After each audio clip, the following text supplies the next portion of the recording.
Book 1, it said that when the emperor is angry, corpses float for thousands of miles, while when the common man is angry, blood splatters within 5 steps. If the emperor is tired of watching, then let's see how the common man's blood splatters within 5 steps. Book 2, what to do if you snatch a poor, miserable little girl? Care for her, love her, make her hopeful for the future, and then die in front of her. Book 3, even as a stepping stone to the protagonist of the original world line, there will be a day when the table will be overturned. Child of Destiny? Without God, what can you use to fight me? Book 4, I've cut off everything for today. Now, you're the only one left. No one can restrain my freedom anymore. Book 5, the integration of all walks of life is beginning in order to survive. Ji-Feng traveled to the copy world given by the system to train villains. When he returned to the real world and settled down, he suddenly discovered that the spiritual energy was revived and the other worlds were merged. The people he had trained in the past have become the leaders of the other world today, and have invaded the real world one after another. Chapter 1, Rage of the Common Man. Read the introduction before reading a book. The plot and main theme are clearly written. You can tell at a glance whether it suits your taste. If you don't like it, just change to another one. There are so many books on tomato that there is bound to be one that suits your taste. I'm just a small fry, so there's no need to embarrass me. Doctor, I feel very tired. Studying, working, socializing, and society, all these pressures are overwhelming me. I always feel like giving up my rationality and relying on my instincts to act on extreme thoughts. Art has its yin and yang, and people have two sides. That's perfectly normal. The extreme thoughts you're expressing are known as the dark self in psychology. The dark self is formed by many factors, such as past experiences, so you need to learn to release them to a certain extent. Get out of the way, pretty boy. The dump truck is on the sidewalk. Squeak. Bang! Oh my God, he flew this far and still landed head first. There's no hope. God of hell, call an ambulance. It's up to the doctor to decide whether or not someone can't be saved. Is a psychiatrist what you call a doctor? These sons of bitches are actually playing dirty tricks. Damn it, we can't take this loss like this. We need to find a chance to kill that bastard Hugo. Monsoon, are you okay? Hey, did you get hit and become stupid just now? The man next to him with his chest exposed pushed Ji-Feng. This startled Ji-Feng's soul and he rubbed his head in confusion. The sound of the skull hitting the ground still echoes in my mind that he is so stupid, but the system that suddenly popped up brought him to the ancient city in front of him. The system interface in front of him kept skipping several messages. When the messages stopped bouncing, Ji-Feng turned his head to check what happened. Villain character training system has been bound. Detected that the host's lifespan has been reset to 0, no system points, and forced to be transferred to the dungeon world. Select the dungeon world as ordinary man's fate. The host's identity is locked as a street thug. The current stay time in the dungeon world is 0. Due to special reasons, the system grants a stay time of 30 days. If the host dies during the stay time, she will be forced to return to the real world. Because the current instance is a freeloader for the host, the villain character training is limited to Dengquan. The system's initial gift items have been put into storage. Instance start, villain character training system host, Monsoon points, 0 current dungeon world, Fury of the Common Man. Click to expand the introduction. The duration of stay in the copy world, 30 days. Skills, Combat Mastery LV3, given by the system initially, non-mystical fortune telling LV1, limited to the current role. This skill is lost after leaving the dungeon world. Cooking LV2, Kirin Arm LV1, Social Animal LV3 item, 1000 faces, given by the system initially. Shop, you can use your points to purchase items. Currently developing villain roles. Dengquan character panel, Dengquan, click to expand. Villain character development system, traveled to a copy world. Ji-Feng touched his cheek, which was swollen and painful from being punched. These days, I've seen many people supporting their wives, themselves, and subordinates. But this is the first time I've seen someone supporting a villain, but now he has no qualifications to choose. If he doesn't train a villain, he will die when he returns to the real world. As long as he trains villains and obtains system points, he can exchange them for lifespan. 1 point can be exchanged for 3 days of real lifespan. It can be said that if you have enough points, you can survive until death. G-Phone clicked on the copy introduction. The rage of a common man Chu dynasty, which has been passed down for more than 300 years, has come to an end, and natural disasters and man-made disasters are everywhere under the dome. In this world, corrupt officials, unscrupulous businessmen, and ruthless rogues in Yun County are rampant in bullying, making the people miserable. In the city lived a migrant family of 3. The husband, Deng Quan, toiled at the docks all day long.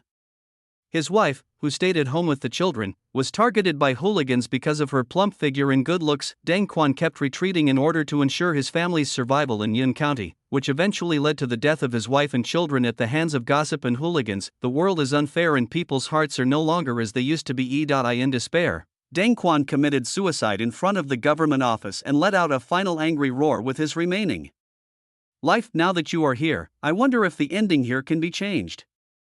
It's a typical plot of a villain bullying an honest person, and even adds some Japanese chow-style elements. The character he wants to cultivate is the protagonist of the story, Deng Quan, an honest man who would only use his own life to express his anger even if his wife and children died from bullying. Is it funny? Funny, but what is funny is not Deng Quan's cowardice and incompetence, but modern people like himself, earning a salary barely enough for rent and food every month, and enduring insults and exploitation from the boss with a servile smile. How is this different from Deng giving in to the bullies? In the end, Deng Quan resorted to suicide to express his anger, but he almost drove himself into a mental illness. As a result, an honest man in ancient times who had no knowledge and no wisdom was able to resist with his life in the end. Now that he had died once and was still suffering from the system, G-Phone decided to follow the doctor's advice. As for how to train Deng Quan, G-Phone had already made a decision. For such an honest man to become a villain, he needs ambition, strategy, viciousness, and cunning, but it is the heart that dares to resist at the beginning. When a man gets angry, he should not be the one to die, but the enemy. Pop! Just when G-Phone was full of ambition and ready to do something big, a big guy came over and hit him. The man next to him scratched his chest hair and looked at G-Phone with a serious expression. Wow, you really got knocked silly by Hugo's club? No, big brother, I'm just thinking about something. G-Phone grinned, touching the back of his neck. The man in front of him was Chin Dason, one of the 2 biggest scoundrels in Yun County. He was a sworn enemy of Hugo, another big scoundrel who bullied Deng Quan to death. It's okay as long as you're not stupid. I'm happy today, so let's not go to a brothel and do something high-end. Boss, let me tell you first, we don't have any money. Xiang Yang, it's on me. The eldest brother stood on tiptoe with the purse he had just snatched from Hugo. Boss is awesome. G-Phone dragged her along like this and ran towards the prestigious brothel in Yun County, feeling confused but also a little excited. Master, my handkerchief fell off. There are beautiful buildings and wooden pavilions, beautiful women, and red sleeves with fragrance. The music of pianos and sweet laughter coming from the brothels make people blush and feel upset. Hee. Everyone laughed and rushed in amidst laughter and flattery. Curfew arrived. All that was left on the streets were stray cats and dogs, and a pair of eyes in the dark corners that were barely breathing. Without moon or lights, the whole world is shrouded in a hazy black curtain, mysterious and unpredictable. It is hard not to turn on the light to see what ghosts and monsters are hiding in the darkness. So there came into being the old night watchman. He was wrapped in a single layer of clothing and struck a lantern gong with his hands, making a rough and loud sound. Boom! The sound was like the announcement before the stage opening, and the lingering sound was endless. It's dry, be careful with fire. Boom! The second sound caused a storm to rise, attracting the attention of all those who were still awake. Close doors and windows to prevent thieves and thefts. Boom! 3 sounds fell, the dark clouds dispersed, and the cold moonlight shone down on the earth, completely tearing apart the black curtain that covered everything. The wrath of the common people has officially begun. Chapter 2: The 2 happiest things for workers. The sky was half lit up by pale sky, and the endless crowing of roosters woke up the sleeping town. Every household opened their doors with the remaining warmth in their quilts. In a dilapidated house outside the west city of Yun County, Deng Quan wiped the water stains from his face and said, "Xiao Mei, I'm leaving. Brother Quan, eat something before you leave." Su Qiu walked out of the house with the wild vegetable pancakes. Deng Quan looked down at his wife's concerned eyes and smiled slightly. "I'm not hungry, I'll save it for you too. It's not even daylight yet, so go back to bed and get some sleep. Stop sewing and watch your eyes." Even though Su Qiu had been married to Deng Quan for 5 years and was already the mother of a 4-year-old boy, she couldn't help but blush at her husband's concern. The family was very poor and didn't even have anything to sell. The money they had saved was less than 2 taels of silver. Even so, Su Chiu was still very happy because she married a man who was perfect for her. In her daily life, she was not beaten or scolded by him, but was cared for and loved by him instead. Being poor is never a problem. What matters most is whether the man loves her. Su Chiu straightened Deng's already straight clothes again. Brother Quan, be careful when working outside and don't hurt yourself anew. Su Chiu watched Deng Quan's figure disappear at the street corner before locking the door and returning to the inner room. A half-grown skinny little monkey was lying on the bed, curled up in a ball. Su Chiu gently covered the child with a quilt, then picked up the needle and thread on the table and started doing needlework in the rising sun. Brother Quan felt sorry for her and couldn't bear to let her strain her eyes. She also felt sorry for Brother Quan, who was suffering outside. As long as she could do more, Brother Quan would suffer less and the family would be better off. The wind blowing in through the window gap disturbed the woman's hair, and the hopeful sunlight flickered on the stitches. Yun County is close to the river, and most of the cargo transportation is by ship. While being more convenient than road transportation, it also brings many jobs to Yun County. When Deng Quan arrived, quite a few men had already gathered here. They were sitting on boxes at the dock, chatting and waiting for the cargo ship to dock. There was a small wooden pavilion next to the pier.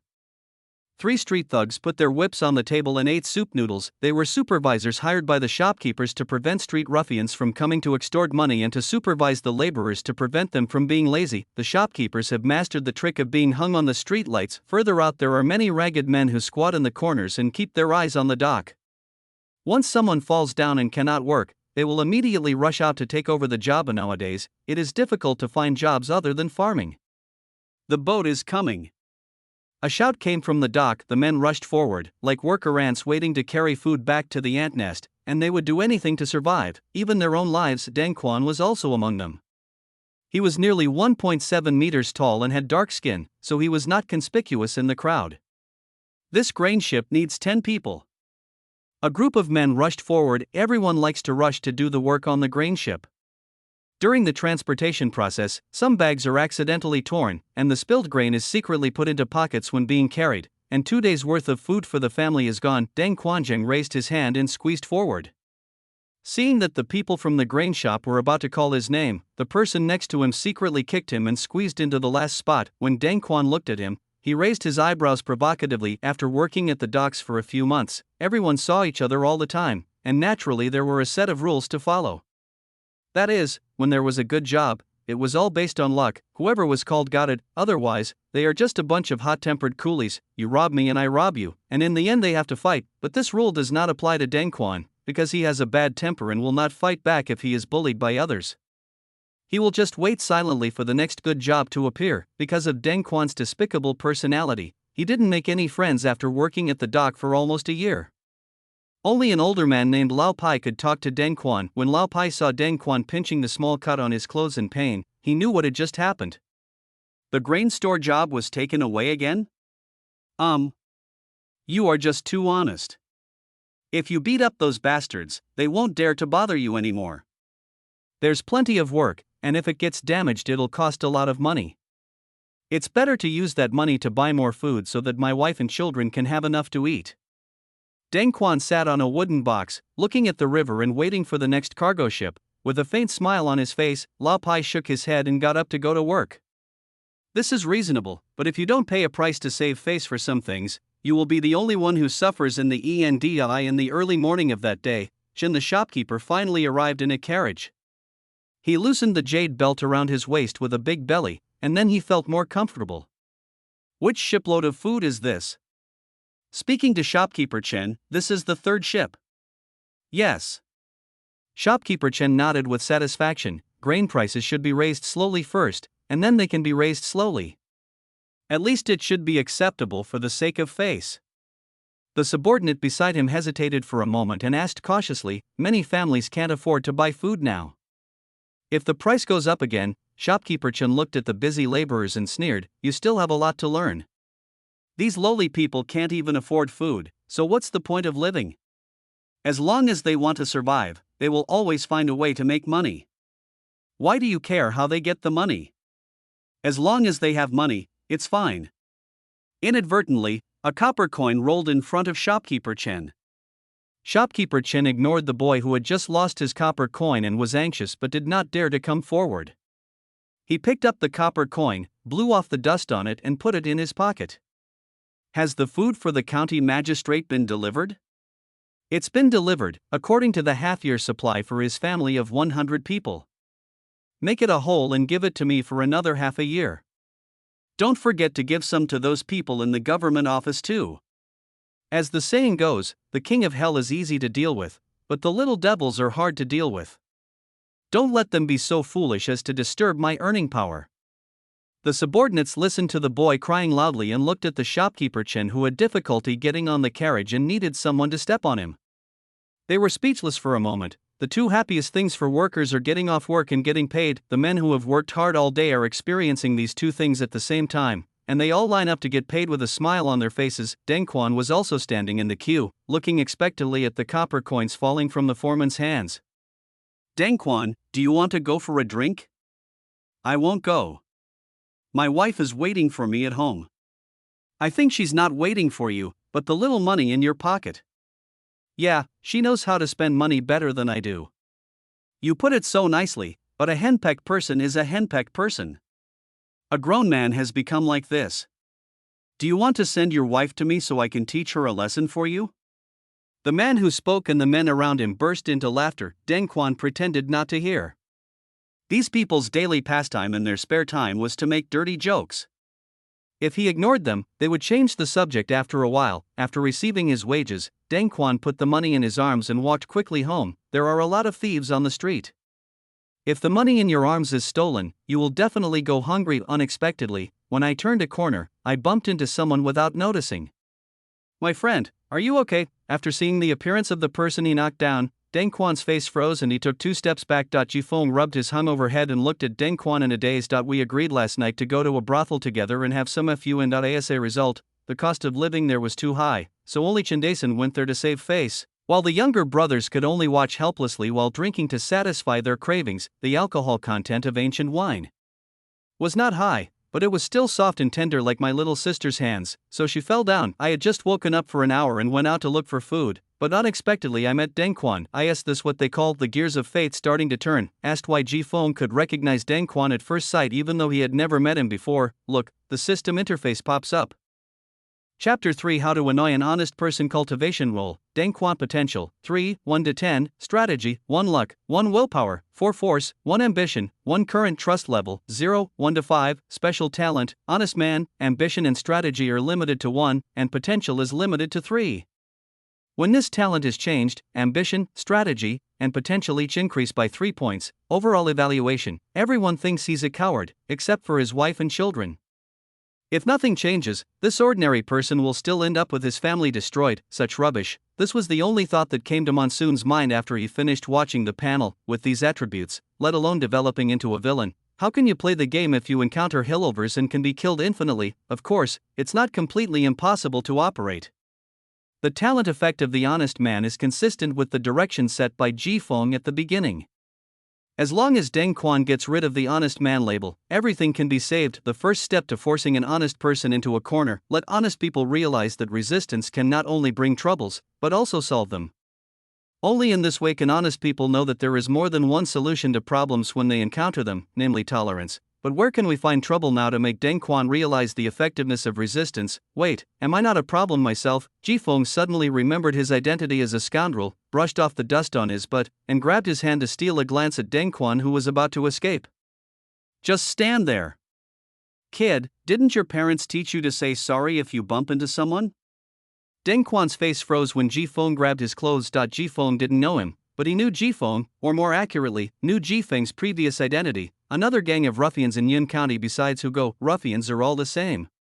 Although there is no conflict between the two, there are no good people among the ruffians. Isn't it fate that brings us together? Deng Quan could imagine his miserable life after getting into trouble with 2 gangs of ruffians in Yun County at the same time. Brother, I'm sorry. Deng Quan apologized honestly and begged Ji Feng to let him go. Otherwise, if he continued to argue, the wages in his arms would be discovered and snatched away, and the whole family would starve. Ji Feng tilted his head and looked up at the sky with squinting eyes. It is easy to identify a modern mixed-race person. He looks like a real boss with cropped trousers, moccasins, and a leather bag, but in ancient times, there were no such equipment to show one's status. Could he let Deng Quan wait for him here for a while he tattooed a dragon over his shoulder? Then Jifeng thought of his elder brother whom he had just met a day ago.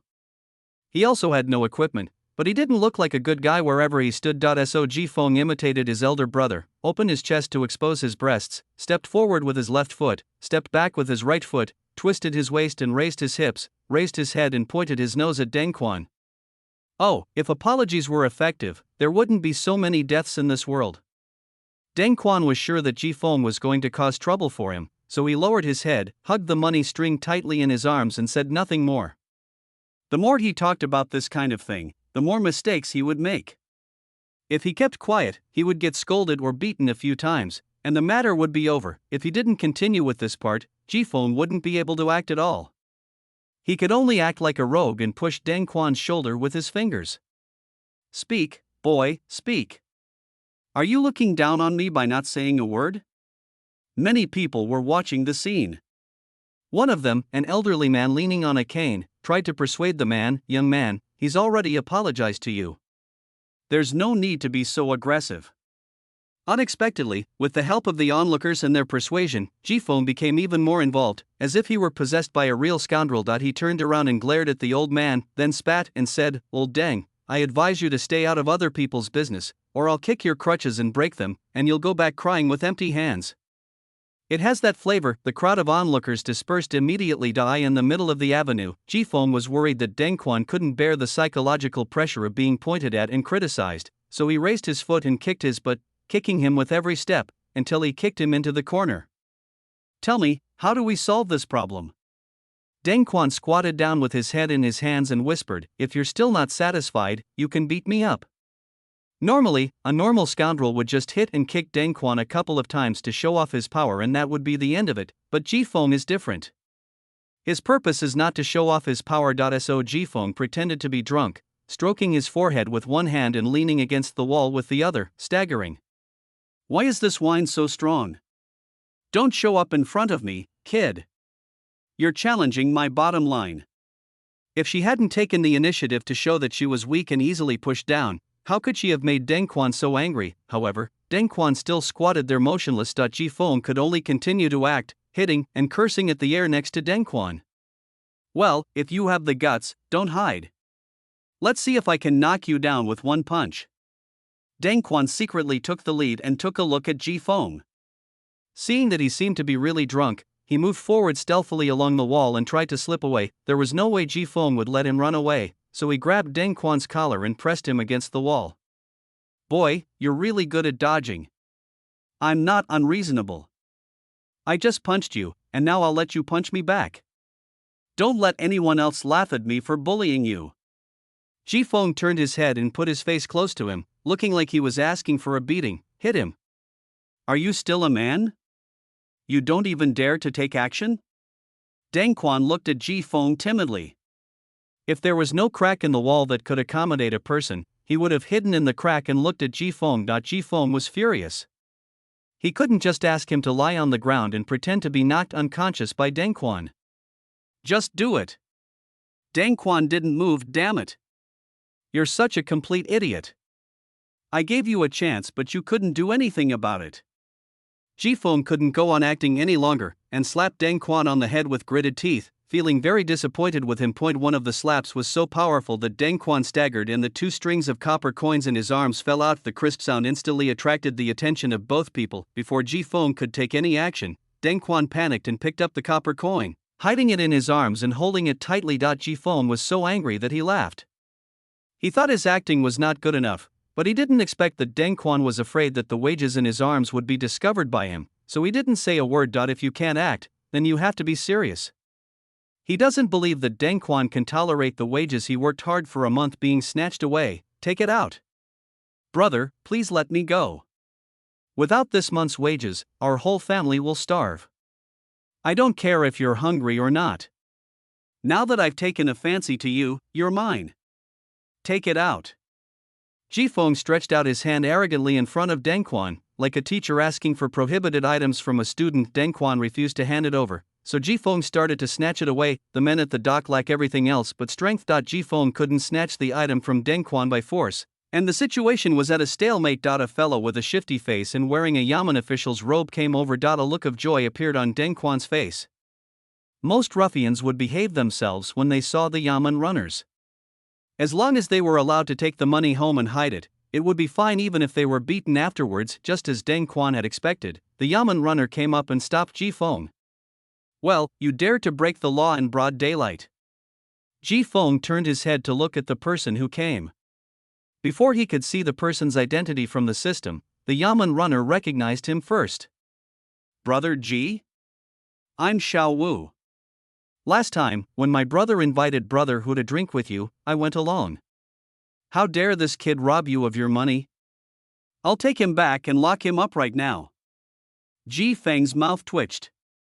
Anyone with eyes could see that he was the one who was robbing money. "Move aside, it's none of your business." "Okay, Brother Ji, you're busy." Deng Quan watched the bailiff leave stupidly. He should have thought of the officials being ruffians earlier. Jifeng didn't take the opportunity to snatch the money, but let go and sneered. "See? The Yamen runners don't care. There are only two outcomes today. Either you give me the money or you knock me down. There is no other possibility."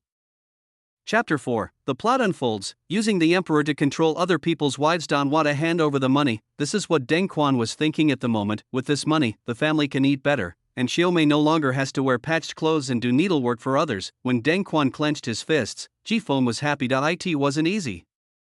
He put in so much effort, even at the cost of his reputation, and finally aroused Deng Quan's consciousness of resistance. As long as Deng Quan throws his fist today, he can not only get rid of the label of an honest man, but also prevent his wife and children from being bullied to death by Hugo. When the copy is over, Jifeng can also gain points to prevent himself from dying suddenly after returning to the real world. Jifeng seemed to see the free and beautiful life that was about to come until Deng Quan took the copper coin out of his arms and placed it in front of Jifeng. "It's gone, all gone." Jifeng looked at the two strings of copper coins in front of him, his temples throbbing, and he forced himself to resist throwing the coins at Deng Quan's face. "Do I want copper coins? What I want is your fist. The fist you swing at my face with all the resistance and anger. I really want to knock open your head and see what kind of big melon is inside. Here's the money." Deng Quan hung his head dejectedly. Hugo, one of the two most scoundrels in Yun County, had already set his sights on his daughter Xiaomei. If it was just Hugo and his gang, he could still manage to prevent Xiaomei from being bullied. But if he also provoked Tiger Brother Jifeng and another group of scoundrels, then he really couldn't stay in Yun County any longer. Without a travel permit or money, the family could not go anywhere and could only be tortured to death in Yun County. In comparison, it is a wise choice to lose this month's salary and avoid making enemies with the monsoon. Jifeng snatched the two strings of copper coins, then kicked Deng Quan's butt and cursed, "Get out! Give them to me now! Don't let me see you again!" Deng Quan didn't understand why Jifeng was still so angry even though he had already paid. But after hearing Jifeng's words, he knew the matter was over. "Come to think of it, I blame myself. If I had been more careful on the road when I was going home and hadn't bumped into Jifeng, I would have brought the money home safely." Jifeng looked at the two strings of copper coins in his hand and sighed. He suspected that the training plan he had formulated was wrong, and subconsciously took out his mobile phone to search online for how to force an honest person into a corner. Then I remembered that I didn't have a mobile phone, so I could only open the system to look at the original ending of the copy to find some inspiration. As a result, this one look made him discover something big. Tomorrow, Hugo will take advantage of Deng Quan's work time to run to Xiqing, grab Deng Quan's son Huzi, and use him to hold the emperor hostage to control other people's wives. If it weren't for an aunt who disrupted Hugo's plan, Hugo would have succeeded. Later, gossips in West City got to know about this and spread the news widely, causing Su Qiu to die on the spot when Hugo came to his house for the third time after he had escaped from Hugo's harassment twice. It can be said that tomorrow was a critical turning point in the fate of Deng Quan's family, but Deng Quan was completely hopeless. By the time he pushed Deng Quan to the limit, it would be too late. Jifeng sighed. He had no choice but to intervene first to buy some time. Just as he was about to catch up with Deng Quan, Jifeng stopped again. He had a new idea. Professional matters should be left to professionals. Why should he compete with Hugo for the villain role? When the plot begins tomorrow, Lai Bo will take advantage of the situation to lead Su Qiu and Hugo to a deserted place, and then call Deng Quan back from the dock. This would not only avoid rumors among neighbors, but also allow Deng Quan to face who go directly at. He just couldn't believe that Deng Quan could endure it when his wife was humiliated in front of him. Deng Quan stood at the door of his house, straightened his clothes, rubbed his stiff face, and made sure that there was nothing unusual before knocking on the wooden door. "I'm back." The sound of hurried footsteps came from the yard. Su Chiu lowered the bolt and opened the door. The 4-year-old Hu Zi put down the stone top in his hand and jumped into Deng Quan's arms. "Did Dad bring me anything fun?" "Next time." Deng Quan pinched Hu Zi's nose, trying not to let the bitterness show on his face. "Hu Zi, come down quickly and let your father eat." Su Chiu stepped forward and pulled Hu Zi down, then dragged Deng Quan into the yard and brushed the dust off his body. This kind of heartfelt concern made Deng Quan feel warm all over. It not only dispelled his physical fatigue, but also alleviated the frustration he had just experienced from Ji Feng. People always ask themselves why they are alive. Deng Quan doesn't know what others are thinking.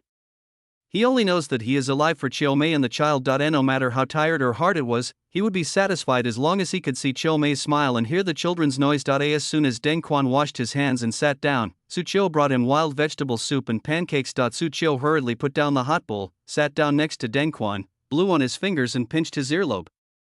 Seeing his wife's clumsy behavior, Deng Quan showed a doting smile on his face like looking at a child, and raised his chopsticks to tap Su Chiu on the head. "Slow down, what if you burn yourself?" "Hee hee, I'm afraid it's getting cold, so I want you to eat it sooner." Su Chiu is not as mature and steady as others who become mothers.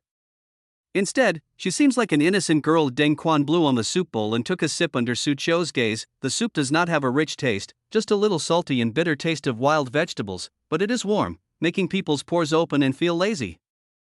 "Ha! Dad and Mom, look, someone threw something in here?" Hu Zi, who was playing alone in the yard, suddenly shouted. "You eat, I'll go take a look."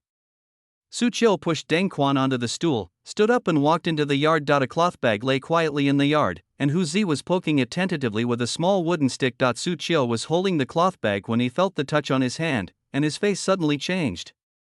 Then he thought of something and quickly opened the gate a crack and looked out cautiously. There was only a man who was nearly 8 feet tall and had an upright figure walking away with his back turned. As if he felt someone was watching him, the man bit the pancake in his mouth, turned around, looked at Su Chiu, and continued to walk away. "What's wrong?" Deng Quan's voice came from his ear, scaring Su Chiu. "Someone threw 2 small strings of copper coins into our yard." Su Chiu handed the cloth bag to Deng Quan. When Deng Quan saw the 3 coins missing from the cloth bag, one of the coins was tied and the other was loose, he fell silent. He recognized that the money was the wages that Ji Feng had just robbed him of. "Brother Quan, what's going on with this money? Will it cause trouble?" Su Chiu asked worriedly. "It's okay, this is my salary."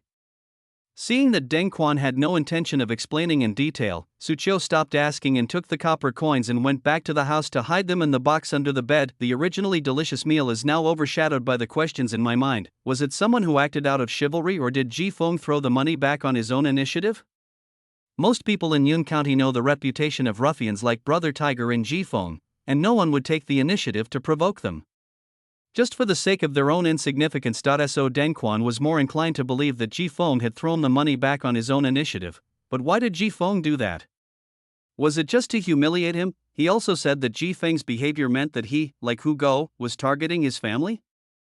Chapter 5 VIP Viewing Seat. After coaxing Hu Zi to sleep, the couple lay on the bed. No matter how perfect the disguise is, it cannot deceive the heart of the person next to you. Deng Quan didn't say anything and didn't show it on his face, but Su Chiu could still feel the panic in Deng Quan's heart, as if there was some beast hiding in the darkness, staring at them with vicious eyes. Su Chiu snuggled into Deng Quan's arms, put his arms around his strong waist and spoke softly. "It's okay, June. I don't care what happens. As long as you're always by my side, I'm not afraid of anything." The soft body in his arms and the whispers in his ears soothed the fear in Deng Quan's heart. He also hugged Su Chiu and held her tightly against him. "It's great to marry you. I'm also glad that you married me." The tranquility of the night belongs to the two people expressing their love on the bed. The warmth from each other's bodies makes time slow down. I don't know who moved, or who touched what. A palpable heat appeared inside the small quilt after Deng Quan married Su Qiu. Although he did not let her live a rich life, he did his best to ensure that she did not be too picky about food and drink. In addition, she is already in her 20s, which is the prime of her life. With a natural plumpness and charm, it is no wonder that a lustful man like Hugo would set his eyes on the ordinary looking Su Qiu. Even Deng Quan, who had been with him day and night for many times, still felt thirsty, so he began to test him. When the probing fingers touched the testing fingers, they both flinched, then the test died, but the main generals of both sides reached a consensus, occupied each other's strategic heights, and began the final declaration before the war. Is Huzi asleep? He fell asleep. I let him go to the bathroom before bed, so he won't wake up. That night, the moon was full in the sky, and it was the most beautiful day with moonlight. In the future, even if the sky is cloudless or the moon is waning, there will still be something missing from this moment. Dawn is the time that workers hate the most. Everyone, whether human or dog, has to get up and go to work. Even the limp body of his beloved wife in his arms and her misty and watery eyes that had just opened could not change the fact that a worker had to go to work. Xiao Mei, I'm going to work. You and Hu Zi should keep an eye on the house. If there's anyone who looks suspicious, just call the neighbors. I'll keep an eye on it. You can also buy some food on the way. Only after hearing the noise from Hu Zi did Su Qiu get up, get dressed, and cook 2 bowls of porridge and a plate of pickles for breakfast for his mother and daughter. Hu Zi, mother is going to wash clothes. Do you want to go with me? Su Qiu asked, holding the wooden basin. No. Then lock the door after I leave. Don't open it for anyone except your parents. I know. Hu Zi dragged out the word, his eyes fixed on the ant nest. There is a public well in Xicheng. Because the water it draws is not only muddy but also tastes bad, it has become a place for women to wash clothes. There were many women coming to wash clothes in the morning. When they met, they gathered the clothes in their basins and smiled at each other. If they were close friends, they would gather together and whisper to each other with red ears. God damn it, who gave birth without an anus to pour muddy water into the well? It looks like the water won't be clean anytime soon. I can only go to the river to wash clothes. A group of women walked towards the river in groups, naturally attracting a lot of people's attention. Hugo and his gang who were beating others in the alley also noticed it. Brother Go, look at that girl following at the back. Is she the young lady you liked that day? It's true. Hugo's face lit up with joy. It was already good enough to catch the deadbeat who owed him a lot of money early in the morning, but he didn't expect to get an unexpected reward. You two go to his house and get back all the money he owes me. After giving instructions, Hugo led the remaining 2 brothers and followed not far behind Su Qiu. He stared at Su Qiu's back and talked to his younger brothers from time to time about the beauty of married women. The greed in his eyes had completely made him regard Su Qiu as his prey that he was about to catch, and he was just waiting for Su Qiu to break away from the group of women. Little do they know that while the mantis stalks the cicada, there is also a hunter hanging behind them. Ji Feng rubbed the mud off his hands and called over the little beggar hiding in the street corner. Tell one of the laborers, Deng Quan, at the docks that if he wants a wife, he should come to the river where the laundry is being done. Ji Feng took out 5 copper coins and threw them into the little beggar's dirty, broken bowl. After you pass on the message, you can ask Deng Quan for another 5 copper coins. The little beggar's eyes rolled around and he turned and ran towards the dock. A dark and sinister smile appeared on Ji Feng's face, like a poisonous spider that had woven a sticky web and was quietly watching the moth flapping its wings in the air. Since she had just moved here, Su Qiu didn't like to talk about family matters or gossip, which resulted in her not being very familiar with the women in West City. So she always followed at the back to avoid being noticed and being talked about by them. As the distance between the two widened, Hugo and his 2 companions had an opportunity to take advantage. Hugo, with his face still bruised from the fight 2 days ago, looked around and after making sure there was no one around, quickly stepped forward, covered Su Qiu's mouth with one hand and dragged her into the woods beside the trail. In panic, Su Qiu dropped the wooden basin and began to struggle, but his strength was too little to make any difference. The 2 brothers tacitly agreed that one would stay behind to prevent outsiders from interfering, while the other would follow Hugo. After they finished drinking the soup, they switched places. Just as the younger brother who stayed behind was imagining how exciting things would be in a while, someone patted him on the shoulder. Have you ever played Kick the Egg? The younger brother subconsciously opened his mouth and looked back, then Jifeng stuffed his little brother's mouth with clothes and finally performed an egg-kicking trick on him. After hiding his little brother, who had curled up like a shrimp, behind a rock, Jifeng placed the wooden basin that had fallen into the bushes in a conspicuous place and scattered the clothes into the woods to show Deng Quan the location. After doing all this, Jifeng climbed up a tree branch and looked down from above, watching the show while waiting for the main character to enter. Seeing that the position was suitable and there was a piece of open space for him to perform, Hugo let go of Su Qiu. After getting a chance to catch his breath, Su Qiu was blocked by the younger brothers who came after him after running only 2 steps. "It's you! What are you doing? I'm calling for help." Su Qiu folded her arms across her chest. She had met Hugo 3 times, and each time, his undisguised, aggressive gaze had given her goosebumps. Fortunately, there were people around, so Hugo could only mutter a few words, but now they actually dragged him into the forest. Su Qiu didn't dare to imagine what would happen next. Call for help? Hey, I'll let you shout so that you don't get frustrated when the sound isn't clear enough. The dog licked his lips, like a pig standing upright, and his ugly face made people feel uncomfortable from the bottom of their hearts. Help! Someone is stealing money! Su Qiu shouted at the top of his voice. Chastity is half a woman's life, a rule ingrained in women since ancient times. Su Qiu didn't dare shout, "Someone is raped," so he could only shout, "Rob money."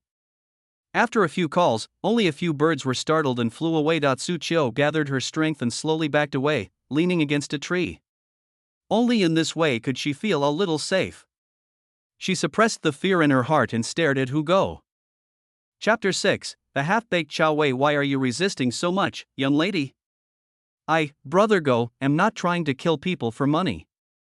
Hugo said slowly and approached Su Qiu. Get out of here. Su Qiu picked up a thin and brittle dead branch from the ground, held it in her hand and waved it at the dog. This was the only thing she could do at the moment. Hugo took out the dagger he had prepared in advance to chop off the deadbeat's fingers and waved it in front of Su Qiu. You've probably heard of me, Hugo, in this small part of Yun County. As long as I'm not caught red-handed, no one can stop me. So, if you push me to the limit, what will happen if I kill you and bury you here? Even if I die, don't even think about touching me. Su Qiu's voice was already trembling. She was a weak woman who had never experienced any storms and rarely had contact with outsiders. She could be considered strong for being able to stand her ground in the face of Hugo's threat. Hugo didn't use the gun directly, firstly because he was not satisfied, and secondly because he was afraid that Su Qiu would hit his head against a tree and die. Women are short-sighted. Do you really think you can just die and get away with it? Hugo's fearless tone not only caused fear in Su Qiu, but even Jifeng in the tree was stunned. This is a bit too much fun. But if that happens, I won't be happy. If I'm not happy, I won't be happy. When I'm unhappy, I like to cause trouble to those who make me unhappy. Can you just die, your husband and son? They couldn't hide. A little gadu that big, and with a penis, would definitely fetch a good price. But no one knew who would buy him. Perhaps it was a weirdo who enjoyed devouring the flesh of young children, or a Taoist who used living people to make elixirs. Do you still want to die now? Hugo played with the dagger in his hand and looked at Su Qiu with amusement. When the branch in Su Qiu's hand began to droop, Hugo knew that today's pleasure was over. He doesn't like to play hardball, mainly because it's not fun. He feels a sense of accomplishment only when he destroys the opponent's psychological defenses bit by bit and drags the good guys into the water. Hugo launched his final verbal attack. You don't have to worry. No one will know about this anyway. Besides, you're already a married woman, and no one can argue whether you're still a virgin. If you still can't let it go, just think of it as a nightmare. At least your family will be there when you wake up. For most ordinary people, holding a family member is equivalent to holding the lifeline of that person. Su Qiu was no exception. She didn't want to give up resistance, but she was surrounded by despair and there was no hope at all. Is she really going to let Brother Quan down today? If she doesn't die, how can she be worthy of being Brother Quan's wife and Hu Zi's mother? Watching the Hu dog approaching step by step, Su Qiu knelt weakly on the ground, looking up at the sky and shedding bitter tears. Is there anyone who can come and save her? Even if someone can tell her what to do now, that would be great. As if sensing something, Deng Quan's anxious voice came from a distance. Xiao Mei, I'm here. Where are you? Su Cho burst into tears of joy and immediately shouted, Brother Quan, I'm here. It was too late for Hugo to cover Su Cho's mouth. He could only stare gloomily in the direction of Deng Quanlai, dagger in hand, mentally sentencing his incompetent brother to death. Ji Feng also suppressed his restless fists and continued to watch the show. When Deng Quan ran over, he was panting and sweating profusely. When he saw Hugo, he was obviously stunned, and then he immediately stepped in front of Su Cho, who was in tears. Brother Go, I wonder what you want to talk to me about. Deng Quan subconsciously thought the person he was communicating with was Hu Hugo didn't care about this question. Instead, he stared at Deng Quan for a long time with a stern look, and then he laughed evilly.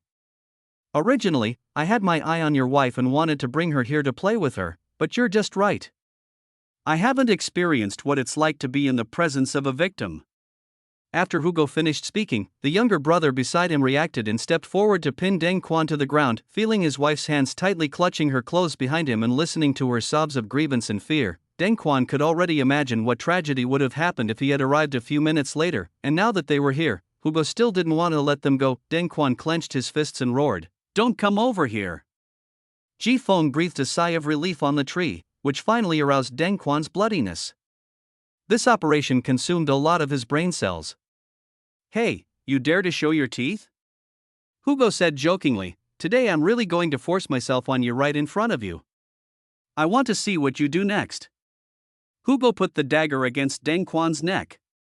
Get out of my way now and lie flat on the ground. Deng Quan gritted his teeth, his face flushed red from the surging blood, like a gas tank that had been on fire for a long time and could explode at any time. I won't let you kill me even if you do.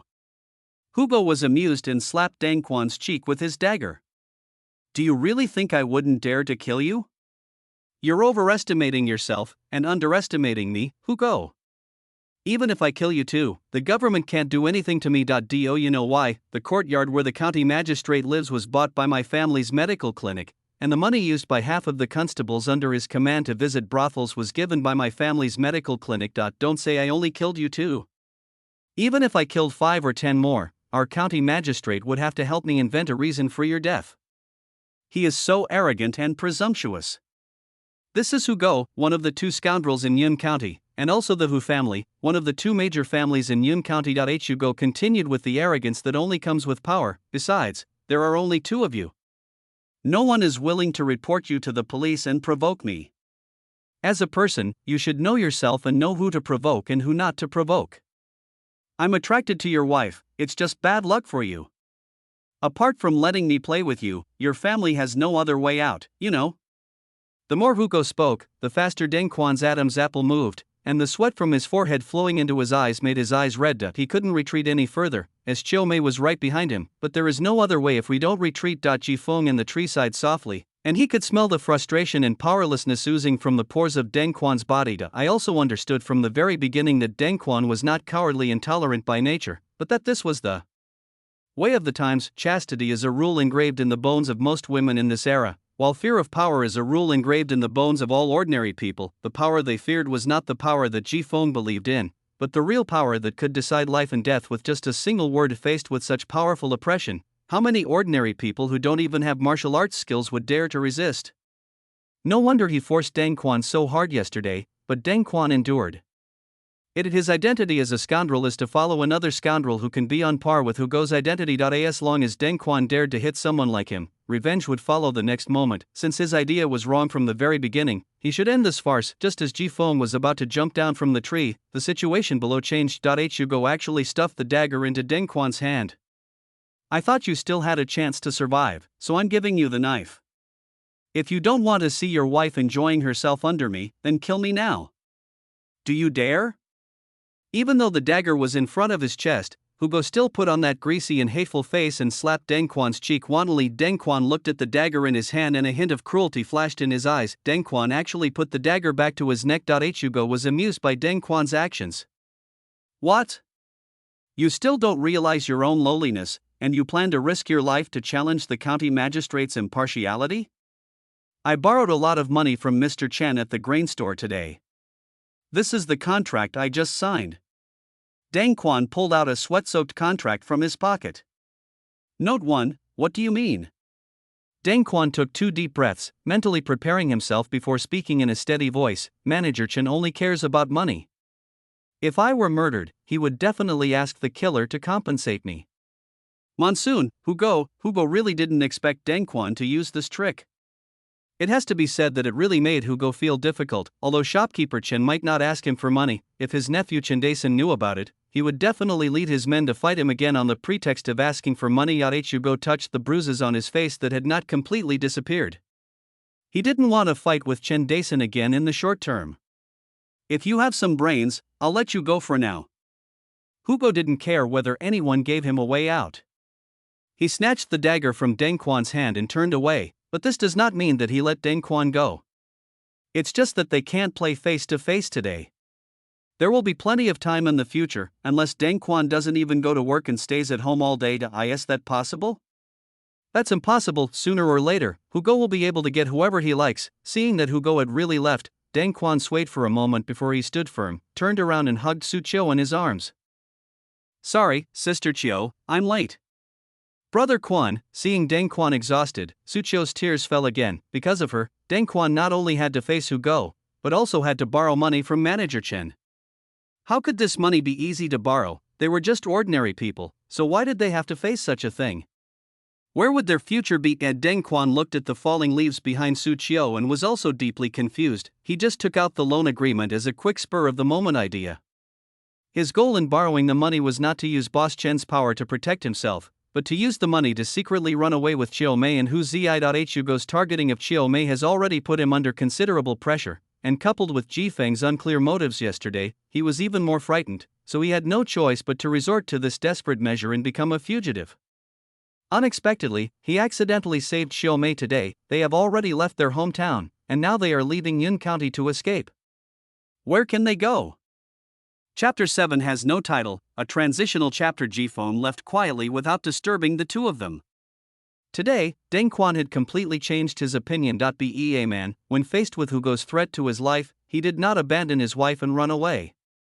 Instead, he took advantage of the situation and threatened to use his life to persuade Hugo to retreat. It can be said that in this era, when government offices and the gentry colluded with each other, the gentry kept in sheltered ruffians, and the people were ignorant, Deng Quan had achieved the utmost that an ordinary person could do. Due to the limitations of the times and concerns about his family, the plan of forcing Deng Quan to explode on his own initiative was no longer feasible, so he had to try another plan. Let Deng Quan have protection as well. Under the same protection, if Hugo plans to make a move on Su Qiu again, will Deng Quan still try his best to compromise as he does now? Perhaps this is the correct direction for Deng Quan's training.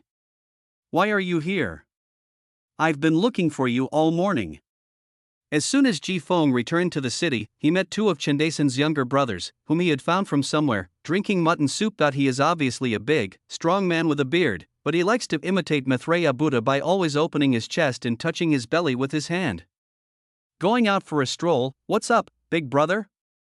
This mutton soup here is so delicious that I can't even eat it with meat.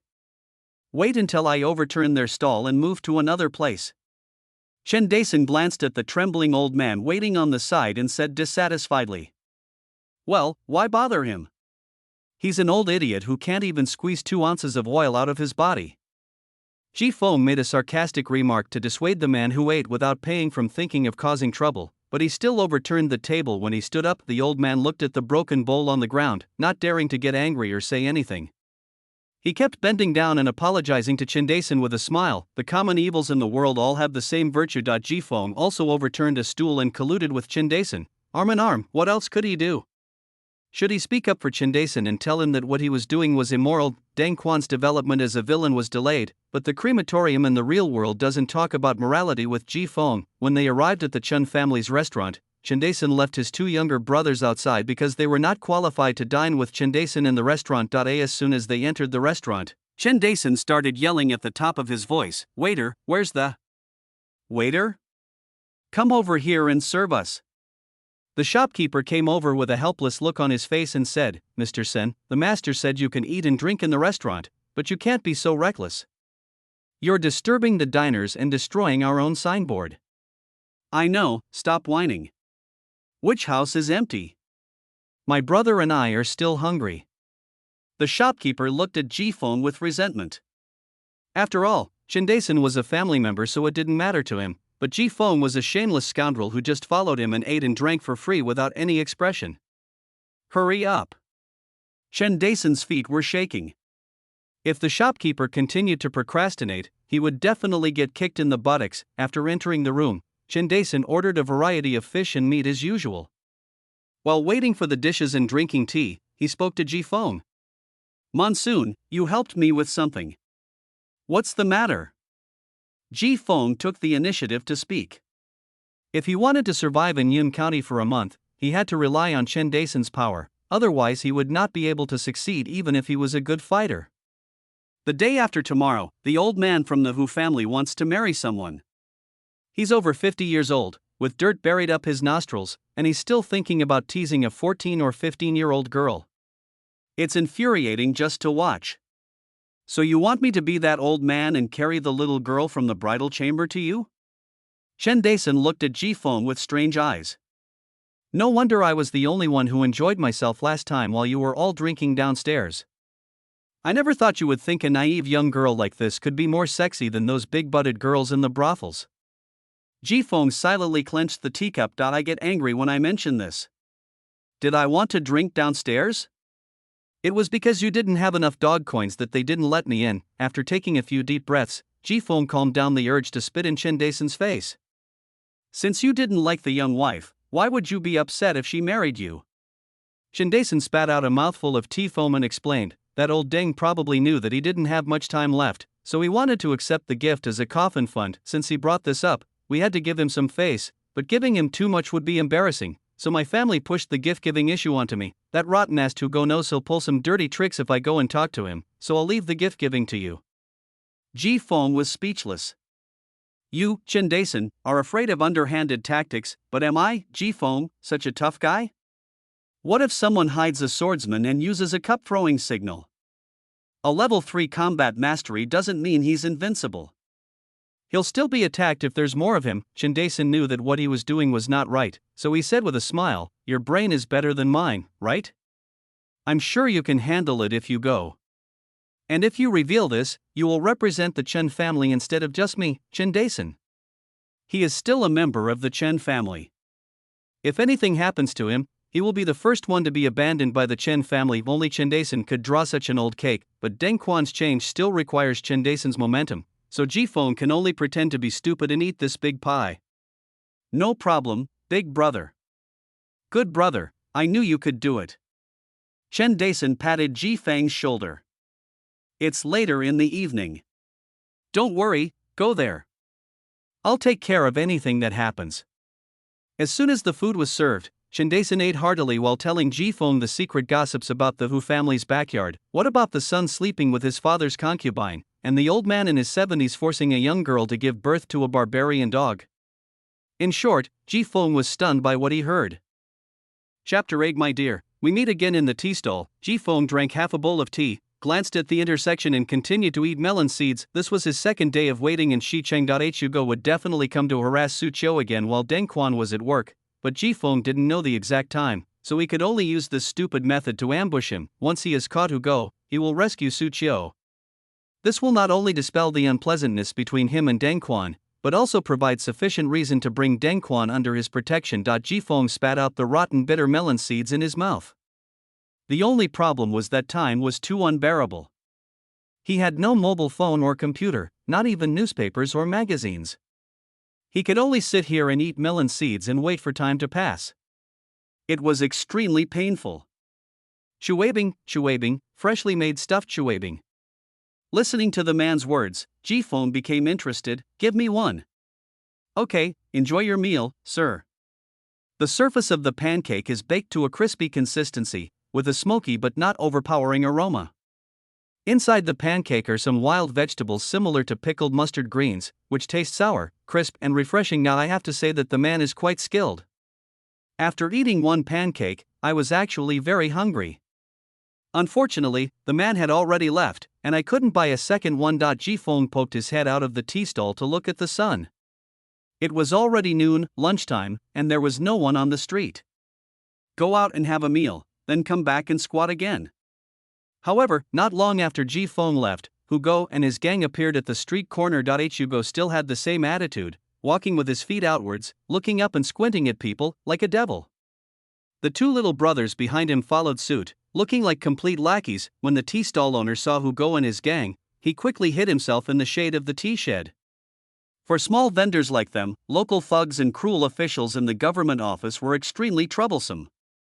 They would scold them and refuse to pay them, and some even asked them to pay out of their own pockets. And normally, Hugo would have collected a lot of money if he saw the stall, but now he had more important things to do. Things that you haven't got will make you worry.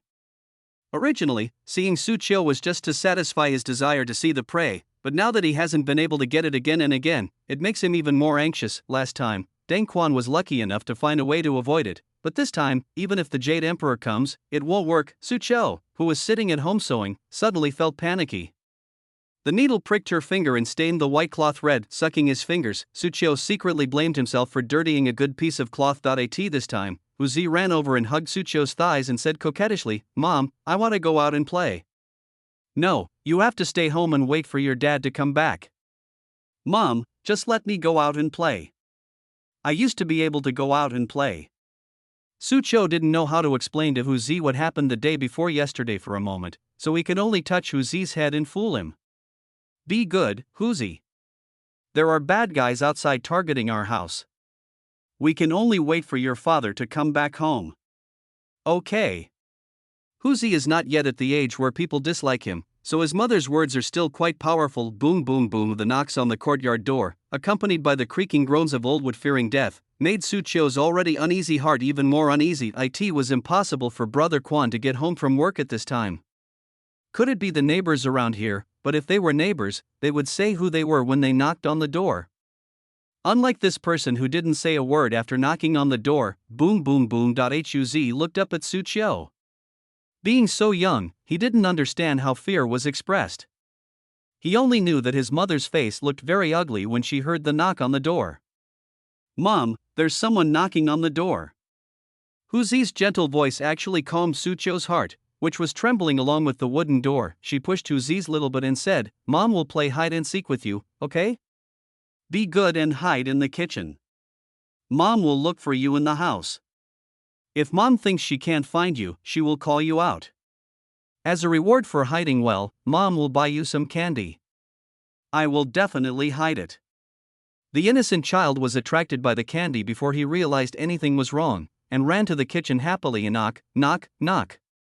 The knocking sound outside the door sounded again hurriedly, as if the person knocking on the door didn't intend to wait any longer and wanted to tear down the wooden door directly. Sucho closed his eyes and took a deep breath. He rubbed his cheeks and slowly opened his eyes with determination. And no matter who was knocking on the door, she couldn't retreat, because she is a mother, her son was still around, and she couldn't allow the fear from herself to be passed on to her child. Knowing his own home well, Sucho knew that there was a slanted hole in the wall near the gate, through which he could see who was knocking on the door. Sucho tied his clothes tightly, took the broom and walked lightly towards the gate. In broad daylight, with neighbors on both sides of the house, Hugo definitely didn't have the courage to break into the house, otherwise he wouldn't have dragged himself into the woods the day before yesterday. "I must be scaring myself." Sucho kept comforting himself and cheering himself up in his heart. After arriving at the courtyard gate, Sucho held his breath and listened attentively. Apart from the slight breeze, there was no other sound, as if no one was knocking on the door. Boom boom boom. Sucho clutched her skirt tightly and watched secretly through the small hole on the side of the door. There was no one to be seen on the path in front of the door, or in the front yard or behind the wall. At this moment, an ugly face suddenly appeared in Sucho's sight. The other party was also peeping into the house through the doorway with one eye. When their eyes met, Sucho exclaimed in surprise. When he realized that the person knocking on the door was Hugo, he immediately covered his mouth to muffle the rest of the sound. "What should I do? What should I do? Hugo really came to my door in broad daylight. How dare he want to run away? But this is my home. Will I be fine as long as I don't make any noise and don't open the door?" For a moment, Sucho's mind was full of thoughts, and his body couldn't help but take a few steps back, and the broom in his hand fell to the ground unconsciously. The psychological trauma left by Hugo last time made the little courage she had finally mustered disappear. Plop, plop. There were two consecutive sounds of heavy objects falling to the ground. Sucho turned her stiff neck to look towards the source of the sound. Two strange men who had just climbed over the wall were looking at her with evil smiles on their faces, like hungry beasts staring at prey that had left the group. Someone privately, before Su Chiu could even shout for help, he was strangled by the quick-eyed and quick-handed younger brother. Madam, it's not good for everyone to know about this kind of thing. You'd better wait patiently for my eldest brother to favor you.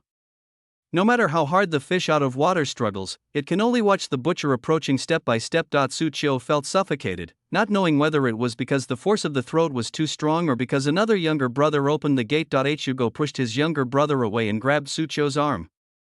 Are you fucking stupid? Can't you see I can't breathe? Everyone, get out and keep watch. Whoever ruins my plan this time will end up lying in bed. After driving his two younger brothers outside to guard the door, Hugo Chang grabbed Su Chiu's hand, laughing in a sarcastic and complacent manner. My dear, we meet again. Chapter 9, is this about timing? Sir, take care. As the waiter called him to see him off, Ji Feng wiped the oil stains from his mouth with satisfaction. Don't think that just because there were fewer condiments in ancient times, that food wasn't tasty. It was only the 3 meals a day of ordinary people that were unpalatable. The wealthy and the wealthy, as well as restaurants and eateries, certainly put a lot of effort into every meal. When I came in the morning, the old man selling melon seeds on the roadside had left. Ji Feng had eaten enough, so he bought some other dried fruits to pass the time in the afternoon. I didn't expect that when I returned to the tea stall, there was no place to sit. Why are you closing the stall at this hour? Young man, I advise you to go home quickly if you have nothing to do. Considering that the monsoon has contributed a lot of income in the past 2 days, the stall owner began to advise. What? Did the urban management come out to chase people away? The stall owner didn't understand what the city management meant, so he continued to explain to Ji Feng in a low voice, it's Hugo. I don't know why he decided to go wandering around West City. I just paid the down payment a few days ago and don't want to pay again. There's a tea stall on the east side, and the owner is a bit stubborn. If you still want tea, go there. But be careful. If you run into Hugo, be patient. Hugo won't go to jail if he hits you. Fuck. Ji Feng couldn't help but curse. You said Hugo came to West City? That can't be fake, why would I lie to you? How can you be so mean? I waited for a day and a half but didn't see anyone. Then he showed up when I went out for dinner. What kind of timing man is this? How long has he been here? I guess it's less than half an incense stick. It's numb.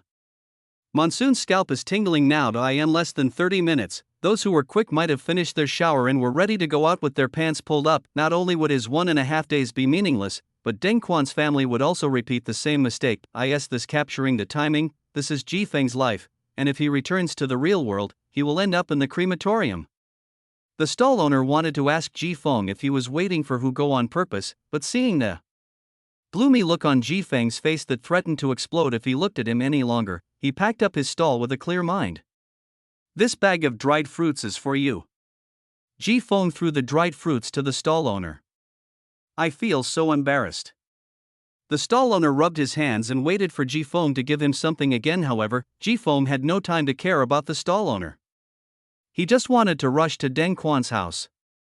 Half an hour had already passed, and a lot of things could have happened during this time. He only hoped that things would not develop to the point where someone died, and that Chen Daisen could protect Deng Quan from being bullied by Hugo again. But Chen Daisen would not help Deng Quan take revenge on Hugo, because they can be on the same level. The two younger brothers guarding the door of Deng Quan's house were loyal and responsible, except that they put their ears to the door to eavesdrop on the movements inside. Hey, you said you could hear some sounds at the beginning, but how come you can't hear anything after entering the house? You're not a prostitute who would scream so loudly and pretend to be so powerful. Hee, that's true. After dog brother is done, can we both enjoy it too? We can take turns guarding the door then. Guard the door first. If Gogu feels comfortable, it should be our turn. Do you think that guy is coming towards us? It seems so, but it looks familiar. Damn it, isn't this Ji Feng, one of Chen Daisen's men? Why is he here? Should I call him brother dog? Silly, have you forgotten how your last brother's leg was broken? Let's just deal with it first. We are just nobody, he may not know us. Ji Feng came in front of the two younger brothers and moved his fingers impatiently. Is Hugo still in the house? Brother, who are you? You must have come to the wrong place. The younger brother said with his eyes wide open. I understand. Hugo hasn't left yet. Ji Feng didn't hesitate to greet them. He grabbed their hair and slammed their heads together. The close contact of concussion caused them to collapse to the ground. Ji Feng stepped on the two of them and climbed over the wall. Just as the two younger brothers had just muttered, there was no shouting or crying in the room, and there was no movement at all. It was eerie, as if someone was hiding in the house, waiting to give the person who opened the door a surprise. Ji Feng acted cautiously. He didn't want his presence to scare Hugo and cause Su Qiu to be kidnapped. When I pushed open the door, a faint smell of blood came with the flowing air. It's over. Someone is dead. Ji Feng felt a chill in his heart, and he kicked open the door and rushed into the house. The scene inside the house completely stunned him. The dead person was dead, but Ji Feng didn't expect that the dead person was Hugo. I saw a wooden hairpin pierced diagonally into the side of his neck, and he was lying in a pool of blood, his face still retaining the hideous look before death. On the floor at the head of the bed was Hu Zi, who was tied up and unconscious, while Su Qiu was lying on the bed with his eyes closed, his shirt disheveled. He had not been humiliated, but it was unknown whether he was alive or dead. Ji Feng hurried forward to check. He was still breathing, but his head was bruised and bleeding. What is the plan that is not as fast as the change? That's it, Su Qiu is dead, and Chen Daisen will not avenge Deng Quan. But now that Hugo is dead, the Hu family will definitely demand an explanation, and Chen Daisen will not protect Deng Quan either. The county magistrate in the government office would also judge Deng Quan's family according to the Hu family's wishes, even though they were the victims. No matter how you look at it, he and Deng Quan are in a desperate situation and are about to repeat the original ending. Ji Feng exhaled a breath of foul air, raised his foot in disgust and kicked over the hideous corpse of Hugo. You bastard, since you're forcing me to the crematorium, don't blame me for being unjust and ruthless. Chapter 10. Are you willing? An incense stick of time has passed since Hugo came to Xiqing. Deng Quan, who had returned in a panic after being informed by the little beggar, stood at the half-open door of his home. His lips trembled as he listened to the silence in the house, and he did not dare to push the door open to go in. Hugo had been in his house for so long, and there was no sound from inside. Doesn't that mean Xiao Mei had already? Deng Quan felt like his heart was about to burst. Something that could be settled in just a few steps seemed like an insurmountable chasm to him. The wind blowing over time understood Deng Quan's hesitation and blew open the half-closed courtyard door for him. There was a corpse in the yard, and sitting on a stone bench next to the corpse was a person he could not understand. Ji Feng Yu. After confirming the little beggar's two descriptions, Deng Quan knew that it was Ji Feng who tipped off him. He wanted to ask why Ji Feng did this. Shouldn't he be like other scoundrels and enjoy humiliating others and showing off his power? But he swallowed the words back when they came to his lips. In this situation, it doesn't matter what the monsoon's purpose is. He had personally polished a wooden hairpin for Su Qiu, and now that hairpin was stuck on Hugo's neck. Deng Quan's lips trembled slightly. My wife and children, are they okay? I've consulted a doctor. Your wife hit her head against the wall while resisting and needs to rest for a while. Your son was just a little frightened and will be fine after a good sleep. Ji Feng stopped tapping his knees and explained the current situation to Deng Quan. Deng Quan closed his eyes and the heavy stone in his heart fell to the ground.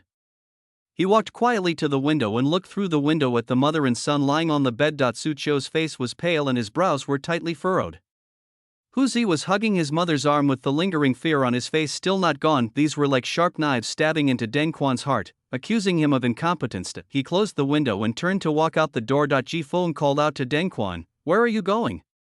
I accidentally killed Hugo and went to the government to confess my crime.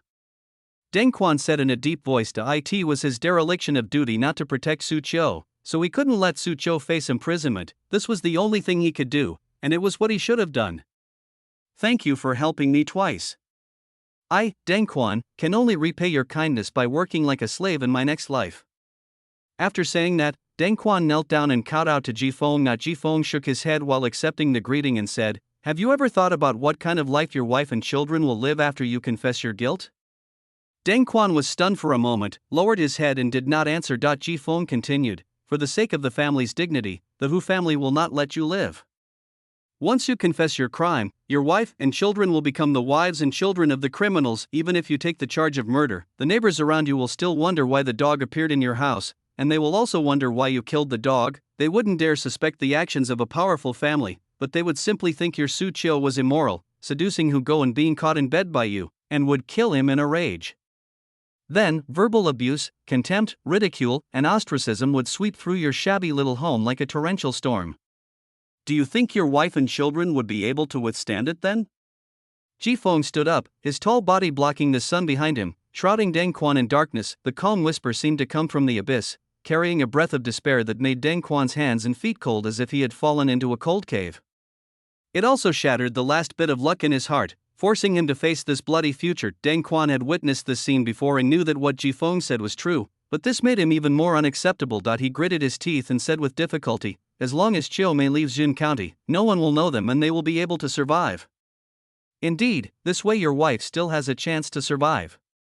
But haven't you forgotten one thing? All of this is based solely on the assumption that your death can appease the Hu family's wrath. What if they feel that your death alone isn't enough to appease their anger? Wife and whore slave. From then on, they were no longer considered human beings, and were tortured and humiliated until their tragic death. Watching Jifeng slowly walking towards him, Deng Quan took several steps back. He was unable to resist and his voice was trembling, because he knew that everything Jifeng said was very likely to happen. "I'm willing to pay for Hugo's life." They shouldn't do this. Jifeng tilted his head and laughed, and the cold sarcasm on the corner of his mouth was directed at someone unknown. "Yes, why not? Who do you think you are? You're just a commoner. Even if today hadn't happened, it would have been easy for them to destroy your family. No matter how you try to maneuver or how you tolerate, the final outcome will be the same." The monsoon was getting closer and closer, and Deng Quan was retreating step by step, as if there were several invisible chains tied behind him, dragging his limbs and neck backwards. "You can't change it. From the day Hugo set his eyes on your wife, your family was doomed to be broken and ruined." Faced with the threat and scolding of the monsoon, the 7-foot-tall man burst into powerless resistance for the first time in his life with tears in his eyes, like a drowning wild dog that could not grab anything floating and could only let out a final wail. "I am what you call a commoner. A life for a life is all I can do. What else can I do? Why are you forcing me like this? I just want to live a peaceful life with Chiu Mei. I have never hurt anyone, and I have never done anything bad. Why do you treat me like this? Why? Yeah, why?" Listening to this honest man's questions about his own destiny, Jifeng stopped and looked up at the sky. It was empty, with only one sun shining. The low whisper to himself fully expressed Deng Quan's grievances and unwillingness. "We haven't done anything wrong, yet bad things keep happening to us. We attribute everything to fate. We constantly accept, endure, and forget, and the cycle repeats itself. Just because we were born without royal power and wealth, and can only live as ordinary people, should we allow them to toy with our lives and trample on the things we cherish?" Jifeng's gaze shifted from the sky to Deng Quan again, and he asked a question that was enough to shake his soul. "Are you willing?" "Are you willing?" Deng Quan muttered with empty eyes. Somehow, he recalled his past with Su Qiu. Chapter 11. I'm not reconciled, it's time for dinner. A man's voice came from the village at the foot of the mountain. The men who were busy building the house put down their work and gathered around. "Auntie, can't you prepare some more dry food? We won't be able to eat enough of these." The Su family's mother rolled her eyes and said, "It's good enough to have something to eat. Go out and ask around and see how many families will give you food when they build houses. If it weren't for the fact that we're all from the same village, you wouldn't even have a blade of grass to eat." After scolding her, the old lady of the Su family turned around and glared at Su Qiu, who was following behind with a large bucket of soup, and scolded, "You stupid girl, you have no sense at all. Hurry up and divide the soup. If you delay your brother's wedding, I will go home and beat you." Su Qiu, who was still a girl, struggled to carry a wooden bucket filled with wild vegetable soup. "Baby, give me more. I want something dry." The men lined up to get their soup, and soon it was Deng Quan's turn. At the end, there was only enough soup left in the wooden barrel for half a bowl. I cooked a little less today. I'll cook more tomorrow." "Good." Deng Quan squatted on the ground holding a bowl and looked up at Su Qiu. Su Qiu held the wooden barrel and turned her head to tuck her hair that was blown by the wind. There is no dream or romance in the first meeting. Some of them could only blush amid the laughter of the crowd. Deng Quan, who had just walked to the gate of the yard carrying a hoe, was stopped by a neighbor. "Xiao Deng, are you done working in the fields?" "I'm done. What can I do for you, Auntie Sun? Can't we just chat with our neighbors when we have nothing to do? Aunt Sun looked at Deng's patched clothes and said, Little Deng, did you sew these clothes yourself? Deng Quan thought that Aunt Sun was going to make fun of him, so he kept silent out of habit. These are women's jobs. It's normal for a man like you not to understand. You've had a miserable life too. You lost your parents when you were young. You don't even have anyone who can care about you, let alone help you find a wife. After hearing this, Deng Quan almost understood what Aunt Sun meant, and started to act shy like a grown-up girl.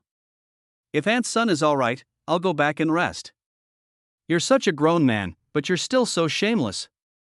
Isn't this what men live for?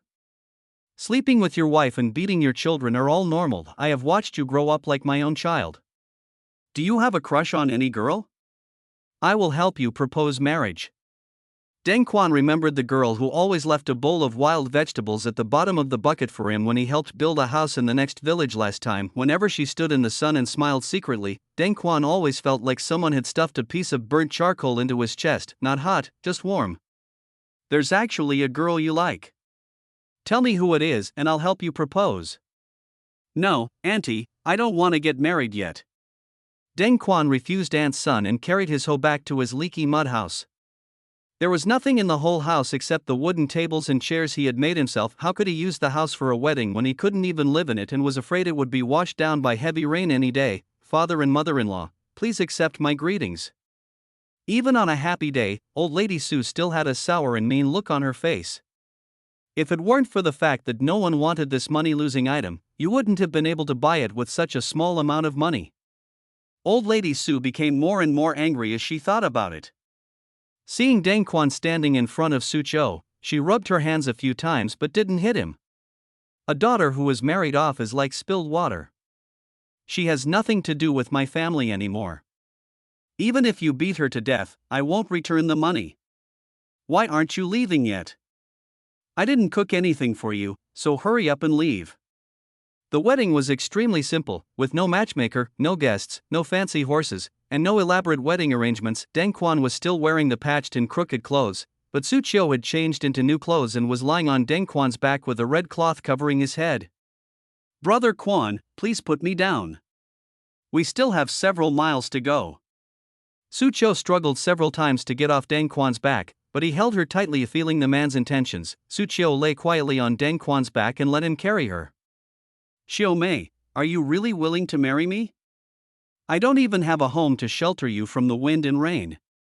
There was reluctance and inferiority in the man's voice, but Su Chou didn't think so. She knew how much her mother would go to in order to get a good price for her. Even though it was so excessive, Deng Quan was still willing to sell everything just for the chance to carry himself back home. Su Chou took off her veil, put her arms around Deng Quan's neck and used the veil to wipe the sweat off his face.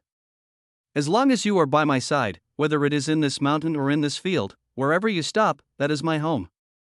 On the country road, the simplest and most plain love words flowed into Deng Quan's heart along with the singing of birds and the fragrance of flowers. With red eyes, he lifted Su Chou up again. The person on his back is heavier than ever before, but he is willing to never let go of it for the rest of his life. It's born.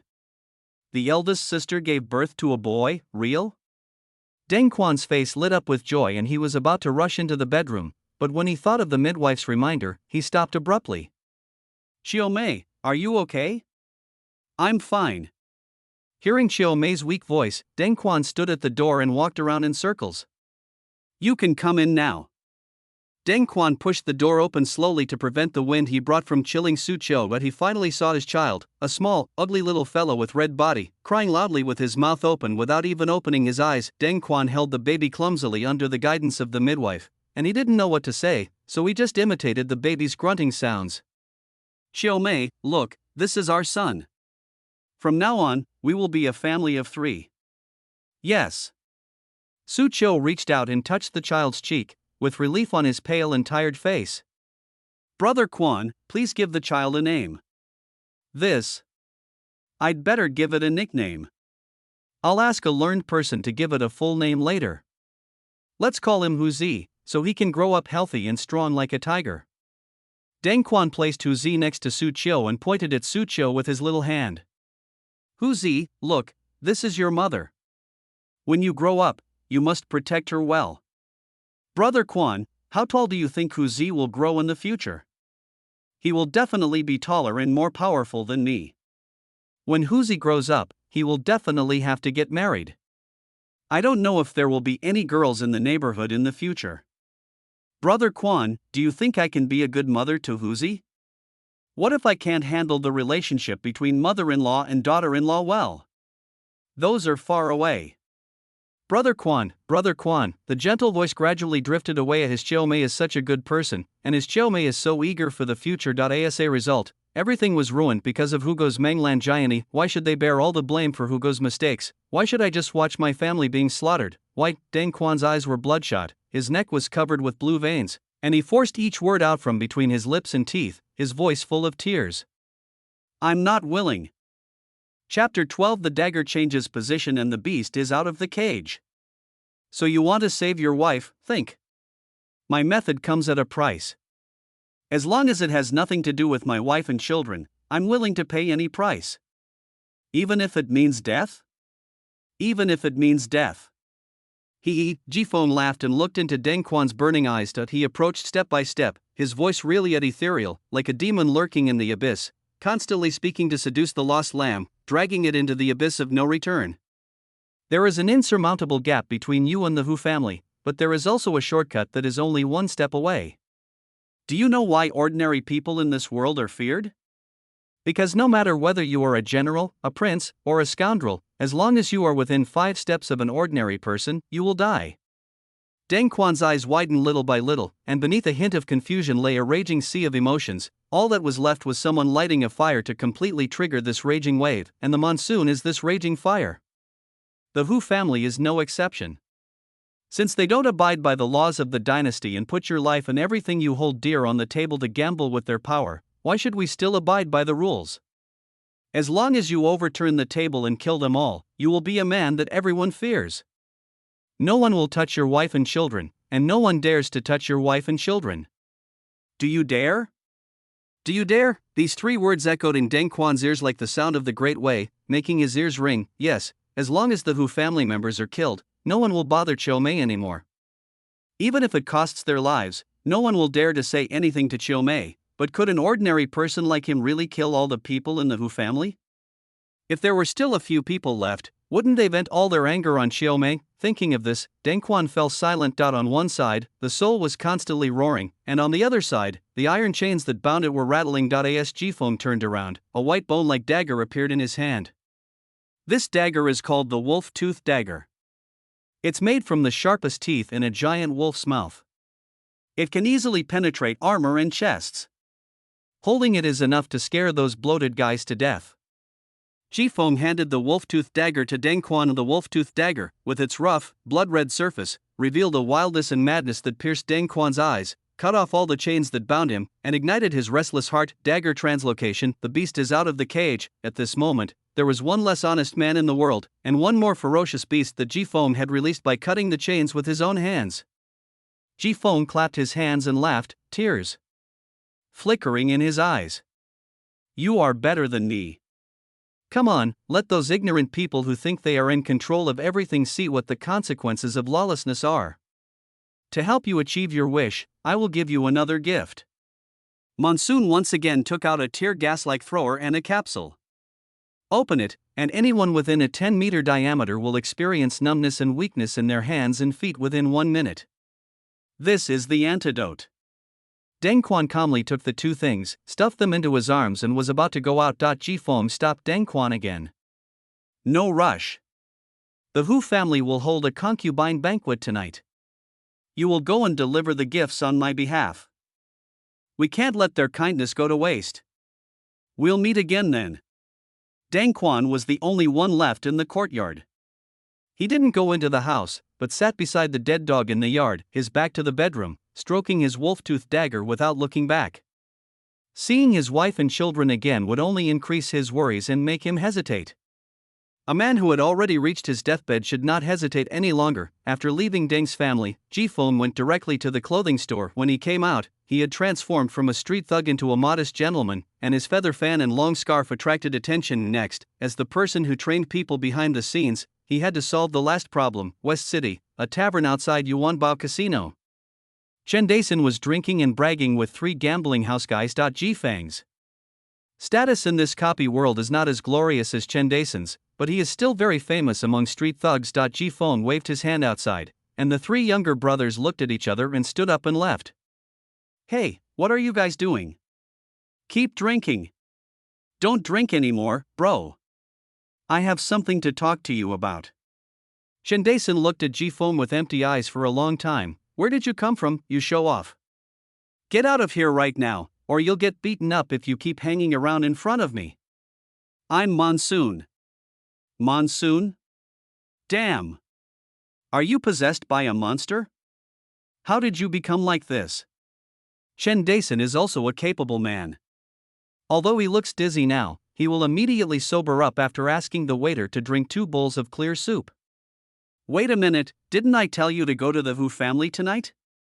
Why are you still here? Chen Dason pinched his head, and his eyes had changed when he looked at Feng through the gaps between his fingers. It was almost time for the Wu family to hold the banquet. If there was any delay, Deng Quan was afraid that everyone would be killed. Feng got straight to the point and said, "Brother, take me to your Chen family to see the head of the family right now. Something big is about to happen that will increase the Chen family's wealth by another 50%. Big deal? Everyone is just hanging out on the streets, how can you know what big deal is?" Chen Dason sneered disdainfully. The Wu family will die tonight, and many of them will die. Chen Dason shuddered, completely sobering up. He then asked half-believingly, "You didn't lie to me? After tonight, you'll know whether this is true or not. Only the most agile hunters can enjoy the most delicious parts of their prey. But if it's too late, the price you pay will only increase." The reason why Chen Dason became the big scoundrel of Yun County was partly because he was a hopeless case, but more importantly, the Chen family needed such a character. He was brought up in an aristocratic family and was not a fool because of nature. He stared at Feng and panted 3 or 5 times before suddenly standing up. "Come on, I'll take you to meet them at home." The setting sun had already reached the horizon, and Feng estimated the time and decided he had to speed up. The Chen family is a small family with a history of hundreds of years. Apart from 2 county magistrates, they have never produced any important figures. However, for a small border county like Yun County, they are already a behemoth. Today, the Chen family is managed by Chen Dalong, with the other brothers assisting him. As soon as Feng arrived at the Chen family, he saw these masters and a real master, the old master of the Chen family. The old man was over 80 years old. He could barely see with his dim eyes. He sat on a stool holding an anmu cane. The other Chen Jialangs were either serving on the side or drinking tea from cups. What they had in common was that pairs of scrutinizing eyes had been fixed on Feng since he entered the room, giving him the oppressive feeling of a 3-judge trial where a single word could decide life and death. After all, even the old man was alarmed. If Feng didn't take out some real stuff, he might not be able to leave the Chen family. Feng recalled his mentality when he first started selling, straightened his clothes and bowed. Boy Monsoon greets everyone. Chapter 13. Guarantor, you said something would happen to the Wu family tonight? The middle-aged man serving beside the old man of the Chen family spoke first. Feng gave Chen Dason a look, asking him to introduce everyone and interrupt the momentum and initiative of the Chen family. Unexpectedly, after receiving the look, Chen Dason turned around and left, and even closed the door considerately. Should I praise him for his good judgment or for his lack of judgment? Helplessly, Xia Jifeng could only turn on the system's passive recognition and reply. Master Chen, it is true that the boy said that something bad would happen to the Wu family tonight. How could a scoundrel like you, a subordinate of a Yason, know all this? The man sitting at the end of the seat put down his teacup and said with disdain. This was especially true since Feng was wearing scholar's clothes and looked like a decent gentleman, which made people look down on him even more. Feng stood up and looked at the man at the last seat. He was not a servant who reported things in exchange for rewards. He also wanted to let the Chen family members in this room know that he was here to trade. Master Chen Si is wrong. Identity can never be used to define a person. It is just a general term for my position. Feng flipped his wrist, and a long sword seemed to slip out of his sleeve and appeared in everyone's sight. For example, right now, I'm not a scoundrel anymore. How dare you? The Chen family is no place for you to run wild. Chen Jiasailang slammed his teacup and raised his voice. He really didn't expect that a mere rascal would dare to brandish a knife and a gun in front of the Chun family. Why are you so anxious, Mr. Chen? I'm just trying to prove that what I said is true. Ji Feng smiled slightly. Old Four, sit down. After the head of the Chen family spoke, Chen Xilang could only suppress his anger, sit down with a gloomy face, and look at Ji Feng with unfriendly eyes. Don't blame me, little brother. My brother has had a bad temper since he was a child and is easily impulsive. I'm sorry for being rude. Ji Feng took the long sword he had just bought back to the store and bowed to the head of the Chen family again. The two sides finally reached the same level where they could trade. You come from a noble family, you have connections, money, and power. I'm a scoundrel and I have a knife. Seeing that Ji Feng was really patient, the head of the Chen family had no choice but to speak first. After all, he really cared about the Hu family. The two families had roughly the same power. If the Hu family suffered a disaster, the Chen family might not be able to escape. Brother, do you know any details about the Hu family? If you can tell me, I will reward you handsomely. Ji Feng didn't keep the secret and took the opportunity to raise the price, but now is not the right time. Someone will kill someone at the Hu family tonight. If the Hu family is lucky, at most a few people will die. If they are unlucky, tonight's concubine banquet will become a farewell dinner for the Hu family. I heard that the Hu family always eats together as a family, and as long as Deng Quan throws a poisonous smoke according to his idea, the whole family will be killed instantly. Of course, we cannot rule out the possibility that not everyone gets together tonight. In that case, we can only say that the Hu family is lucky, accustomed to doing good things in Fuwei, Yun County. The head of the Chen family was not able to react for a moment. Little brother, do you mean that the assassin will take this opportunity to assassinate the Hu family tonight? Ji Feng shook his head. He's not an assassin, but an honest man who used to live in West City. Oh. Fourth Master Chen sneered, are you saying that there's a peasant in West City who wants to break into the Hu family and kill all of them? Don't make me laugh. Seeing the servant swaying at the window, Master Chen Si was even more confident. Come in, let this ignorant fellow experience what it means to be from an aristocratic family. The servants filed in, and 8 of them surrounded Ji Feng with long sticks, waiting for the master to speak again so that they could beat Ji Feng to the ground with the sticks. Ji Feng didn't feel much power. These servants were no better than the thugs on the street. They couldn't fight or scare people. They were nothing but bullies. Since Fourth Master Chen has expressed his stance, do I need to express my stance as well? Ji Feng looked at the head of the Chen family with a smile. Throwing away all the contradictions, the power of a sword without a knife in hand is greater than that of a sword. He doesn't mind showing how a peasant with cheating skills can act recklessly. The head of the Chen family stared at Ji Feng for a long time. He couldn't see how Ji Feng took out the knife and put it back. He only saw that Ji Feng was fearless, and immediately he believed it a little. After some thought, the head of the Chen family began to play the good cop and said, "These are guests of the Chen family. Get out." I guess it was the old rule of giving a good reward for a good result. The servant who went out came back with a tray with 8 silver ingots on it. Little brother, can you tell us in detail what happened? The head of the Chen family, who was close to others, was forgiven by Ji Feng. To put it simply, the Hu dog from the Hu family has been targeting a woman from a family in West City. He's repeatedly tried to rape her while she was at work, and today he broke into her house, but was killed by the woman. Judging by the time, that woman's husband should have entered the Hu family and is ready to completely resolve the problem. After hearing this, the head of the Chen family felt a toothache. He thought it was a government attack or a bandit invasion, so he even invited the old man out for it, but it turned out to be just a trivial matter. That Hugo is also a foolish idiot. He didn't even know how to use force, and he was still stubborn. Just pay for it directly. How many of those peasants can afford a piece of silver? If $1 isn't enough, give 2 more.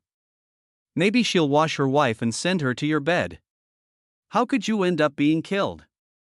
Little brother, are you sure someone in the Hu family will die?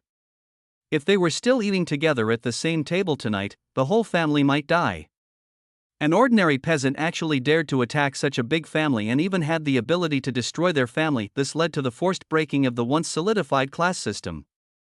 The head of the Chen family was extremely worried and wanted to immediately order people to beat Ji Feng to death with sticks. After all, his Chen family was not much different from the Hu family. If the Hu family could be wiped out, the Chen family would not be much better off, but the subsequent actions made the head of the Chen family suppress this idea. The Wu family was wiped out tonight. He knew in advance that the room for maneuver would be huge. If he could seize many of the Wu family's properties without bloodshed, the Chen family would be able to dominate Yun County. But if only a few insignificant people from the Wu family died, acting rashly would completely offend the Wu family. He might even be the one to be assassinated, causing the already fragile relationship between the two families to collapse. For a moment, the head of the Chen family was caught in a dilemma between greed and caution. Old Master Chen, who had been silent for a long time, spoke. "Boy, you want a lot of things, tell me." "I don't want money, shops, or anything like that. I just want you to help me bail someone out from the government." "Who?" "The person who killed someone at the Wu family tonight was Deng Quan." The room fell into silence, and everyone's eyes flashed with thought. Chapter 14: The Wu family incident. After a moment, Patriarch Qin spoke. "The news that little brother told you is very important, but their Wu family is not much weaker than our Qin family, so we need to be cautious in many matters. How about letting us wait and see tonight and make plans tomorrow?" Patriarch Qin said slowly, his eyes half closed, like an old fox in human skin. Ji Feng understood the hidden meaning behind what Patriarch Bai Qin said. The cost was beyond their expectations, and they were ready to cheat. Although the Wu family is a large family in a remote small town, there will definitely be people who will ask the government for an explanation afterwards because of the favors they received from the marriage. The Chen family wanted to take over the Wu family's piece of fat. But they didn't want to pay for it themselves. This is the dirty and profit-seeking nature of the aristocratic families, Ji Feng sneered. He was unhappy, but he wouldn't walk away in anger. He is at a disadvantage in this transaction. If he doesn't tell the specific information, he will have no bargaining chips. If he tells the specific information, he will also lose the bargaining chips. The only way to achieve your goal is to deceive. Ji Feng gathered himself together and glanced at the head of the Chen family, saying, "I never thought that the head of the Chen family would only have a limited vision. No matter how much the Chen family develops, it will still be doomed to decline."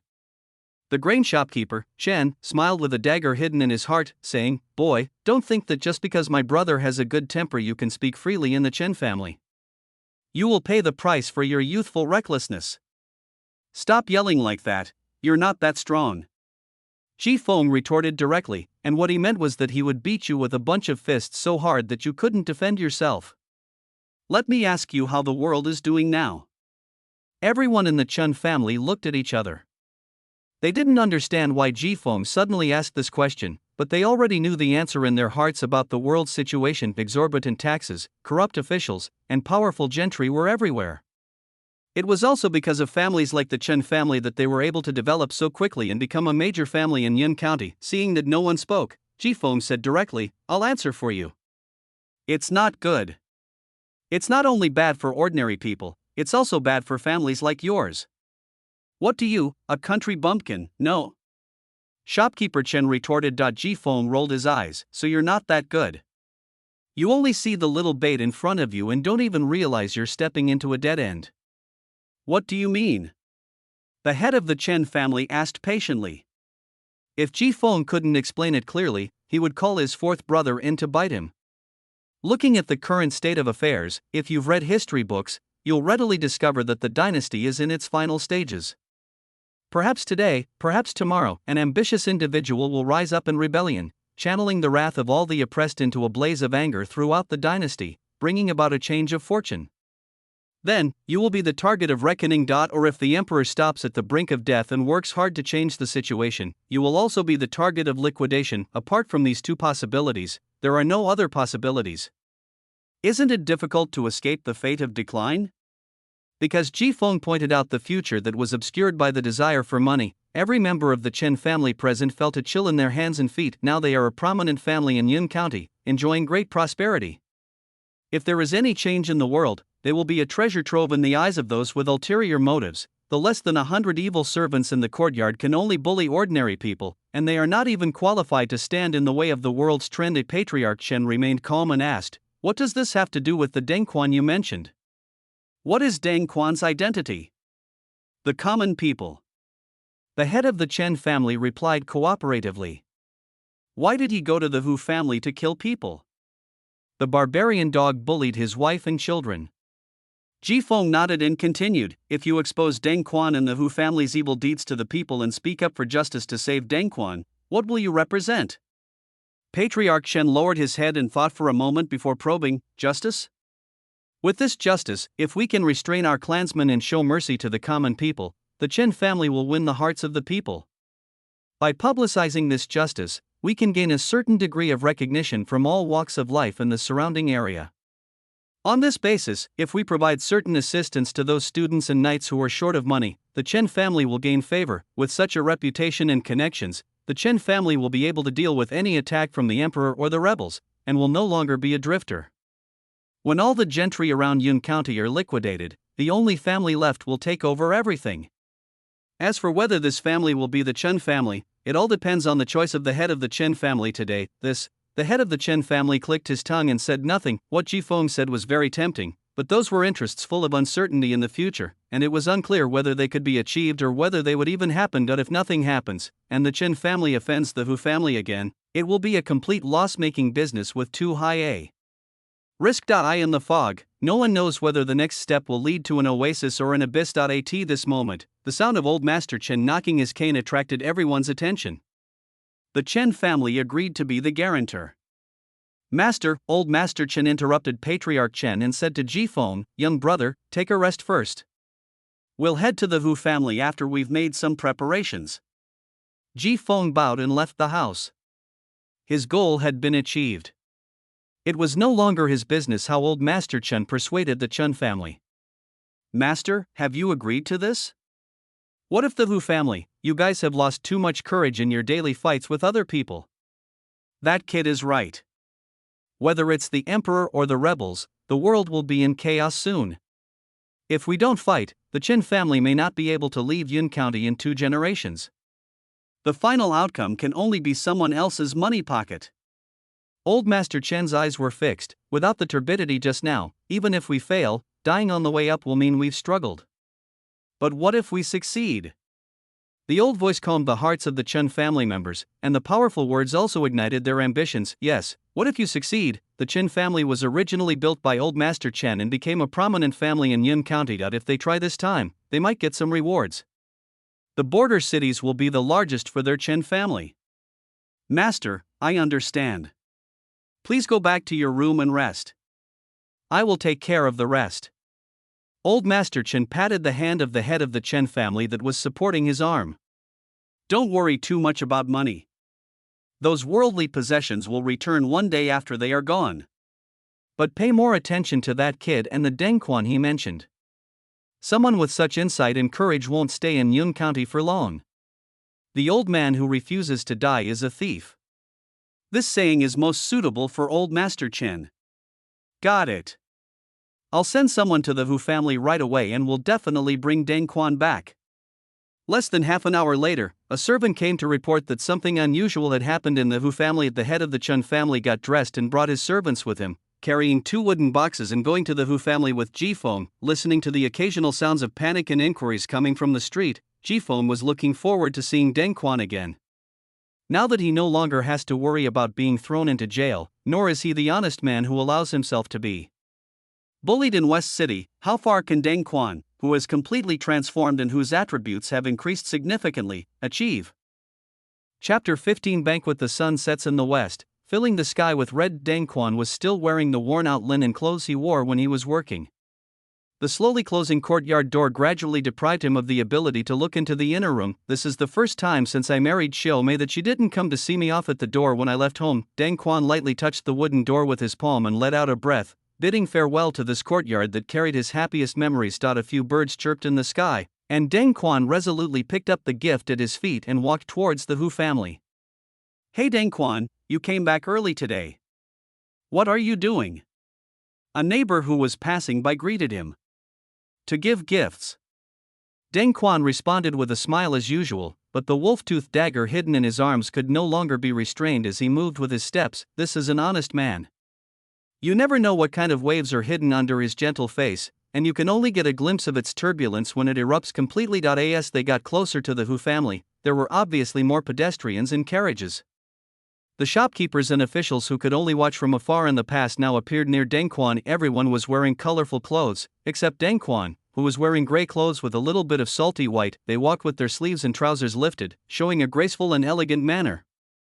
When they met each other, whether they knew each other or not, they would smile and exchange a few words, but all this has nothing to do with Deng Quan, and everyone ignores his existence with disgust. Even if you are in a crowd, it is as if you do not exist. Deng Quan's honest nature made him quietly retreat to the end of the team, looking at the person in front of him who was 1 meter away from him. He was born into a family of lowly creatures, struggling in the mud.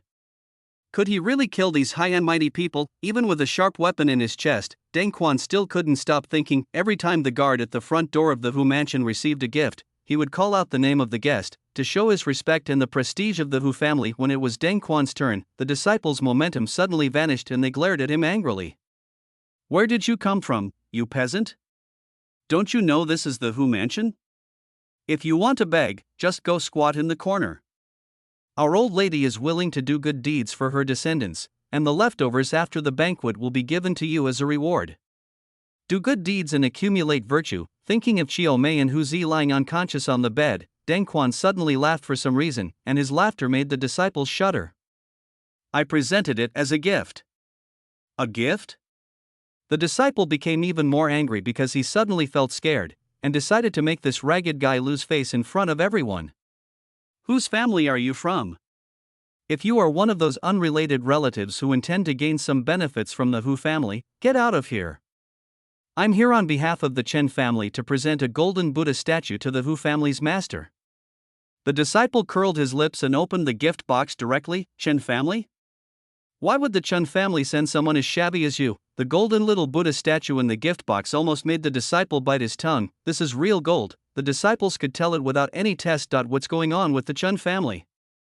If they wanted to embarrass the Hu family, why would they send someone like this as a gift? But this genuine golden Buddha doesn't look like it. The disciple couldn't figure it out, but he knew one thing: this kind of thing was something the head of the family needed to consider.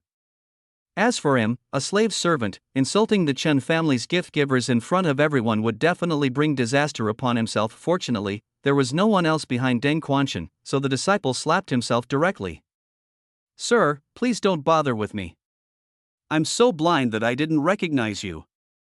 My dear brother, being on the same level as this evil servant who is just relying on the power of others will only make us lose face. I'm Sun, the owner of the South City clothing shop. I feel like I've seen you before. May I know your name?" "I'm Mr. Lin, the owner of the car dealership, and I think you look familiar." "I am." Deng Quan stared at the scene, stunned. He, a peasant who had just delivered a gift, had become the master simply by mentioning the Chen family's name. Without a word, the servant of a powerful family actually slapped himself in the face. The shopkeepers, who had previously ignored him and kept a meter's distance from him, all came closer to greet him. Their worn linen clothes and rough calluses on their hands were transformed into simple, diligent expressions. Deng Quan, surrounded by the crowd, followed them into the courtyard and took a seat. The aroma of wine and the vibrant colors of the dishes filled the air. Deng Quan estimated that the cost of this luxurious table would be enough to support him and Chiao Mei for more than a year. The Hu family is indeed a powerful family in Yun County. This is just a lowly concubine's banquet. Indeed, but I have to say that Master Hu is quite strong. He is already 53 years old this year, and he can still take a concubine. I'm so jealous. I'm having a hard time even dealing with the tigress at home right now. Brother Sun, you really need to take some supplements. My uncle's son, who was an apprentice in a clinic, left behind a prescription from Master Hu. I tried it, and now my wife calls me husband tenderly every day." "Really? Let us see this prescription too. If it works, we can put it up in Juxianglu. Those are family heirlooms. How can I show them to you so easily? Even if I tell you, you still don't believe me. In that case, Brother Deng, I'll give you a few pairs when the time comes to make you greedy." Deng Quan withdrew his gaze from the Hu family's main house, chuckled and shook his head. "I don't need it. Brother Deng is really amazing. He can make the wife at home obedient without any effort. Occasionally, he would hear some gossip, flattery, and dirty jokes, which made Deng Quan feel dazed, as if he was back at the dock listening to the gossip of those rough guys. If you concentrate again, you will find that the two influences vaguely overlap. It turns out that these people are no different from the peasants like them, with the same head and two legs. After that superior impression was broken, the fear he had seen and heard when he came here also disappeared. Now the only thing left in Deng Quan's heart was the worry that he could not kill all the members of the Hu family. Deng Quan touched the spot on his chest where the wolf-tooth dagger was hidden. Perhaps the dagger had been misplaced and had cut his skin. He felt a burning sensation and a stinging pain just thinking about what happened to Cho Mei, her fear and despair at that time. This little pain is nothing. On behalf of my father, I would like to offer a toast to you all and thank you for coming here to congratulate me. Mr. Hu's eldest son came out to toast and announced the official start of the banquet. Deng Quan withdrew his hand from his chest and let it hang by his side. As the evening breeze blew, the wolf's bloody fangs were faintly revealed between its sleeves. Chapter 16. My first time as a common man in the hall. Mr. Hu and his wife sat in the first seat, and the rest of the younger generation sat down in order. As for the protagonist of this concubine banquet, she is not qualified to sit here and eat. Mr. Who has a long beard and is slightly plump. If you didn't already know his age, you would not look like he is 53 years old. Listening to the noise of the guests outside, Mr. Hu looked at the empty seat belonging to Hu Go. Why didn't the third brother come back? I guess he forgot to come back from some woman's house again. Mrs. Hu said impatiently. You're such a mess. You spend all day looking for married women and don't come home all night. You've caused so much trouble, and you still don't know how to stop. Mr. Hu scolded. The other two bastards in the room didn't dare to say a word and kept their heads down in silence. Mrs. Hu was already feeling irritated today, thinking that it was because Mr. Hu was unhappy about taking a concubine, and now he was scolding her own youngest son, so she immediately retaliated sharply and harshly. If you weren't an old man in his 50s and still looking for young girls, would the third brother be so indulgent? Besides, it was you who let the third brother act like a scoundrel. Now that he's in trouble, shouldn't you be the one cleaning up his mess? Besides, what kind of trouble could the third brother possibly cause? It's just those men who come to you desperately, and you can just send them off with a few ounces of silver.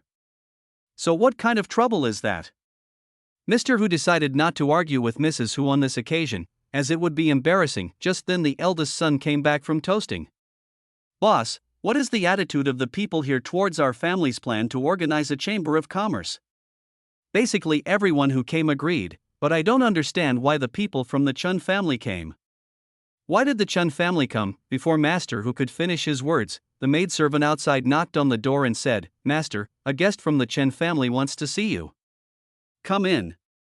Deng Quan walked into the hall with his head lowered. Mr. Hu waved his hand and ordered, close the door and leave. The Chen family asked you to bring a gift? You don't even have decent clothes. Are you looking down on our Hu family? Mr. Hu slammed the table and shouted. My name is Deng Quan. I have nothing to do with the Chen family. I'm just here to deliver a gift on behalf of someone else. By the way, I want to ask Mr. Hu something. Deng Quan put his hands behind his back, his eyes swept over the children at the table, and finally fell on Mr. Hu. What is it? Does Mr. Hu know what your son Hu Go has been doing outside? Look, it was you who started it all.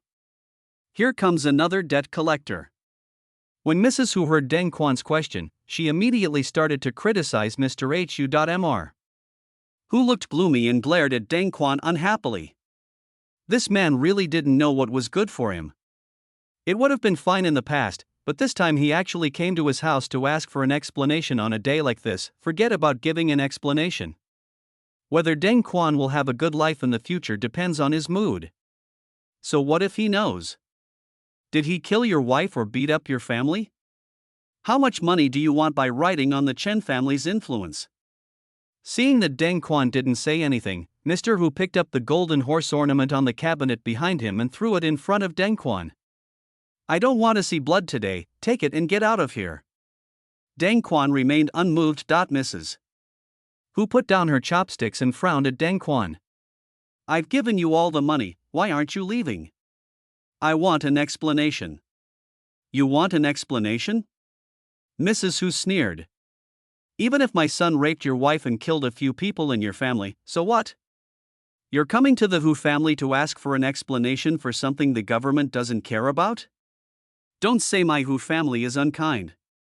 That golden horse is enough to buy your family's death several times over. Is that enough? The Hu family members agreed with Mrs. Hu's words. Even the two illegitimate sons Deng Quan looked at the golden horse in front of him with its 4 legs facing the sky, and the roar of blood rushing sounded in his ears. He wanted to take care of Chiao Mei with his whole life and even his own life, but the Hu family dared to insult and humiliate her with the golden horse. Hugo is a human being, but as Chiao Mei is not a human being, can you, the Hu family, let Hugo do whatever he wants? Compassion, kindness, righteousness, and morality, they are a bunch of black-hearted and rotten-lung guys. In that case, don't blame him. Deng Quan kicked the golden horse away and said in a slow, hoarse voice, I have received the explanation you requested, and now I will give you one as well. You still want to give us an explanation? Are you worthy? Hugo is dead. I killed him. The hall fell silent. Just as the head of the Hu family was about to kick out this arrogant guy, he saw Mrs. Hu clutching her chest with one hand, staring blankly ahead with tears dripping down her face. Impossible. How could a bastard like you kill my son? What nonsense are you talking about? Do you want to die? Deng Quan didn't say anything, just looked at Mrs. Hu. No matter what you say or what you scold, the person is dead. Mrs. Hu's premonition of the mother-son connection forced her to believe it, and the air she had put on from the beginning collapsed. My son! How could you be killed like this? It's all your fault. Why did you let him act like a scoundrel and compete with the Chun family for territory? Mr. Hu pushed Mrs. Hu away, his face extremely gloomy. You killed my Hu family members and dared to show off in the Hu family. Have you thought about how to die? It doesn't matter if you haven't thought about it. I will let your family think about it carefully on the road to the underworld.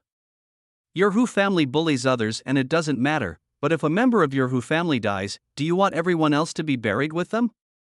Deng Quan stretched out his hand, holding the wolf-toothed dagger.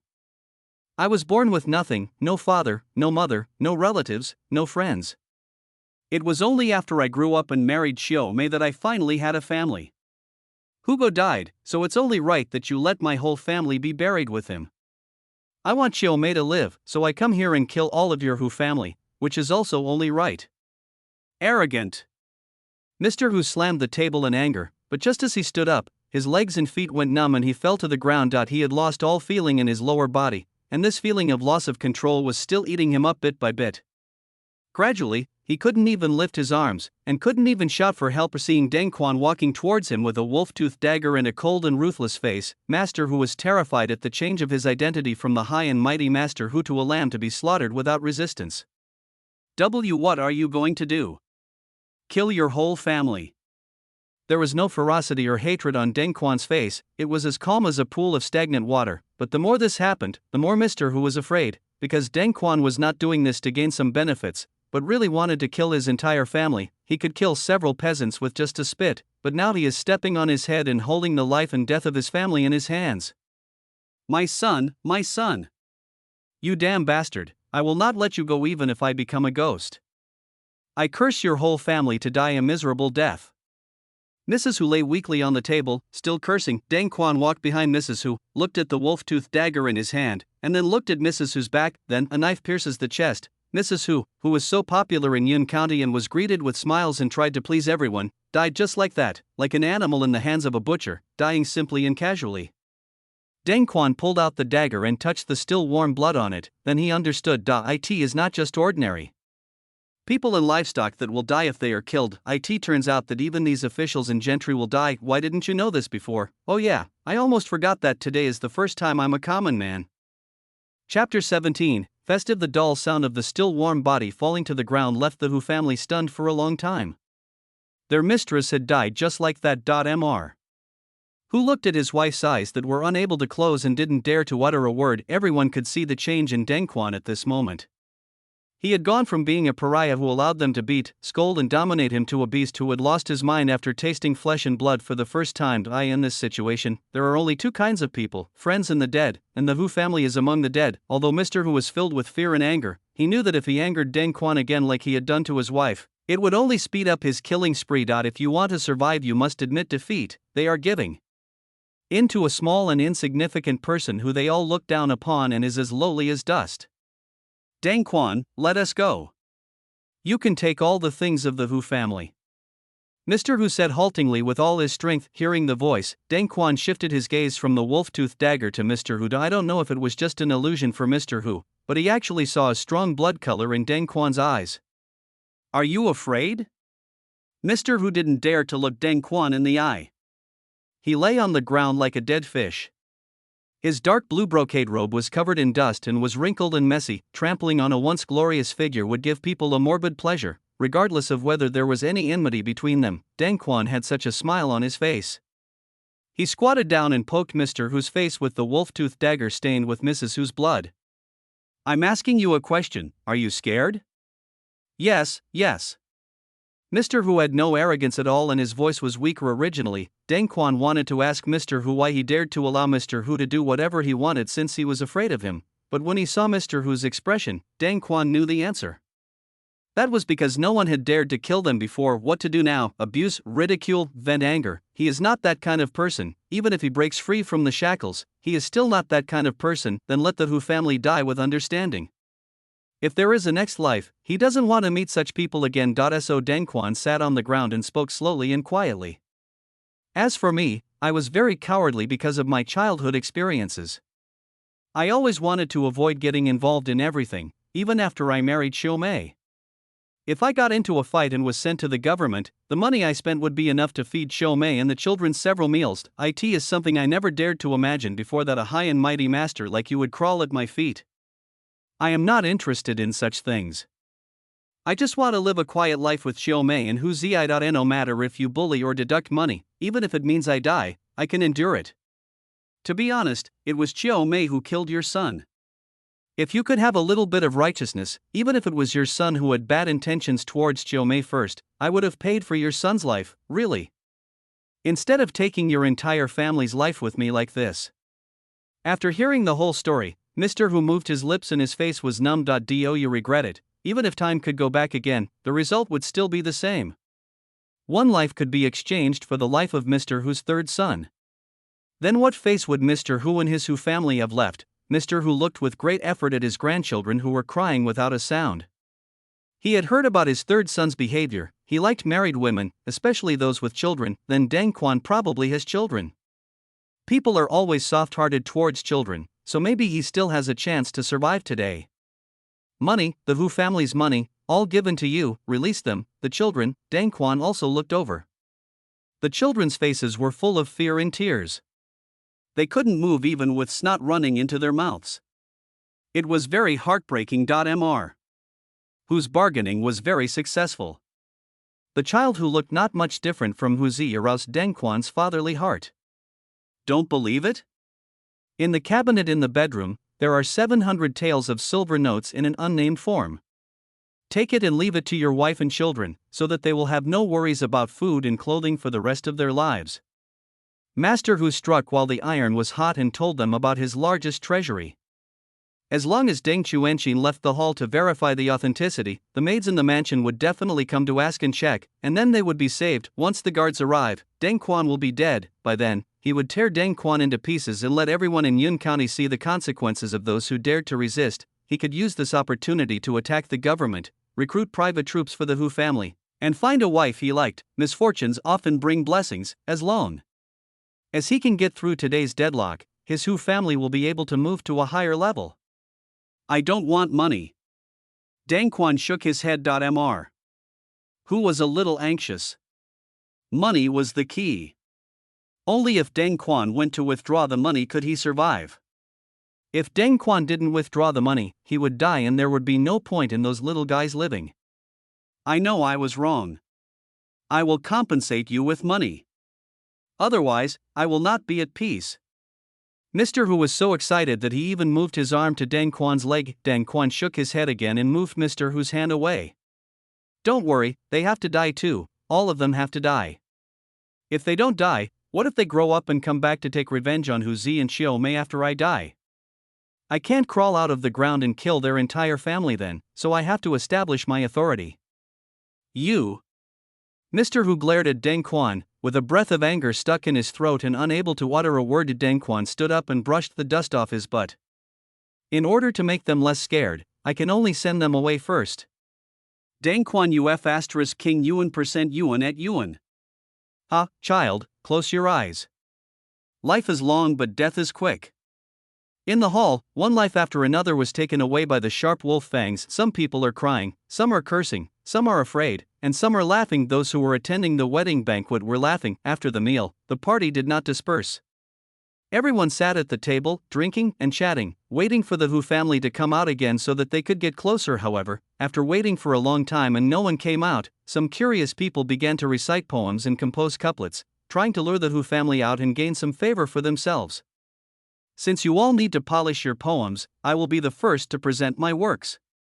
The man stood up, holding the wine glass and clearing his throat towards the hall, pondering. In ancient times, there was a family called Moon, whose great virtue was compared to the sky. Waving my hand, I disperse the rain and dew, everything beneath the clouds is my grace. Good poem. Wait a minute, I think I heard someone crying and cursing. At this time, if you care who is crying or cursing in the Hu family, you are just slapping the Hu family in the face. Shut up, I am, please don't be offended. My brother was just thinking of poetry and accidentally said it out loud. Everyone continued drinking. I toast you, drink. Is there anyone else reciting poetry? I'll do it. For a while, the courtyard was quite lively, full of cheers and praise. No one noticed the red flowers blooming on the window paper that separated them from wealth and glory. Or rather, if you see it, you should take it seriously. After all, today is a happy occasion. Safflower, festive child. Chapter 18. Human head Ji Feng and the Chen family rushed to the Hu family, and along the way they saw guests leaving the banquet in panic. The head of the Chen family stopped a few people and asked what had happened. The guests at the banquet all pointed in the direction of the Hu family with horror on their faces and said that someone had been killed there. After hearing the accurate news, Patriarch Chen felt much more at ease, and Ji Feng began to urge him. While the officials haven't reacted yet, let's go to the Hu family and check the situation. He was afraid that Deng Quan would lose control and start a killing spree on the spot.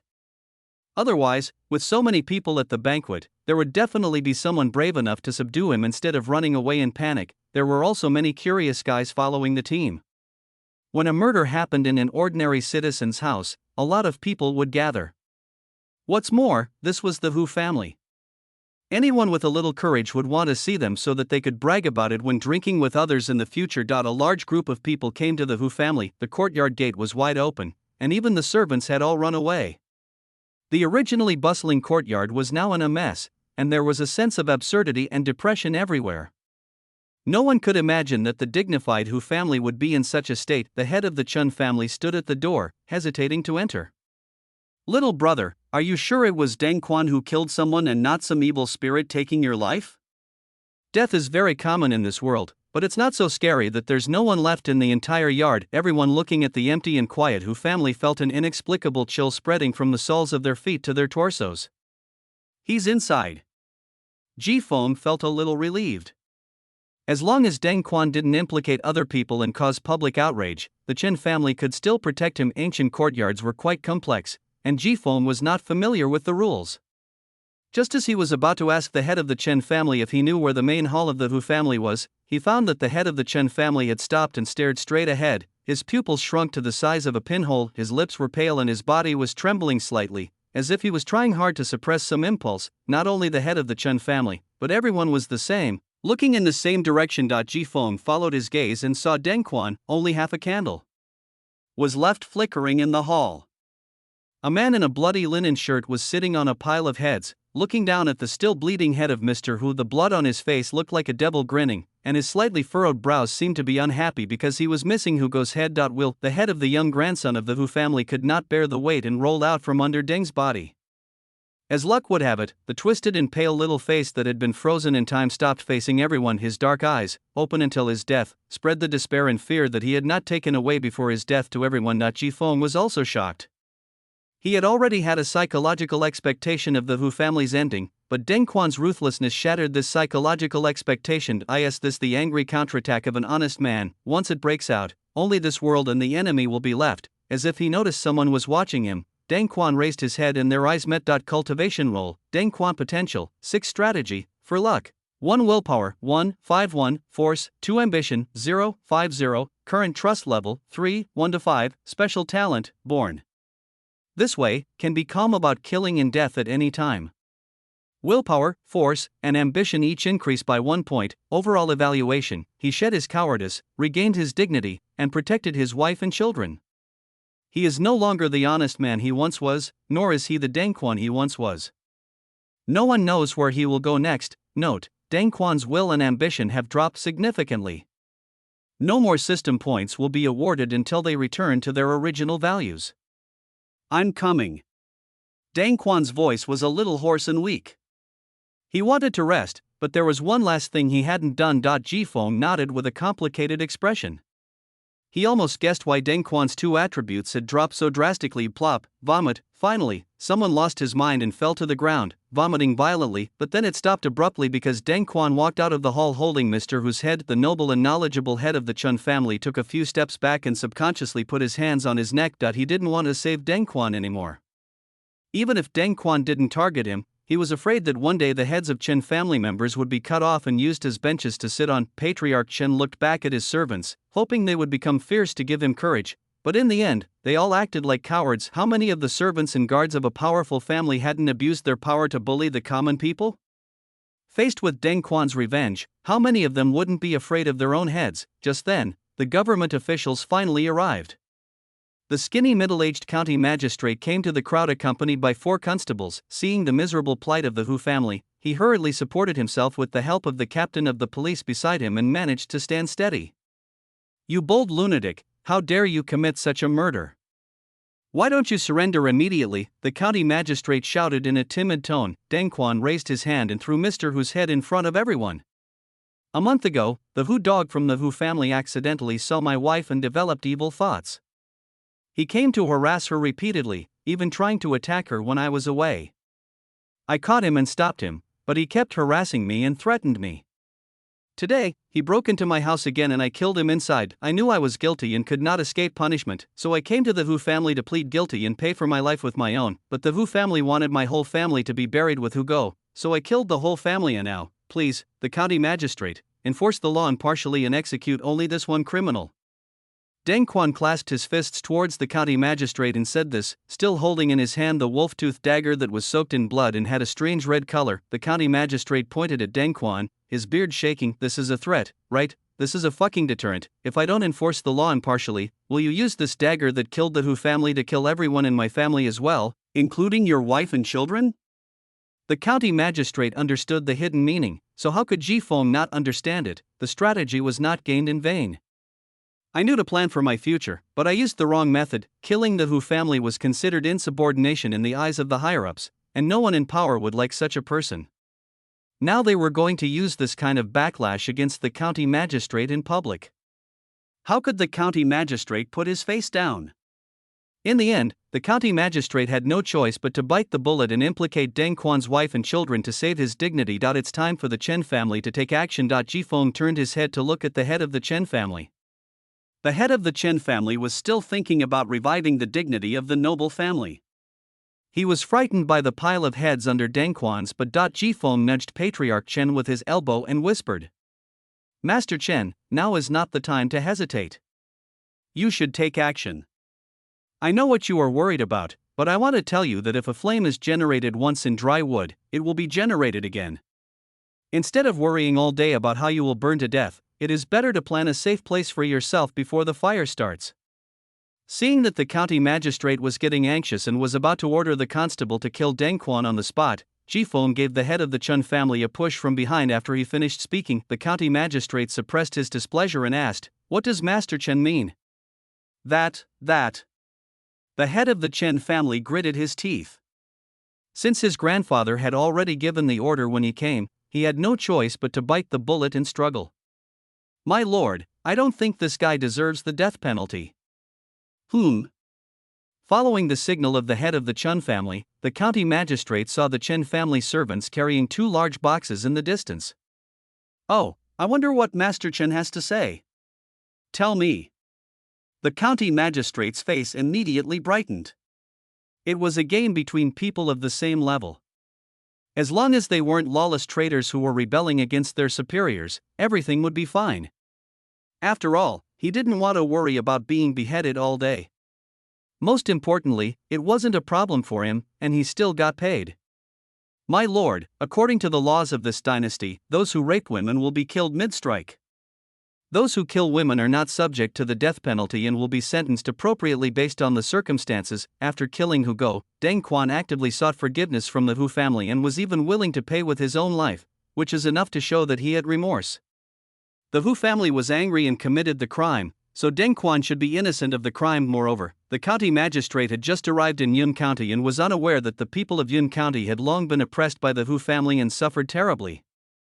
To be frank, the Hu family was completely the local tyrants of Yun County.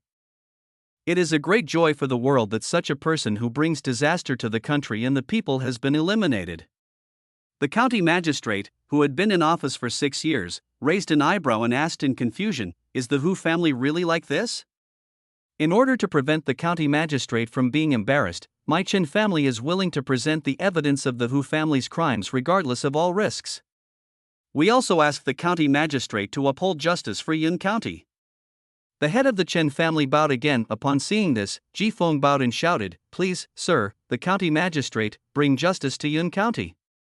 Everyone who reacted started shouting, "Please, sir, the county magistrate, seek justice for Yun County." Regardless of the process, the Hu family's reputation in Yun County has been completely ruined. Now that the Hu family is gone, everyone wants to step on them to vent their anger. Is that so? First, we must suppress the criminal. Once we have confirmed the evidence, we will definitely clear Yun County's name. Thank you, Lord Qingtian County. Thank you, Lord Qingtian County. Deng Quan stared blankly at the dramatic ending, then looked at his hands covered in blood, the voices of praise in my ears, abnormally harsh. 5 days later, the county magistrate announced that the Hu family had deserved the punishment and Deng Quan was innocent, and everyone in Yun County celebrated. Ji Feng and Su Qiu and his mother were waiting for Deng Quan outside. After not seeing each other for 5 days, Deng Quan had regained his usual honest demeanor, being simple and honest, greeting people with a smile, and being inconspicuous wherever he went. But only Deng Quan himself knows the changes within him. Upon hearing that Deng Quan had escaped from prison, many people went to Deng Quan's home to pay him a visit, but they only saw a padlock on the door. Their family moved into the Chun family, along with Ji Feng. In the following days, both of them were very busy. In order to allow Deng Quan to go further and get more points in the final evaluation, Ji Feng used the advantages of modern people to help Deng Quan take a shortcut. With new changes and understandings, Deng Quan is also working hard to absorb and learn. On the night when the Hu family was exterminated, the Qin family forcibly bought out 20% of the Hu family's property through Qin Daisen and his gang of ruffians. The next day, they took over another 50% and left the remaining 30% to other families. They gained a very good reputation, and Yun County became a place where the Chen family had the final say. At the same time, the Chen family began to discipline their members and develop a reputation as a benevolent family. Because they widely publicized Deng Quan's story of speaking up for justice, many people who were afraid to report him to the authorities flocked to the Chen family to seek justice. Their righteous posture somewhat overshadowed the county magistrate. The county magistrate was not annoyed at all, because the Chen family would give him a lot of silver every month, and he was willing to be a decoration. 3 days after Deng Quan was released from prison, 2 failed scholars who had heard of the Chun family's reputation came to him and wanted to become teachers in the Chun family so that they could study and take the exam. 10 days later, a well-known knight came to Yun County to meet Deng Quan, and also received 10 taels of silver as travel expenses from the Chun family. 20 days later, Ji Feng, who was treated as a guest of honor by the Chun family, disappeared without a trace, leaving only a letter. That night, the Chen family interrogated Qin Daisen for a long time, but Qin Daisen could not tell where Ji Feng's hometown was or where he was going. Deng Chuanza, holding the book written by Ji Feng, knelt down and kowtowed 3 times in front of the gate of Yun County. Yet he didn't know why Ji Feng was so generous in helping him, but this did not prevent Ji Feng from being the benefactor who changed his life. Chapter 19 Settlement. The wrath of the common man in the dungeon world begins to be settled. The attributes of the character Deng Quan will change as follows: potential 6, 3-6, strategy 5, 1 5, luck, 2, 1 2, willpower, 6, 4 6, force, 3, 1 3, ambition, 6, 1 6, current trust level, 4, 6 basic attributes increased by 14 points in total, earning 70 points. Trust increased by 4 points, earning 40 points, consumption in the dungeon world, Wolf Fang Dagger 5 points, T3 Paralysis Bullet and Antidote 8 points, Ordinary Knife 1 point, the dungeon world begins to develop. During the character Deng Quan's survival, any special events will earn system points. In October 489, heavy snow fell, and the temperature plummeted. Famine and cold weather brought unbearable suffering to the people. Meanwhile, the emperor increased taxes to build his mausoleum. Rebellions arose in the east, west, and north. In February 490, the rebels reached Yun County and captured it in half an hour. The county magistrate was killed on the spot by the rebels, accused of being a corrupt official. All the wealthy families in Yun County were tied up and beheaded one by one. Only the Chen family survived by giving away all their wealth with the support of the people. In March 490, Deng Quan's unique knowledge and insights impressed the rebel leader, who recruited him as a counselor. Gained 5 points. In May of the year 490, a member of the Chen family, who had been trying to attract the love of the rebel leader's only daughter by portraying himself as a proud scholar, met his end. 5 points earned. In June 490, the rebels set out, and Deng Quan and his family left Yun County with the army, officially providing advice to the rebels. September 492, after repeated practice, Deng Quan mastered his skills and became the rebel leader's right-hand man, earned 10 points. In January 493, the rebel leader privately discussed with Deng Quan, suggesting that if Deng Quan agreed to divorce, he could marry his daughter, further strengthening the relationship. Deng Quan, however, simply pleaded ill and requested to return home to farm. In May 493, the rebel leader's daughter married Deng Quan as a co-wife, earning 5 points. In February 496, the rebel leader died in battle. Deng Quan took over the rebels and officially became one of the 3 greatest rebel leaders in the world, earning 20 points. April 503, Deng Quan had no interest in fighting, so he split off and became the first to claim the throne, earned 10 points. In September 504, Deng Quan and his family were poisoned by a restaurant in the main city while on a night outing. His son Huzi was also beheaded, earned 10 points. The copy of The World of the Common Man's Anger has been completed. Evaluation: this is a not very qualified villain. A total of 162 points. Lying in the morgue, Jifeng stared at the abbreviation of Deng Quan's life on the system screen for a long time without saying a word. It is a pity that Deng Quan, who we had been together for a month and was considered half a friend, died so suddenly. No1 is perfect, and the world is unpredictable. If you don't keep going, no one can see what will happen at the end. All in all, no one loses out. Deng Quan and his family lived for 15 more years and went from being humble people to truly superior people. That he himself also gained more than 400 days of life. Rather than feeling sorry, there is something more important waiting for the monsoon. How was he supposed to get out of the morgue an hour later? In the police station interrogation room. Jifeng was wearing a baggy hospital gown and handcuffed to a stool. The 2 policemen opposite stared at Jifeng with serious expressions. Name: Monsoon. Gender: male. Age: 26. Tell me, why did it appear in the morgue? Where was the body stolen from? What corpse? I didn't steal any corpse. Jifeng felt very sad. He just howled a few times in the morgue because he was disgusted with the people freezing to death. Then 2 public servants came up and grabbed him, pinned him down and took him back to the police station. Keep making up stories. There's a missing body in the morgue, and you, a non-medical worker, are in the morgue. Why don't you confess and get a lighter sentence?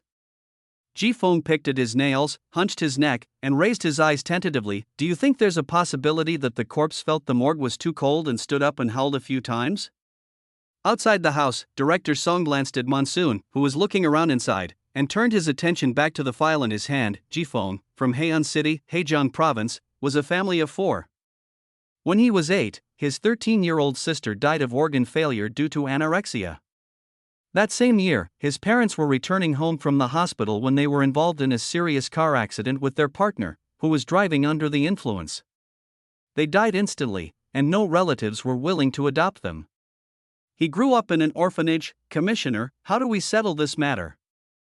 We can only go by what the hospital says. This guy entered a rare state of suspended animation after the car accident. Let's observe him for a few days. If there's nothing unusual, we can let him go. After completing the process, Jifeng walked out of the police station with 50,000 yuan in hospital compensation and a new set of clothes. Fortunately, everyone has abandoned the feudal ideas of the old society, otherwise he would have to go through a whole tour of the laboratory before coming out in a damaged state, looking at the tall buildings and the hustle and bustle of traffic in the city. If it weren't for the existence of the system constantly reminding him, he would have thought that his previous experience was just a dream. After returning to the single-person rental house, Jifeng took a quick shower and went to sleep. I slept from around 9 in the evening until 9 the next morning. There were more than 10 missed calls on the phone. Jifeng, are you still able to do this job? The boss asked kindly as soon as I picked up the phone. Didn't I take a day off yesterday? Didn't you see I told you to work overtime? The whole company is here, but you're the only one not here. What's the meaning? If you can't do it, get out of here right now. I'm telling you, there are plenty of people who will do it if you don't. Are you angry? If it were in the past, Jifeng would definitely want to grab the boss by the collar and give him the G family weight gain technique on his face, but now he has gotten rid of vulgar tastes. They are all cheaters, who is still following the main storyline. They haven't broken the air wall to explore the outside world. That's because Monsoon is afraid that the server will crash. After all, the things sold in the system store are one level higher than the current world technology tree. Jifeng, I'm talking to you. If you still have this attitude, I'll dock your salary. I remember your last name is Hu too. What? Are you scared now? If you are, then get back here and work overtime. I can only say that you were born in a good era. Take the salary I give you and get out of here. Jifeng directly hung up the phone and blocked the person. 1 point can be exchanged for 1 gold bar. Who would waste time arguing with a black-hearted boss? It's so nice to stay at home and read novels and comics. What? One Piece, Naruto, Bleach, Demon Slayer are in school. Not only is it fun, but you can also see how the villains are raised. A month later. System, open the next copy world. Chapter 20, Despicable Stranger City X, a large city by the sea, has become a place where the Liang Group has a say because the Federation was unable to take care of itself after the war. Death, chaos, wealth, intersect in a complex way. Here there is no law, only order. It can be called hell for the poor and paradise for the ambitious. Due to the displacement caused by war, human life was worthless, and the slave trade industry emerged in the black streets of City X. All places where slaves were sold were collectively called human shops. There were 10 women of different ages imprisoned in the underground prison of the Black Shark Race Store. Each of them was sitting on the dirty and smelly hay with her legs hugged. The shouting and screaming in the distance could not cover up the slight sobbing in their ears. They were like mayflies caught in a spider web, with the spider silk made from the whip marks on their bodies tightly wrapping around them, and they dared not struggle. The iron gate made a sharp sound, and a naked woman who looked to be in her 20s was thrown into the prison like garbage. She stared at the ceiling with dull eyes, and her body trembled and twitched from time to time like a zombie. The various disgusting marks on her body summarized what she had just experienced. Don't think you have a chance to escape and return to normal life. The only people who can leave here are corpses and trained humans. Just do what I tell you to do. This is the result of daring to resist. Scar Brother pulled up his baggy pants and glanced around from inside the cage. You, come out. The girl who was pointed out walked out quietly. The man lost interest after taking 2 glances. The girl was as thin as a stick, with only thin skin covering her bones. Her dull eyes were looking at the ground under her hair that looked like dead branches. This girl is more like a zombie than the women on the ground.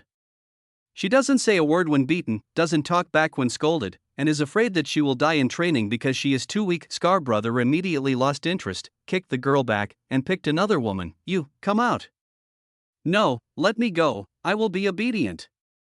The chosen woman's cries and begging for mercy aroused Scar Brother's interest. He walked forward with a grin, grabbed the woman's hair and dragged her out.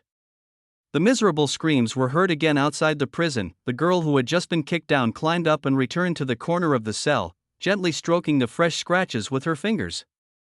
The slight stinging made her feel that she was still alive. Her name is Yang Linger, but people prefer to call her the gene stabilization drug carrier because when she was 10 years old, her living father injected her with the only drug in the world that can increase the survival rate of gene warriors. Since then, her already unhappy life has sunk into hell, and there is no place for her to stay in this big world. Those who know her want to capture her and take her to the laboratory out of greed, while those who don't know her will inflict suffering on her wantonly due to the evil of human nature. She didn't remember how long she had been sold here, and she didn't care. A fallen leaf in a rushing stream has no control over its own future, but no matter what future it holds, it will end in fragmented death. Only by shrinking into a dark corner and hugging yourself tightly can you feel a little at ease. Ring ring ring. Scar brother, phone call. Who the hell is that? Scar brother cursed and pulled his pants to pick up the phone. Lanzai? Why are you calling me? Stranger? I didn't see you. I barely left the store in the past 7 days. Killed more than a dozen of your men? Your brother died too? Holy shit. Lend it to me, lend it to me. I didn't say I wouldn't lend you money. You're being so tyrannical in our territory, and that's a slap in my face. Just wait, I'll bring people over to help you. Scar brother hung up the phone and spat with an unhappy look on his face. What a fucking loser. He let a stranger play tricks on him like this. If Boss Liang knew about this, he would think everyone was useless. Mao, San Mao, you two stay here to watch them, and the rest of you follow me. Scar brother led a group of younger brothers and left in a hurry, carrying their weapons. San Mao leaned over to the dozing Mao, licking his lips and saying, Brother, Scar brother and the others are gone, how about we have some fun too? We can save money tonight. Mao raised his hand and gave San Mao a slap on the face. Don't let your white worms get to your head, kid. The money you're using to buy whores is ours. If you mess with them and something happens, it's Scar brother's money you'll lose. I've told you countless times that murder, arson, whoring, and gambling are all fine in X City, but you have to follow the rules. Do you want to be sealed in cement and sink into the river? Thinking of Scar brother's cruel methods of dealing with those who did not follow the rules, San Mao shrank his neck and dared not mention it again. Brother, do you think this outsider is so powerful and keeps looking for trouble? Will he kill a few big brothers to grab the territory? It doesn't matter if we fight and kill each other, but if outsiders come to City X to commit violence, do you think those genetic warriors under Boss Liang are just sitting there doing nothing? Mao said with envy in his eyes. Genetic warriors possess abilities beyond those of ordinary people, and each one of them is fought over by various forces. It can be said that as long as you become a genetic warrior, you have almost entered the ranks of the superior people, but Mao was just envious but didn't dare to dream about it. A genetic medicine was so expensive that he couldn't afford it even if he sold it 10 times. Even if he really got a genetic medicine, he wouldn't dare to inject it. If only 1 person out of 100 survives, it is God's blessing. He has not made any progress in the past 20 years, but he does not think that he is the son of destiny. It was a rare opportunity. Mao smacked his lips and leaned back in his chair, trying to sleep openly. However, San Mao was still throbbing in his heart. He stared at the woman in the cage and wondered whether to find a chicken or catch one forcibly at night. Just then, someone knocked on the wooden board covering the dungeon ceiling. Who is it? Take out.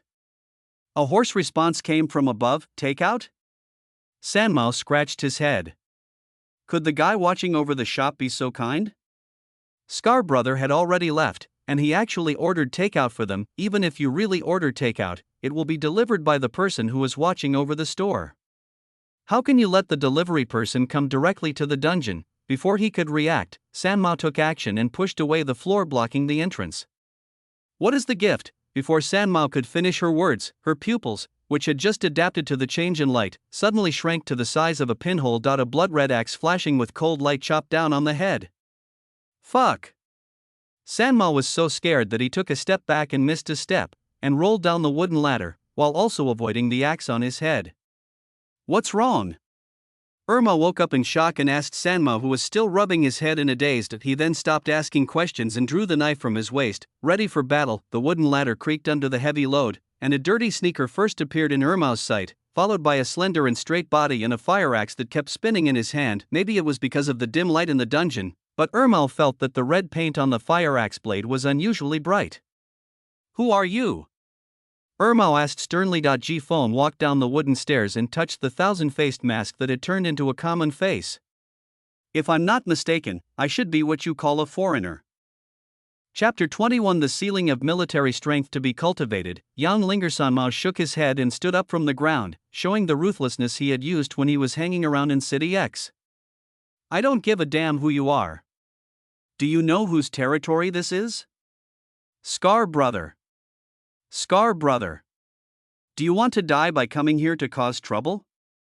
Sanmao approached Ji Feng and yelled, his saliva flying onto Ji Feng's disguise mask with freckles. Mao kept staring at Ji Feng, and secretly took out his cell phone with his hands behind his back to contact Scar brother. When he saw Ji Feng wipe the spit off his face and even stop the fire axe in his hand, his heart suddenly skipped a beat and he immediately shouted loudly, Sanmao is back. Ha?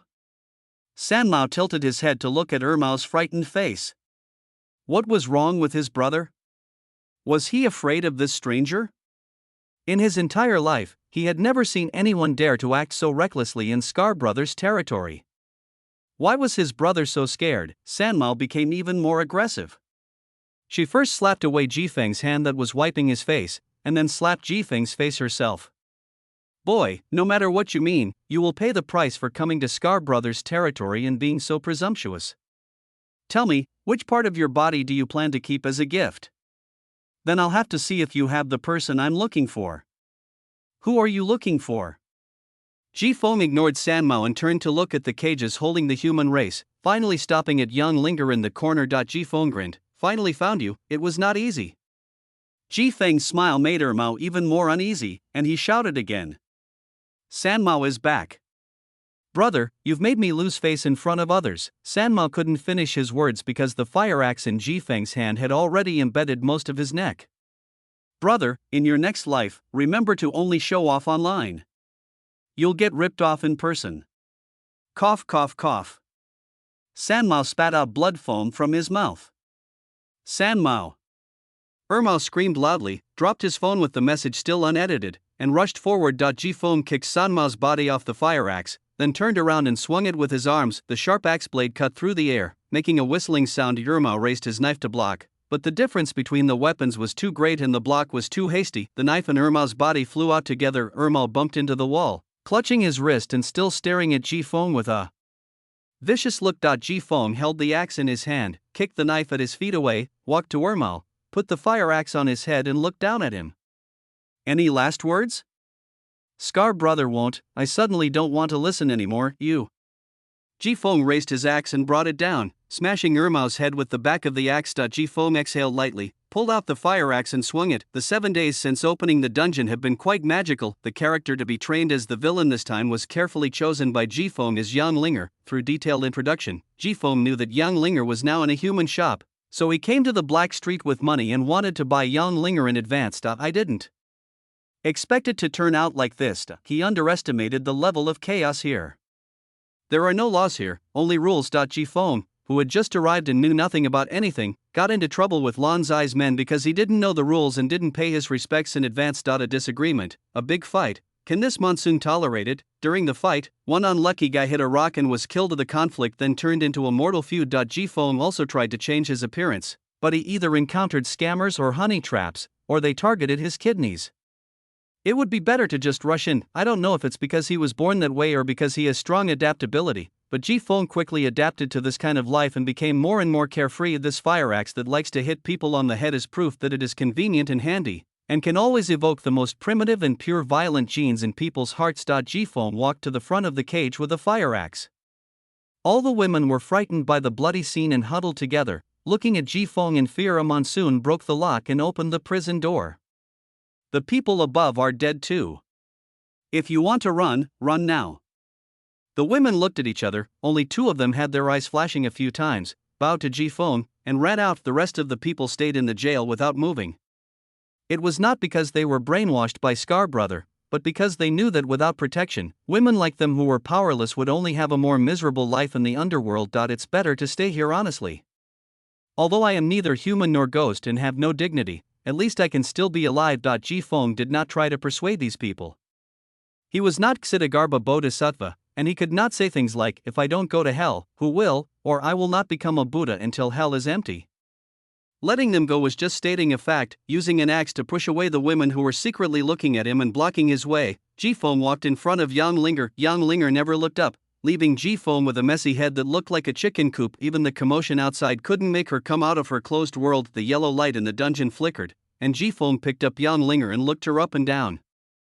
Very thin, very light, and skinny is not even an adjective for her. He is very small and short, always hunching his back and not daring to look up. With her expression of despair and puppet-like demeanor, it would be the most eye-catching thing to throw her among a group of beggars. If it weren't for the system, Ji-Fong would have found it hard to believe that this was the leader among the genetic warriors in City X 5 years later, and the second in command of the Liang Group. Villain character training system host, Monsoon points, 102, 50. Points spent opening a new instance, 10 points spent in the real world, and 1 month of living, current copy world, rebirth after despair. Brief introduction. Liang's new energy group has been entrenched in City X for many years and has become a well-deserved local tycoon.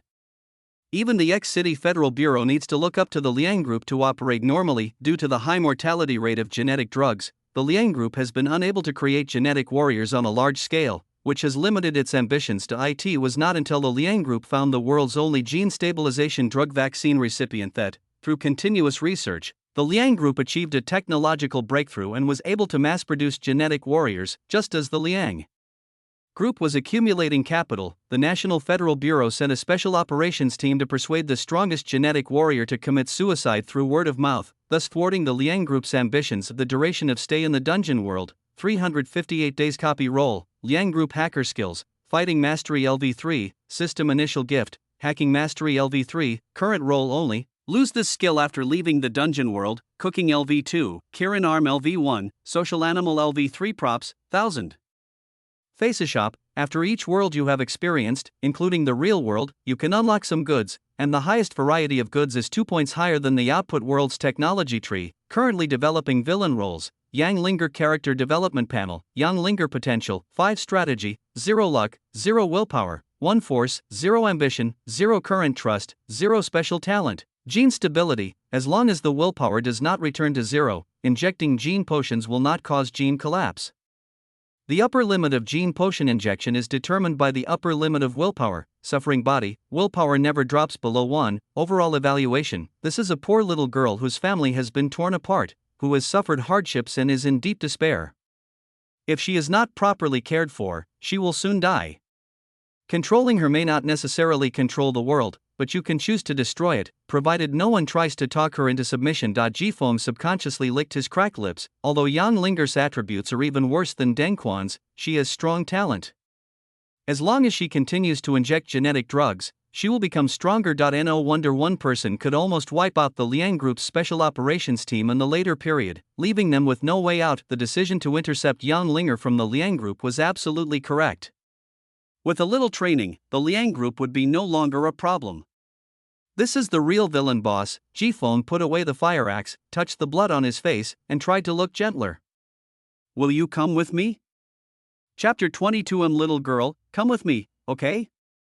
From now on, you can be like other children, with your own family, your own room, and you can play freely in the sun.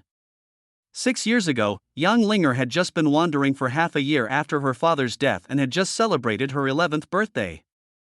At that time, she huddled in a street corner to avoid the cold wind. There was also a person standing in the sun and stretched out his hand to her, and the naive girl stretched out her hand. As a result, the man led her to a cramped room with a toilet in the corner that emitted a foul odor. The man, who was gentle and kind in the sunshine, just now put on a hideous and terrifying face, and lashed all the children in the house with the belt in his hand, just because one child ran away when he went out. She was also kicked into the house and became one of them. If you cry out, you will be beaten. If you don't follow orders to eat or go to the toilet, you will be beaten. Anyone who dares to escape will be beaten to death. That miserable, intermittent, and inhuman life has continued to this day. Yang Linger looked at the bloody hand in front of her and thought that the person in front of her was the same. If you don't say anything, I'll take it as your agreement. Ji-Fong said to himself, not feeling unhappy about being ignored. He knew that Yang Linger didn't trust him. If it were him, he wouldn't trust a stranger so easily, but this didn't stop him from taking Yang Linger away. He put his arm around Yang Linger and she sat on his arm, feeling light and airy. Ji-Fong felt as if he had experienced this scene before somewhere. There were many times when Ji-Fong would feel a sense of déjà vu when he saw a certain scene or did something, but he got used to it and didn't care. Don't yell when you get out, or we'll be in trouble, okay? In the original ending, Yang Linger was tall and had a mature and domineering air, but now she is just a paper-made little lowly. Jifeng subconsciously used the tone of coaxing a child. Yang Linger sat stiffly on Jifeng's arm, neither leaning against him nor leaning against him. She just nodded silently when she heard Jifeng's words. Jifeng walked out of the ethnic shop with Yang Linger, stepping over the corpses. When passing by an empty alley, Jifeng hugged Yang Linger and went straight in. Yang Linger's importance to the world is no less than the first nuclear weapon ever born. In order to prevent the Liang group from coming to them later, they both have to change their attire. After everyone changed into new clothes, Jifeng leaned over and gave Yang Linger a nasty smile. "How about I show you a trick?" Without waiting for Yang Linger to answer, Jifeng climbed up his face with his left hand, and bent his 5 fingers to directly pierce his skin under Yang Linger's dim eyes. The entire face skin was torn off bit by bit, and the sticky flesh and blood broke like rubber stretched to the limit. When all the skin was torn off, his original strong and handsome face was revealed. "This is my gift to you." Jifeng printed the 1,000 faces he had just taken off on Yang Linger's face. The flesh and blood on the 1,000 faces grew and turned into an ordinary little girl's face. Jifeng nodded in satisfaction. She had to admit that the 1,000 faces given by the system was of great help to her now, and could greatly delay the time for Yang Linger to be found. "Let me introduce myself again. My name is Monsoon." Yang Linger sat on Jifeng's arm again, and the two of them walked out of the dark street. Fierce drunks passed by on the road, prostitutes wore heavy makeup and gorgeous clothes under the neon signs, strange howls were heard from the smoky casino from time to time. 2 gangs of thugs met at the street corner and rolled up their sleeves and cursed at each other, and there was a decadent beggar with missing limbs in the corner. The view was terrible. But Yang Linger watched intently. This was the first time she had seen the outside world in nearly 2 years. "Get out of the way." There was a panic shot from behind, and before Jifeng could move aside, someone pushed him to the side from behind. A disheveled man used his hands and feet to push through the crowd and escaped. A green Jeep drove past slowly, and the thin young man in the back seat had half of his body leaning out of the car. The young man laughed strangely, and jumped out of the Jeep like a cat, landing behind the man in the blink of an eye. The man turned around and kicked in panic, but the young man easily blocked it with his hand. "Why doesn't the little bug run away?" The young man had a playful smile on his face, like a cat playing with a mouse. "Asshole." In shock and anger, the man drew a long knife from his arms and slashed at the young man. The young man's 5 fingers turned into claws, and his nails grew rapidly, like 5 steel knives that cut off the long sword with a wave of his hand. At the same time, with a thud, the man's head, still in shock, rolled to the ground. The young man stood up and looked around. This is the fate of betraying the Liang group. The crowd around did not remain silent, but instead burst into strange shouts and cries like wolves crying and howling. This is a black street, where death and blood are everywhere. Blood does not bring fear, but only evokes cheers from those who worship the strong. Jifeng looked at the young man with a serious look. Liang Hu, a genetic warrior under the Liang group, was a late-stage cannon fodder in the original world line, used to highlight the might of the Federal Special Operations Group. Jifeng originally thought that he could definitely fight this kind of character, but now it seems that he underestimated the strength of the genetic warrior. Such a genetic warrior cannot win with only combat proficiency level 3, and will die if he is not careful, and this is just a cannon fodder in the later stage. If a cannon fodder character is so powerful, what would Yang Linger be like, who beats everyone in the later period? Jifeng looked at Yang Linger, who was sitting in his arms, staring blankly at Liang Hu as if she was frightened. No, I can't imagine it. Looking at Yang Linger's miserable appearance, Jifeng really couldn't imagine how Yang Linger would dominate everything in the future. As if she felt Jifeng's gaze, Yang Linger lowered her head and stopped looking around. She was as quiet as a rag doll that allowed others to play with it. Jifeng avoided the murder scene on Liang Hu's side and quickly left the black street with Yang Linger. The atmosphere and environment in the central area are completely different from those in the black streets. Order, prosperity, and high-end. Most of the people living in this area are the elites, serving the Liang group and maintaining the operation of the entire city. The system assigned Jifeng an apartment at the outermost edge of the central area. Although it was not far from the black street, it was generally comfortable. After putting Yang Linger down, Jifeng lifted the doormat and took out the key from underneath. Since there was nothing in the house, he was not afraid of thieves breaking in. It was also a coincidence that when Jifeng just opened the door, the resident next door just opened the door and came out. She was a young woman with light makeup on her face. She wore ordinary clothes, but she looked like a lady. A teardrop mole at the corner of her eye added a bit of charm to her. However, her eyes always revealed fatigue and sadness. "Is this your daughter?" Kong Huiwei looked at Yang Linger in surprise. Jifeng made up an identity for Yang Linger. My distant cousin will be living in my house from now on. Oh no, I'm not going to chat with you anymore. I'm going to be late for the night shift. Kong Huiwei glanced at her watch and rushed to work. The house has 2 bedrooms and a living room, with only basic furniture and some monotonous decorations, all covered with a thin layer of dust. In the past 7 days, he has either been fighting or on his way to fight. This is my home. This will be your home from now on. Chapter 23, Please give me more advice in the future home. Yang Linger stood in front of the bathroom mirror, stroking the thousands of layers of her face. The tip of my nose was filled with the faint smell of blood and the fragrance of shower gel. I don't know what she was thinking about, but Yang Linger's eyes, which had just shown a hint of intelligence, became silent again. She walked to the shower head and turned on the handle. The cold water splashed on her body, making her thin body tremble. There was nothing to eat at home, so Jifeng just made 2 buckets of instant noodles for dinner. Listening to the sound of water splashing in the bathroom, Jifeng leaned against the sofa with his legs on the coffee table and stared at the ceiling in a daze. It is not easy to train Yang Linger into a qualified villain. Unlike Deng Quan, she does not know what she wants to do or what her goal is. The underground prison in the human race shop can give us a glimpse of the situation. Like those women, Yang Linger's original will has long been worn out, and only a shell is left alive. In the original timeline, the Liang group controlled Yang Linger through brainwashing, setting a goal for her to survive, so the Special Operations Team's verbal persuasion was able to destroy Yang Linger's will to live. So during this period of time, he had to let Yang Linger find her own unshakable will to live. But he himself was not good at this kind of thing, otherwise he would not have sent the dump truck into the sky with the company of a psychologist. Jifeng grabbed his hair in frustration. If he had known something like this would happen, he shouldn't have focused on the villain's story when watching anime. He should have just learned a few invincible mouth tricks from everywhere and wouldn't be in such an awkward situation now. While Monsoon was thinking, the light bulb suddenly went out, and even the buzzing refrigerator stopped working. There is a power outage. The impact of the war is not only the decline in population and the collapse of rituals and music, but also the infrastructure has suffered a certain degree of damage. He has experienced several sudden power outages in the past few days. There was a sound of something falling in the bathroom, followed by the clinking of some bottles and jars falling to the ground. Jifeng thought that Yang Linger was frightened by the sudden power outage, but after waiting for a while, there was only the sound of water rushing on the floor in the bathroom, as if the fall had caused Yang Linger to disappear in the bathroom. Are you okay?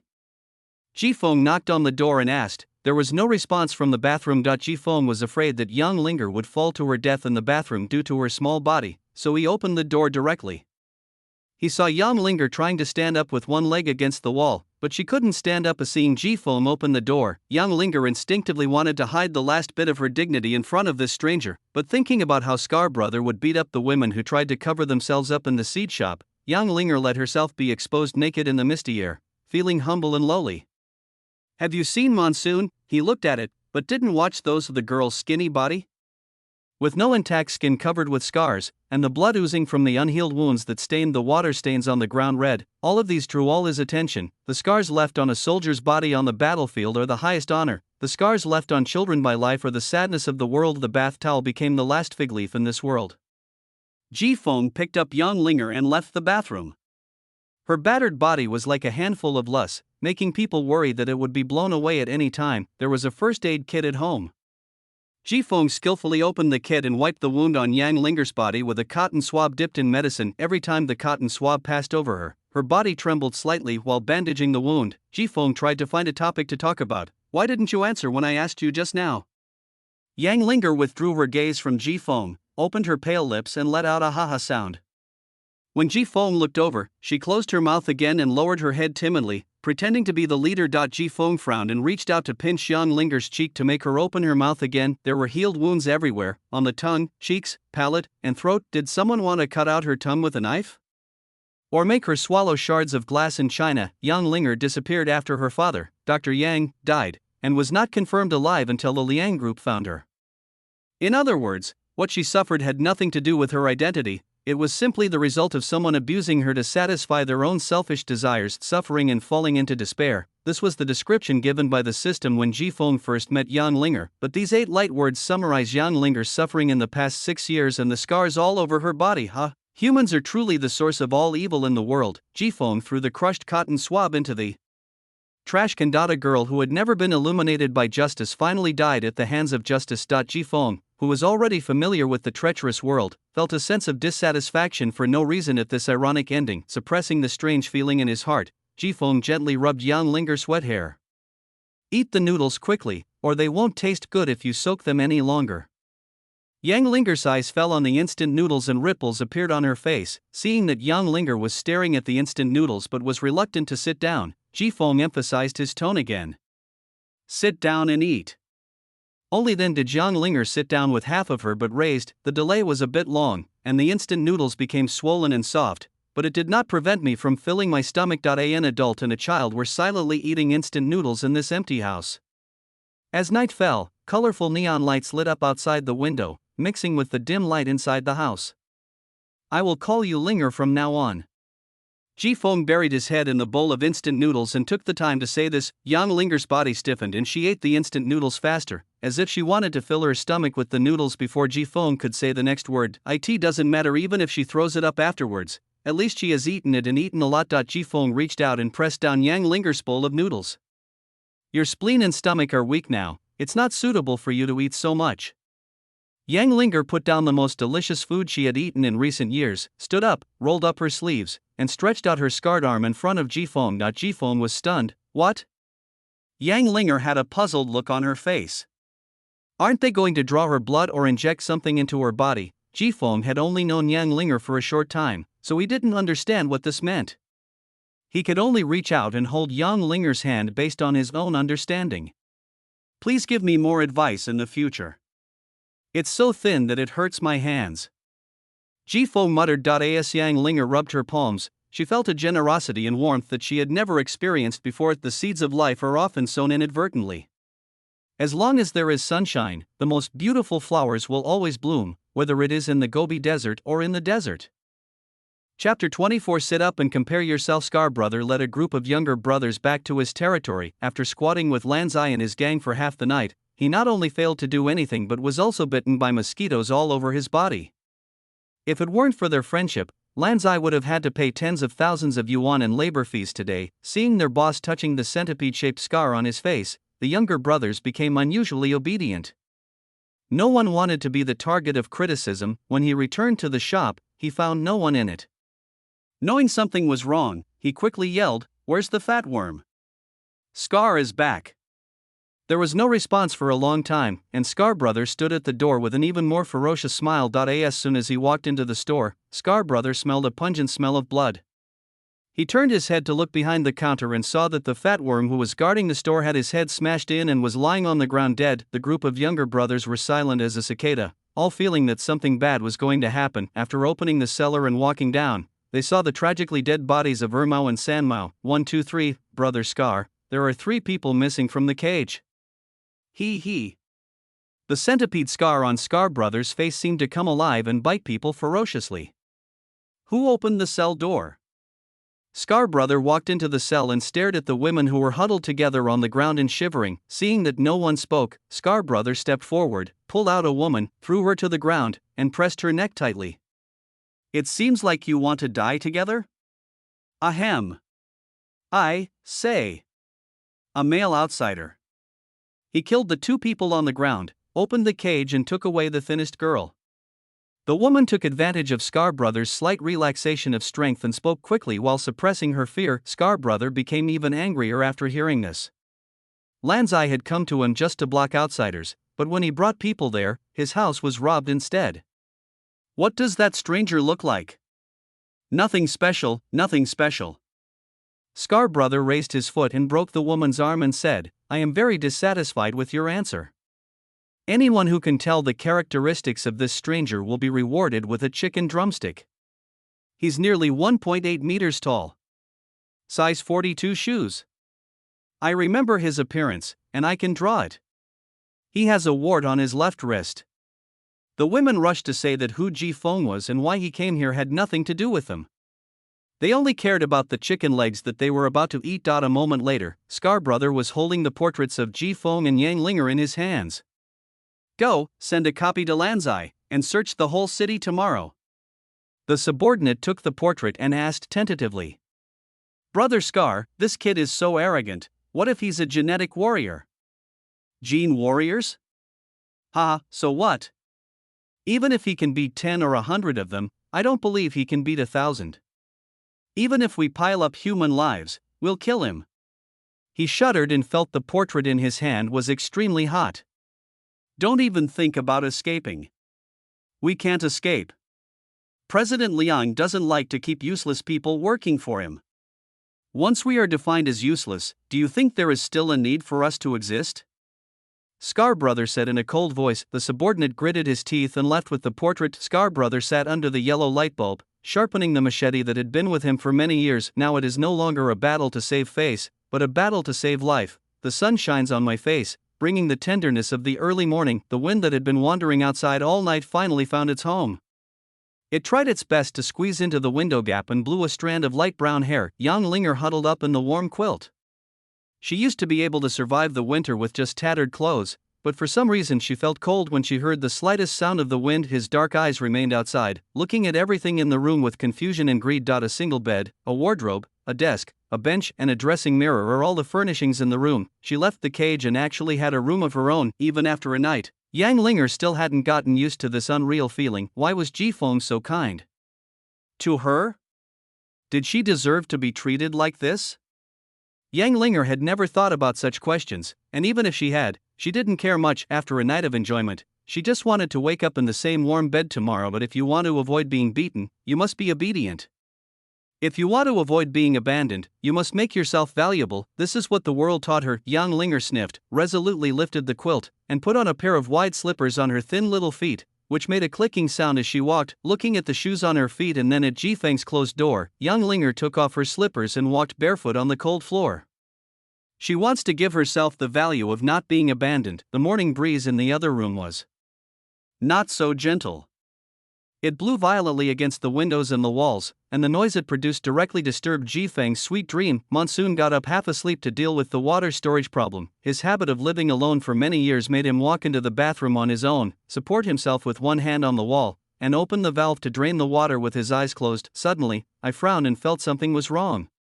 The monsoon temporarily closed the gates and opened its eyes. Yang Linger was seen kneeling on the tiles, looking at him while wiping the tiles with a rag.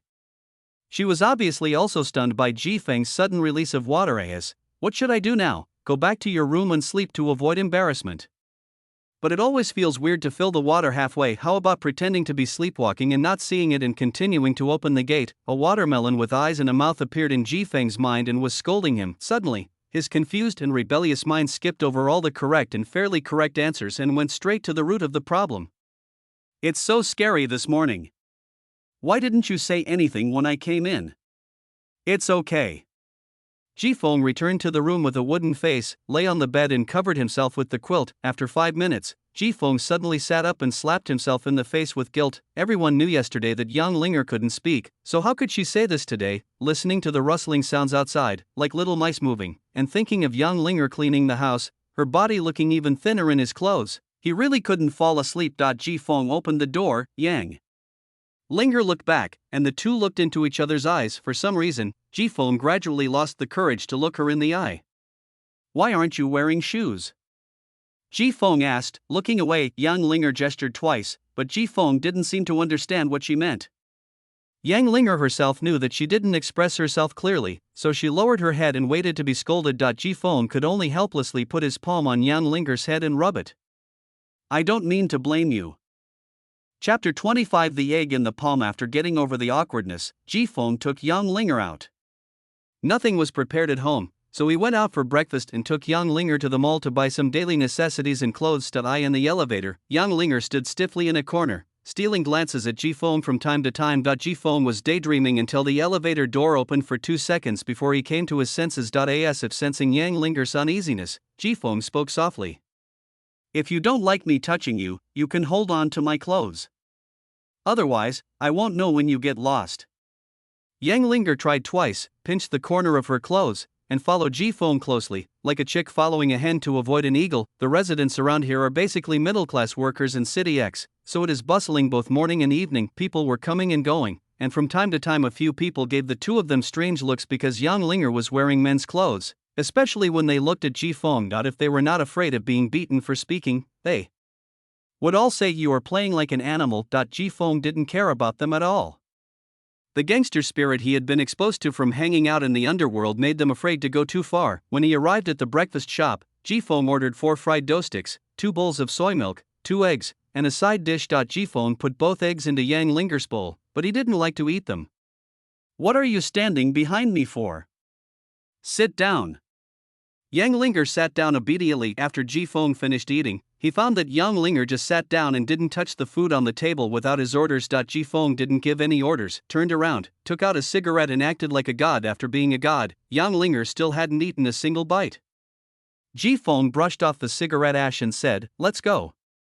Yang Linger followed Ji Feng again and tugged at the corner of his clothes. After work hours, there was less noise from pedestrians and the quiet monsoon wind could be easily heard from the front. When you're in a new environment, don't cling to your old beliefs. Only by actively exploring can you know how tolerant the new environment is of you. I didn't understand this before, and I suffered a lot. Is he telling me it's okay to run away? Yang Linger's eyes were dim, and her stomach cramped reflexively, as if a foot wearing pointed leather shoes was kicking her stomach. He felt a tug at the corner of his clothes. Ji Feng turned around and saw Yang Linger holding her stomach, looking at him anxiously, and making a humming sound from her mouth as if she was trying to explain something in a hurry. "That's the price."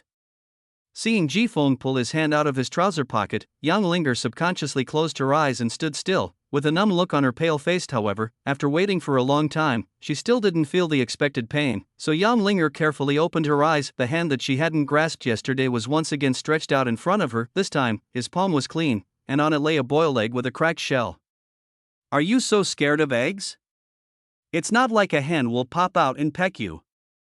Just take them and eat them." Ji Feng placed the boiled egg in Yang Linger's hand, turned around and continued walking forward. Yang Linger tugged at the corner of Ji Feng's clothes and looked down at the boiled egg in her palm. "A faint warmth spread from the palm of my hand throughout my body. Although it was a post-war order, with the exception of some areas like the Black Street, City X was not much different from an ordinary city in the real world. There are still many people going into the 3-story shopping mall even during working hours." Ji Feng followed the example of others and got a shopping cart. The underdeveloped Yang Linger fit perfectly in it, but she was a little shy. She kept her head down the whole time, with her bony little hands tightly grasping the iron frame. Ji Feng pushed Yang Linger all the way to the book section. This time, Yang Linger's training was completely different from Deng Quan's. The problem can be seen from the many zeros on Yang Linger's data panel. She has no clear values in autonomy. The bad experiences over the years have made her abandon her curiosity and yearning, leaving only the instinct to live. This was also the root cause of Yang Linger's suicide due to verbal abuse. Therefore, if you want to cultivate Yang Linger, you have to improve this situation. Not to mention letting her have unshakable beliefs. At least you have to let her be able to distinguish between deception and brainwashing. With strategy and ambition as a foundation, Yang Linger would not be easily deceived. When she returned to the Liang Group a year later and used the Liang Group's genetic drugs to become the leader of the combat power in City X again. Yang Linger's big gray eyes seemed to have become more moist and lively, perhaps because she had left the dungeon. She watched Ji Feng constantly throwing books from the shelf into the shopping cart. Brainwashing, anti-brainwashing, how to develop the art of mouth-to-mouth, how to make your leader willingly work for you. May 3, Ji Feng took a look and seemed to have picked up the wrong book. Then he put the book 5-3 back on the bookshelf and replaced it with a dark fairy tale. There is a sequence in learning, and everyone has their own specialization. Ji Feng only has a general training direction, and can only rely on external assistance for specific details. Fortunately, this is a modern society. When he reached the stationery section, Ji Feng stopped and suddenly thought of something important. "Can you write?" Yang Linger nodded. Although she was positioned as a test subject in her previous family, she had received instruction from her father, a physiologist, before becoming one, and had no problem reading and writing. "Since you can write, then pick a notebook. You can write down what you want to say in it and show it to me, so I don't have to guess," Ji Feng said. He didn't think that in this world, there would be anyone willing to teach sign language. Yang Linger subconsciously wanted to retreat and remain silent, but thinking of what Ji Feng said this morning, she still paid attention to Ji Feng's expression while mustering up the courage to scan the shelves. There were all kinds of colorful notebooks. Ignoring those that were almost as big as her face, young Linger scanned for half a minute before her gaze stopped on a notepad with a pen that was only half the size of an adult's palm. There is a cartoon sun drawn on the white cover, and under the sun there is a butterfly standing on a branch and flapping its wings about to fly. Like this? Yang Linger put her thin legs together as they passed through the iron bars, twisted them uneasily, and didn't dare to look up at Ji-Fong. Just tell me what you're thinking, don't make me guess. Ji-Fong lifted young Linger's chin with a notepad, his face serious and indifferent, deliberately trying to scare her. Otherwise, her constant hesitant and secretive attitude would hinder the progress of the strategy. One trust point is worth 10 points, perhaps accustomed to receiving orders. Yang Linger nodded in response. Ji-Fong put the notepad in Yang Linger's hand, then threw the stack of notepads into the shopping cart. A small notepad would not last long. Yang Linger sat obediently in the shopping cart and let Ji-Fong push her to continue shopping in the supermarket. After that, Ji-Fong never asked Yang Linger's opinion on anything he bought, and Yang Linger didn't care about those things either. She had the notepad in her hand and her eyes never left it. Pale fingers with scars brushed across every corner of the notepad, imagining the day when I could speak in the future. Chapter 26 Good Brothers, for life. After buying the last piece of clothing, Ji-Fong was truly relieved. The salesperson in this clothing store was truly overly enthusiastic. He had to persuade her to give up the idea of taking Yang Linger to change clothes. Otherwise, with all the scars on Yang Linger's body, he was afraid that he would have to spend the rest of the year in jail. He bought everything, including food, clothing, and even menstrual supplies. Although the two of them were tied together by Ji-Feng's unilateral interests, this did not conflict with Ji-Feng's intention to treat Yang Linger well. As a fellow sufferer in the world, Ji-Fong had experienced the sadness and pain of losing the last safe haven and wandering outside. Rather than destroying other people's umbrellas after getting caught in the rain, Ji-Fong prefers to tear up the answers in children's exercise books. Is there anything else you want? Yang Linger shook her head. She opened the notepad for the first time, and on the shaking wheel, she smelled the faint scent of bath lotion coming from the monsoon, slowly wrote a line of crooked words, and then held up the notepad with her head close to hers. What should I do next? You always have to pay a price to get something. There is nothing in the world that can be obtained without hard work. Now that she had a car full of things that belonged to her, Yang Linger felt that she should do something to pay the price. Ji-Fong glanced and continued to look ahead. He finally understood why the big boss would look into the distance and ahead when listening to reports from his subordinates, because the subordinates all lowered their heads, leaving only dry heads, which was nothing to see. Why do you ask that? Through the farce in the morning, Ji-Fong could almost understand what Yang Linger was thinking at the moment. She simply felt that she could not bear to be treated like this. So what do you want to do? I don't know. I'll do whatever you tell me to do. Then you should say thank you. After half a minute, the notepad slowly climbed up to the top of the head again, as if its weight was too much for the holder to bear. Thanks. The shopping cart was a bit old and had not been well maintained, so it made a harsh metal friction sound when pushed. Fortunately, this sound made the silence between the two people seem less awkward. The night gave me black eyes, but I used them to look for light. Ji-Fong picked up the phone. Are we going to the group now? Okay, I understand. After paying the bill, Ji-Fong sent Yang Linger home. I'm going to work.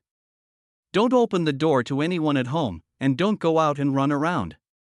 If you're hungry, find something to eat by yourself. Yang Linger stood beside the sofa and nodded obediently. After Ji-Fong left, Yang Linger kept staring at the security door. She seemed to remember something and her body couldn't help but tremble slightly. Then she hugged herself and huddled in the corner, quietly waiting for Ji-Fong to come back. The central area is not like the black streets. The order here is controlled by the Federal Bureau.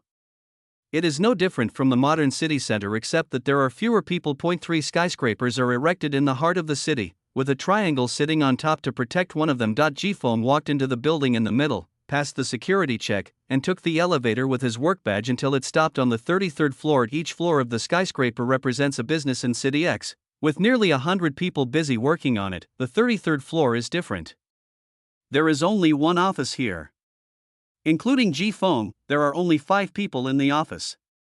They are jointly responsible for the external hacking missions arranged by the president of Liang Group. Ji-Feng passed by the large entertainment facilities specially prepared for them and went straight to the innermost office. He was the last to arrive, the other four were already in place. Ji-Feng had just sat down at his workstation when the fat guy at the next workstation came over pushing a chair. Shi Junming, a homebody, is also a good friend of Monsoon in the group. Ji-Feng, do you know what big event the group is planning that they called us all over here? The 5 hackers rarely get together. They usually take turns on duty. It must be a big deal to call them all over. Ji-Feng had a vague premonition that it might be because of Yan Linger, but he definitely couldn't say this to the fat man Shi Junming. I don't know either. Just wait.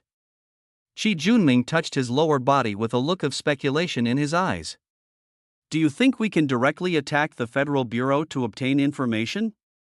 It seems that the Liang Group's ambitions have long been revealed, but they have been suppressed due to restrictions on the use of force. Since he had nothing to do now, Ji-Feng chatted with Shi Junming to get more information. Why do I feel like you're looking forward to this? Shi Junming looked at the others and passed by again, then covered his mouth with his hand and whispered, "You don't know, last time I hacked into the computer of the Deputy Director of the Federal Military Administration, there was a memo record inside, and I was curious to take a look, and guess what happened?" Ji-Feng cooperated and said, "What's going on? This Deputy Director is a cuckold. It must be fake. Maybe he's just keeping evidence of his infidelity." Bullshit. The video shows his wife with a yellow-haired boy, and he's tied to a stool and blindfolded. I even looked up that yellow-haired boy, and he's just a powerless parking attendant. Hiss, are you playing so perverted? Why is he such a big shot in the Federal Bureau? Don't say you're being disloyal. I'm sending you an encrypted email. Good brothers, forever. Just as the two continued to discuss the great dangers and evils in the world, an annoying duck voice sounded in their ears. You are indeed 2 otakus, staring at such a despicable thing.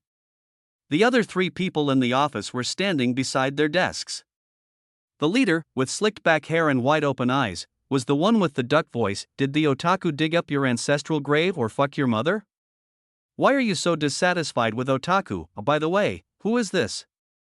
He looks a little familiar. Zuomin was immediately enraged when he saw Ji-Feng's look. Mr. Liang's butler, Fu, was his great-uncle, and the boss of the 33rd floor of the building. How dare Ji-Feng pretend not to know him? It's no wonder that Ji-Feng didn't remember this guy's name. When accepting the identity setting, those tasks that were far less important were just glanced at and passed by. Fortunately, there was a system that could display simple character information. Zuomin, stop looking for trouble. What we're talking about has nothing to do with you.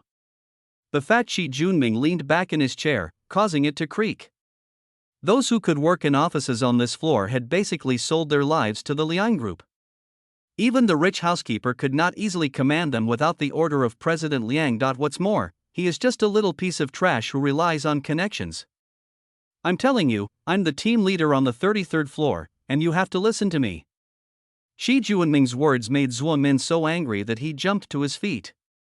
Sand dollar, get out of here. Ji-Feng cursed without mercy. If you keep nagging me, my brain will explode. If Ji-Feng had tolerated this before, he would not swallow his anger so easily now that there are more than 10 lives on his hands. Be quiet. A light shout came from outside the door. Chapter 27. Gene Warriors. An old man appeared at the office door. He was dressed in a suit and tie, with a head full of neat white hair.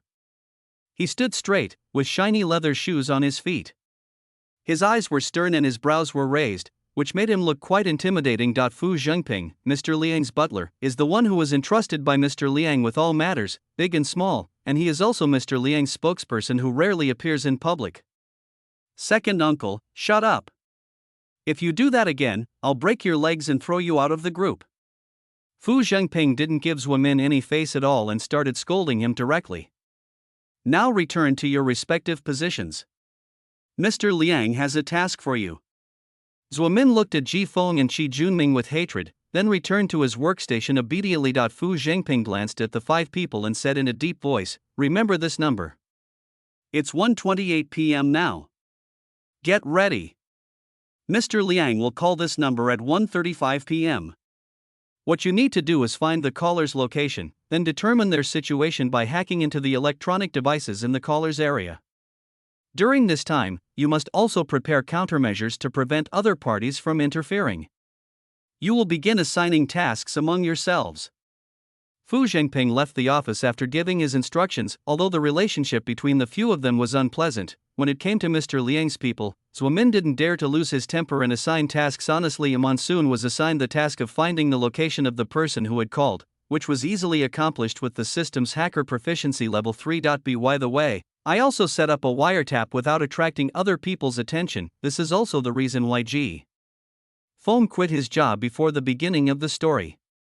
At least he could get some information about the big boss of Liang Group, so as to infer the current stage of the plot and whether any changes have occurred. Soon it was 1:35 p.m., and Ji Feng put on his headphones and multitasked. After the hissing sound of electricity, both parties on the call fell into a brief silence. Have you thought about it? The voice was deep and rich. It was Mr. Liang, who was rarely seen. Yes, after all, there are not many people as bold as you who dare to challenge the entire Federation alone. My people will bring the reward over in one day. The requirements have changed. Now it's not just a matter of handing over the money and receiving the goods. Monsoon knocked on the table and said, I found the location. It's a telephone booth 1 kilometer outside the federal prison. After explaining the location, Ji Feng put on his headphones and continued listening. Greed will pay the price, and no one will be so kind to you except me. Take me to your site. I will personally hand you the genetic sample of the stabilizer. Once you find the original carrier, I will participate in the follow-up research. Can. Papa Broad palm patted Ji Feng's shoulder, and before Ji Feng could move, the earphone in his left ear was taken off. Fu Jingping stood behind Ji Feng and put the headphones to his ears. Ji Feng leaned back in his chair, looked up at Fu Zhengping, and asked calmly, What's wrong? Fu Zhengping returned the headphones to Ji Feng expressionlessly. Nothing, I'm just a little curious why you like listening to second-hand roses. Devilish, indulgent. Fu Zhengping hummed indifferently and looked at the others. Everything is fine, right? No problem. Then continue and ensure that the information is not stolen by others. After Fu Zhengping left, Shi Junming leaned over and whispered, This old man just loves to do these things. He makes everyone look like they're from Mission Impossible. Last time, I was constipated while on duty and spent half an hour squatting in the bathroom. This guy just sent someone to run into the bathroom and pry open my door. Be cautious, after all, we've come into contact with quite a few secrets. Shi Junming curled his lips. He was not interested in these things at all. Ji Feng breathed a sigh of relief, cleared all the small programs and started to deal with the accumulated business in his mailbox. At the same time, the conversation he had just overheard went over in his mind. The system introduction only explains the day when the Liang Group found Yang Linger, but it does not explain how the Liang Group knew that Yang Linger was hiding in the human shop. However, through the conversation just now, Ji Feng had almost guessed part of it. Not long after Yang Linger's father developed the gene-stabilizing agent, the laboratory where he worked was bombed. It is said that all the researchers inside were killed and all the experimental data were destroyed. It now appears that there was still a researcher alive in the laboratory at that time and obtained certain research data, but how did the Liang Group suddenly find Yang Linger within 3 days? It was unrealistic to say that the Liang Group had always known that Yang Linger was in the store. After all, Yang Linger had been staying there for almost a month. Is there a fortune teller in this world, or is there a genetic warrior who has awakened the same ability as Erqiao? If that's the case, then it will be difficult. Once they pinpoint Yang Linger's location, how can he train Yang Linger to be the villain boss? If he repeats the same mistake, he will only be defeated by his mouth headache. Shi Junming left the office to get some water, and Ji Feng got up and followed him. Fatty, how much do you know about genetic warriors? Shi Junming turned his head in surprise. Only those who agree can conspire together. Normally, Ji Feng is not the kind of person who would care about such things. Why are you asking this all of a sudden? I'm just curious and want to know more. Shi Junming stared at Ji Feng and kept examining him. You haven't read too many novels and comics, have you? Do you also want to become a genetic warrior, my brother? We can't be the heroes of destiny? Injecting genetic drugs can really kill people. Shi Juanming's face paled as he spoke, as if recalling something frightening. He whispered, "Their laboratory system was attacked once, and when I went to repair it, I happened to catch a group of 10 people being injected with genetic drugs. It was like being in a frying pan in hell. Those 10 people on the test bench kept wailing, their bodies swelling like balloons, and finally bursting, blood and bones shattering everywhere. Don't let yourself go like fireworks." Ji Feng secretly clicked his tongue. The literal impression was not as strong as the actual situation. This also showed the importance of Yang Linger, the only carrier of gene stabilization drug in the world. "Don't worry, I don't have that kind of habit. I'm just curious about what kind of abilities a genetic warrior would have. If I could call the wind and rain and become a god, that would be awesome." Shi Junming sneered, "You can even summon the wind and rain." If a single dose of genetic medicine could instantly turn a person into an immortal, everyone on Earth would have died out long ago. The vast majority of genetic warriors only have their bodies enhanced, and only a small number can gain superpowers, and those are the simplest of superpowers. Don't even think about characters like the Flash, Superman, or Scarlet Witch. The best they can do is Captain America or a low-end Hulk. Do you think a great prophet could emerge from a genetically enhanced warrior? The kind who can just count with his fingers and shake his head and get the answer? Impossible. This is even more outrageous than calling the wind and rain just now. Shi Junming said firmly. Ji Feng was also relieved. He was just afraid that a prophet would appear and expose his werewolf form and kill him. Chapter 28. The high-end status of a worker. After resolving the doubts, Ji Feng returned to the office to continue working. He couldn't guess how the Liang Group knew Yang Linger was hiding in the ethnic shop in City X. Anyway, the scientific researcher on the other end of the phone would arrive in City X tomorrow. Hijacking by force was impossible, but he could continue to monitor Mr. Liang. As Mr. Liang's exclusive hacker within the group, Ji Feng was confident that he could achieve this goal this way. Arrangements can be made in advance if an emergency occurs. Senior technical talents are treated like senior technical talents.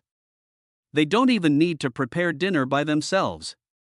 The chefs in the group's canteen will come to their homes to ask about the food and then serve it to them. "Are you staying on duty tonight?" Shi Junming asked as it was approaching 8 o'clock. As a hacker, it doesn't matter where you work, but there must always be someone on duty in the company to prevent the boss from suddenly having trouble in the middle of the night and delaying things. "I won't stay."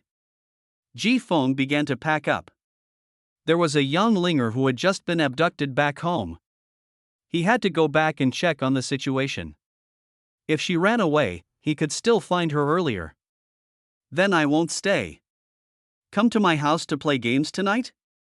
I just got 2 sets of Black Myth. You play by yourself first." Watching Ji Feng leave in a hurry, Shi Junming felt that his good brother had changed. He couldn't even muster up passion for the game. It wasn't like this before. TSK, there was something wrong. Ji Feng didn't buy a car. Firstly, the central area was not very big and his residence was not far from the group.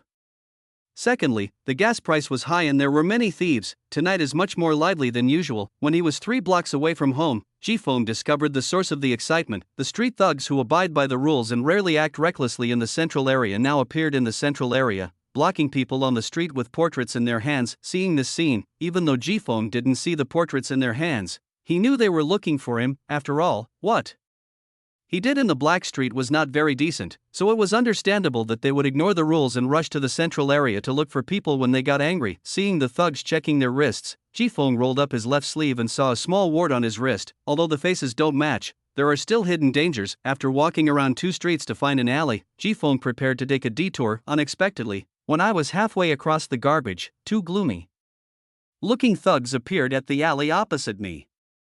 They were pouring water on the corner of the wall while looking at Ji Feng. Instead of walking on the main road, he walked in this dark and dirty alley. There is something wrong no matter how you look at it. Ji Feng lowered his head slightly and quickened his pace.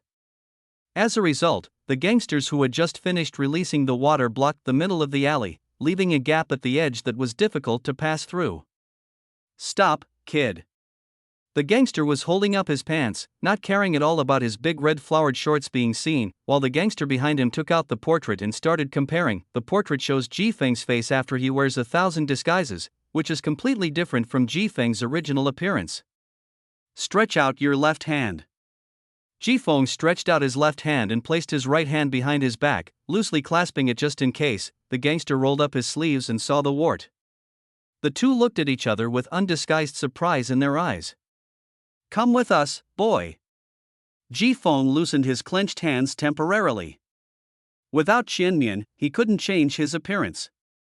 It would be easy to smash their heads with 2 axes, but everything that followed would collapse. If the Blackstreet sent people to search the central area against the rules, they would be punished and retreat to the Blackstreet at most after a day of searching.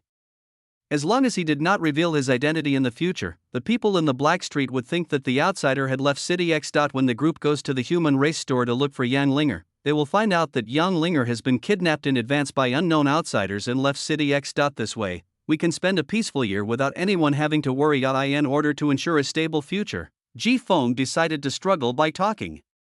Brother, what have I done wrong? You want to take me away? I've never been to the underworld much.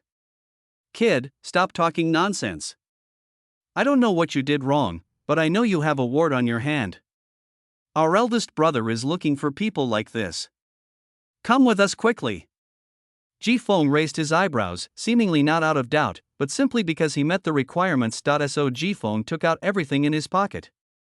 Brother, this money is a gift to you. Please let me go. I have to go to work tomorrow. The gangster took the thing from Jifeng's hand with his backhand. Let you go?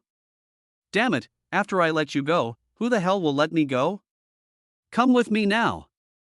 The gangster planned to use force to take Jifeng away. Seeing this, Jifeng sighed softly. There is a road to heaven, but you don't take it. There is no door to hell. So you come and break in. Now we are living a good life. Why do you force me to smash your heads? Damn, I really hope there aren't any trace examiners or tracking masters in the group. Just as Jifeng was about to draw his axe to attack, the two thugs suddenly felt their heads tighten and immediately let go of Jifeng's hands. Jifeng raised his eyebrows when he saw this. Oh my goodness, did this guy realize that he was going to kill them? What Jifeng didn't expect was that after the two men let go of Jifeng, they immediately picked up the things that fell out of Jifeng's pocket and put them in Jifeng's hands, especially the group work ID card that was a different color from the usual ones, which they placed neatly on the top. Brother, I just offended you because I didn't recognize you. Please don't bother with us street urchins. The gangster who was so ferocious just now bowed and smiled apologetically in front of Jifeng like a lackey. Jifeng was surprised by this unexpected discovery, and he still did not let go of his left hand behind his back. Do you two know me? I don't know him. So what are you two doing? The thug straightened the work permit in Jifeng's hand, which had been twisted by his movements, and said with an apologetic smile, Look, big brother, if you had told us earlier that you worked for the group, we wouldn't have been so offensive in anything we said. As the manufacturer of the regulations for City X, the Liang Group's status is like that of an emperor, and those who work in the Liang Group are equivalent to ministers in the court. People like them who hang out in the underworld, as long as they have a working brain, know that they should avoid people with work badges. After all, they only earn a tiny amount of money for the group, and those who have colored work badges are the elites of the group. The importance is simply incomparable. Just like Jifeng, who had access to many secrets of the group and was familiar with the information security needs of the group's boss, something went wrong in their hands. After the group investigated, everyone, including their eldest brother, had to rob a car and reincarnate. Okay, since it's just a misunderstanding, can I pass by? Big brother, please come in. Please come in. The gangster immediately stepped aside to make way for Jifeng. They will retreat on their own, everything will return to normal, and there is nothing unacceptable about the monsoon. After Jifeng left, the two gangsters looked at each other. What should we do now? If we still can't find anyone by night, Master Lan will skin us alive. What else can we do? Just leave it alone. When we get back, we'll tell the truth about what happened just now. Let Mr. Lan find out for himself whether he's the right person or not. If we forcibly take that person away, we'll definitely take the blame later. Bad luck, let's go. Chapter 29, Memories of the Past are like dead at the doorstep. Jifeng took out the key and opened it. The security door creaked and the room was dark. Jifeng stopped, narrowed his eyes, and called softly, Jan Linger? There was no response or sound of movement in the house except the humming of the refrigerator. Run away, use a submissive image to lower your guard. and once you have fixed her image as a poor little person who has been abused and has no subjective consciousness, run away immediately. That's really great. No, Yang Linger has zero ambition and strategy. How could she be so scheming? Jifeng turned on the light. The scene in the house was no different from when he left in the morning, except for an open loaf of bread with a small piece torn off on the coffee table. When Jifeng walked to the coffee table, the thousands of thoughts floating in his mind came to an abrupt halt. Yang Linger disappeared, her face pale, her lips bloodless, and she was lying on the ground with her eyes closed, still clutching a notepad in her hand. Yang Linger? Jifeng was alert to his surroundings and reached out to gently push Yang Linger's shoulder. No matter how he called, Yang Linger remained unconscious. The only unusual thing in the room was the bread on the coffee table with a piece torn off. Could someone have poisoned the bread? But this bread was randomly picked at the supermarket this morning. How could someone deliberately poison a perfectly packaged loaf of bread? Jifeng placed his fingers on Yang Linger's neck, and the trembling of his fingertips was so slight that it seemed as if they could stop at any moment. Without bothering to think about what was going on, Jifeng picked up Yang Linger and quickly ran downstairs to the clinic in the community. It is called a clinic, but it is actually just two garages connected together.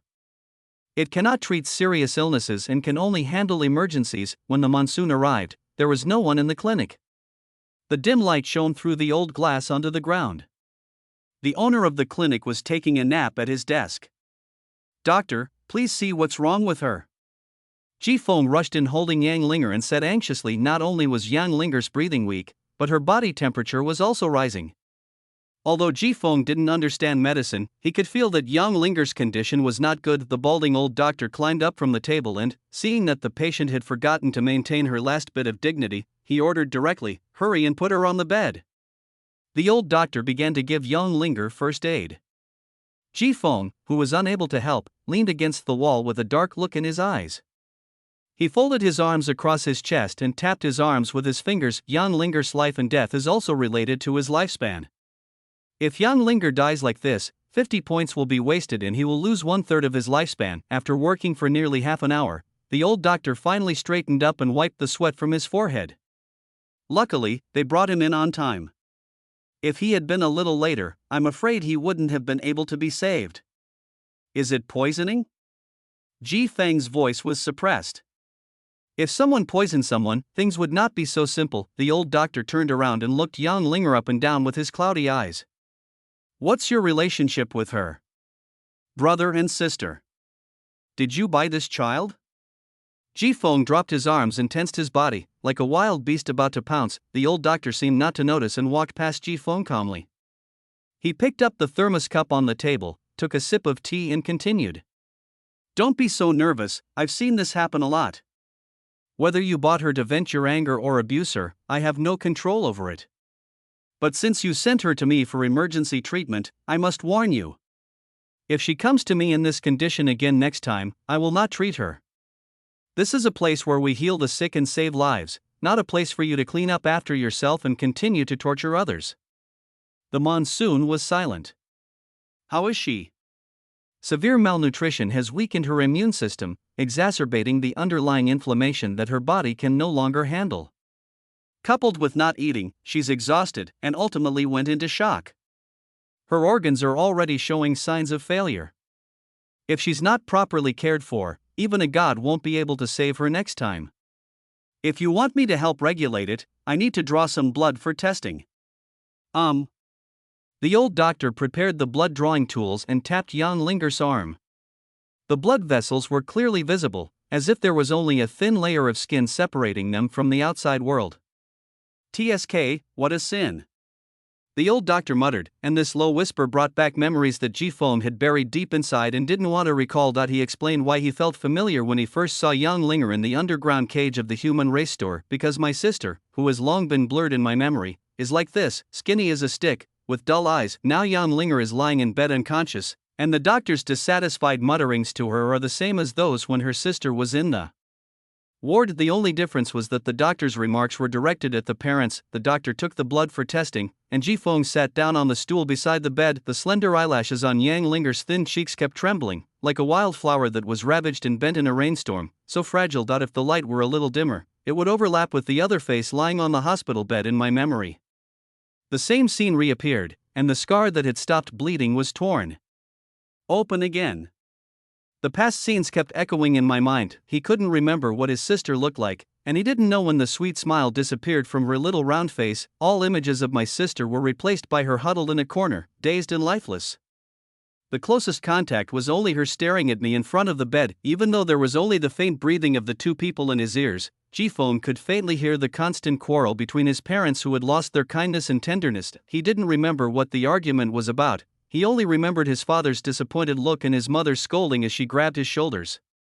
"You go to the same school as my sister. Why don't you know anything? You don't even protect your family. How could I give birth to an ungrateful person like you, my Yinner?" Ji-Fong lowered his eyebrows, just as he had been silent when he was questioned before. He thought he had forgotten all this long ago and moved through the world with an indifferent heart. Unexpectedly, when he thought about it again, he still couldn't find any words to refute. The dazzling car lights flashed outside the window, casting Ji-Feng's figure on the white wall, imprisoned by the crisscrossing window frames.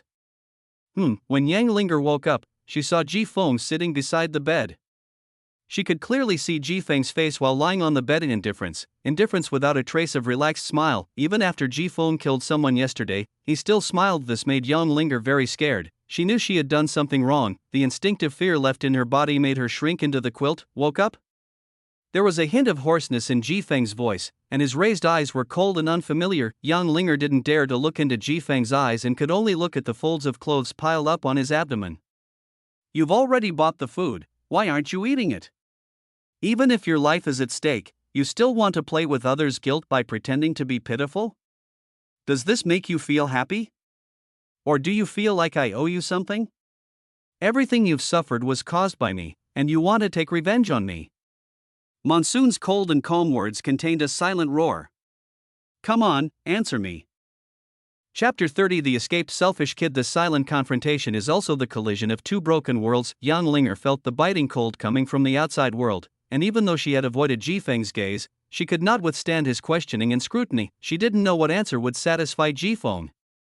With nowhere to hide, she could only bury her head in the quilt and curl herself up into a ball. Time passed little by little, but the expected punishment for doing something wrong did not come. She cautiously peeked out, but Ji-Feng was still sitting there motionless. She didn't know why she felt lonely. I asked this because I didn't answer him. There was confusion in Yang Linger's eyes.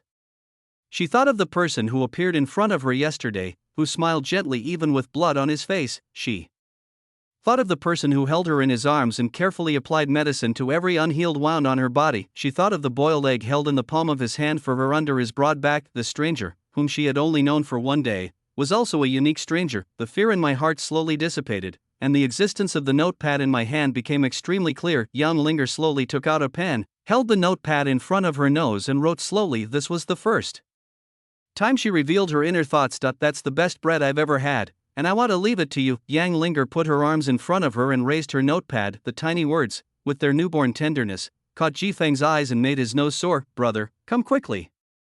"What are you doing, sister? Look what this is. Small cake. Hee, this is a reward from my teacher.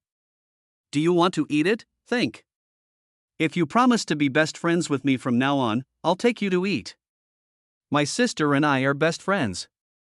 Ji-Feng looked up at the ceiling. The past is gone with the wind, taking away the fragrance of the flower at its most beautiful, leaving only a dry body and a selfish little devil who was unable to save himself and cowardly escapes, and continues to rot and decay with time. It turns out that I am so unbearable. Russell. The tip of the pen rubbed against the paper again. Yang Linger, who had been hiding and not daring to look at Ji-Feng, wrote the next sentence. "This way you won't get beaten."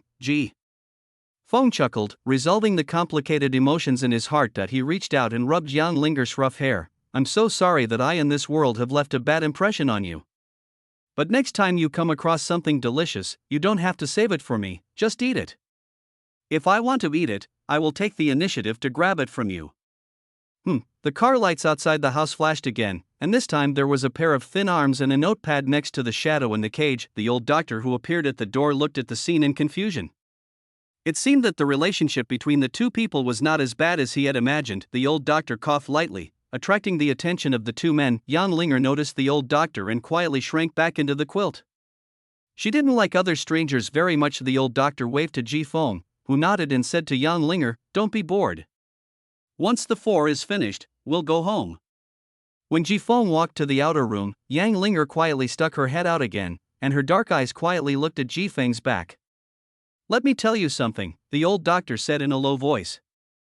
The test results aren't very good, and the genetic test shows she's allergic to the specific medication. Plus, her internal organs are failing, so it's going to be difficult to restore her health. Ji Feng frowned. In the original world line, Yang Linger was a beautiful young lady with no symptoms of malnutrition. Why was her condition so serious now? Did he cause some unknown changes, or did the Liang group do something? Is there nothing that can be done? The old doctor sighed. It's not that there's no solution at all. I heard that the Liang Group laboratory once researched a nutritional medicine, but the project was terminated due to the high cost. If the old doctor stopped talking here, after all, it would be nonsense to say anything more. We are all ordinary people. Who can influence the Liang Group's plan and let them restart the research? Even if we are lucky enough to restart the research, the nutritional potions produced will not be affordable for people living in this community. Ji Feng relaxed instead. He was not an ordinary person. He could buy items of 2 levels under the current technology tree in the system store, not to mention an item that had already been selected. After searching around in the system store, Ji Feng found a similar item, New Era Recovery Potion, 10 points, can restore physical weakness caused by illness, external factors, etc. Non-genetic warriors should use it in small amounts multiple times. New Era Healing Potion, 10 points, can quickly restore non-organ and organ damage to the body. Non-genetic warriors are prohibited from taking it internally and can only use it externally in small amounts. There are 2 potions, one for Yang Linger's poor health, and the other for the obvious and hidden injuries left on Yang Linger's body. A total of 20 points, 2 months of life. Ji Feng felt pain in his heart just thinking about it. He turned his head and caught Yang Linger stealing glances at him. Then Yang Linger, who was at a loss, froze in place. Forget it, if Yang Linger is really taken care of, he will feel much more relieved. Besides, this is an initial investment, not a waste. As long as Yang Linger's trust is maximized and the attributes are increased by 4 points, even the cost of entering the dungeon can be recovered. The old doctor didn't know what Ji Feng was thinking, and he was still thinking about the treatment plan with a kind heart. How about this? I'll get you some medicine to keep you going. I'll think about it carefully during this time, and I'll tell you when I have a treatment plan. Okay. Ji Feng agreed to what the old doctor said. Although purchasing medicine from the system store can directly solve the problem, it must be covered up to appear normal. When doing things under the nose of the Liang Group, the more ordinary it appears, the safer it is. In this way, the old doctor maintained his medical ethics and earned more money. Yang Linger's health recovered, and his identity was concealed. It can be said that he killed 3 birds with 1 stone. Less than half an hour later, after the 4 drip was finished, the old doctor gave some instructions and asked Ji Feng and the other man to go home so that he could close the door and go to sleep. After the drip, Yang Linger had some strength to sit up. She didn't change into the white t-shirt she had worn yesterday. It was empty, and the 2 shoulders could only hold 1 collar. The skinny little feet with chain marks on the ankles had to step on the ground without shoes. Seeing this, Ji Feng pushed her back onto the bed and squatted in front of Yang Linger. Yang Linger tilted her head and looked at Ji Feng in confusion. Come up. Put your arms around my neck. After receiving clear instructions, Yang Linger finally knew what to do. She stretched out her somewhat stiff arm and placed it on Ji Feng's shoulder. Then she was a little afraid to continue. Ji Feng lifted Yang Linger's legs up and carried her on his back. He once again felt Yang Linger's lightness, like a warm goose feather falling on his back. Just as he was about to take a step forward, Yang Linger moved uneasily. Ji Feng turned his head and noticed that she was looking at the bed with a troubled expression, almost forgot her notepad. He stuffed the notepad back into Yang Linger's hands. This time, she held the notepad in her hand, hugged Ji Feng, and lay obediently on his back. The gentle breath caresses the fine hairs on the shoulders and neck, making it itchy. Ji Feng lifted Yang Linger up again, just like this, a big and a small figure, walking through sections of light and darkness under the streetlights. Chapter 31 Midday nap. A faint fragrance lingered at the tip of her nose, and the uncontrollable rumbling of her abdomen woke Yang Linger from her sleep. Hearing the sound of spatulas colliding coming from the crack in the door, Yang Linger immediately sat up. Whoops, she actually got up late. I forgot to put on the slippers that Ji Feng had repeatedly urged me to wear and ran to the kitchen barefoot. Ji Feng was wearing a gray apron over his casual blue outfit. He was standing in the morning light, cooking breakfast with a frying pan in one hand and a spatula in the other. The lingering aroma filled the entire kitchen. Hearing the noise coming from the living room, I looked outside and saw Yang Linger wearing the pink teddy bear pajamas she bought yesterday. She was standing with her head down, biting her lip, like a little girl who had made a mistake. Yang Linger's frightened look made Ji Feng feel helpless. Isn't it just a little more sleep? If he didn't need to go to the group soon, he would be sleeping soundly in bed right now. Even though he knew that this was a psychological trauma left by Yang Linger over the years, Ji Feng was still unhappy, as if he was an unforgivable criminal. Do you want to stay here? Ji Feng asked while flipping the fried eggs. Yang Linger couldn't tell whether this was an accountability or a simple question, and instinctively remained silent, thus avoiding a lot of unnecessary beatings. But thinking of Ji Feng's sad and angry look when she didn't answer him last night, Yang Linger wrote down the first sentence of the day on the notepad. Think, then forget everything about the past and all your habits. Since you want to stay here, then do as I ask. Do you understand? I will do it. Now put on your slippers and go wash up. Yang Linger obediently went back to the room, put on slippers that were just the right size, walked to the sink and began to wash herself awkwardly. The cool water splashed on her face and took away the last bit of sleepiness. Yang Linger did not wipe it with a towel immediately, but instead stared at the unfamiliar self in the mirror in a daze. The hair was fluffed up by the pillow, there was not a trace of stain on the clean face, and the eyes that could not be reflected in the dirty water now showed a little life in the mirror. This me. It was difficult for Yang Linger to tell whether what she was experiencing now was a beautiful dream before death. She wanted to reach out and touch the mirror that separated illusion and reality, but just as she was about to touch it, she retracted her fingers. She was afraid that if she touched it she would wake up in a pool of mud. Aren't you finished washing up yet? Yang Linger walked to the table.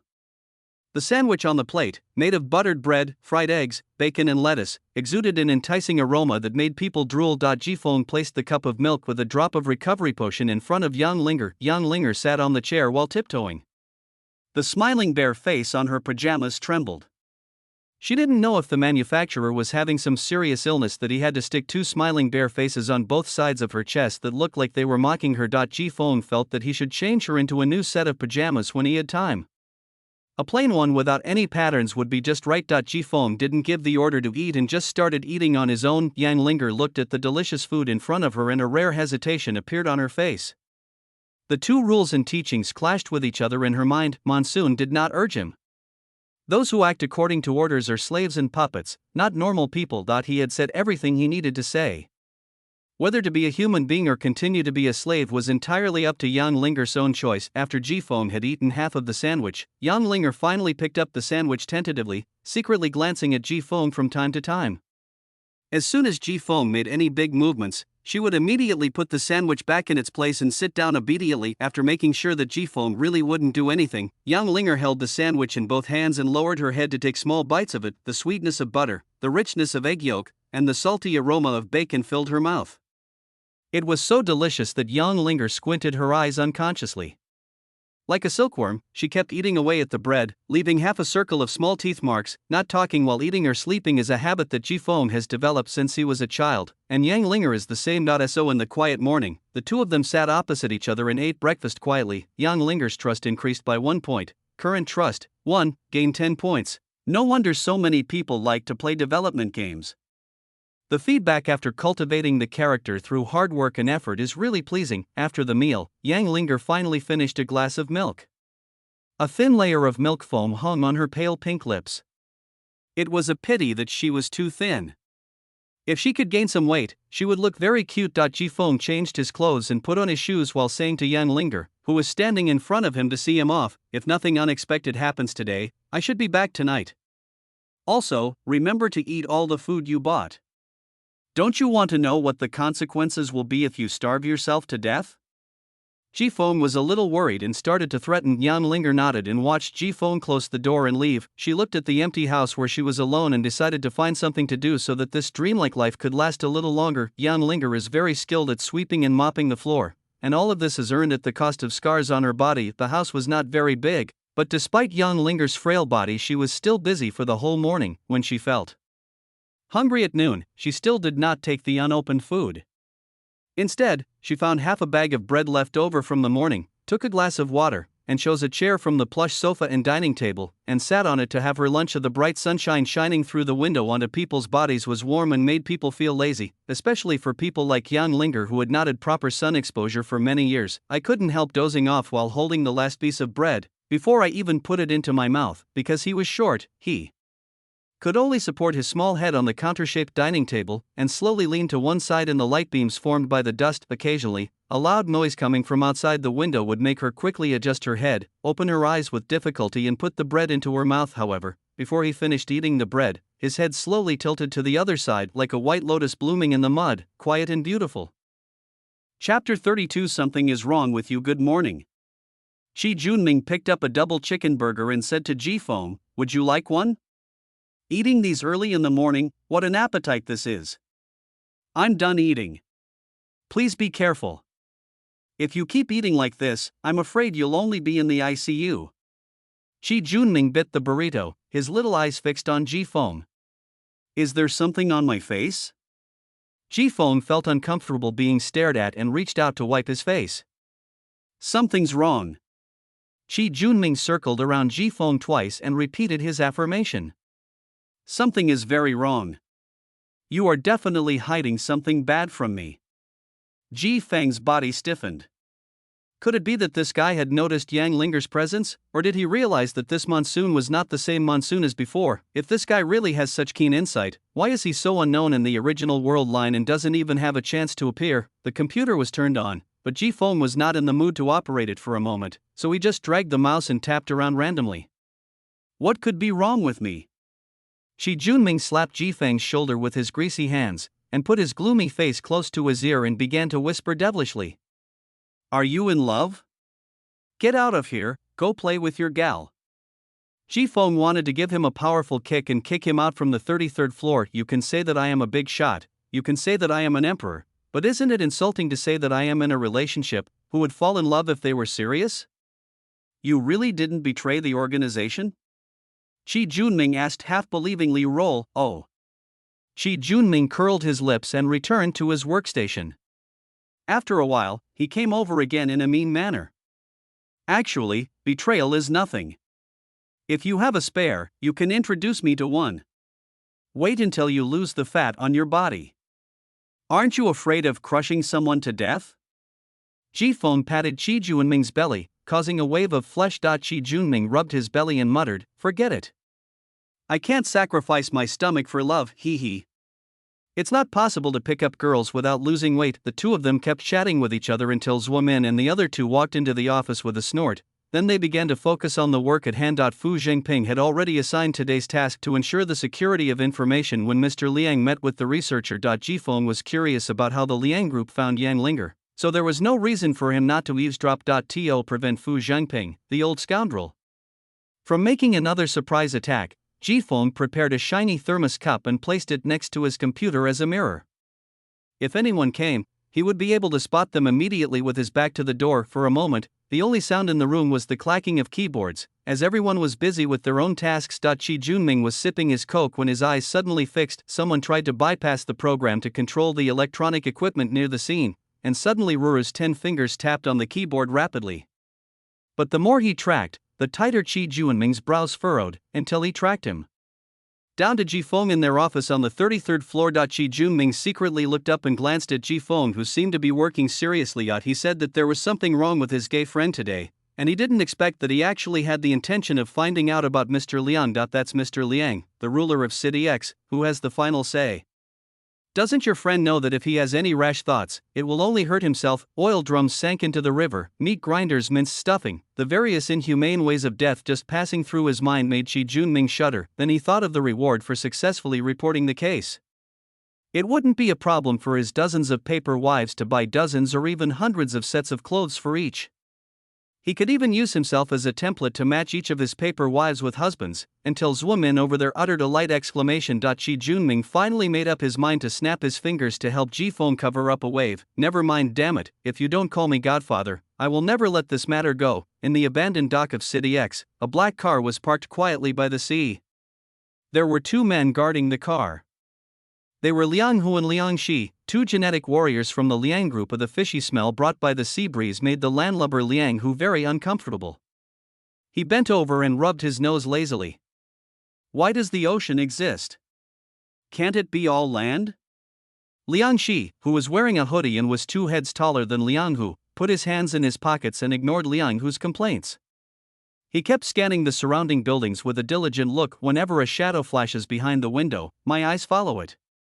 Don't even bother watching. With a few of them cleaning up the garbage, what can go wrong? Hey, I'm talking to you, are you mute? Liang Shi didn't want to listen to his nagging anymore, so he shouted, "Shut up, remember your duties and focus on guarding." Who else has the guts to cause trouble in your own territory in City X? I think you're even more timid than a mouse. I don't know how you managed to survive the genetic drug screening. Liang Shi glanced at him coldly, his lips moving silently. Shorty Lianghu, who had always been at odds with Liang Shi, suddenly became furious. His nails instantly stretched into long knives and he licked the fangs in his mouth. Do you dare say that again? Liang Shi still didn't pull his hands out of his pockets and glanced at Liang Hu. Don't forget the rules. I don't want to be a colleague of a corpse lying in a stinking ditch. Liang Hu was stunned.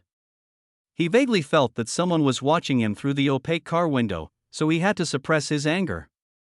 Don't give me a chance, or I'll cut you into 8 pieces. Oh.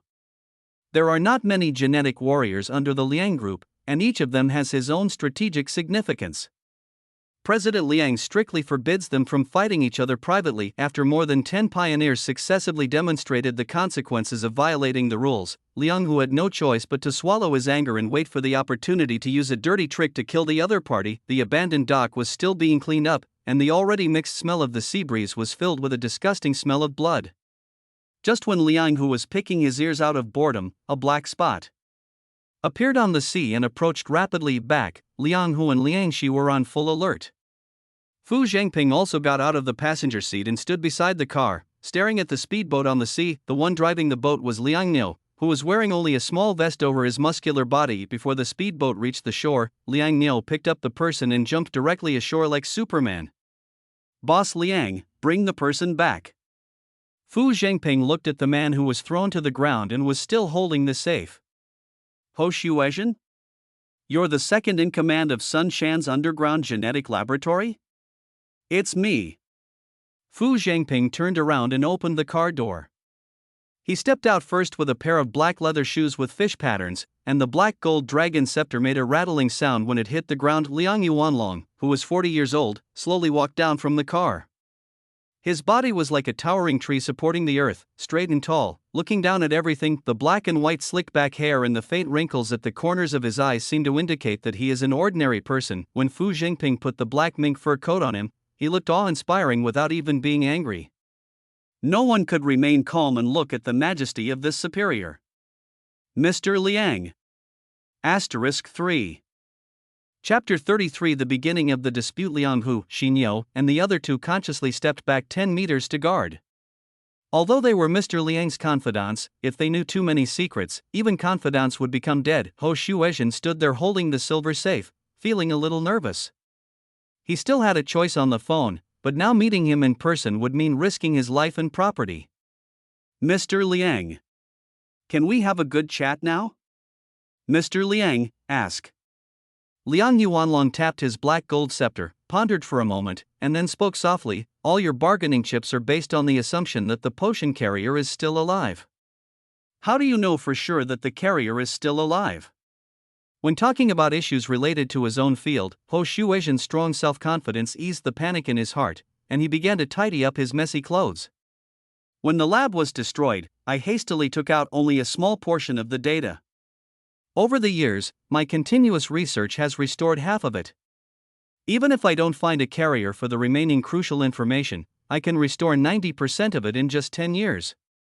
Even if the gene stabilization agent still has flaws by then, the cost will be reduced to an acceptable level. Liang Yuanlong raised his staff and knocked it on the ground, his voice unhappy. So you mean you don't have any evidence that the carrier is alive, and you're looking for a deal with me with only your unfinished experiment?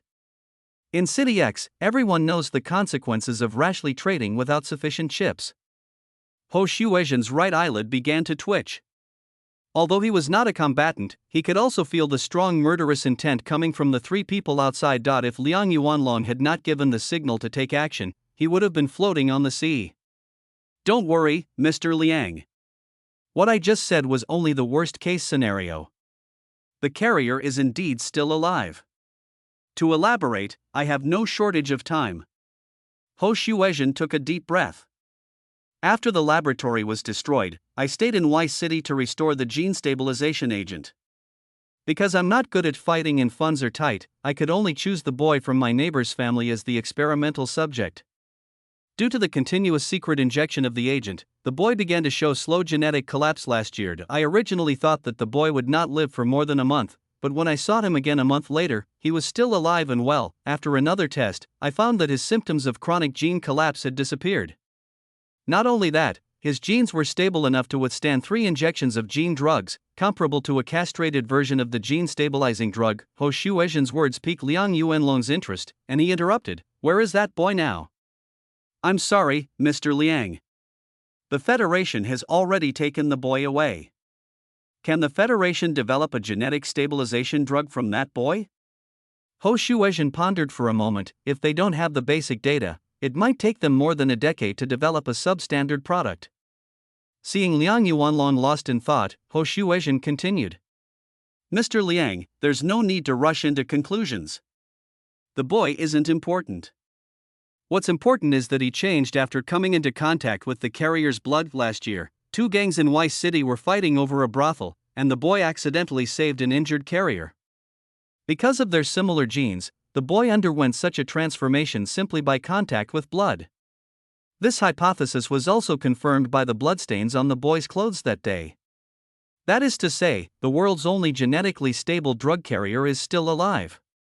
To increase his credibility, Ho Shuezhen handed over the final bargaining chip in the silver password box. "The carrier's genetic data is all in here. As long as she has been to the hospital or has had her genetic data registered in advance, I'm sure with your abilities, Mr. Liang, you'll be able to find her whereabouts immediately. This is my sincerity in the deal. What do you think, Mr. Liang?" Without Liang Yuanlong's instructions, Butler Fu took the password box on his own initiative. "Welcome, Dr. Ho." "Thank you, Mr. Liang, for your appreciation." Ho Shuezhen took the initiative to step forward and shake Liang Yuanlong's hand. At the same time, 2 black spots were approaching rapidly on the distant sea. After figuring out everything, Liang Yuanlong became much more polite. "Since we have an outsider visiting, how about Dr. Ho first taking a look at the laboratory I have prepared for you?" Ho Shuezhen was sweating coldly. He thought no one would notice him, but he didn't expect that he was still being targeted. "Mr. Liang, don't worry, I have to show my sincerity too." Butler Fu opened the car door, and Liang Yuanlong and Ho Shuezhen got in together. The soft seats and the warm air from the air conditioner still couldn't calm Ho Shuezhen's anxiety. Even though he was not in City X, he had heard of Liang Yuanlong, a man who was cold-blooded, cruel, resourceful, and capricious. As a scientific researcher, he is naturally at a disadvantage when dealing with such people. Now that the situation has suddenly arisen, he is afraid of causing Liang Yuanlong to misunderstand him. If he suspects that he has bad intentions, he will die without knowing how he died. Ho Shuezhen saw through the car window that the 3 original guards remained where they were. After 2 speedboats approached, 8 fully armed soldiers jumped out from them. Then Liang Nil, who brought him back, swelled up and turned into a tank as big as a hill and started to ram the short Liang, who shuttled through the crowd like a civet cat, and every time he flashed, it would bring up pieces of blood. The only remaining Liang snake stood in the distance without moving, as if to prevent the enemy from escaping. As if he felt Ho Shuezhen's gaze, he turned around and smiled at him. He stole another glance at Liang Yuanlong, and saw that he had no interest in the fighting in the dock. He leaned back in his chair, closed his eyes, and was lost in thought, as if nothing was out of his control. Ji Feng, who was far away in the group, put down his headphones. Through the monitoring just now, he learned a lot of things that were not recorded in the copy introduction. For example, how did the righteous protagonist of this world come into being? For example, how was Yang Linger found after she had disappeared for several years? Unexpectedly, Yang Linger fainted yesterday and was sent to a small clinic and escaped danger. If she had gone to a big hospital and recorded her genetic data, he would probably have to take the risk of clearing the record now. As for the Blackstreet ethnic shop, Ji Feng touched the wart on his wrist. It seemed that he had to get rid of it as soon as possible, so that any clues that could lead to his disappearance would be completely gone. All that remains is to prevent Liang Yuanlong from becoming desperate and launching a citywide screening. Once I could even pass the citywide screening, I could live safely in City X for a year. Chapter 34 Search. Fu Zhengping returned to the group with the USB flash drive and immediately gave tasks to the 5 people on the 33rd floor. The genetic data in the USB drive will be compared with the gene databases of all hospitals as soon as possible. Due to the development of genetic technology in the post-war period, personal genetic data has become equivalent to proof of identity. As long as one is born in a hospital or has been to a hospital, genetic data will basically be retained. The 5 people divided the area and started screening, and Fu Zhengping stayed in the office to supervise.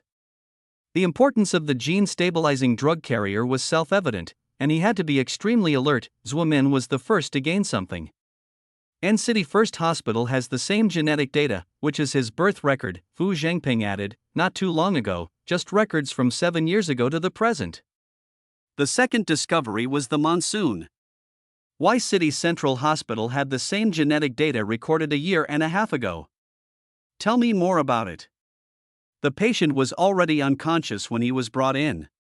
He had multiple contusions on his body tissues, external wound infections, multiple injuries to his mouth and throat from swallowing broken glass, and internal gastric bleeding. Because his family couldn't be contacted, the medical bills were paid by the Miners Protection Association. Fu Zhengping's eyes lit up. The appearance of this record proved that the gene-stabilizing drug carrier was still alive, and a promising future was right before his eyes, which made Fu Zhengping's voice rise a little. Keep checking. As excited as Fu Zhengping was, Ji Feng was as silent, forcing a 15-year-old child to eat broken glass and almost causing his death. What kind of beast would do such a thing? If he hadn't appeared, Yang Linger, who had just escaped from hell, would have fallen into the tiger's mouth again, being subjected to experiments and brainwashed to become a human weapon. Even if the righteous side saved her, there would be no place for her. This world is truly terrible. Not long after, Shi Junming spoke. I found a record from 2 months ago. It's at our X-City Blackstreet Hospital. The procedure is a racial physical examination, and the payer is Scar Brother. After getting the accurate information, Fu Zhengping turned around and left with his phone without saying a word. Shi Junming pushed his chair over and gossiped. Who are you looking for with such a big fuss?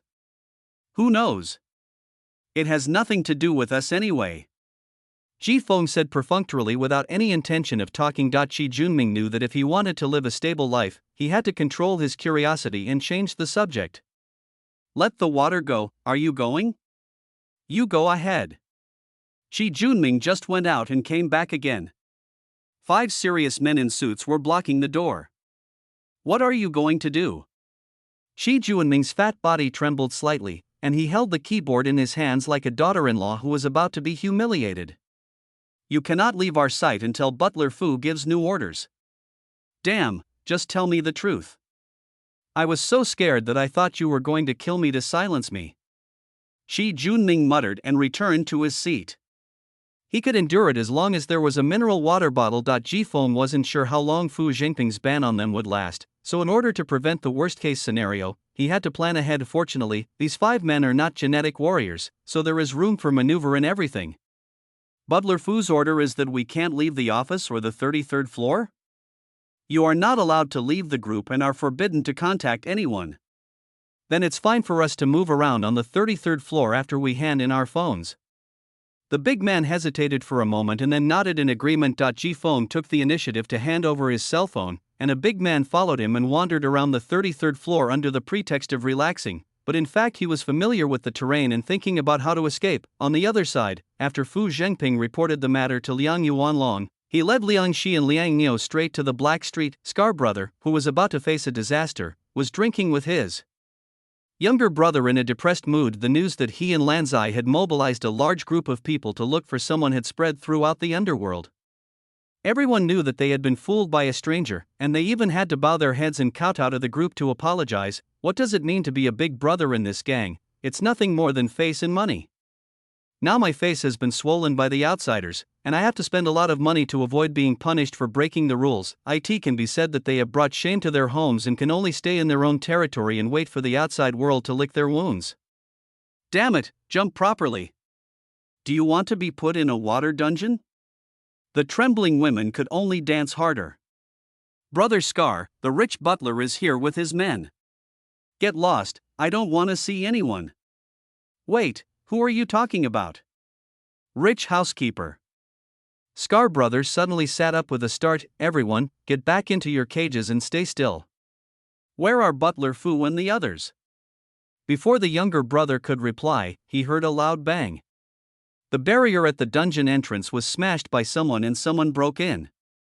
Fu Zhengping and Liang Shi slowly walked down the wooden ladder. As Mr. Liang's housekeeper, Fu Zhengping could be said to be second only to the first person in X City. Few people deserve his courtesy, especially the little Kalemi who could be abandoned at any time by the Black Street. The house was broken into again, and Scar brother forced out what he thought was the best smile and approached. Butler Fu, why are you here so suddenly? I was wondering why I could hear magpies calling all morning. I'm really flattered by your arrival. One of the guys in the dungeon felt that the situation was not good and wanted to sneak upstairs while no one was paying attention. As soon as he stepped on the wooden ladder, Liang Shi appeared behind him without anyone noticing, covering his mouth and nose with his hands. In just a few breaths, the guy was lying on the ground with a blue and purple face and foaming at the mouth. Just as the other brothers were about to make a noise, Liang Niu killed them all with one punch. Scarbro's legs were weak and he could barely stand. He asked in a trembling voice, Butler Fu, what are you doing? Are all the women's seeds you bought 2 months ago here? When Scar heard this, he knew that he was doomed. The fact that the rich housekeeper brought the genetic warriors here in person meant that there was a big shot among the women he bought 2 months ago. Thinking about the training he had given these women over the past 2 months, he felt his kidneys twitching. It's all here. Fu Zhengping took a quick look around. The information showed that Yang Linger was only 17 years old, but everyone here was an adult. The young Linger he was looking for was not here. Are you sure? Yes, we need to teach all the people we buy some manners. 2 months is not enough time. Fu Zhengping raised his hand to signal, and Liang Niu stepped forward and picked up Scar brother like a chicken. Then, in front of Scar brother's horrified eyes, he grabbed his arm with his big hand. Crack! Scar brother screamed in pain as his arm clanged. Are all the people from 2 months ago here? Scar brother gritted his teeth, holding back the pain, and hurriedly said, there were 2 more who escaped, but I caught them and put them in the water dungeon. When Fu Zhengping came out of the water dungeon, his face was extremely gloomy. Seeing this, Liang Niu directly grabbed Scar brother's other arm. Scar brother immediately screamed in horror, Butler Fu, I was wrong, I really don't know their identities. I'll ask one last time, are all the people from 2 months ago here? I remember now, there's another person. He was so thin and small. The day before yesterday, a stranger broke into the store while I was out and took that person away. Snap, ouch. Chapter 35 What are you looking at? Fu Zhengping glanced at Scar brother who was lying on the ground like a dead dog. If it weren't for this useless thing, the carrier would never have been stolen from its own territory by a stranger. With the vector, the gene stabilization drug is just around the corner. President Liang has been planning this for a long time. Now the vector that he was asked to report was about to be obtained has disappeared. Just thinking about that scene makes his scalp tingle. There is no way. Now that things have come to this, we have to face what we have to face. The call was connected after 3 breaths. Mr. Liang, the carrier was kidnapped by a foreigner at the human shop the night before last. He. Hearing the sneer coming from the other end of the phone a moment later, Fu Zhengping quickly proposed remedial measures. Should we lock down the entire city now for screening? No need. Anyone brave enough to come to City X and kidnap people would have already fled in 2 days. Now arrange to spread the news that the carrier has been kidnapped. Boss Liang, wouldn't this make it even harder to get the carrier back? In other words, the person who called was Fu Zhengping, and Liang Yuanlong could still explain a few things to him. How do we take it? Do you know if it was the Federation, the newly famous Spark, or some other organization that hijacked the carrier? Since we don't know who kidnapped them, let's muddy the waters. If everyone gets hurt, someone will find the carrier. What Mr. Liang said is a method of breaking down and then building up, and this is the only way to do it under the current circumstances. I'll arrange it. Fu Zhengping put down the phone and signaled Liang Shi to kill Scar brother. He was not so kind as to want to live after ruining a good thing. Scar brother's snot and tears mixed together on his face. Looking at the murderous intent approaching step by step, he kicked the ground with his feet and quickly retreated. Don't kill me, don't kill me. I know what that foreigner looks like. Yes, I also know what that kidnapped person looks like. I'm still useful. The drawn portrait will be distorted, but I will definitely be able to recognize him as long as he appears in front of me. In order to survive, Scarbrother began to work hard to increase his own value, regardless of whether it was true or false or whether he would be recognized. Liang, she stopped and looked back at Fu Zhengping. Fu Zhengping pinched his chin and thought for a moment. Since that's the case, then I'll give you a chance to redeem yourself. You can enter and exit the central area to search as you please, but without a name. If you provoke someone you shouldn't, no one will bury you when you die, and your excuse for entering the central area to search. Fu Zhengping pointed at the corpse on the ground without saying anything. Only smart people are qualified to survive. It just so happens that Scarbrother is really a little smart. He immediately turned over and rested his forehead on the ground. I know. After kidnapping people, the outsider returned to the store to kill and silence them. Today, there was only one outsider in the store. I will violate the rules and search the central area in the name of revenge. This is the answer I will give to anyone who asks. Fu Zhengping nodded with satisfaction. If one wanted his enemy to know and believe a secret, he would have to disguise it as a secret and allow his enemy to discover it by chance. In this way, countless forces will take the initiative to take over the task of finding the carrier, and the group can hide behind the scenes and make decisions later. You've already let the group down once. If you let it down a second time, you know what you'll face. I know. Scarbrother kowtowed repeatedly and promised. After the car drove away, Scarbrother fell to the ground and looked at the corpses on the ground in dejection. What the hell is going on? Who has he offended again? After Fu Zhengping returned to the group, the ban on the 33rd floor was lifted and everything returned to normal. What Jifeng didn't expect was that the group didn't take any action at all, as if the carrier had never appeared. Jifeng is not Liang Yuanlong, and no matter how hard you try, you can't figure out what he is thinking. It is unrealistic to eavesdrop on Liang Yuanlong and Fu Zhengping all the time.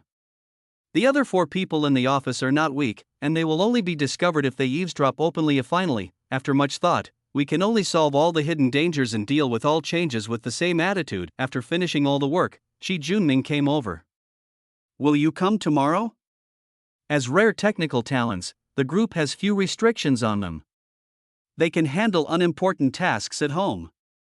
This satisfies otakus like Shi Junming. No matter how good the working environment the group gives them, it is not as good as their own doghouse. They can slack off at work without worrying about being caught. I'm not coming either. Jifeng didn't plan to continue coming to the group.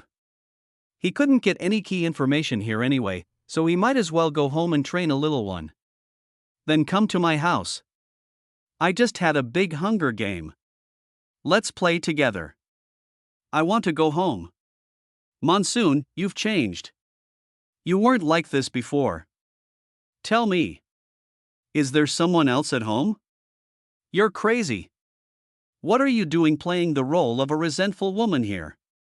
Shi Junming watched Jifeng leave with resentful eyes.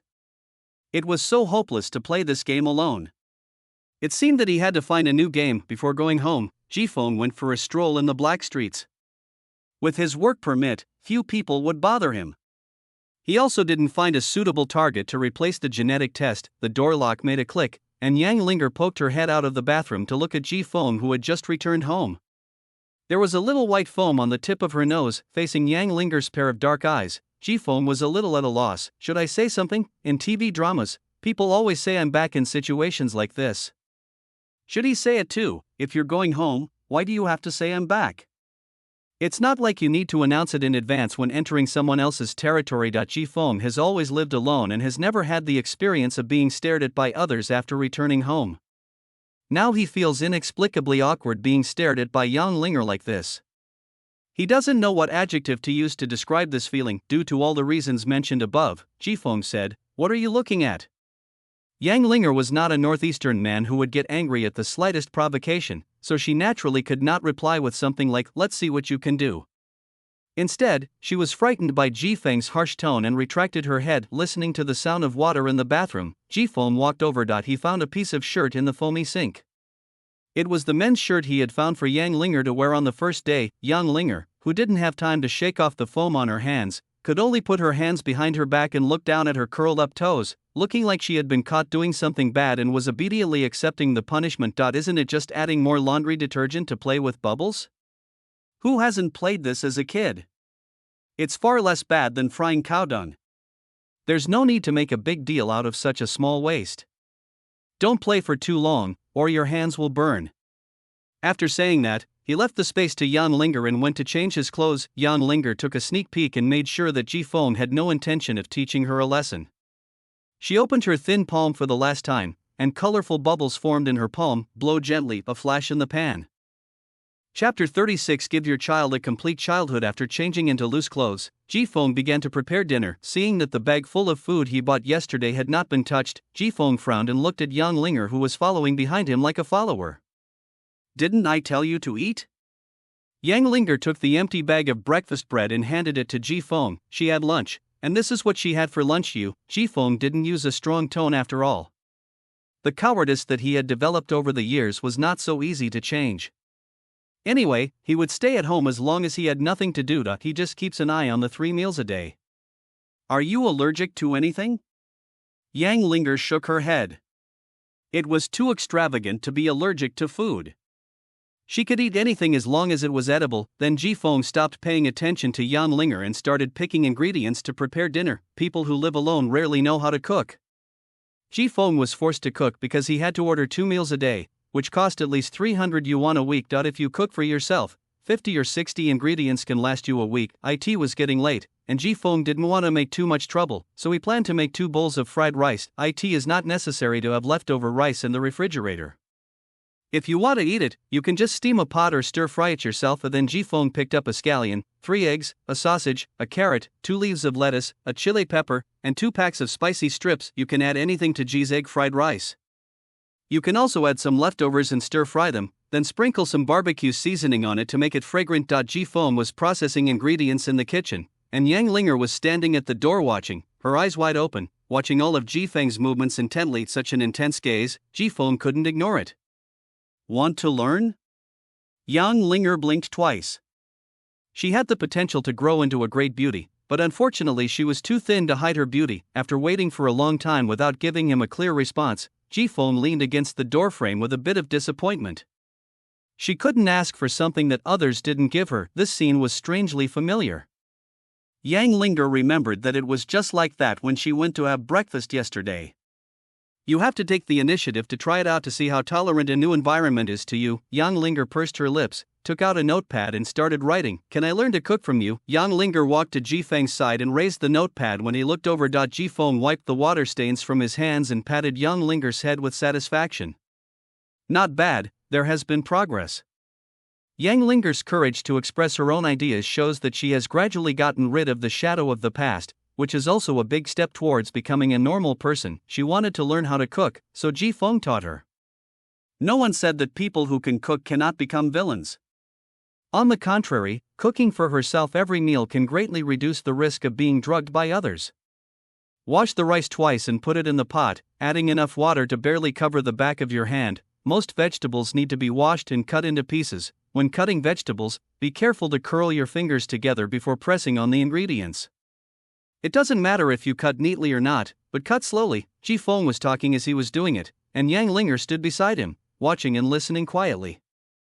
Occasionally, she would stand on tiptoe so that the top of her head could just reach the level of Ji-Feng's shoulders. Heat oil in a pan and add the beaten eggs. Swish! There was a crackling sound coming from the wok, and the aroma of fried eggs wafted out from the pot. The flames from the stove illuminated Yang Linger's pale face, making it look white and rosy. She clenched her fingers tightly, some turning white and some red, and her eyes were fixed on the pot without a moment's movement. She had eaten those ingredients on their own before, and they were all delicious. Now she puts it into the pan and stir-fries it. She can't imagine how delicious it will be. The rumbling in her stomach is a response to her imagination. Ji-Fong took the time to glance at Yang Linger. For the first time, he saw hope in Yang Linger's eyes, which were no longer as lifeless as before. Yes, food is the most important thing for people, and eating is the first element of life. No longer hating eating, but liking it, means having expectations for life. This is great, and I can gain a lot of happiness every day. The fried rice came out of the pot, in large and small bowls, and then, without avoiding Yang Linger, he added a drop of nutritional medicine into the small bowl in front of her. It's to nourish your body. Add 1 drop to each meal from now on. Yang Linger just took a look and didn't care. It doesn't matter even if Ji Feng doesn't explain. She doesn't care whether it's a nutritional potion or a poison. In Yang Linger's opinion, it was worth it to exchange a drop of poison for such a dinner. While eating, Ji Feng was not used to talking, and Yang Linger had no time to write, so the two of them managed not to talk while eating. All that was left was the occasional tinkling sound of dishes and chopsticks hitting each other. If you look from outside the building, it looks just like any other family having dinner. After the meal, Yang Linger licked her lips, swallowed all the oil and water on them, then stood up and started to clean up the dishes, but she was still new to washing dishes, so Ji Feng gave her a lesson. Yang Linger stood beside him and watched and did it. Life skills always need to be taught by someone. After everything was cleaned up, Ji Feng collapsed directly on the sofa and pressed the remote control to turn on the TV. He could only watch some online dramas or play games, none of which Ji Feng had any interest in at the moment. Yang Linger habitually sat on the corner of the sofa with her legs crossed, curiously watching the people moving on the TV screen. I always feel like something is not right. Ji Feng scratched his hair and clapped his hands. He remembered, what child is so calm and composed watching TV after dinner? Aren't most of them crying and complaining, then going back to their room to do their homework? For the sake of Yang Linger's physical and mental health, she must have the necessary experience. Monsoon coughed a few times. Ahem, you should study. There was a hint of doubt on Yang Linger's face. Study, what is that? Aren't you usually just in a daze? Ji Feng put the books he bought on the desk. The thick stack was almost taller than Yang Linger, who was sitting on the sofa. Read books. You need to read all of this and understand it. You can ask me anything you don't understand. Teacher Ji gave these instructions, then threw Yang Linger aside and connected the TV to the computer to play games with Ji Junming. Yang Linger held a thick book, looked at Ji Feng and the TV, and finally lowered her head to read the book by herself. Ji Feng nodded in satisfaction. This was just what he wanted. If we can't go to school, we can study on our own. A child should do what a child should do. Apart from studying and playing, nothing else should be done by children. Although Yang Linger is 17 years old and almost 18, she looks so young and like a child. Chapter 37. Is this your daughter? Time is the best medicine to eliminate barriers. This is what Ji Feng saw when he was visiting the gal bar, and Yang Linger also confirmed the value of this sentence. During the week or so that Ji Feng had been at home, Yang Linger's trust level had increased by another point, which was equivalent to going from a stranger who originally needed to be wary a stranger an acquaintance. There were no profound conversations or groundbreaking events between the two. One of them would just sit on the sofa playing games, and the other would sit quietly reading a book. What best reflects the change in Yang Linger's trust is that she is no longer sticking to the edge of the sofa but is gradually approaching Ji Feng. The distance between the two is now only the distance of 2 books. When one person gets tired of playing games, he will pick up the book next to him and take a look at it. When the other person gets tired of reading, he will look up and play games. They get along very harmoniously with each other. The scarlet word death appeared on the TV screen again. Ji Feng put down the controller in a state of panic. If he continued playing, he was afraid that he would have to buy a new controller. Yang Linger was holding a book and studying hard with a frown on her face. The recuperation during this period made her face gain a little flesh. She still looked thin, but she had a new vitality. What don't you understand? Yang Linger paused and turned the book over to Ji Feng, pointing at the 2 big words at the beginning. She had become accustomed to asking Ji Feng when she encountered something she didn't understand. Brainwashing. Brainwashing is the use of external pressure to instill specific ideas into others. Brainwashing has the following characteristics: exclusivity, circular reasoning. Ji Feng could easily understand this description, but it was quite obscure to Yang Linger, who had escaped the net. Monsoon thought for a moment and gave her an example in a simple way. What number is this? Ji Feng asked, holding up a finger. 1, yes, this is 1, and next I will tell you this is 2. If you don't accept it, I will say it over and over again. Every time you say this is 1, I will beat you up and then tell you this is 2. Or every time you say this is 2, I will give you the reward you want. Ultimately, brainwashing is about using all available means to change your will, including exploiting your fears, preferences, habits, and so on. Avoiding brainwashing is both simple and difficult.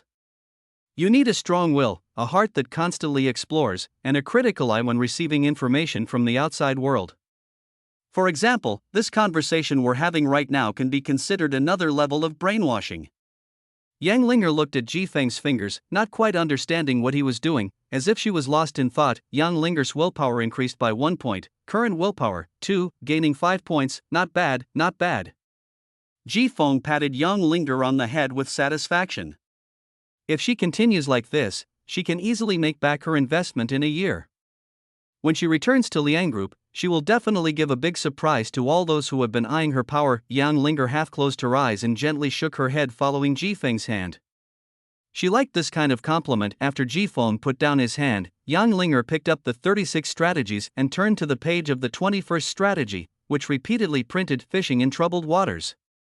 This plan is gone, then let me tell you, this strategy is called escaping from the shell. Boom boom boom, there was a sudden knock on the security door. Ji Feng immediately signaled Yang Linger to keep quiet and asked her to go back to her room and hide. Although he didn't know what Liang Yuanlong did after learning that Yang Linger was kidnapped, Ji Feng could clearly notice that there were more strangers in City X when he went out to buy things, so he had to remain vigilant now. Apart from the two of them, the only people knocking on the door are outsiders. I leaned over the door and looked out, but all I saw was a piece of flesh.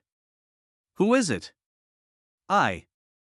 As soon as Ji Feng opened the door, Qi Junming squeezed in, picking up 2 large bottles of soda and 2 large bags of snacks. Are you surprised? Are you surprised? Ji Feng wanted to stop Qi Junming, but the other party was too big and he couldn't stop him. Why are you so slow to open the door? Did I disturb you? Qi Junming said with a lewd look on his face. Why are you here? You've been to Mid-Autumn Festival, haven't you forgotten? Qi Junming stared with his eyes wide open. Ever since the two of them started playing together, they basically got together to eat and drink during every New Year and other holidays. Ji Feng's words made him feel betrayed. Mid-Autumn Festival? Ji Feng suddenly realized that he had not really paid attention to the date. After all, the Mid-Autumn Festival was no different from any other day except that he had to go to work and had half a day off. Hey, why don't you let me in? The things I'm carrying are very heavy. Qi Junming skillfully opened the shoe cabinet and was stunned to see 2 pairs of small white shoes inexplicably appearing inside. He lowered his head to compare Ji Feng's feet with his own, and the smile on his face froze. He was caught in the act. He really was caught in the act. Brother, tell me quietly, am I delaying your good fortune? Ji Feng was caught off guard by Qi Junming's sudden visit. If he kept it secret, who knew what this guy might do? Besides, with an extra person in the house, it would be impossible to hide it sooner or later. Being frank and open about it would actually dispel suspicion. Change your shoes and sit in the living room for a while. Ji Feng came to Yang Linger's room and found that Yang Linger had put on Chenmian again. Even Scar Brother couldn't recognize her now. A friend is here.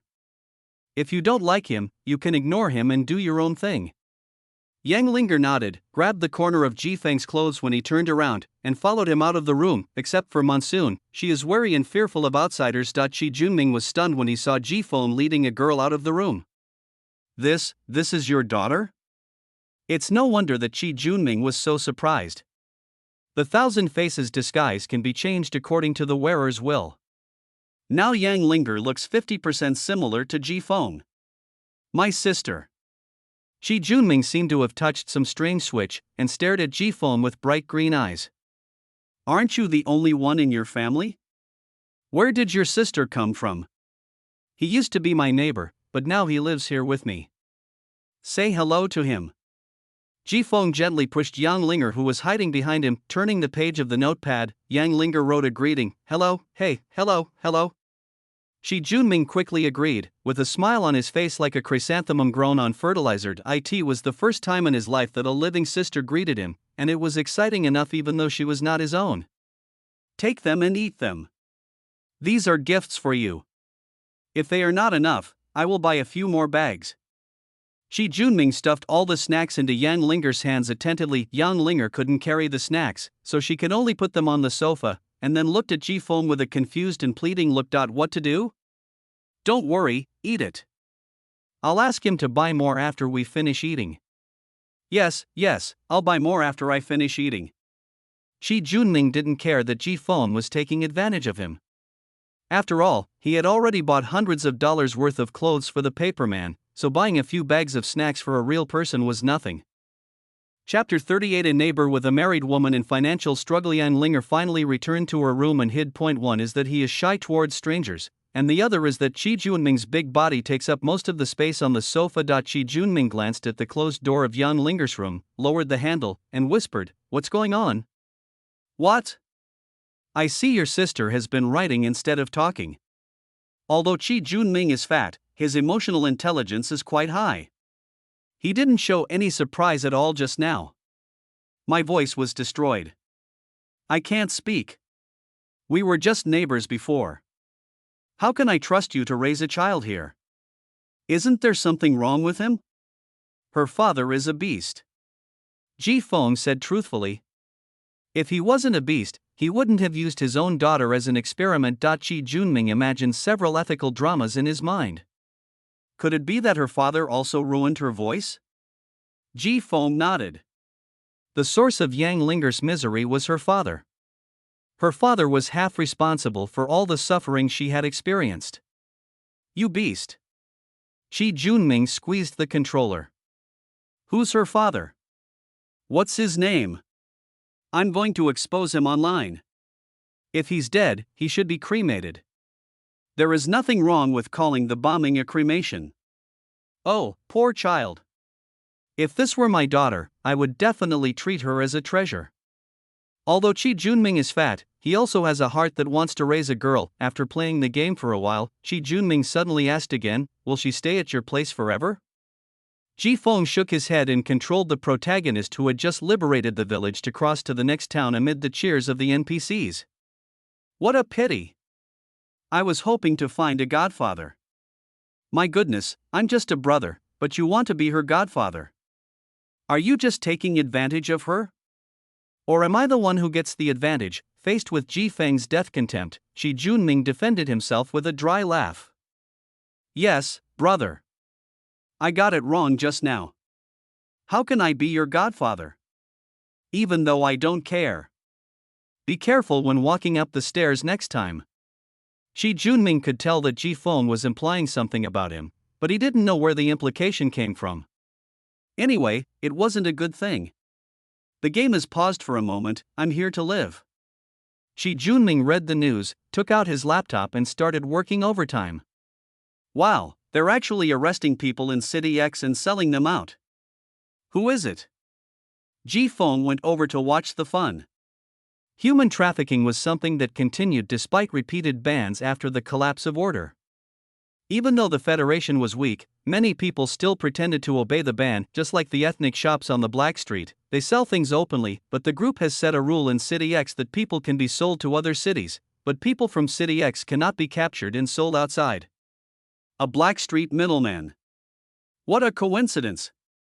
Scar from the underworld knows about this guy. He's been doing something crazy lately, constantly catching little girls and letting them go. He was lucky enough to find this second-hand dealer. Scar? Is he still alive? This matter is interesting. Scar brother not only made a serious mistake but also avoided being drowned in the river as punishment. Instead, he started to arrest girls one after another. He must be looking for Yang Linger. Ji Feng leaned back on the sofa and began to consider whether he should go out and kill Scar brother.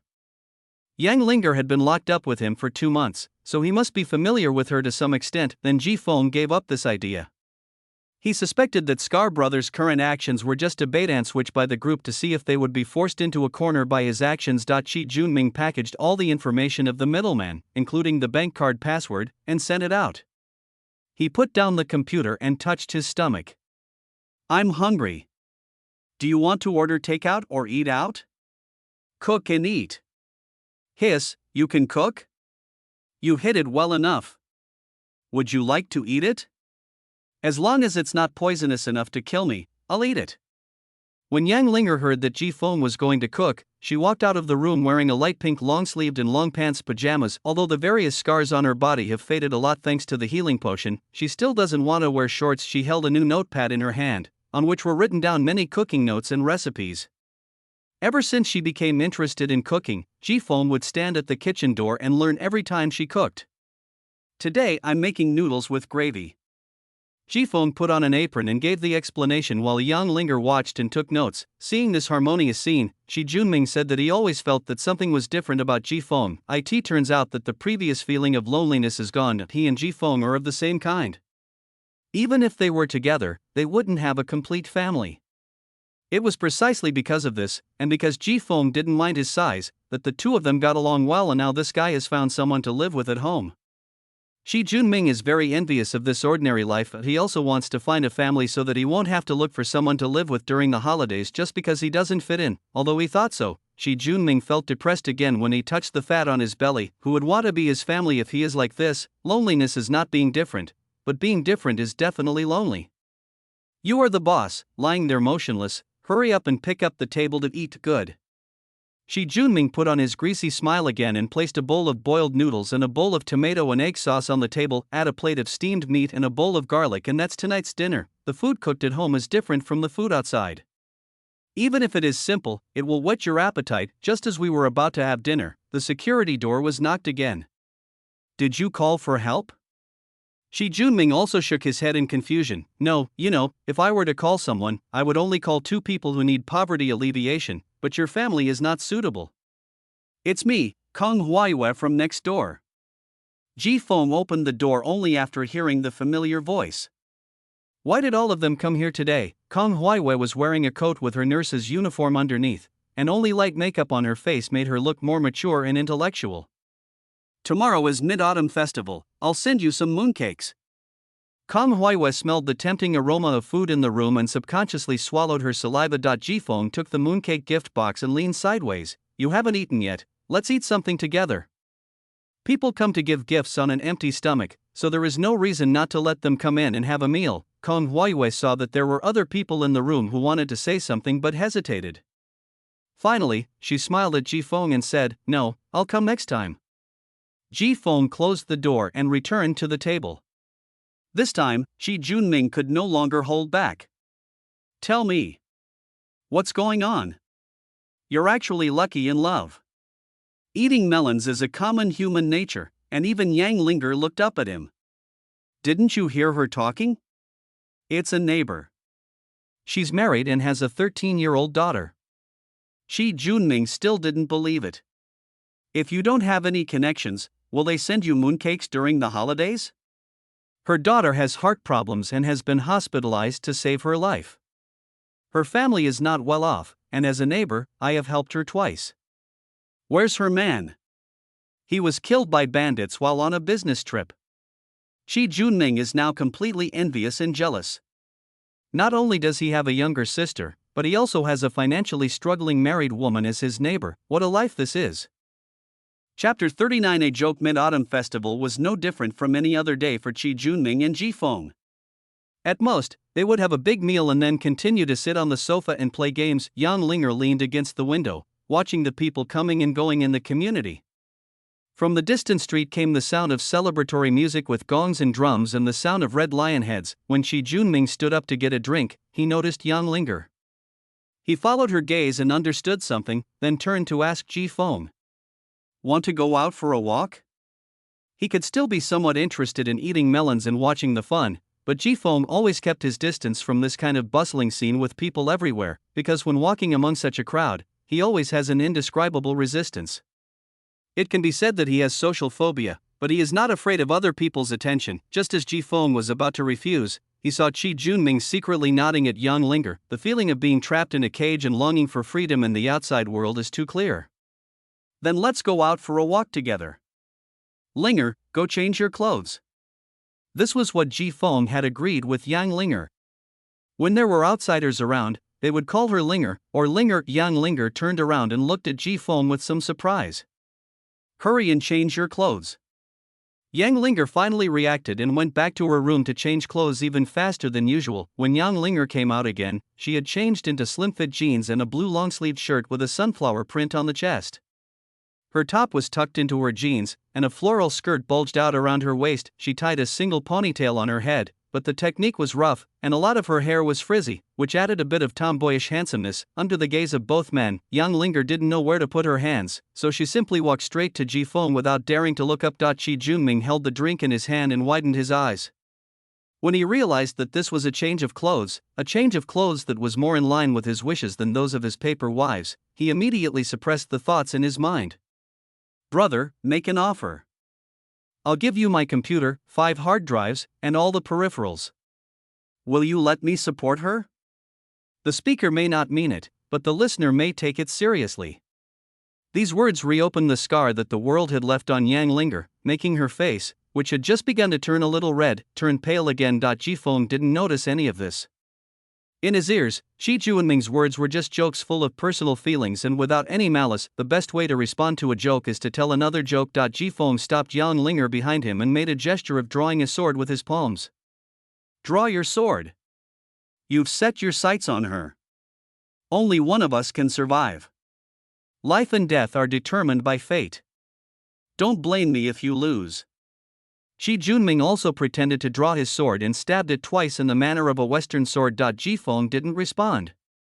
He turned around, took Yang Linger's hand, and walked out, saying as he walked, "Remember, don't play with idiots in the future. It will easily lower your IQ." "Shi Junming, wasn't it you who started this?" Jifeng's sudden joke and Shi Junming's annoyed look made Yang Linger relax and a smile appeared in her eyes. More importantly, the warmth from Jifeng's broad palm holding hers was reassuring. Apart from her mother, who had become vague in her memory, there had never been anyone like this who held her hand and led her forward. As for Shi Junming, he followed behind in a depressed mood, obviously unhappy about the trick Jifeng had just played on him. Only during festivals and holidays does the city seem to have come back to life after escaping the post-war haze. Every household will go out for fun or buy food. On the street you can see many families gathered together with bags of various sizes and happy smiles on their faces. City X is under the dictatorial influence of Liang Yuanlong, which is at its lowest point at this moment. The Dragon Boat Festival parade held on Central Street is organized by ordinary people, and the lion and dragon dances are extremely lively. Even the lowest class of people living in the black streets would come to join in the fun, but they could only satisfy their daily food and clothing needs and had no spare energy to buy new clothes. Everyone wore gray clothes that even if they had no smell still gave people a odor, and gathered on the right side of the road. People living in the central area disliked being with them, so they stood on the left side in a bright and colorful manner. The people of the same city are separated on both sides by a dancing dragon because of their wealth and status. The bright red of the dragon dance dilutes poverty and wealth, hunger and plumpness. Yang Linger was only about 1.4 meters tall and could not stand out in the crowd. Fortunately, Shi Junming's big physique could squeeze out a lot of space, so she would not miss the performance on the street. As the crowd moved by, a guy walking against the flow bumped into Yang Linger. If it weren't for Jifeng holding her back, he would have fallen to the ground no matter what. The person who bumped into him was a young man with a tuft of yellow hair on his head. He also staggered, and a lot of things fell out of his bulging pockets. A towel, a small bottle with the label torn off, and half a piece of hemp rope exposed. The young man hurriedly picked up the things and put them in his pocket, while glaring at Yang Linger viciously. "Why don't you keep your eyes open when walking?" Before the young man could continue to curse, he was dragged away by the bald man next to him who didn't look like a good person. What poor character! They bumped into someone and didn't even say sorry. Shi Junming rolled up his sleeves to stand up for Yang Linger. If he hadn't been too courageous, he would have definitely gone up and taught those two a lesson. "Don't worry about them, let's go to the snack street and see if there is anything delicious." Jifeng didn't react so much. He stayed at home during this period of time to cultivate his body and mind. Otherwise, he would have started swinging an axe when he first arrived. The bald man pulled the young man out of the crowd and threw him forward, cursing in a low voice, "How the hell can you be so careless? I didn't expect that. Who could see that little gata hiding in the crowd?" The young man muttered in a low voice. "Be careful on your first job. The local tyrant we were looking for got busted yesterday. If you reveal your identity and get hacked to death here, don't blame me for being ruthless. Brother, why don't we go?" The bald man patted the young man's head in frustration. "You idiot, what are you doing this for? It's the money. The first few girls we kidnapped were only enough to cover our initial investment after we sold them. If we don't kidnap 2 more before we leave, where will the money come from for your extravagant life?" The desire in his heart was restless, and in order to avoid suffering, the young man decided to do one more job with the bald man before leaving. Brother, are we still tying up girls who are only 17 or 18 years old? They are too old to be taken advantage of. How about we find a few kids this time?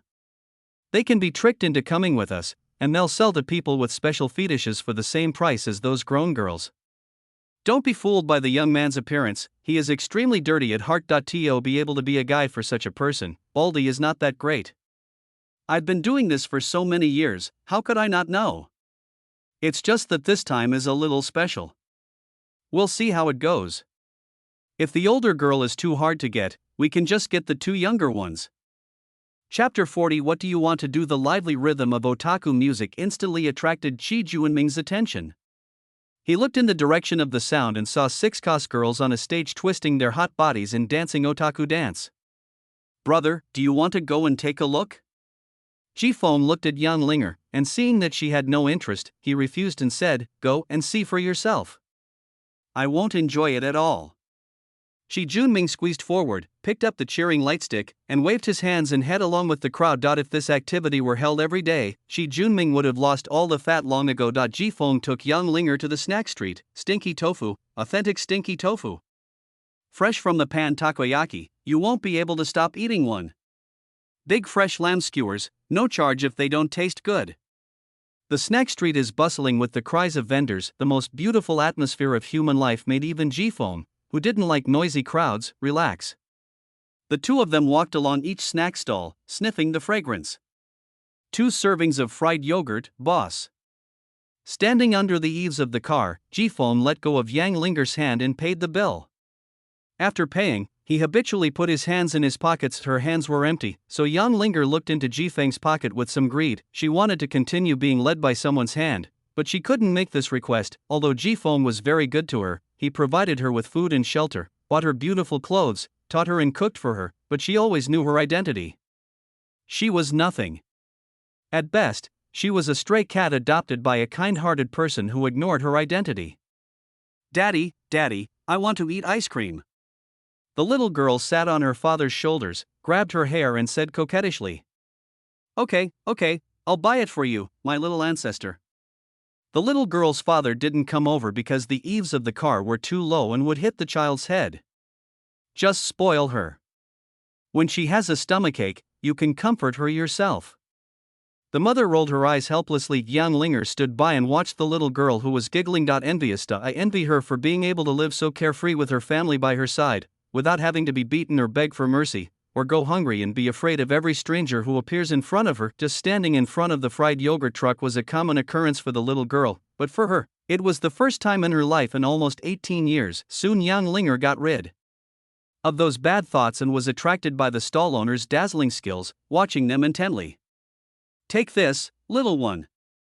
The stall owner stuffed the fried yogurt into Yang Linger's hand. She gently scooped a spoonful into her mouth. The sour, sweet, cold taste and the softness that melted in her mouth made Yang Linger's eyebrows curved. If it tastes good, come back next time. The stall owner greeted with a smile. Yang Linger did not nod in response. The future is out of reach for her. She has never expected any future. It is good like this now. She lives one day at a time. Even if she returns to the cage in the future, she will have a memory to look back on. Jifeng also took his portion of fried yogurt and walked in front to eat it. When I reached the street corner, the crowd ahead was gathered together. Even without getting close, I could hear the crowd's whispers and the women's yelling. There's melon, but I need to squeeze into the crowd and don't want to eat. So Jifeng took Yang Linger to the side street, where there were entertainment stalls and a lot of people. Seeing many young people and children playing the game of catching dolls and throwing rings, Jifeng asked Yang Linger, Want to try? Yang Linger shook her head. She didn't want to think about anything until she finished eating the fried yogurt. If he doesn't want to play, then don't play. He has no interest in it. But if he can hit a claw machine, maybe he can give it a try. Yeah. I caught it. Yang Linger saw a cute teddy bear that was half the length of her arm being picked up and shown off. It seems like I also had a teddy bear like this to sleep with me when I was a child. He didn't notice that Yang Linger fell to the ground. She didn't get up immediately, but instead stared at the spilled fried yogurt in a daze. It fell on the ground. You should be able to eat it if you pick it up. Before she could reach out her hand, Yang Linger was picked up from the ground by Jifeng. While brushing off the dust on his body, Jifeng noticed that there was a bloodstain on Yang Linger's jeans, and when he rolled up the trouser leg, he could see a torn skin. Jifeng looked at Yang Linger speechlessly. She fell so hard that her knees were even bruised through her jeans. Yang Linger didn't react at all to this minor injury, her eyes fixed on the fried yogurt that was about to melt on the ground. "Don't look at it anymore. I'll give you mine." Jifeng stuffed his fried yogurt into Yang Linger's hand. The flashing of various neon lights made Yang Linger's eyes shine with colorful colors. "This is yours, then buy a new one?" Not wanting to trouble Jifeng, Yang Linger compromised and took half of the fried yogurt, continuing to eat with a smile on her face. Jifeng took Yang Linger to the public chair. "Sit down here. I'm going to the pharmacy over there." Yang Linger nodded obediently, sat on the chair, eating fried yogurt while watching people coming and going in front of her. "Brother, I don't see anyone alone here," the young man said to the bald man next to him in frustration. He had prepared all the things in his pocket, but after walking around, he didn't have a chance to use them. The bald man was also a little annoyed. He also wanted to leave City X as soon as possible to prevent himself from being found and killed by those beasts in the Black Street, but if he left like this, he wouldn't lose any money, but it would still be a loss for him, and he was unwilling to accept that. "Brother, look. Is that the girl who just bumped into me? Now she's sitting alone." Following the young man's instructions, the bald man really saw Yang Linger sitting alone with no familiar figures around, and he immediately made up his mind.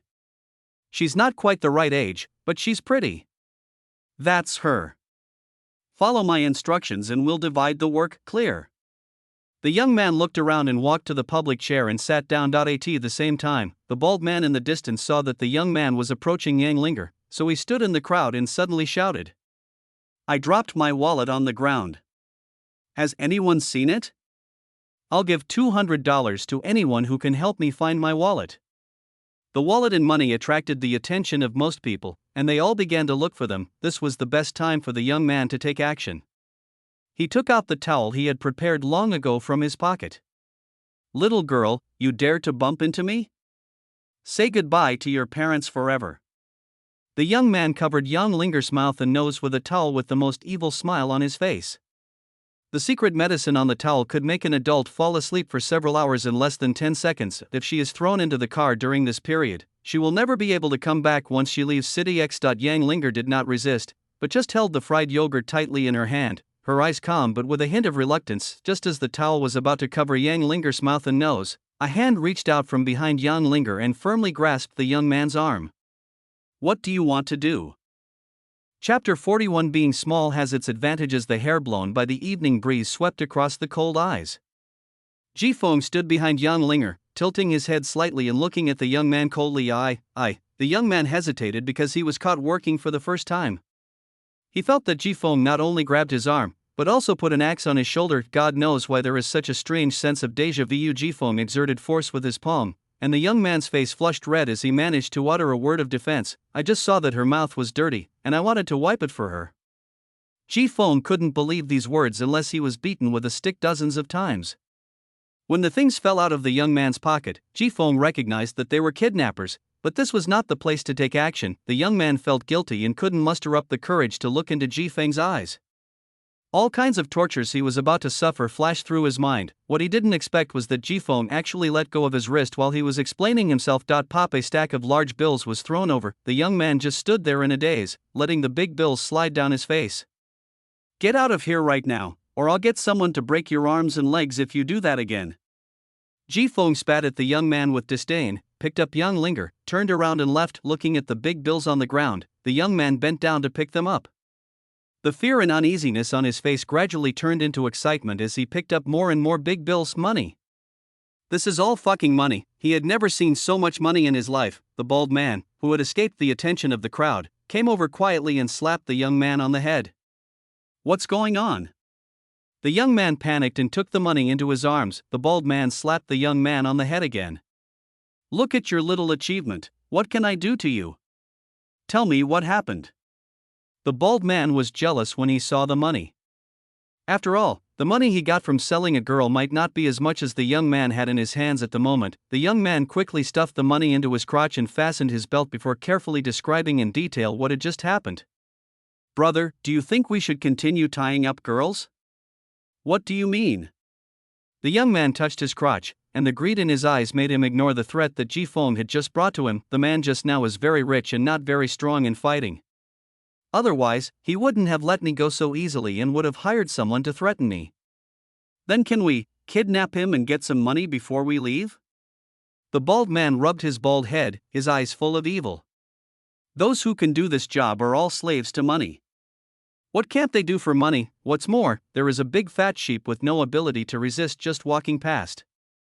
Brother, the young man shouted encouragingly. The bald man slapped his head fiercely and said with a grin, okay, let's do it. If it's really that easy, we'll change our careers. Where did that guy go? This way. The familiar smell and temperature made young Linger lean limply on Ji Feng's shoulder. The fried yogurt in her hand had turned into a puddle, just like her mood, which kept fluctuating with the monsoon. She thought she would return to her previous dark life, breathing foul air, cowering in dirty corners, and living in numbness. She thought she had adapted to that kind of life and could face it calmly, but she didn't expect that when the moment really came, she would be afraid to go back. There, listening to the laughter around her and looking at the colorful world in front of her, she hoped that this kind of life could last longer and longer. Qi Junming ran over from a distance with a cheering gift bag in his hand, supporting his knees with his hands and gasping for breath. Why are you calling me so urgently? Ji Feng broke free from his thoughts. It's time for dinner. You go to the barbecue restaurant and grab a table. I'll take her home to change clothes and then come over. Damn, I thought something big had happened. Qi Junming glared at Ji Feng resentfully. After Ji Feng separated from Qi Junming, he took the opportunity to look back and saw two sneaky figures. A sneer appeared on Ji Feng's lips. He couldn't take action in the crowd just now, so he pretended to be a rich man and let the two people go temporarily. As a result, the two people really followed him quietly as he expected. What falls from the sky is not pie, it is bait. Ji Feng withdrew his gaze and carried young Linger home as usual, but his route became more and more off track, and he came directly to the alley where he was questioned that day. The alley was still filthy, and Ji Feng saw several fresh bloodstains. This is really a perfect place for secret transactions and murders and body disposal. As a result, they were about to walk out of the alley, but the two beggars were still able to control their temper and remain hiding. Just as Ji Feng felt puzzled, the young man was also confused. He poked the bald man and whispered, "Brother, why don't you take action when you have such a good opportunity?" The bald man hiding behind the box rubbed his head, his eyebrows almost twisted together. Something's wrong. What's wrong? There's only one person in this place for a while. No one will notice if we take action. The bald man stuck his head out of the box and looked at the deserted alley, feeling unsafe. Why do I feel like he's deliberately leading us here? Brother, you, hearing the hissing sound behind him, the bald man subconsciously turned around in frozen place, because the young man held his neck tightly with both hands. Even so, it was difficult to stop the blood from seeping out from between his fingers. Ji Feng was standing in front of him, holding a long sword that shone with cold light, looking at him with a smile. Congratulations on guessing correctly, but there is no reward. The bald man widened his eyes in horror, took 2 steps back and pressed himself against the wall, his mouth dry and he kept swallowing saliva. Tell me, why did you tie up that girl just now? The long knife that cut the young man's throat was placed on the bald man's shoulder. The bald man was so scared that he knelt on the ground and gave in quickly. To exchange for money. Who specifically ordered this? If you can answer to my satisfaction, I will spare your life.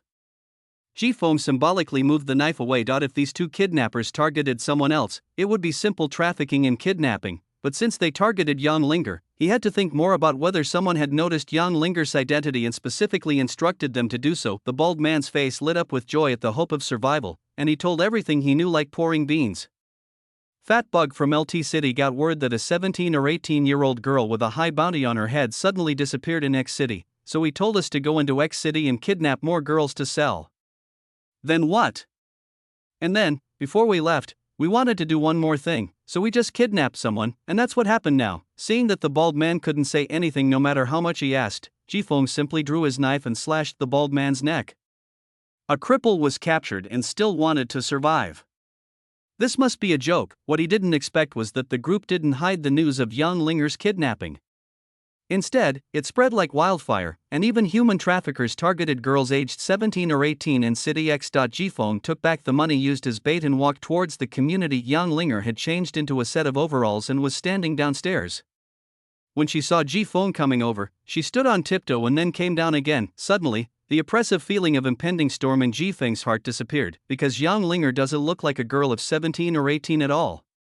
The suffering she had experienced in the past has given her a natural disguise. Chapter 42 Federation. The capital, serving as the headquarters of the Federation, is a bustling place. Sun's Noodle House, a decades-old brand, is beloved by many diners. Even if the shop is not a restaurant and there is only one diner, Old Man Sun still stands behind the counter kneading the dough with full enthusiasm. Xiao Xiang, it's been a long time since I saw you come here to eat noodles. I was on a business trip. 35-year-old Xiang Yan replied casually. Old Man Sun took the time to look up at Xiang Yan. There were a few white hairs mixed in his messy hair, and his clothes were in disarray, and even the tears were not mended. Those droopy eyes were a little dark, as if they hadn't slept for several days, and they looked lazy and weak. Xiao Xiang, don't think I'm nagging you. You're not young anymore, it's time to find a wife to take care of you. After knowing each other for more than 10 years, it's not a big deal for Old Man Sun to urge you to get married. Xiang Yan kept scratching his ears as if there was a bug in them, and didn't hear a word that Old Man Sun said. You kid, you don't do anything all day long, and I don't know what you're busy with. Save the world. If you can save the world, we can all land on the moon. Old Man Sun joked. Xiang Yan curled his lips, rolled up the earwax he had dug out into a ball, placed it between his fingers, took aim, and shot at a flying mosquito. Whether it was due to strength or luck, the mosquito crashed into the chili oil barrel on the spot. Xiang Yan immediately withdrew his fingers and pretended nothing had happened. The noodles are ready. As soon as Old Man Sun put the fragrant beef noodles on the table, someone sent a message to Xiang Yan. Old man, wait until I finish my work before I come back to eat. It's just a bowl of noodles, and you can't even wait a few minutes? We may only need these few minutes to save the world. Let's go. Less than 2 minutes later, Xiang Yan appeared at the federal headquarters. The 100-meter-high building made him look as small as an ant. The guard standing at the door was about to shout to stop Xiang Yan when he saw him looking like a homeless man, but was quickly stopped by his colleague next to him. Good afternoon, Captain Xiang. Good afternoon. Xiang Yan responded casually and walked into the building. After Xiang Yan left, the new guard whispered, Brother Wang, who was that just now? How could you call him Captain Xiang when you looked so sloppy? Watch out, kid. That's Xiang Yan, the captain of the Special Operations Team. Is this true? Is he the scavenger with a 100% completion rate? The new guard felt the world's malice towards him. The Special Operations Team specializes in dealing with genetic warriors who pose a danger to society. The reason why he became a guard is because the Special Operations Team once saved him, and the captain of the Special Operations Team is his idol, but what he saw today made him doubt his life. Really, the old guard replied with a wry smile. You'll understand after you've worked here for a while. Captain Xiang is just like that. He doesn't care about anything except the tasks assigned by his superiors. If you happen to go on a mission with Captain Xiang in the future, be careful. He doesn't care about anything else as long as the mission is completed. The old guard looked around and whispered what he had just said to the new guard. The new guard was also a smart guy and immediately realized the difference between the two sentences. Point 1 is that you only care about the task, and everything else is casual. Secondly, during the mission, there are no restrictions on the means as long as the mission can be completed. For a leader, this is a capable subordinate. But for colleagues and subordinates like them, this is very scary. You never know when it will become a mark on someone's resume. It can't be all for the Federation. The new guard still retained the last bit of fantasy. The old guard patted the new guard on the shoulder and stated a fact. The original special handling team had less than 100 people. Now, including the kid who just came a while ago, there are less than 20 people in the special handling team. The new guard swallowed his saliva and immediately returned to his original position to continue standing guard, but for some reason the comfortable uniform made his skin itchy. The main person in the conversation, Xiang Yan, has now knocked on the door of the director's office. Enter. The director's low voice sounded. Xiang Yan pushed the door open, entered the room, skillfully pulled over a chair and sat down. This assassination mission was completed very well. The director had long been accustomed to Xiang Yan's behavior and did not blame him. It's just pretending to be a beggar, it's not difficult. This time they didn't even allow for a break. Is there some important mission? Do you remember the mission in the basement outside Y City 7.5 years ago?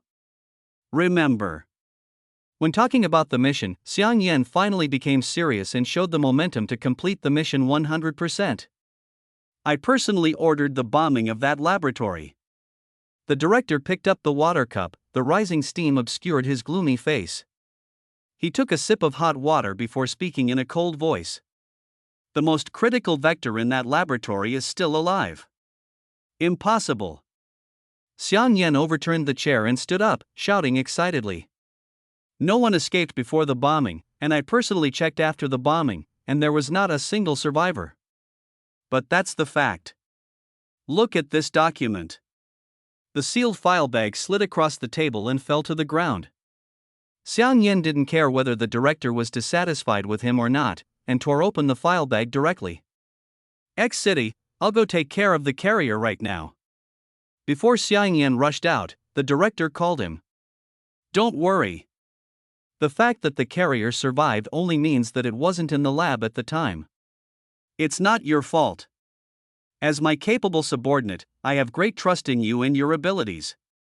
Xiang Yan felt very annoyed when he heard this official language. If there's nothing else, I'll leave. He must hurry and kill the carrier. Every moment of delay will increase the possibility of the gene stabilization drug being released. Once large quantities of gene stabilizing drugs appear, not only will a large number of ambitious people emerge, but those who are enhanced will also undermine social stability. The most terrifying thing than someone forging a magic weapon is that a person with a weak mind possesses such a magic weapon. I told you not to worry. I'm telling you this isn't for you to deal with that carrier. The current situation is that the carrier was hijacked by an unknown person, and all parties are trying to figure out who hijacked the carrier. I believe it won't be too long before the carrier is found. Once there's confirmed news, I want you to form a special operations team to bring the carrier back to the Federation alive. Don't take on any other tasks during this period.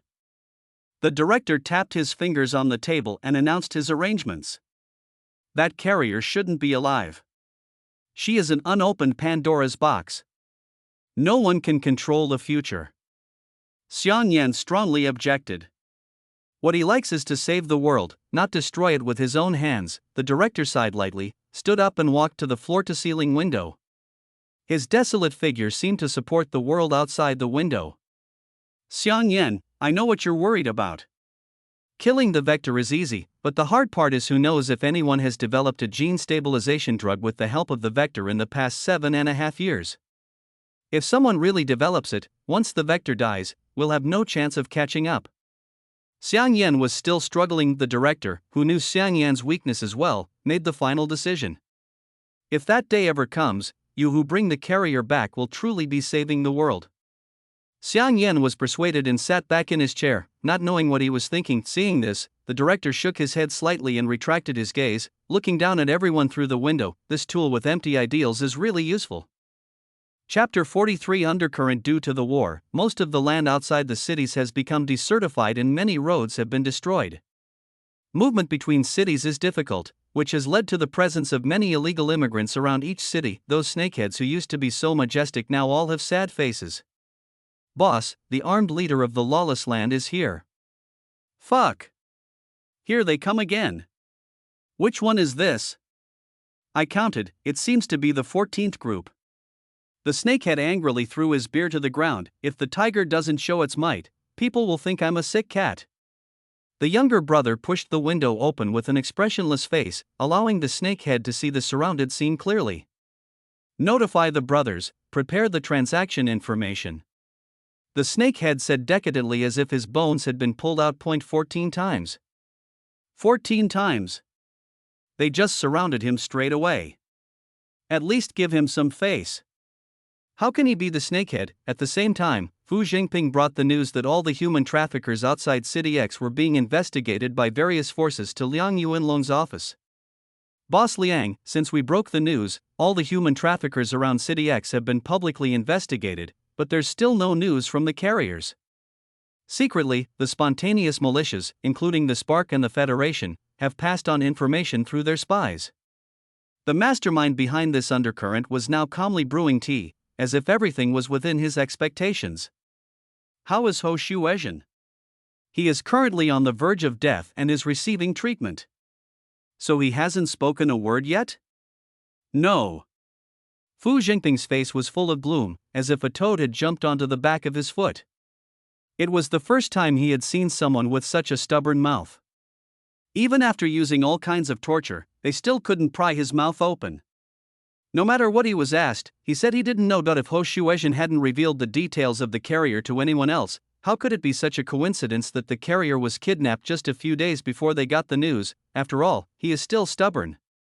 I guess I have to think of some torture when I get back. Liang Yuanlong poured Fu Zhengping a cup of tea, which made Fu Zhengping flattered. Just as he was about to drink the tea his leader had given him, he heard someone say, "Since you can't find out the answer, let's just deal with it."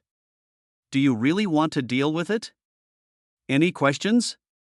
The vector is currently missing, and Ho Shuezhen may be the person in the world most likely to replicate the gene stabilization drug. If we just deal with it like this, will it be? Fu Zhengping expressed his concerns.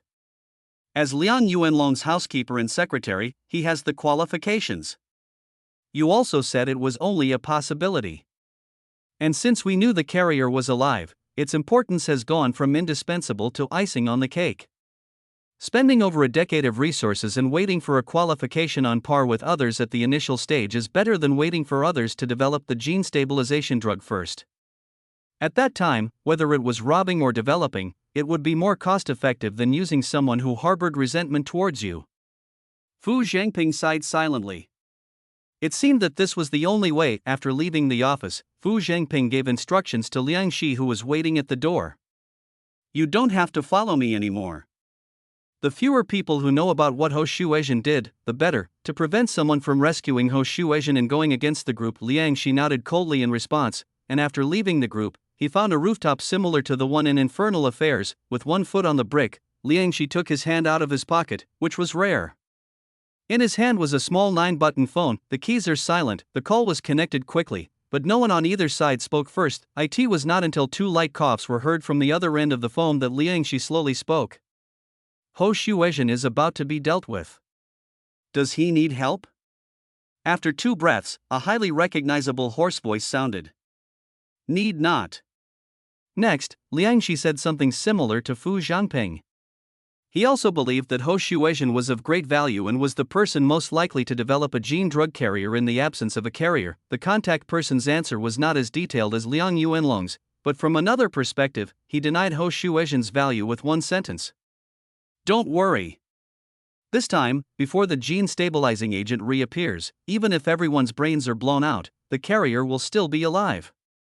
After finishing the business, the contact person started a casual conversation on the phone. How have you been? Except for one silly cat who always likes to cause trouble for me, everything is fine. Do you want me to arrange for someone to get rid of him? Not for now. He can also serve as a disguise for me. What's the coward doing lately? When Liang Shi heard the contact person asking about another spy, his expression tightened and his breathing became faster as he held the phone in his hand. Did something happen to him? Do you want me to clean him up first? No, I was just asking. He rarely contacts me unless he has crucial information. Liang Shi finally relaxed. If the coward was exposed, given the ruthlessness of the group, turning him into snake soup would be the least of their worries. He's still the same. Apart from necessary work, he avoids coming to the group if possible. I rarely see him. I see. It seems I have to take care of my subordinate. After the conversation ended, Liang Shi stood on the rooftop to enjoy the breeze and blend into the city again. Ring ring ring ring ring ring. Fatty, your phone is ringing. Wait a minute, 3 twos, do you want one? No, that's right, little jerk, 1, spring. Shi Junming smiled and tore off 2 pieces of paper, sticking them on Ji Feng and Yang Linger's foreheads respectively. Looking at the 2 people who looked like they were carrying white paper curtains, Shi Junming answered the phone with satisfaction. Hello, who is this, hee hee. Brother, times have changed. There's no future in playing Qin Shi Huang's game. You should tell the truth and say you're the matchmaker. For just 50 yuan, I'll tie a red string between you and your goddess, like a steel wire rope. This way you can not only earn some money, but also some money as a liquor. Chi Junming hung up the phone with a wicked smile while the other party was cursing. Come on and continue playing cards. There's no room for stickers on the back of your head. Before the cards were shuffled, Chi Junming's phone rang again. This time Chi Junming didn't joke like he did before. His expression became more and more serious, and he covered the microphone of his mobile phone. Ji Feng asked curiously, "What's wrong?" Chi Junming looked at his phone and then at Ji Feng. "The other one you called me and said your wife was hit by a car and wanted to borrow some money from me." The voice is exactly the same. "If you weren't sitting right in front of me, I would have doubted whether you really found a wife." Chapter 44 Sigma Man loses. The sun rises and the rooster crows. Yang Linger rubbed her legs in the quilt before slowly opening her eyes. The remaining sleepiness made her yawn with a sound like bubbles bursting. After a month of treatment with restorative potions, her face had gained some flesh and looked less haggard. Her pale pink, plain silk pajamas highlighted her pure beauty. After skillfully tying her hair, young Linger put on her slippers and walked out of the room. The door of Ji Feng's room was not closed tightly, and he could be seen snoring softly with the quilt between his legs. After washing up quietly, young Linger prepared to try breakfast for the first time in her life. I don't know how to make anything too complicated, but muddy soup noodles are not one of them. Simply stir-fry the pan, add water, vegetables and noodles, and you'll be done. The notepad recording the steps was placed on the kitchen counter, and I was a little flustered while calculating the time. Like all new chefs, I was overwhelmed if I didn't follow the steps. Wow, add the onions and garlic into the pan to bring out the aroma. Stir-fry briefly twice, add the boiled eggs, then add the noodles. Start seasoning just before serving. After sprinkling a little salt, Yang Linger tasted the saltiness with a spoon. No taste, sprinkle with salt and use a spoon to heat the soup again. Faded, sprinkle again and taste. This time it was almost done, and Yang Linger stirred the noodles with satisfaction. Finally, add the vegetables and a little soy sauce and vinegar and it is ready to serve.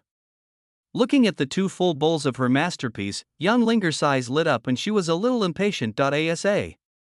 Result, when he turned around, he was startled by Ji Feng, who was standing at the kitchen door out of nowhere, and he almost dropped the wok in his hand on the ground. Ji Feng didn't seem to be aware that he had frightened anyone, and instead had the satisfaction of an old father.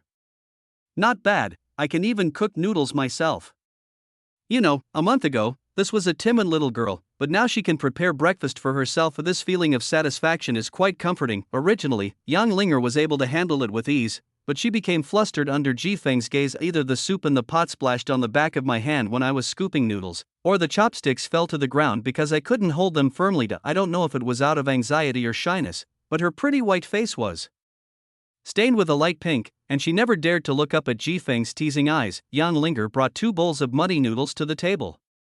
She curled up her red fingers and then pulled out a chair for Ji Feng like a little maid. After Ji Feng sat down, Yang Linger sat opposite him, holding her chopsticks and waiting for him to pick up the chopsticks first. Ji Feng picked up the largest poached egg on the bowl, picked up a piece of noodles, blew away the heat on it and put it into his mouth. The taste. It seemed like the salt merchant was killed by Yang Linger and his body was dismembered and scattered into the noodles. So salty. He didn't believe that Yang Linger didn't taste the saltiness when seasoning the food, because she had reminded her of this when she demonstrated it. So why is it so salty? Do you want to choke him to death so that you can be free? Ji Feng is a Sigma man. He is definitely not like those men in TV dramas who will stuff whatever dark dishes women make into their stomachs regardless of the risk to their lives and shout 5 ants. The first time I cooked for myself, I took just 1 bite and threw it in the trash. Be you realistic and brave enough to accept your own shortcomings. It's just a meal after all. If it doesn't taste good, improve it next time. Everyone has their first time cooking. Seeing Ji Feng put down his chopsticks and stare at the noodles in silence, Yang Linger's eagerness gradually turned into uneasiness. "Why aren't you speaking? Is it delicious or not?" There was a bowl of noodles in front of her, but Yang Linger wanted to hear Ji Feng's personal evaluation. "How does it taste?" Yang Linger. Yang Linger responded to Ji Feng with a cat-like purring sound in her throat. "These noodles are salty, salty and fragrant, but a little hot." Ji Feng laughed dryly to hide his embarrassment, buried his head in the bowl and started eating noodles. Sigma Man, defeated. The pair of eyes that he had washed clean of dirt with his own hands were filled with expectation.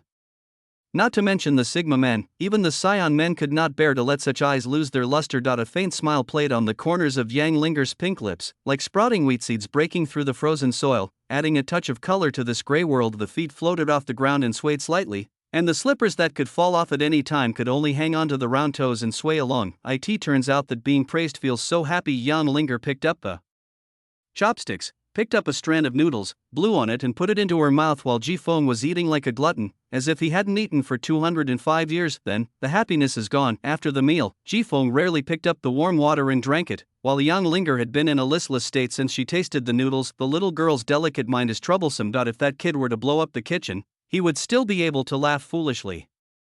Okay, it's just breakfast that got messed up. Everyone has experienced failure. You should learn from your failures and constantly absorb your experiences to achieve success next time.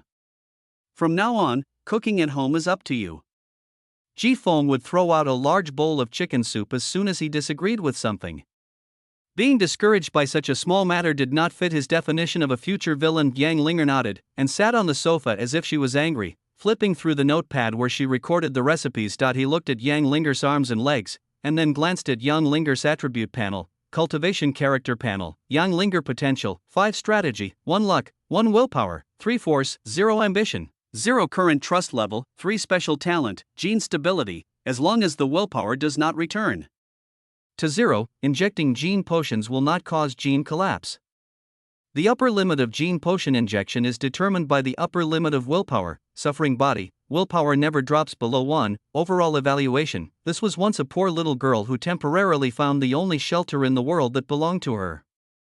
If everything had continued as planned, she would have been just an ordinary girl. After a month of contact and training, Yang Linger's attributes were no longer a bunch of zeros when she first met her. Even her luck, which was difficult to increased by 1 point and returned to normal levels. The only 2 remaining zeros of force and ambition are particularly glaring. Ambition comes from both body and wisdom, so Jifeng decided to add physical training to the next training program. Jifeng took action immediately after he had an idea. He grabbed Yang Linger's collar and threw her back into the room. Go change into your sportswear. From now on, not only will I have breakfast for you, but you will also have to go out with me to exercise after dinner. She's almost 18, and still a little lowly. Is she going to rely on meow punches to make people bleed in the face when fighting in a chaotic place like City X? No matter what, when she meets someone with bad intentions, she has to be strong enough to use her shiny little leather boots to give that person a kick that will kill them off.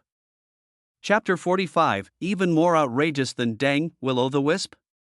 Yang Linger wore a black sportswear, looking like a cold-blooded killer. Warm up before running. Follow my lead.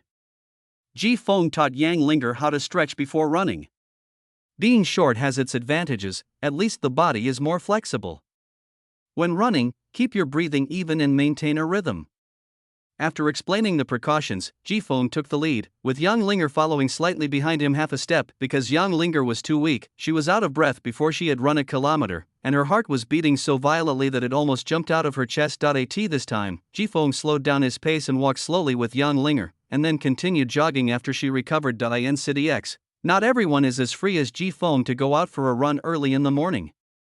Most people sleep until work, then rush to wash up and go to work, repeating this life. So when Jifeng and Yang Linger ran into the only small park in City X, they saw no young people there except the elderly. Let's stop here for today. Monsoon said after doing some post-run stretching. Yang Linger sat on the bench, supporting her knees and breathing heavily. Her sportswear was soaked with sweat, and her hair was stuck to her cheeks, looking quite disheveled. Although she had gained a lot of weight, her physical condition was still very poor. Jifeng leaned back in his chair, closed his eyes, enjoyed nature, and listened to the rustling of leaves in the wind. Crack, the branches were broken by being stepped on, making a crisp sound. They were a couple who skipped classes to enjoy their love. The boy carried the girl on his back as they walked in the woods. The interlaced shadows of the trees were like a slideshow and attracted Yang Linger's attention. What are you looking at? Jifeng tilted his head and found Yang Linger staring into the woods in a daze. Yang Linger shook her head, her fingers pinching the notepad page as if she was hesitating whether to open it and write something on it. Then go home. It's easy to catch a cold if you're sweating outside. When Jifeng stood up to leave, Yang Linger grabbed the corner of Jifeng's clothes. After spending a month together, Jifeng could understand a lot from Yang Linger's body movements. For example, now she is about to speak. Under Jifeng's gaze, Yang Linger finally opened the notepad and took out a pen to write on it.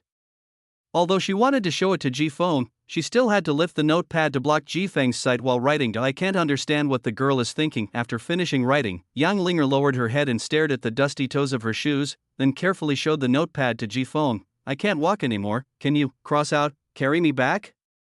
Her nervousness could be seen from the scribbled handwriting in the second half. The little socially anxious kid who used to speak less than 5 sentences a day and had to endure everything by himself finally dared to express his own needs. Seeing that the training had achieved remarkable results, Jifeng began to become more demanding and immediately spoke in a serious voice. Remember, in this world, apart from your parents and blood relatives, no one will be kind to you for no reason, and no one will unconditionally meet any of your needs. Yang Linger quickly took back the notepad, crossed out the sentence twice, and then wrote "I'm sorry" below it. When she showed it to Jifeng had already turned around unable to speak. She couldn't defend herself immediately, so Yang Linger could only swallow the bitter pill and bite her lower lip. Regretting her previous recklessness, she really wanted Jifeng to carry her on his back again. It has nothing to do with love, the feeling of not having to worry about what lies ahead and leaving everything to the other person so that she is no longer lonely, is like a poppy in the sun, which has a fatal new attraction for a drifting person like her. What are you standing there for? Come up. Jifeng had squatted in front of her without her knowing when, with his entire back stretched out. The autumn breeze blew on her face, and the girl's dark eyes sparkled in the sunlight flickering among the leaves. Jifeng stood up and shook Yang Linger, who was lying behind him like a kitten. It is indeed a lot heavier. On the way home, Jifeng suddenly felt that it was a bit inappropriate to agree to Yang Linger's request so easily. What if this made her develop a coquettish personality? When the dungeon world's retention time ends and he returns to the real world, Yang Linger will return to the Liang group and use Liang Yuanlong as her replacement. Something was wrong, and the more Jifeng thought about it, the more he felt something was wrong. If this continues, it won't be a question of Lao Dang, is it safe for me to park my ghost fire downstairs? Instead, the girl who was raised with great difficulty brought home an old man who was nearly 20 years older than herself. As soon as he entered the door, he had a group of his men put a knife to your neck and said to you, "Kneel down, little guy, I have something to tell you." That scene is so explosive no matter how you think about it. Jifeng shivered and carried Yang Linger on his back. He had to kill this possibility quickly. Yang Linger. A slight airflow sound came from Yang Linger's throat. Don't expose your weaknesses so easily in the future. You know what this world is like. People eat each other. Once you are weak, those hyenas will tear pieces of flesh from your body, or even eat you up completely. Jifeng began to confuse the concept by replacing one thing with another. To teach you a lesson, the price I'll pay this time is that all the housework and laundry will be your responsibility from now on. Yeah. Yang Linger agreed. After all, she was the one doing these things all the time, so it couldn't be considered a punishment at all. Jifeng felt much more at ease. Yang Linger was not a rebellious girl and could accept his teachings seriously. After a few minutes, Yang Linger propped herself up slightly and stretched the notepad out in front of Jifeng from the side. "I'm thirsty, can I have some water?" Jifeng looked around and found a convenience store. He bought a bottle of water from there, unscrewed the cap and put it in Yang Linger's hand.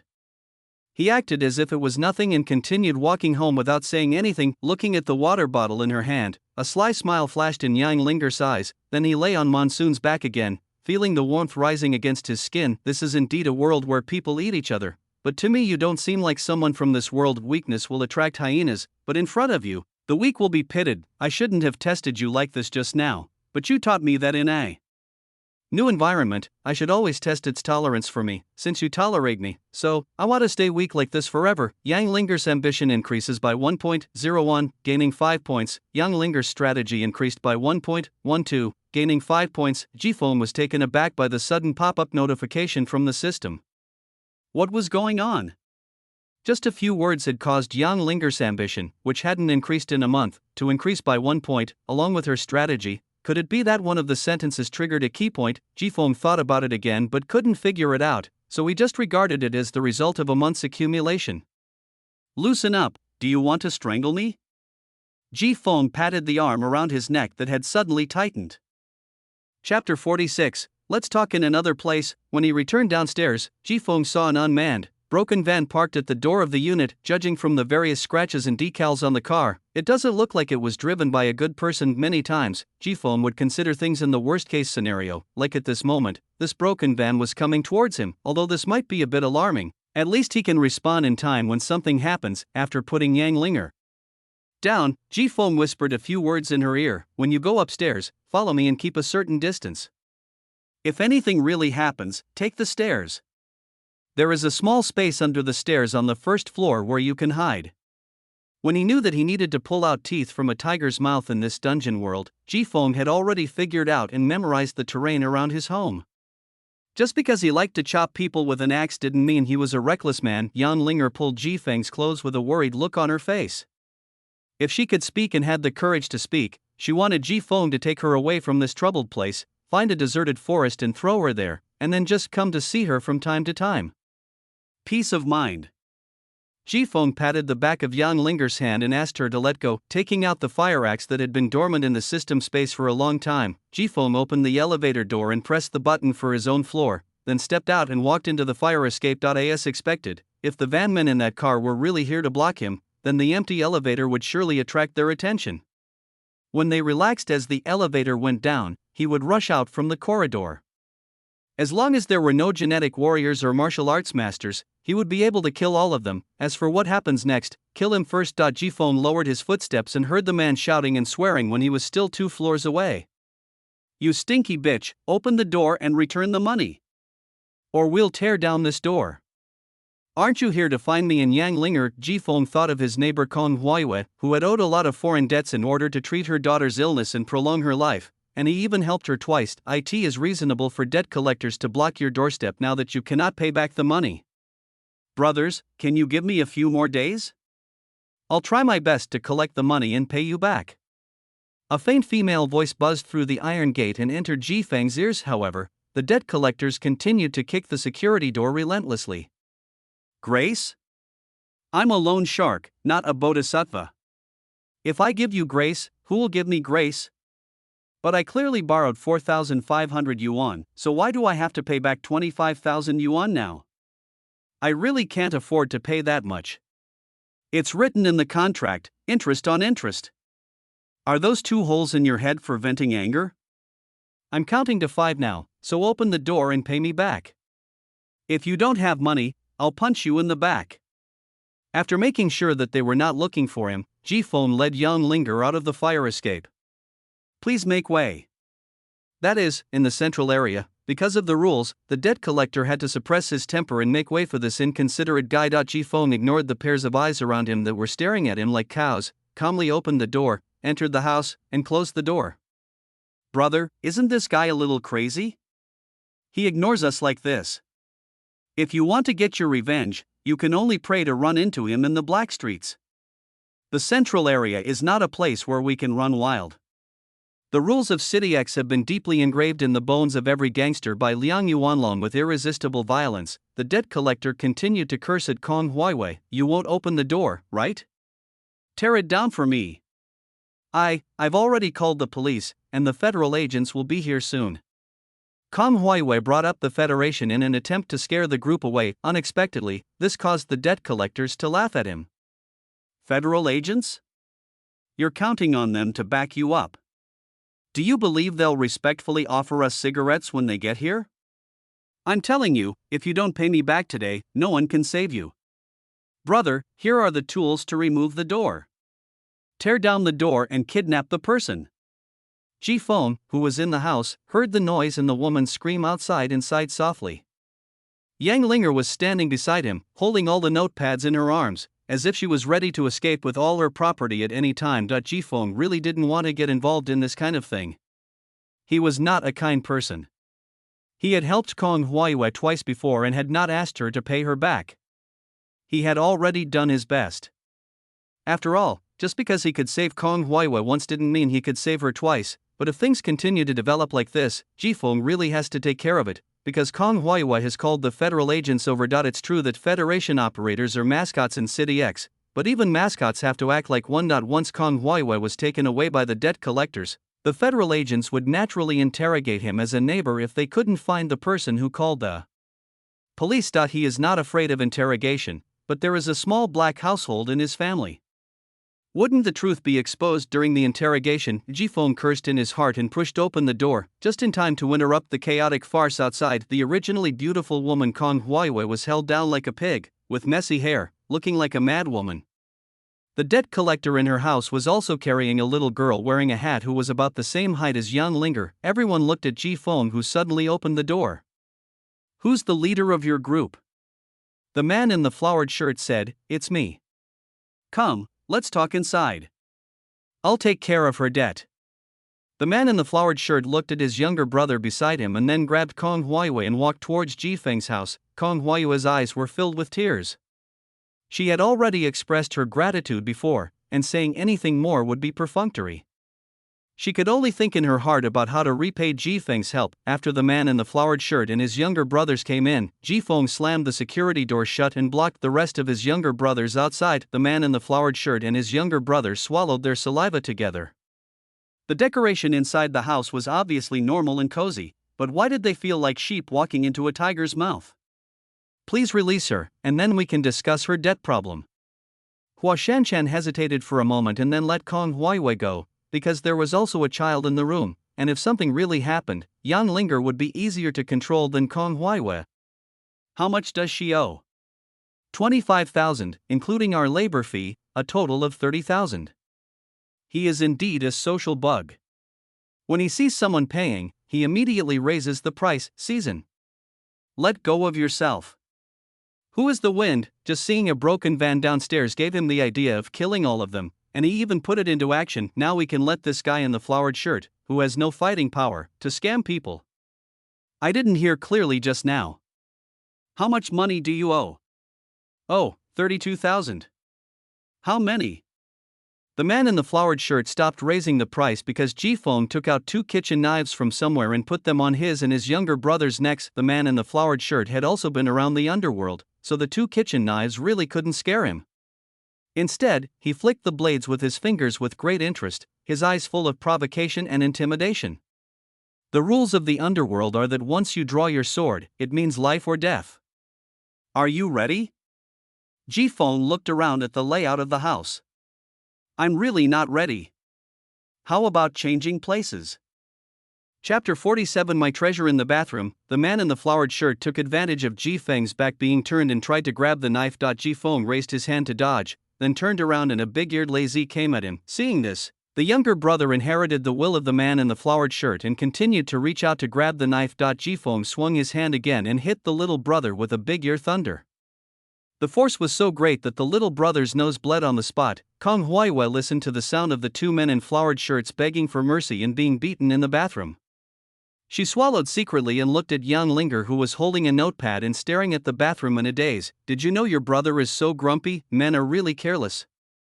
How can they be so unscrupulous with children around? The children were petrified. Kong Huaiwei wanted to reach out and pull Yang Linger into the bedroom to divert her attention. Unexpectedly, Yang Linger dodged backwards, avoided Kong Huaiwei's hand and kept a certain distance from her. Kong Huaiwei didn't know that she looked like a crazy woman now, so she assumed that the girl was shy and used the tone she used to coax her daughter. Be good, go into the house, close the door, and cover your ears, or you will have a nightmare at night. Yang Linger obediently went into the room and locked the door, not because she was afraid, but because she didn't want to get into trouble again. As for what kind of person Jifeng was, she had an idea of what kind of person he was when she first met him, and he chopped 2 people to pieces with an axe in front of everyone. Besides, just hearing other people's screams would not arouse her fear at all. Brother, stop fighting. We were wrong. We don't want the money, the man in the flowered shirt said hastily, vaguely. A slap in the face left half his face swollen. No wonder they had to go to the bathroom before the fight, it was just to clean up the blood. No, it's only natural to pay back your debts. You haven't done anything wrong except for the unreasonable interest. No, the man in the flowered shirt raised his head with great effort, wishing he could spit blood foam in Jifeng's face. You said there was nothing wrong. Why did you beat me like this? How much does my neighbor need to pay back now? 25,000. He didn't dare to raise the price of the flowered shirt and just gave the honest price. Unexpectedly, Jifeng raised his hand again. 20,000. No, 17,000. For fear of being hit by another stern thunder, Hua Shirt gave up even his own profit. Seeing that Jifeng had not yet put down his hand, the hem of his flowered shirt opened. No, not a cent. We're leaving now. Oh, it said that debts must be repaid. It's only natural. I. The man in the flowered shirt felt a lump in his throat. How much do you want to give? Since you work so hard, I'll give you 10,000. Ji Feng transferred 7,000 to him and showed him his work ID. That's all I have left now. You can come pick up the remaining 3,000 in a few days when I'm at work. Seeing that special group work ID, Flowered Shirt knew he was doomed today and gave up the thought of looking for trouble. How could a nobody like them compare to someone working for a local tyrant? If they continued to cause trouble, they would die without knowing how. Is the account settled? Cleared. The man in the flowered shirt nodded resignedly. If you had taken out the certificate earlier, there wouldn't have been so many problems. Ji Feng took out another 2,000 from his pocket. This is for your medical bill. Has it been settled now? Cleared. The man in the flowered shirt's eyes lit up, understanding what Ji Feng meant. Brother, if there's anything that's inconvenient for you to handle in the future, just let me know. A stick and a sweet date, and they become family. Clean up the bathroom and leave, clear.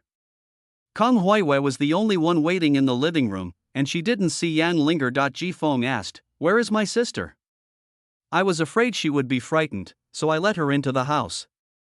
The reason why he went through so much trouble and spent a lot of money was to give Yang Linger a vivid on-site teaching. As a result, after all the hard work, the main character was kindly chased out of the house by the supporting character. After cleaning the bathroom, the man in the flowered shirt bowed and respectfully left the room in front of Kong Huiwei's astonished gaze. Before leaving, he even considerately straightened the crooked hat on Kong Huiwei's daughter's head. "Mom, are you okay?" Kong Huiwei's daughter Kong Xian walked around Kong Huiwei like a little adult, looking at her. "My baby, are you okay?" Kong Huiwei pulled her daughter over and carefully checked if she was injured. After all, Kong Xian had been left outside as a hostage just now. "Mom, I'm fine. The neighbor brother is still watching." Kong Xian also gave Ji Feng an apologetic smile, as if to say, "Please forgive my mother's rudeness." Very cute sister, how old is she? When he was a child, Ji Feng was particularly annoyed by people who asked him his age whenever they met him, but now that the positions are reversed, he still likes to ask. "My name is Kong Xian, and I'm 13 years old. Kong Xian made the number 1 with one hand and 3 with the other, instantly transforming from a little adult into a lively child. My baby is about to grow up."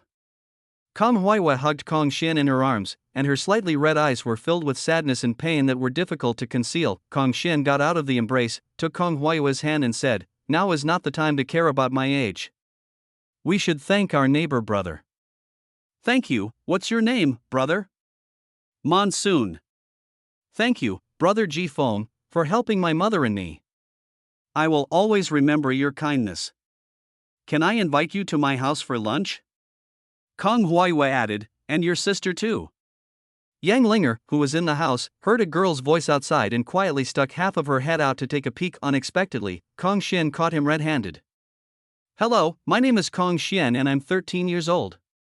Kong Xian was full of enthusiasm, and the smile on her face was as bright as the Popeye printed on her hat. Yang Linger nodded as a response and then completely disappeared from Kong Xian's sight. Kong Xian turned her enthusiasm to Ji Feng. "Brother Monsoon, I will live at home from now on. Can I be friends with your sister?" Okay. Look at how mature and cheerful this 13-year-old is. A 17 or 18-year-old wouldn't be able to match her. Comparing her with Yang Linger, Ji Feng felt like they'd be just right if their ages were swapped. "Bao, you first, Mom, I'm going back to clean up the house first." "Slow down, don't tire yourself out." Kong Huiwei had a bitter taste in her mouth. It was a good thing for a child to be sensible, but she didn't want her child to be so sensible. And now that the kids are gone, it's time for the adults to talk business. Kong Huiwei gathered the scattered hair and bowed to Ji Feng. "Monsoon, thank you so much for your help. This is 3 payments in total. I will find a way to pay you back as soon as possible." The total amount was less than 30,000, but Ji Feng didn't care much. This was just a temporary alien world, and money was like paper to him. "From what your daughter said just now, she won't need to be hospitalized anymore?" For a moment, Kong Huaiwa didn't know how to answer. Ji Feng saw her tears slowly gathering in her eyes, but they did not fall because of her stiff smile. My baby might get another birthday. Can't live more than a year? If you're short of money, I still have some spare. Ji Feng has never comforted anyone since he was a child, nor does he know how to comfort anyone, so he can only say this in a nonsensical way that he doesn't care about the money, as long as there is enough left for daily expenses. He doesn't have to worry about Yang Linger. Once she kills Liang Yuanlong, the whole city X will be hers. It's not impossible to give all the remaining money to Kong Huaiwa, the mother. Touched, guilty, painful, powerless, facing the closed security door, Kong Huaiwa felt a mixture of emotions in her heart. She just leaned against the wall quietly, grabbed herself and cried silently again. Mom, it's time to prepare lunch. We can't keep Brother Ji Feng and the others waiting too long. It would seem impolite. Kong Huaiwa quickly wiped away her tears, cheered herself up, and responded seriously to her daughter's every call. My baby, I'm coming right away. Chapter 48, Monsoon has evolved to the point of surpassing the three realms. The Kong family's lunch is just some home-cooked meals. Considering Kong Huaiwa's current financial situation, this is the best possible treatment. Kong Xian, who had changed into a SpongeBob SquarePants hat while eating, was keeping an eye on Yang Linger. After lunch, Kong Xian took the initiative to find Yang Linger. For a cheerful child like Kong Xian, a friend of similar age is quite attractive to her. Yang Linger is more resistant to strangers, but she is much less wary of Kong Xian, who is also a child. However, because she cannot adapt to Kong Xian's outgoing personality, she frequently looks at Ji Feng. Ji Feng simply said go and play and pushed Yang Linger out, ignoring her look for help. The data on the system panel is not comprehensive, and there are still many minor details that are not marked. For example, how cheerful Yang Linger's personality is. She is too calm and introverted. If she wants to get along with others, she must learn to make friends, even if she doesn't have to say different things to different people. Children always like to share their little world with friends when they make friends. So Yang Linger was pulled into Kong Xian's room. Sister Linger, let's communicate by writing. This way, the adults won't hear us whispering. Seeing Kong Xian took out a new notebook for conversation and writing, and that she didn't need to write in her own notepad, Yang Linger agreed and occasionally wrote a few words in between Kong Xian's long conversation. The children had a great time chatting with each other, but the adults felt uncomfortable. Ji Feng and Kong Huaiwa sat on either side of the sofa, not saying a word for a long time, with an invisible awkwardness filling the air between them. Generally speaking, there are only a few topics that adults can talk about when they first meet: national affairs, work, family matters, and children. State affairs were simply ignored. There was nothing much to talk about work, and when it came to family matters, neither family could count the number of relatives. As for the children, no one wants to discuss it. The atmosphere became awkward. Kong Huaiwa clenched her fingers for a long time and didn't know how to find a topic to talk about. Her toes in her slippers began to dig at the soles, wishing she could dig out an empty space for her to hide for a while. Ji Feng was leaning casually on the sofa and browsing his phone. He said, as long as I'm not embarrassed, the embarrassing thing is that others have already applied it in practice. In the end, the two families' interactions turned into the two younger ones silently nudging and whispering to each other, while the two older ones sat on the sofa and silently browsed their phones. No one knew what Kong Huaiwa was looking at, while Ji Feng was constantly reviewing the recent events in City X. A college student in X City fell in love online with a middle-aged woman. After meeting in person and getting married, they unexpectedly discovered she was their roommate's mother. A 50-year-old man's testicles mysteriously turned blue. Experts speculated it might be a genetic mutation in their location. After removal, it was discovered that it was simply discoloration from his underwear. Last night, a drunk man got into a fight with a stray dog on the roadside and was seriously injured and hospitalized. At 9 o'clock this morning, a foreign genetic warrior in the Blackstreet, enraged by being bullied by a bully, caused 11 deaths on the spot. 9 people were in emergency treatment, and 18 people were seriously injured. At 11:30 this morning, this genetic warrior was subdued by the Liang Group's special security personnel and publicly executed on the Blackstreet. We would like to inform all citizens that a large number of outsiders have recently entered City X through informal channels. Please refrain from going to dangerous areas unless necessary. Unexpectedly, after so much time had passed, the aftermath of Yang Linger's appearance in City X still hadn't faded. Ji Feng scrolled down and past the age limit to see the scenes of death and injury caused by the genetic warriors, as well as the scene of his on-site execution. Circles of hooligans gathered in front of the execution platform, blowing whistles and shouting.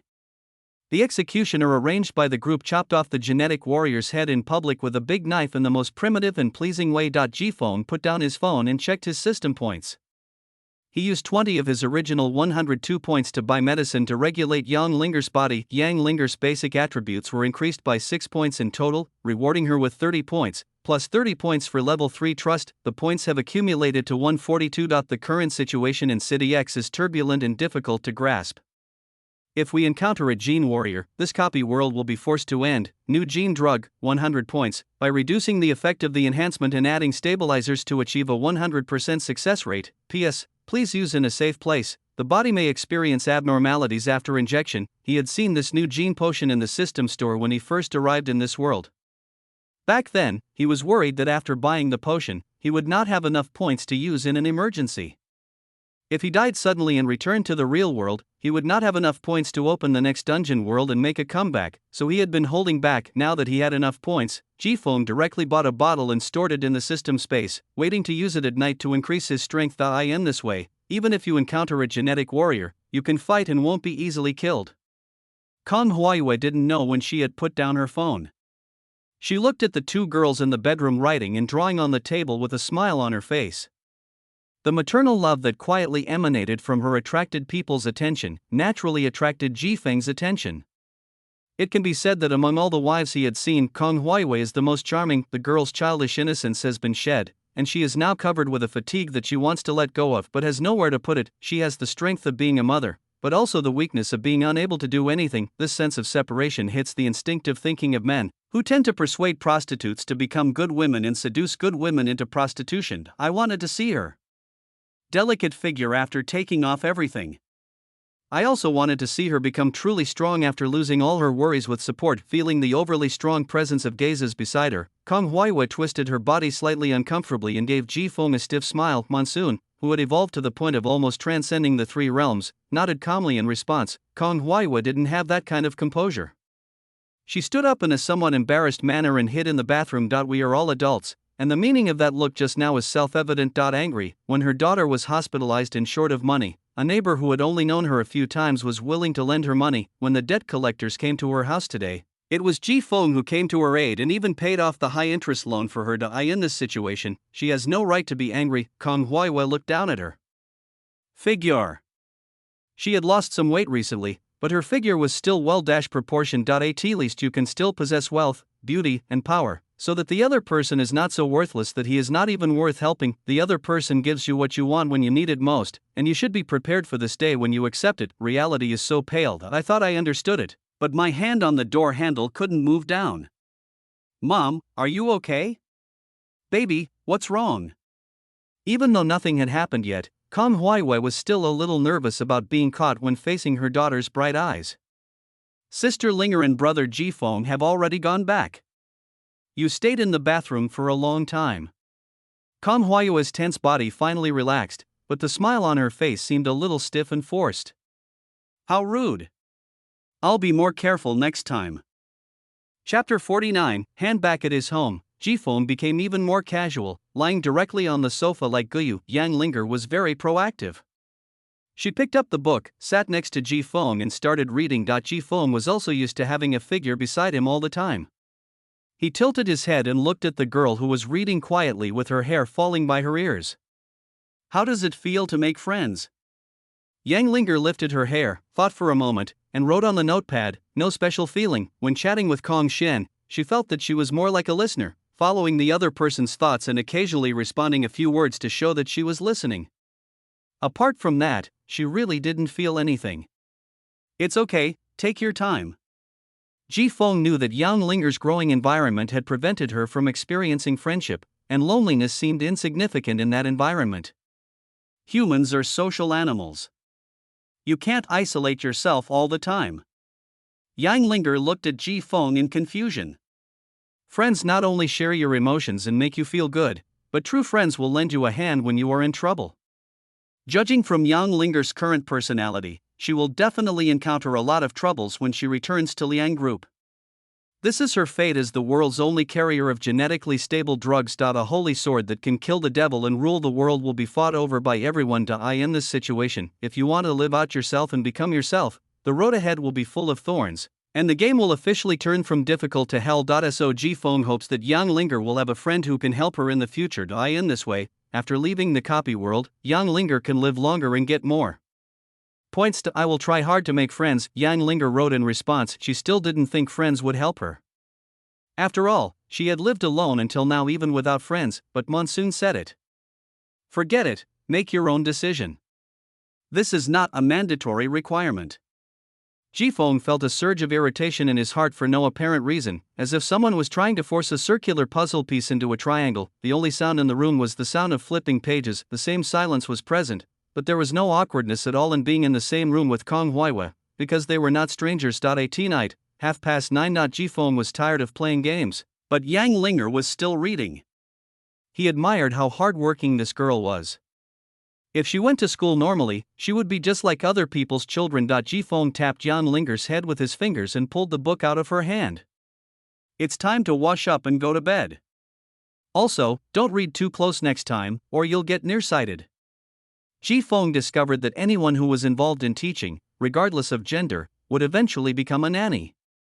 That was because Yang Linger was obedient, otherwise he suspected that with his temper, he could become the vicious stepfather in the old female-oriented novels. Yang Linger put away the book that Ji-Fong had snatched away and casually thrown on the table before walking into the bathroom with her pajamas. Less than 20 minutes later, Yang Linger came out of the bathroom wearing loose pajamas, smelling of moisture and the fragrance of shower gel. When Ji-Fong finished his 5-minute shower and came out of the bathroom, Yang Linger took out her notepad. Good night, I just learned this from a book today. It says that asking yourself questions every day can make relationships closer. Go to sleep. Ji-Fong rubbed Yang Linger's head and pushed her back to the bedroom. He was afraid that he would not be able to rest tonight. Who knew what abnormal conditions would be caused by the injection of the new genetic drug, especially since it was modified from the original genetic drug with a very high mortality rate. Although there is a system guarantee, that ominous premonition lingers in my heart, just like eating roasted silkworm pupae. I know it smells delicious, but every time I eat it, I wonder if it will come back to life and pupate in my mouth. After running to the balcony to smoke with Wanfeng, Ji-Fong lay back on the bed and injected the new genetic medicine into his body. I don't know what's added to the new genetic medicine. My eyelids are getting heavier and my consciousness seems to be leaving my body and floating into the clouds. When the clouds are broken, what you see is not the vast starry sky, but another smaller self, young and naive. He walked along the familiar road with his school bag on his back. When he opened the door, Ji-Fong suddenly felt a sense of strangeness. Why did it feel strange when it was the home he had always lived in? And it seems like something is missing. Soon Ji-Fong was attracted by the cold food left by his parents on the table. Want to go to the toilet? Yang Linger was woken up in the middle of the night by the suffocation. She opened her eyes just a little, groped in the dark, put on her slippers and walked towards the bathroom. She shivered and felt cold, making Yang Linger want to lie back in the warm bed. As she passed by Monsoon's room, she heard faint moans. The dark environment immediately awakened her previous memories, and she could distinguish the pain mixed in with the moans. The sleepiness disappeared in an instant, and only after realizing that it was not a dream did I close my eyes to calm my violently beating heart. Gently moving closer to the door and confirming that the sound was indeed coming from the room, Yang Linger carefully pressed down the handrail and pushed the door open without making any noise. The faint light coming through the window made it possible to barely see what was happening inside the house. Ji-Fong lay on the bed, curled up under the quilt. Fortunately, he was wearing shorts so the scene would not be inappropriate for children. After getting closer, Yang Linger saw that Ji-Fong was frowning, his face was full of confusion, and he was breathing heavily, having a nightmare. Do adults have nightmares too? Yang Linger's slender fingers quickly retracted as soon as they touched Ji-Feng's arm. So hot. Yang Linger reached out and pushed, but Ji-Fong didn't respond. Yang Linger reached out and pushed hard, but Ji-Fong still didn't respond then. Yang Linger froze in place, at a loss. She was not sure what condition Ji-Fong was in, but she was sure that Ji-Fong was in great pain. Do you want to send Monsoon to the clinic like you sent yourself to the clinic last time? Yang Linger tried it, but she reached her limit after raising one arm. So what should she do now? Fortunately, the cell phone that suddenly lit up at the head of Ji-Feng's bed gave Yang Linger guidance out of her confusion. After a clumsy search, Yang Linger tried to pull the quilt out from under Ji-Fong and cover him again as instructed on the phone.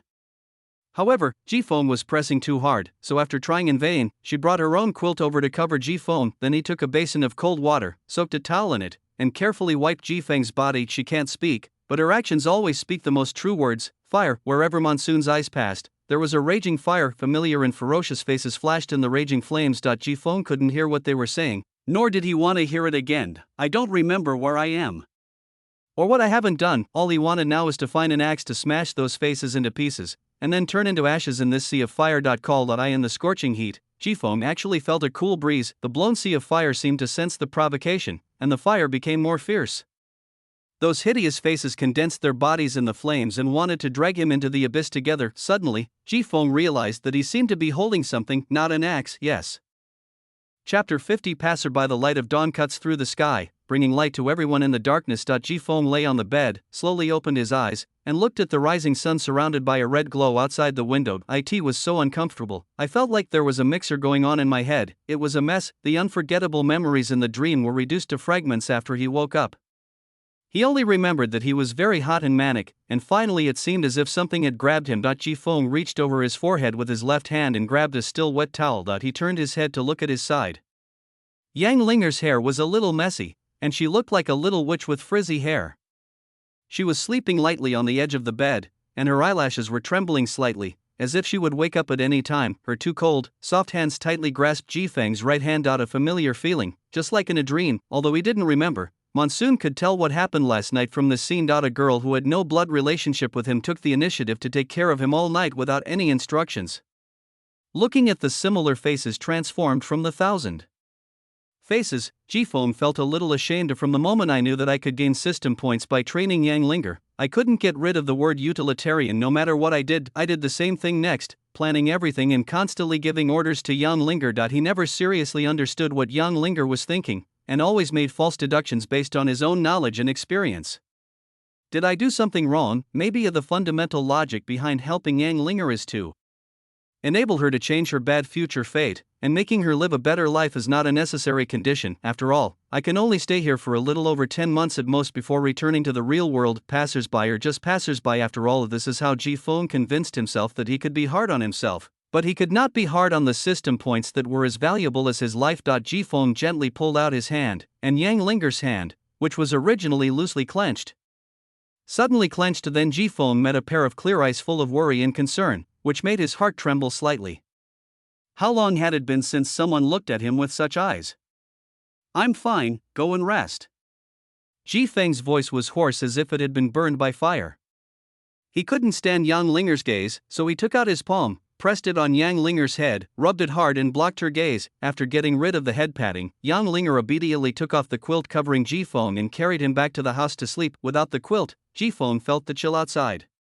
He looked down and saw that he was naked with half of his butt exposed. Otherwise, I should just wear pajamas to sleep from now on. After putting on some clothes casually, Jifeng took out a bottle of cold milk from the refrigerator, leaned back on the sofa and drank it. Belch alive. Jifeng was swinging a half-full bottle of milk while staring at the ceiling in a daze.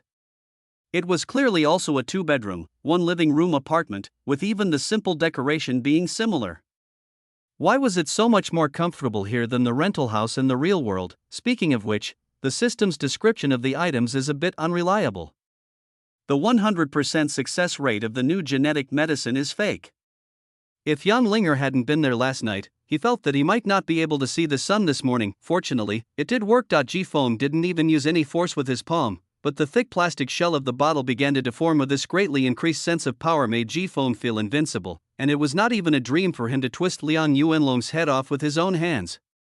Pour the remaining half bottle of milk into his mouth, Jifeng suppressed his unrealistic thoughts. The most important thing now is to quickly adapt to the current physical condition. So Jifeng decided to go to work. The activity room prepared for them by the group had fitness equipment.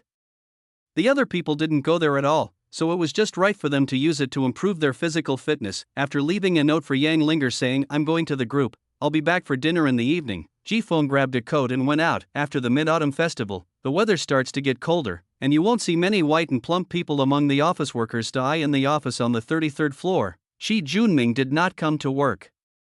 Zuomin and his two lackeys had completely evolved into office slaves, with dark circles under their eyes and looking like they wanted to eat the computer. The appearance of the monsoon was just the right target for him to relieve his anger. "Oh, you still remember to come to the group? How can you live with such a high salary from the group while being so lazy? Not only do you slack off, but you also have to make us clean up your mess." Ji Feng ignored Zhuo Min's dog barking. Who can I blame for my own mistakes? The group originally worked together on big things and shared the small tasks. You want to get a promotion and a raise, so you need to show your ability. I want to be free and easy and relaxed. If not you, who will do this job? No wonder I'm the section chief and you're just a junior clerk. With your work attitude, it's all thanks to President Liang's kindness that you can still stay in the group. Zhuo Min knocked on the table and acted like a junior leader. Ji Feng glanced at Zhuo Min. If he didn't want to offend Fu Zhengping, he would have taken up an axe and staged the history of the demise of a capitalist running dog just based on Zhuo Min's constant nagging and complaining. As if sensing Ji Feng's murderous intent, Zhuo Min shrank behind the computer screen and remained silent. Seeing this, Ji Feng had no time to waste in the office and went straight to the fitness area. Only after seeing Ji Feng leave did Zhuo Min stick his head out from behind the computer. The two lackeys on his left and right looked at him with hidden disdain. Anyone with a normal mind would disdain such a person. Zhuo Min also knew that he had lost face because of Ji Feng's frightening look, so he immediately sat up straight and smoothed the gap on his head. Someone like Ji Feng, who lacks a sense of community, won't get far in the group. Once the group recruits new people, he and Shi Junming will be the ones to be replaced. But I'm different. You all understand what you know. In order to restore his image, Zhuo Min began to make big promises. Following me will not only give you a promotion and a raise, but you might even have the chance to become a genetic warrior. Regardless of whether the two people around him believed it or not, Zhuo Min believed it anyway. Ji Feng came to the fitness area to simply remove the dust. We are all a bunch of lazy people who would take a break if we have time. The area has been covered with a layer of dust because no one has been here for a long time. After a series of tests, Ji Feng was almost certain that the new genetic drug had doubled his physical strength, but it was not enough to cut through steel. Because of their powerful effects, ordinary genetic drugs will develop a special characteristic after strengthening the user's physical fitness, just like Liang, who he had seen before, whose nails became like knives and could even cut through iron sheets. However, the new genetic drug does not have this effect. It simply improves physical fitness. There are pros and cons between the two, but overall I am quite satisfied with Monsoon. Chapter 51. Yang Linger discovered that something was wrong with the recent Monsoon. Yang Linger found that something was wrong with the Monsoon recently. It's like putting a Coke label on Pepsi, which is very awkward. Why are you looking at me? What's there to see? Read a book.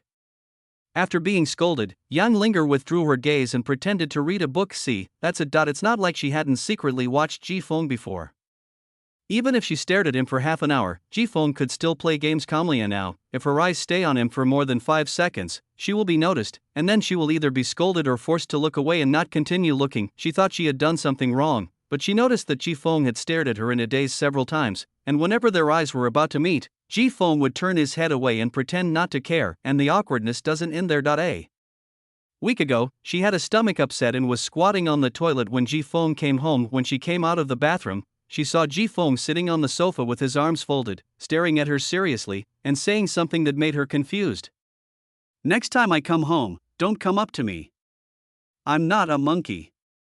She was in the bathroom just now and closed the door, and there was no strange look at all. And not only that, just the night before, Ji Feng asked her to cook a good dinner. After she had cleaned up the dishes and washed them, Ji Feng suddenly took back her cooking rights and only left her with the task of washing dishes. She liked the satisfied look on Ji Feng's face when he leaned back in his chair after finishing the meal she cooked.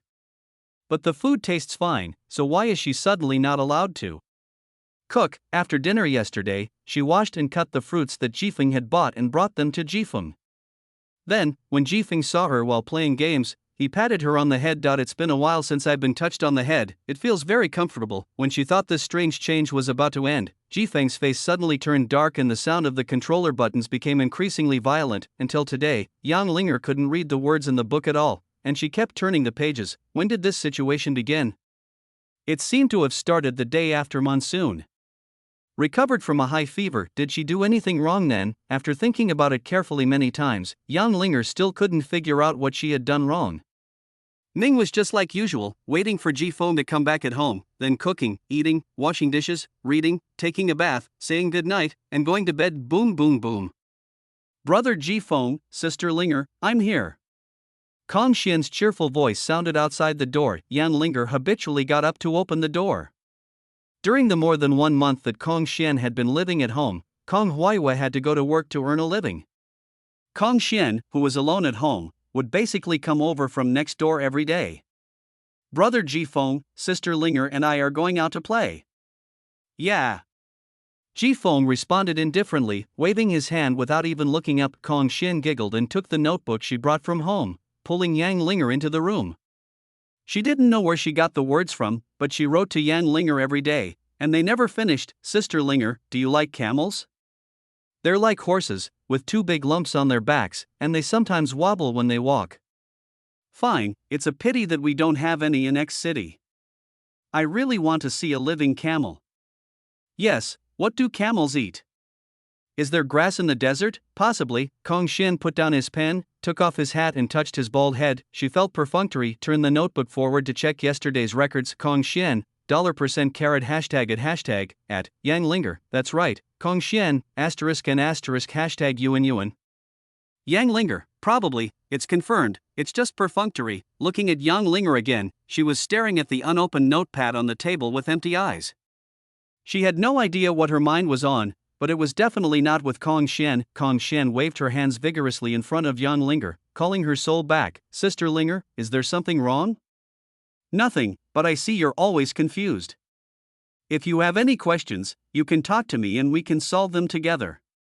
Yang Linger hesitated as she touched the paper with her pen, but ultimately didn't write down what she was thinking. Nothing special, I just got distracted. Kong Xin keenly caught Yang Linger glancing at Jifeng while she was writing. Suddenly, a guess flashed through Ikkyu's mind, combined with recent observations. This conjecture is confirmed. Did you have a quarrel with your brother? Yang Linger retracted the tip of her pen. The things she wanted to hide in her heart were revealed so abruptly that she didn't want to talk about it anymore. However, Kong Xian simply hugged Yang Linger's arm, stared with her big eyes, and launched a cute and naughty attack. Unable to stop being pestered, Yang Linger picked up her pen and wrote on the notebook, "No quarrel, so that's a contradiction?" Yang Linger pondered for a long time and wrote on the paper, "I don't know, no one has ever had a conflict with her, and it is not known whether Jifeng's behavior counts as a conflict with her." When the badger smelled the melon and started writing, he began to write, "What happened? Please tell me in detail." Yang Linger did not fulfill the wish of the badger for the melon. She didn't know what to say, nor did she want to tell anyone else, because this was a treasure that belonged only to her. The clever badger decided to find another way. If he couldn't eat the melon, he could just eat the melon seeds. To ease the conflict, one party needs to apologize to the other first. Sister Linger, have you ever tried to apologize? No, Yang Linger shook her head. Jifeng didn't like her cowardly look when she apologized whenever something happened. Moreover, she had no idea where the conflict occurred or what she had done wrong. After rejecting this plan, Yang Linger waited for Kong Xin to write the next plan. Then after waiting for a long time, Kong Xian gave me an awkward yet brilliant smile. The IT seemed like she had always been in the hospital and didn't have much experience in conflicts with others, so this was the only way she could get along with others. Then the two sisters fell into sitting in silence until a flash of inspiration in the darkness pierced Kong Xian's mind. I know what to do. We can check it online. Kong Xian picked up the mobile phone that Ji Fengxin bought for Yang Linger from her desk. The internet even knows which trash can the child was born from, so the two heads came together.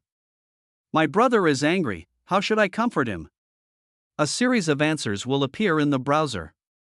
Find the one with the most words and start referring to it.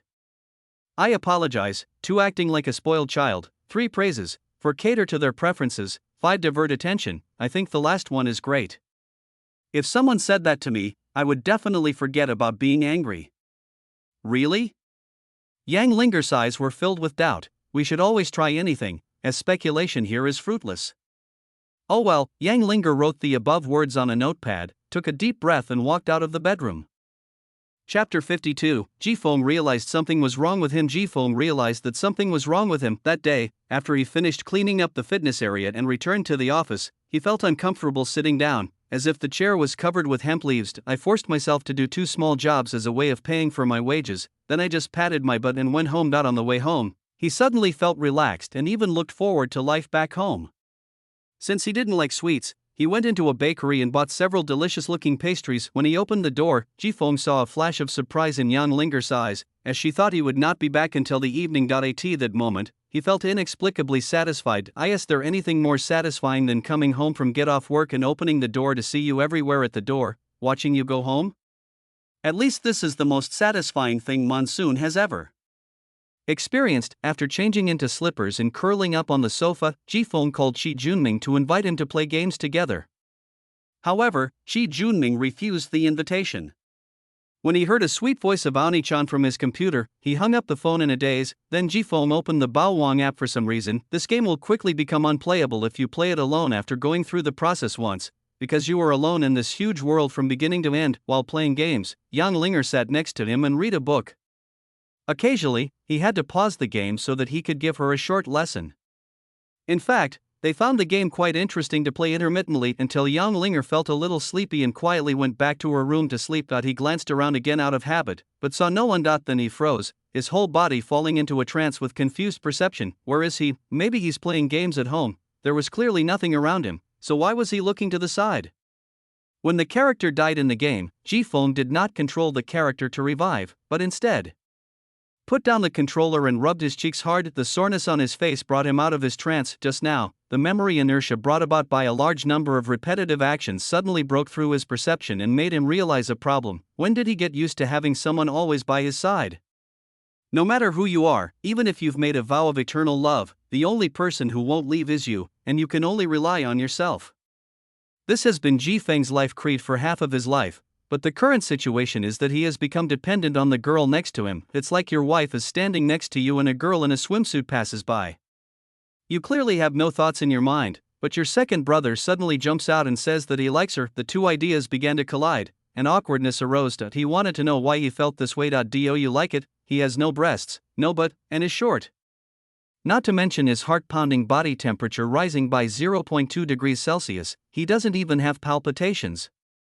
He is the kind of person that no one would even look at if he were seen on the street. How could he possibly like bean sprouts like this? Impossible. Unable to figure out where this emotion came from, Ji-fong went straight to the root of the problem. Since he realized that something was wrong, he would reset everything and restore his previous life to the same life he had now. Noticed Yang Linger approaching. It would be great if he could have the sofa all to himself. Stop it. He noticed that Yang Linger was looking at him, seeing that he can't get any points again. Stop him. When he returned home, he found an empty living room. It was a normal scene, but he couldn't adapt to it. Sure enough, Yang Linger's appearance every time he returned home affected him, so he stopped her. He used to cook and eat for himself, but now he has to wait for others to feed him. Stop being lazy. As for washing dishes, forget it. I never wanted to do it anyway. After more than half a month of correction, Ji-fong felt that his life was now almost back to the beginning, but he felt that something was still missing. And he still hadn't figured it out. It's no wonder Ji-fong couldn't figure it out. Those involved are often confused, but those who are watching can see things more clearly. Ji-fong was currently involved. If he could create an avatar to observe objectively from the sidelines, he would instantly understand the answer. Because loneliness is gone from the moment Ji-fong pulled Yang Linger out of the dark dungeon with an axe in order to gain points. Yang Linger was always present in all his subsequent actions and thoughts. The invisible constraints silently dissolved the loneliness that Ji-fong was accustomed to. Suffering teaches all living people to be strong, but nothing can ever teach people how to follow their own hearts. When Ji-fong accidentally tore off the fig leaf of strength, even though he vaguely realized the root of the problem, he was still angry and didn't want to admit it. This is where the awkwardness comes from. Ji-fong put down his phone, picked up a pear from the coffee table and started to chew it. He felt a little irritable recently and needed to cool down. And just at this moment, Yang Linger walked slowly and nervously stood in front of Ji-fong, holding the notepad tightly, hesitating between lifting it up and not lifting it up. Sister Linger has something to say. Kong Xian suddenly interrupted, opened the door and ran back to her own home, and considerately closed both doors. Tell me what's going on. The reserved Yang Linger never showed Ji-fong the words, "Dear brother, your lovely sister," that she had found on the internet. He opened the notepad and wrote something on it again, then crossed it out, wrote it again, then crossed it out again after thinking about it. Finally, after he was sure what he wanted to write, he turned the page of the notepad. At the same time, the system pops up a prompt. Yang Linger's strategy increased by 1.23, gaining 5 points. Yang Linger finally finished writing what she wanted to say. If they have something I want but don't want to give it to me, what should I do? Generally speaking, as long as there is enough interest, you can get anything you want through trading. What if there is not enough profit? Ji-fong touched his chin and said, then try to trick him. Find a way to trick him into giving you the thing. What if even trickery doesn't work? Ji-fong felt that Yang Linger was arguing with him. Kill the other person, and then kill anyone else who wants to steal it from you, and the thing will be yours. When he saw Yang Linger pick up the pen, Ji Feng knew what she would write without waiting. If killing the other person doesn't work, then the only option left is to be shameless. As long as the other person can't kill you, just annoy him every day, and then he will make his own choice. After receiving the reply, Yang Linger stared at Ji Feng for a long while. Ji Feng felt a little scared by being looked at, so he picked up the remaining pear and took a bite to calm himself down. Will you kill me? Did you hit your head in your sleep and become stupid? Why did I save you when I was going to kill you? Yang Linger's ambition increases by 1.12, gaining 5 points. Yang Linger's willpower increased by 1.34, gaining 5 points. The two consecutive system prompts made Ji Feng seem to understand something, and he even forgot to chew the pear in his mouth. Did I dig a hole for myself? The kind that doesn't even need to be buried. Hiss. Chapter 53. Someone seems to have lost you. Yang Linger, who was sitting on the other end of the sofa, heard the voice, turned her head, lifted her drooping hair and looked at Ji Feng, waiting for his next words. Nothing. Ji Feng closed his mouth depressedly. He thought that his answer would be like shooting himself in the foot, but he didn't expect that after Yang Linger asked this question, she would consciously sit far away from him, without any intention of being shameless. So he was just being sentimental. There is nothing wrong with the three major illusions in life. When my cell phone rings, I can fight back and she likes me. Ji Feng relaxed and realized that everything was indeed his own problem. When he stood up to get a glass of water and returned to the sofa, Ji Feng looked at Yang Linger in confusion, constantly comparing the position where Yang Linger was sitting with the position just now. Was she sitting here just now? It seems a little closer, Sim. Maybe I saw it wrong. At 5:30 in the afternoon, Ji Feng put on an apron and walked into the kitchen to start cooking. He fried the leftovers from lunch with rice and eggs to make a hodgepodge dinner, which was simple and convenient. Just as Ji Feng was beating eggs in a bowl, Yang Linger walked into the kitchen wearing her own apron and showed him the notepad she had written in advance without waiting for Ji Feng to say anything. I saw on the news that washing dishes before eating will make them cleaner. Is there such a saying? How come he doesn't know about it? Ji Feng was confused, and when he came to his senses, Yang Linger was already standing by the sink, washing dishes meticulously. He really didn't want to take over the job of washing dishes, so he had to let Yang Linger continue. As usual after dinner, everyone did their own thing. One read a book and the other worked overtime to pry open someone else's camera. After finishing overtime, Ji Feng received a call from Fu Zhengping about his temporary overtime pay. 5,000, which was 3 months' salary for an average person in the Central District. This level of generosity made Ji Feng feel that it was not impossible to work for them. If you make money, you have to spend it. Monsoon washed an apple. Yang Linger sat cross-legged on the sofa with her feet tucked under her body, holding a book on human philosophy in her hands. Because there was no one else at home, she took off all the makeup on her face. Under the light, her thin skin was white and rosy.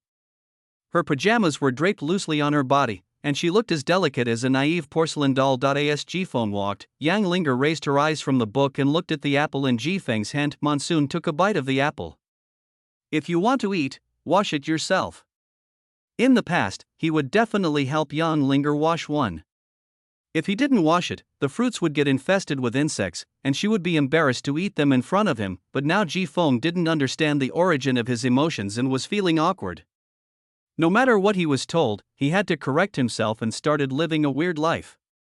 How could he possibly take the initiative to wash fruit for her? Yang Linger put down the book, stood up to stretch her legs, took an apple and went to the kitchen to wash it. Less than 10 seconds after she disappeared from Ji Feng's sight, Ji Feng heard the sound of dishes falling over in the kitchen. What's wrong? Ji Feng subconsciously walked quickly to the kitchen. Yang Linger stretched out her finger, which was still dripping with water, and pointed at the brown-black figure that flashed by on the stove. It turned out to be cockroaches. This kind of old town is indeed prone to breeding cockroaches. I'll buy some cockroach medicine tomorrow. Ji Feng is very enthusiastic about killing cockroaches. Anyone who wakes up from sleep in a dormitory to find a dozen cockroaches lurking at the head and foot of the bed will kill them immediately when he sees them again. Yang Linger stepped aside with the apple and looked at Ji Feng rummaging around the stove, with stars twinkling in her eyes. At 9:30 in the evening, Ji Feng was playing a game with Qi Junming, who had become a sage. Yang Linger went to wash up and go to bed first. When it was almost 12 o'clock, Qi Junming shouted that he wanted to play for a while longer, so Ji Feng turned off the phone and adjourned the meeting. He was still not used to wearing clothes when sleeping at night, and being able to wear shorts was his bottom line. This meant that if he slept in the morning, and Yang Linger came into the room to look for him for something, she would inevitably see him with the quilt pushed under him, exposing half of his butt. Just as he was about to turn on the bathroom faucet, Jifeng saw an open notepad placed on the washing machine. The unfolded sheet was wet by water droplets, and the two words on it could only be vaguely seen. Knowing that Yang Linger treasured her notepad and always carried it with her, she wouldn't let Kong Xian write on it even if she wanted to, but it's a bit strange that she wears it when taking a bath. Does she also like to write and talk to herself in front of the mirror? Jifeng quietly opened the door of Yang Linger's room. Her room was still the same as it was at the beginning, with almost no decorations. The only difference was that the wardrobe was half full of clothes and the desk was piled with books. Putting the notepad on the bedside table, Jifeng glanced at the small bulge in the quilt, closed the door again and went to take a shower. After taking a shower, close the door, lift the quilt and lie down. The small double bed was perfect for a single person to sleep on. Jifeng put himself in a right position and closed his eyes. Cars pass by outside the window from time to time, and the high-powered high beams illuminate the house for a moment before returning to darkness. When the room was lit up again, Jifeng suddenly opened his eyes. He seems to have been tricked. After closing his eyes just now, he began to recall all the strange feelings Yang Linger had given him since the afternoon. Yang Linger's previous life could be said to be extremely terrible, even worse than a beggar or homeless person begging for money. When she encountered a mouse running towards her during her morning run, she was brave enough to kick it away. If she didn't slap a cockroach to death when it ran past the stove, it was all considered Yang Linger being reserved. How could one be so scared by a cockroach that one would knock over the dishes? There was also a notepad left in the bathroom, which clearly had "good night" written on it, which he had told me not to continue writing a while ago. Why didn't I react at that time? Jifeng sat on the bed with his arms folded, looking out the window. It was a pity that he didn't wear glasses, otherwise his eyes would have reflected light brightly even in the dark night. Repair the plank road in public and Crossgen sung in secret. She first made a feint, making him think that she was going to cause trouble by being persistent, thus diverting most of his attention. Then she used superficial problems to divert the remaining attention, making it impossible for him to notice the key points in time, thus achieving her goal. After realizing this, Jifeng was almost laughing out of anger. Okay, this girl's attributes have really not increased in vain. Is this how she was supposed to learn these things? The enemy hadn't experienced it yet, but instead used it on their own people first. The key point was that he was also tricked. If she hadn't thought about it before going to bed, she would have really gotten away with it when she woke up. The child has grown up and become more naughty. What does this mean? It's time to clean up. He had to make this girl remember that in the face of absolute oppression, any conspiracy or trick would only backfire on herself. Wait till tomorrow. Jifeng lay back on the bed without noticing that the corners of his mouth were curved from beginning to end.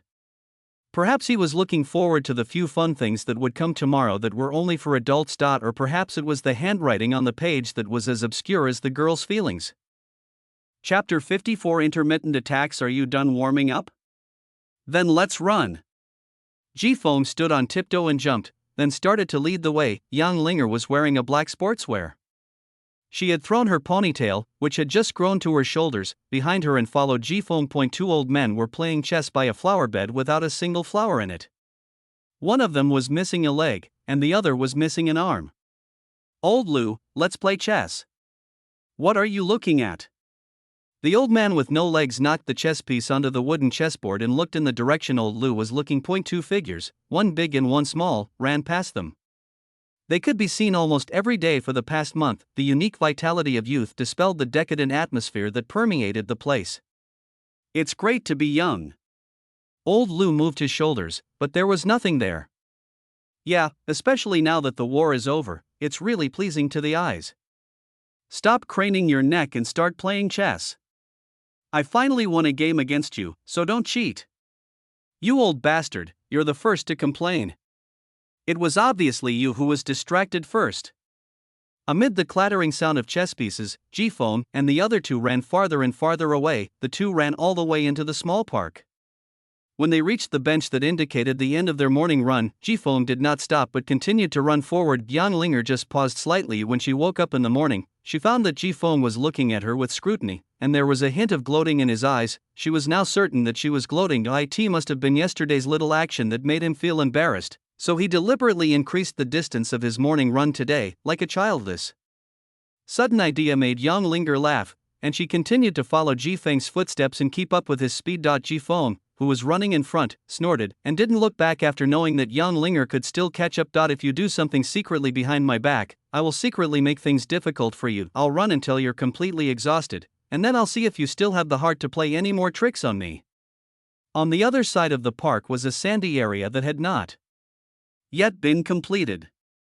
The dust that was raised indicated that the two people had just run past. A body strengthened by genetic drugs cannot be judged by common sense. This kind of jogging is not even a warm-up for Ji-Fong, but it was different for Yang Linger. The exercise during this period had greatly improved her physical fitness, but her base physical strength was low. If Ji-Fong hadn't deliberately slowed down the pace in front of her, she would have lost her rhythm long ago, but even so, Yang Linger still felt uncomfortable. Every part of her body was resisting, and her heavy breathing left her no time to maintain the rhythm. Her heart felt like a monkey trapped in a stone womb, ready to jump out of her chest at any moment and give a shocking birth. Looking at the gap of 2 body lengths ahead of Ji-Fong, Yang Linger gritted her teeth. Ji-Fong is getting further and further away from me. Why don't I admit my mistake and ask him to wait for me? No, now not only is she unable to catch up with Ji-Fong, but Ji-Fong is also slowly pushing her away. If he really admitted his mistake and gave in, he would probably never have the chance to run back to Ji-Fong again. She can't give up. Even if you throw a moldy steamed bun to stray dogs, they will scramble for it like crazy because they have been hungry, in pain, and afraid. No matter what is thrown to them, it is the only thing they can get. And now she doesn't have to wait, doesn't have to fight, and doesn't have to be afraid. The figure in front of her has opened up a paradise that belongs to her alone. How could she give up the pursuit and let this figure leave her? This is the only one she has. I will never give up even if I die. Running represents the freedom of life, and it is also Yang Linger's pursuit of redemption. Even though her steps were becoming heavier than 1,000 pounds, even though her legs were completely numb, even though the scene in her eyes was blurry, there was still a figure standing firm in her pupils. Even if I can't run to you, I don't want you to fall further behind. Well, a soft sigh drifted with the wind. Yang Linger finally caught the sudden stop of Ji-Fong. She raised her sweaty face and smiled with her last bit of strength. I wasn't left behind by you. Seeing Yang Linger, who looked so embarrassed but suddenly looked up at him and smiled foolishly, Ji-Fong didn't know what to say. Yang Linger's obedience in recent times made him forget that this girl was a stubborn person who almost starved himself to death. Wipe the sweat off. Ji-Fong took out a towel and covered her head to hide her speechless giggle. Yang Linger grabbed Ji-Feng's clothes with one hand and tried several times to grab the towel with the other hand but failed. Ji-Fong angrily knocked Yang Linger's hand away and picked up a towel to wipe her sweat. Maybe it was because Ji-Feng's strength was mixed with some personal grudge, which made Yang Linger stagger and lean directly against his chest. The hot air from her mouth and nose penetrated her clothes and made Ji-Feng's stomach itchy. Yang Linger never thought of pushing him away, and neither did Ji-Fong. From a distance, it looks like an old father who fishes out his naughty daughter who has fallen into the water and holds her in front of him to wipe the water off. There's nothing we can do about it. It's because Yang Linger is so young that she looks like she's a generation younger than Ji-Fong. Seeing that the sweat on his head was almost wiped off, Ji-Fong pushed Yang Linger away and let her simply wipe it inside her clothes. He didn't want to be considered a hentai who molested a girl, even though the girl couldn't tell the difference between front and back. After Yang Linger wiped her body, she handed over the wet towel.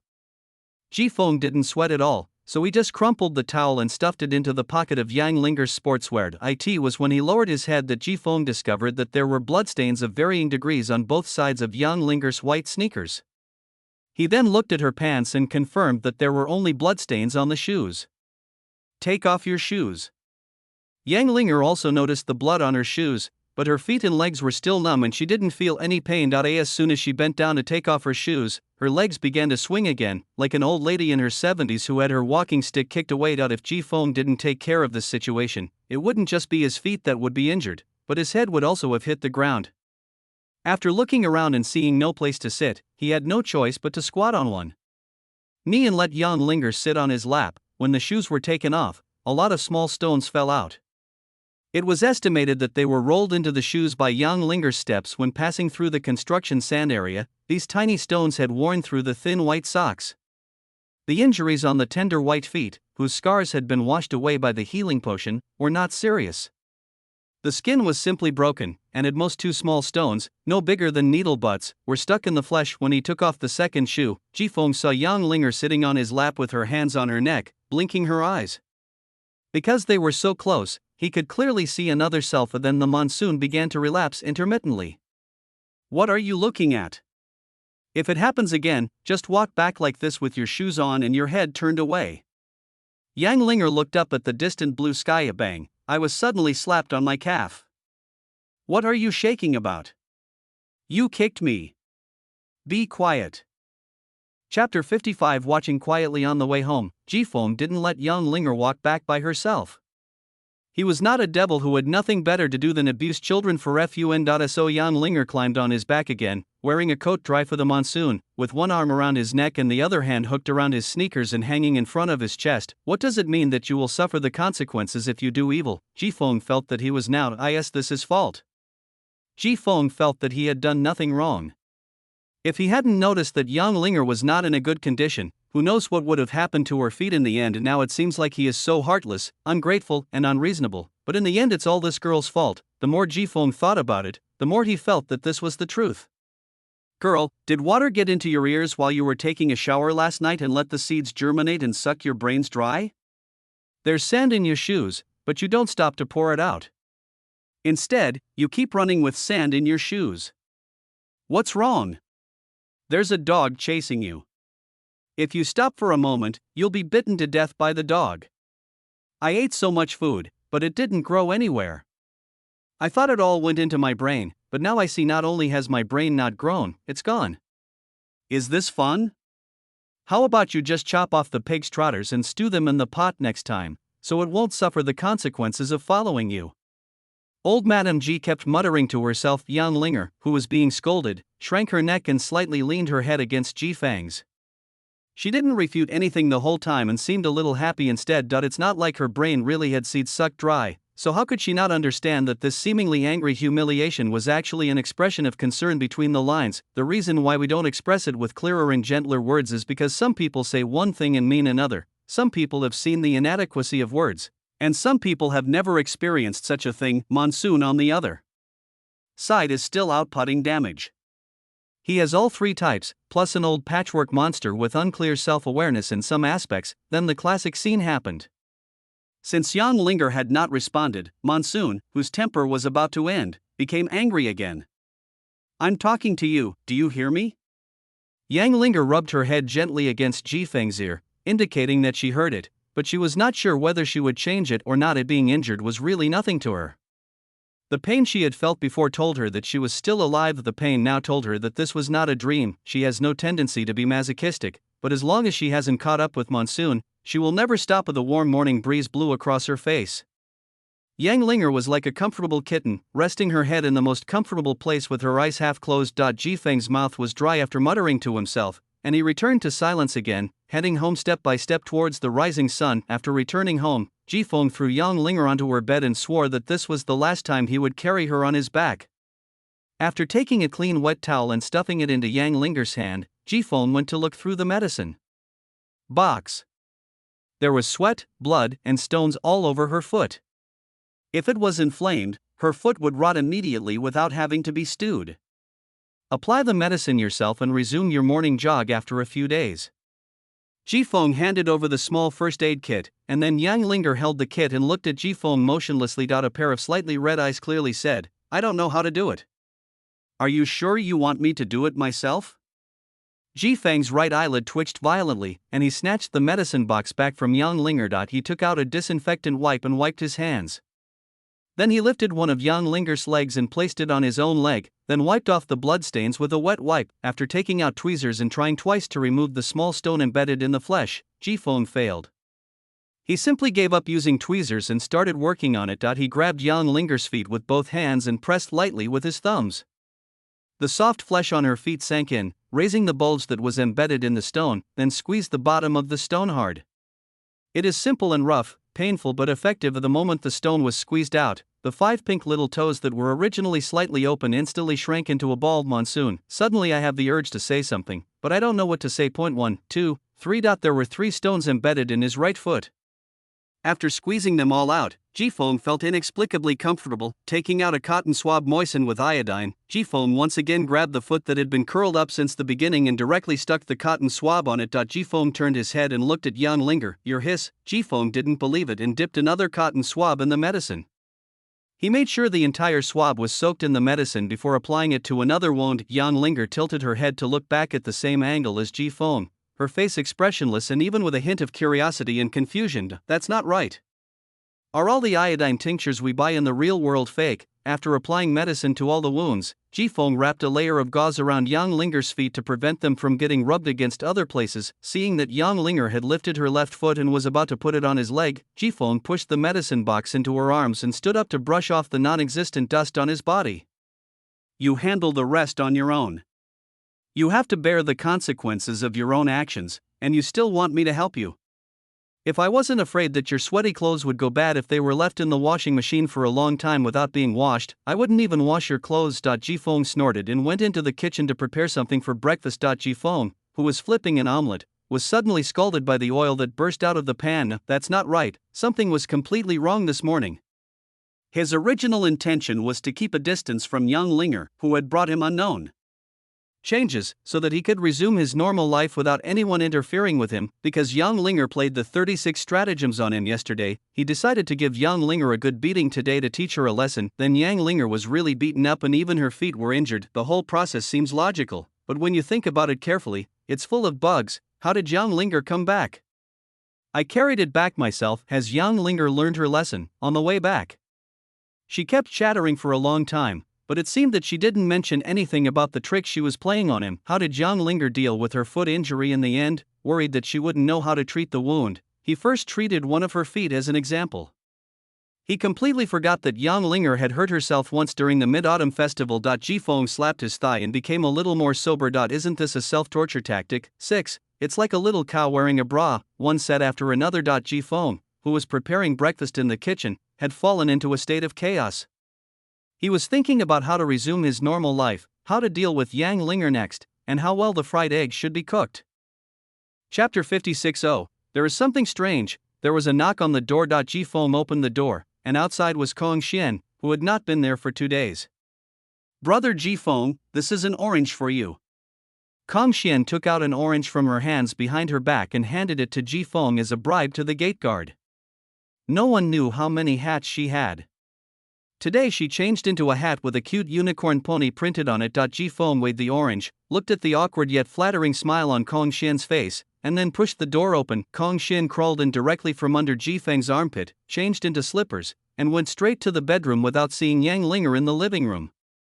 She couldn't wait to eat her good sister's big melon. Yang Linger sat at the head of the bed, reading a book with her legs bent. Kong Xian pounced on Yang Linger, hugged her and rubbed her face against the pink silk pajamas she was wearing. Smelling the faint smell of disinfectant on Kong Xian, Yang Linger felt a little uncomfortable and pushed her away. Kong Xian took out her notebook of topics for her best friends. Dear, have you missed me after not seeing me for 2 days?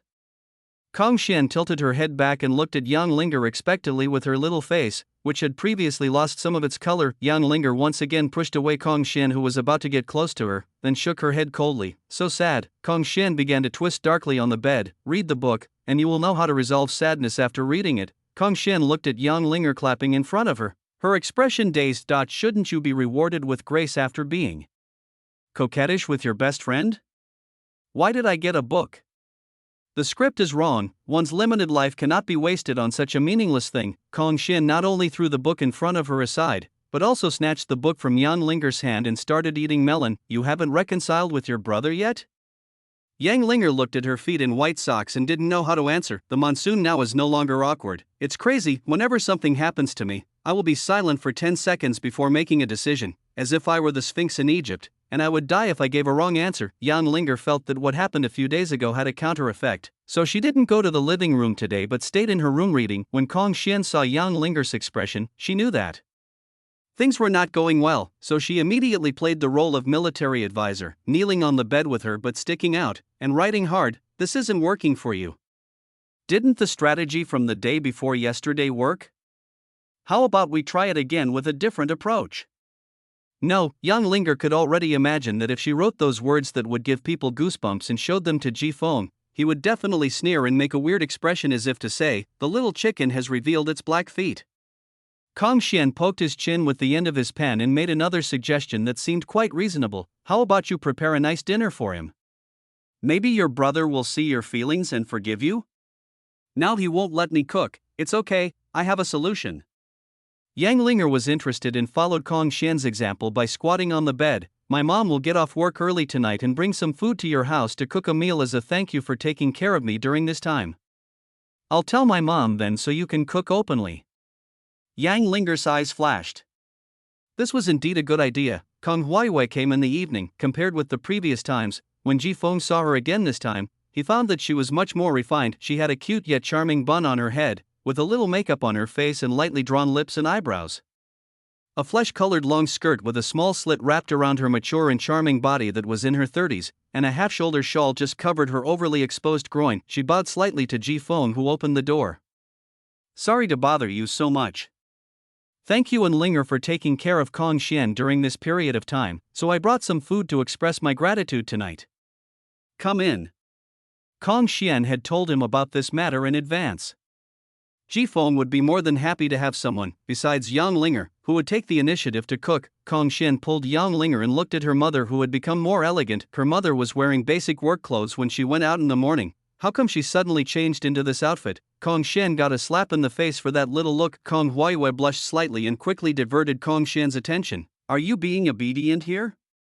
Kong Xian pulled Kong Huaiwei close to her ear and whispered something. Kong Huaiwei looked at Yang Linger, and Yang Linger nodded slightly to express her gratitude. I see. Kong Huaiwei sat on the sofa for a while, and after talking a few words about Kong Xian, she realized that the embarrassment at home that day was about to happen again, so she got up and prepared to cook. When Ji Feng saw Kong Huaiwei walk into the kitchen, he followed her. There's nothing wrong with having guests cook, but it's rude to ask a first-time guest to cook alone in your home. Ji Feng suddenly blocked the kitchen door. This display of strength in his own territory made Kong Huaiwei panic. She quietly clamped her legs together, and her voice trembled slightly. Why are you here? I can handle it. Kong Huaiwei had to panic. Ji Feng's look last time made her unable to sleep well for several nights. She had imagined all kinds of situations and had no better choice than to agree to her request. So before coming here today, she went home to put on makeup and change her clothes. She was mentally prepared, but that didn't mean she could do it in the kitchen. Besides, there were two little ones waiting outside. If she was exposed, she would be too embarrassed to face them. Ji Feng didn't know what was wrong with Kong Huaiwei. He saw that after he came in, Kong Huaiwei supported herself on the edge of the sink with her backhand, and the expression on her face kept changing. Is the sink connected to electricity? Ah. No, I just had a little low blood pressure just now. I'm fine.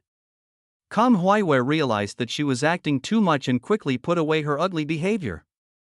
Is there anything you want me to help you with? No, it's a bit inconvenient for me to cook with you here. I'll ask Kong Xian to help me later. Kong Huaiwei's face turned even redder. Ji Feng understood that this was the other party's modesty.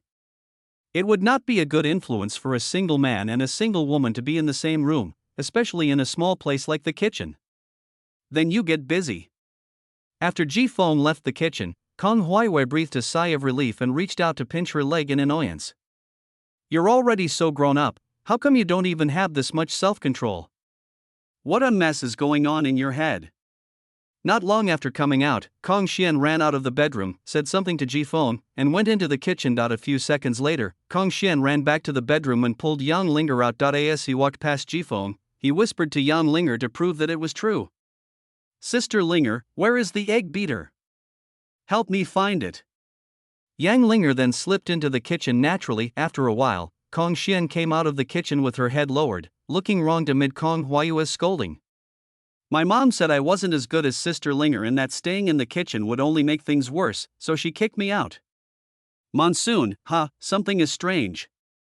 Chapter 57. Kong Xian made a big move. Kong Xian climbed onto the sofa and sat next to Ji Feng. Ji Feng just glanced at it and continued playing the game without raising any objections. On the other hand, he didn't care where Kong Xian was sitting.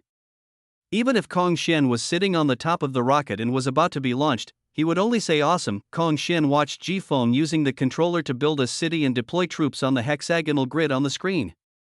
Brother Ji Feng, are you angry with Sister Linger? No. Ji Feng didn't even move his head and looked a little perfunctory. When the sound of cooking was heard in the kitchen, Kong Xian's sudden words made Ji Feng's blood freeze. Brother Ji Feng, is Sister Linger really your sister? Ji Feng twisted his neck stiffly and looked at Kong Xian expressionlessly. Why do you have such an idea?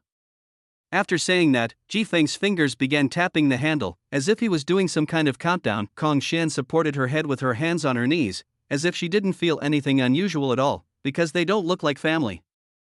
Not like family, Ji Feng didn't know why Kong Xian came up with this idea. Whenever there were outsiders around, Yang Linger would always wear 1,000 faces and maintain a face similar to his.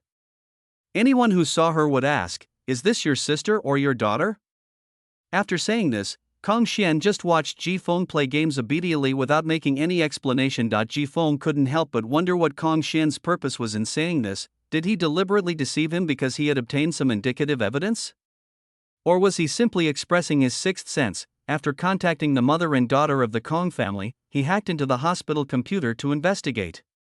Kong Xian had been suffering from leukemia since she was 8 years old and was admitted to the hospital. Because Kong Huaiwei could not afford enough money for treatment, she could only prolong her life through the most primitive methods. It was not until recently, when Kong Huaiwei could not even afford the money for hospitalization, that Kong Xian appeared in front of him. Kong Xian was incapable of knowing anything about Yang Linger's identity or what she had done. "The meal is ready." Kong Huaiwei called out from the kitchen. Kong Xian jumped off the sofa and whispered the last sentence to Ji Feng. "Although you are Sister Linger's family members never let their family members be in constant fear." The unexpected answer left Ji Feng stunned. He stared straight at the kitchen, and only began to follow Yang Linger's gaze when she showed up. Yang Linger was holding 2 bowls of rice in her hands. When she noticed Ji Feng looking at her, she suddenly remembered something and went back to the kitchen.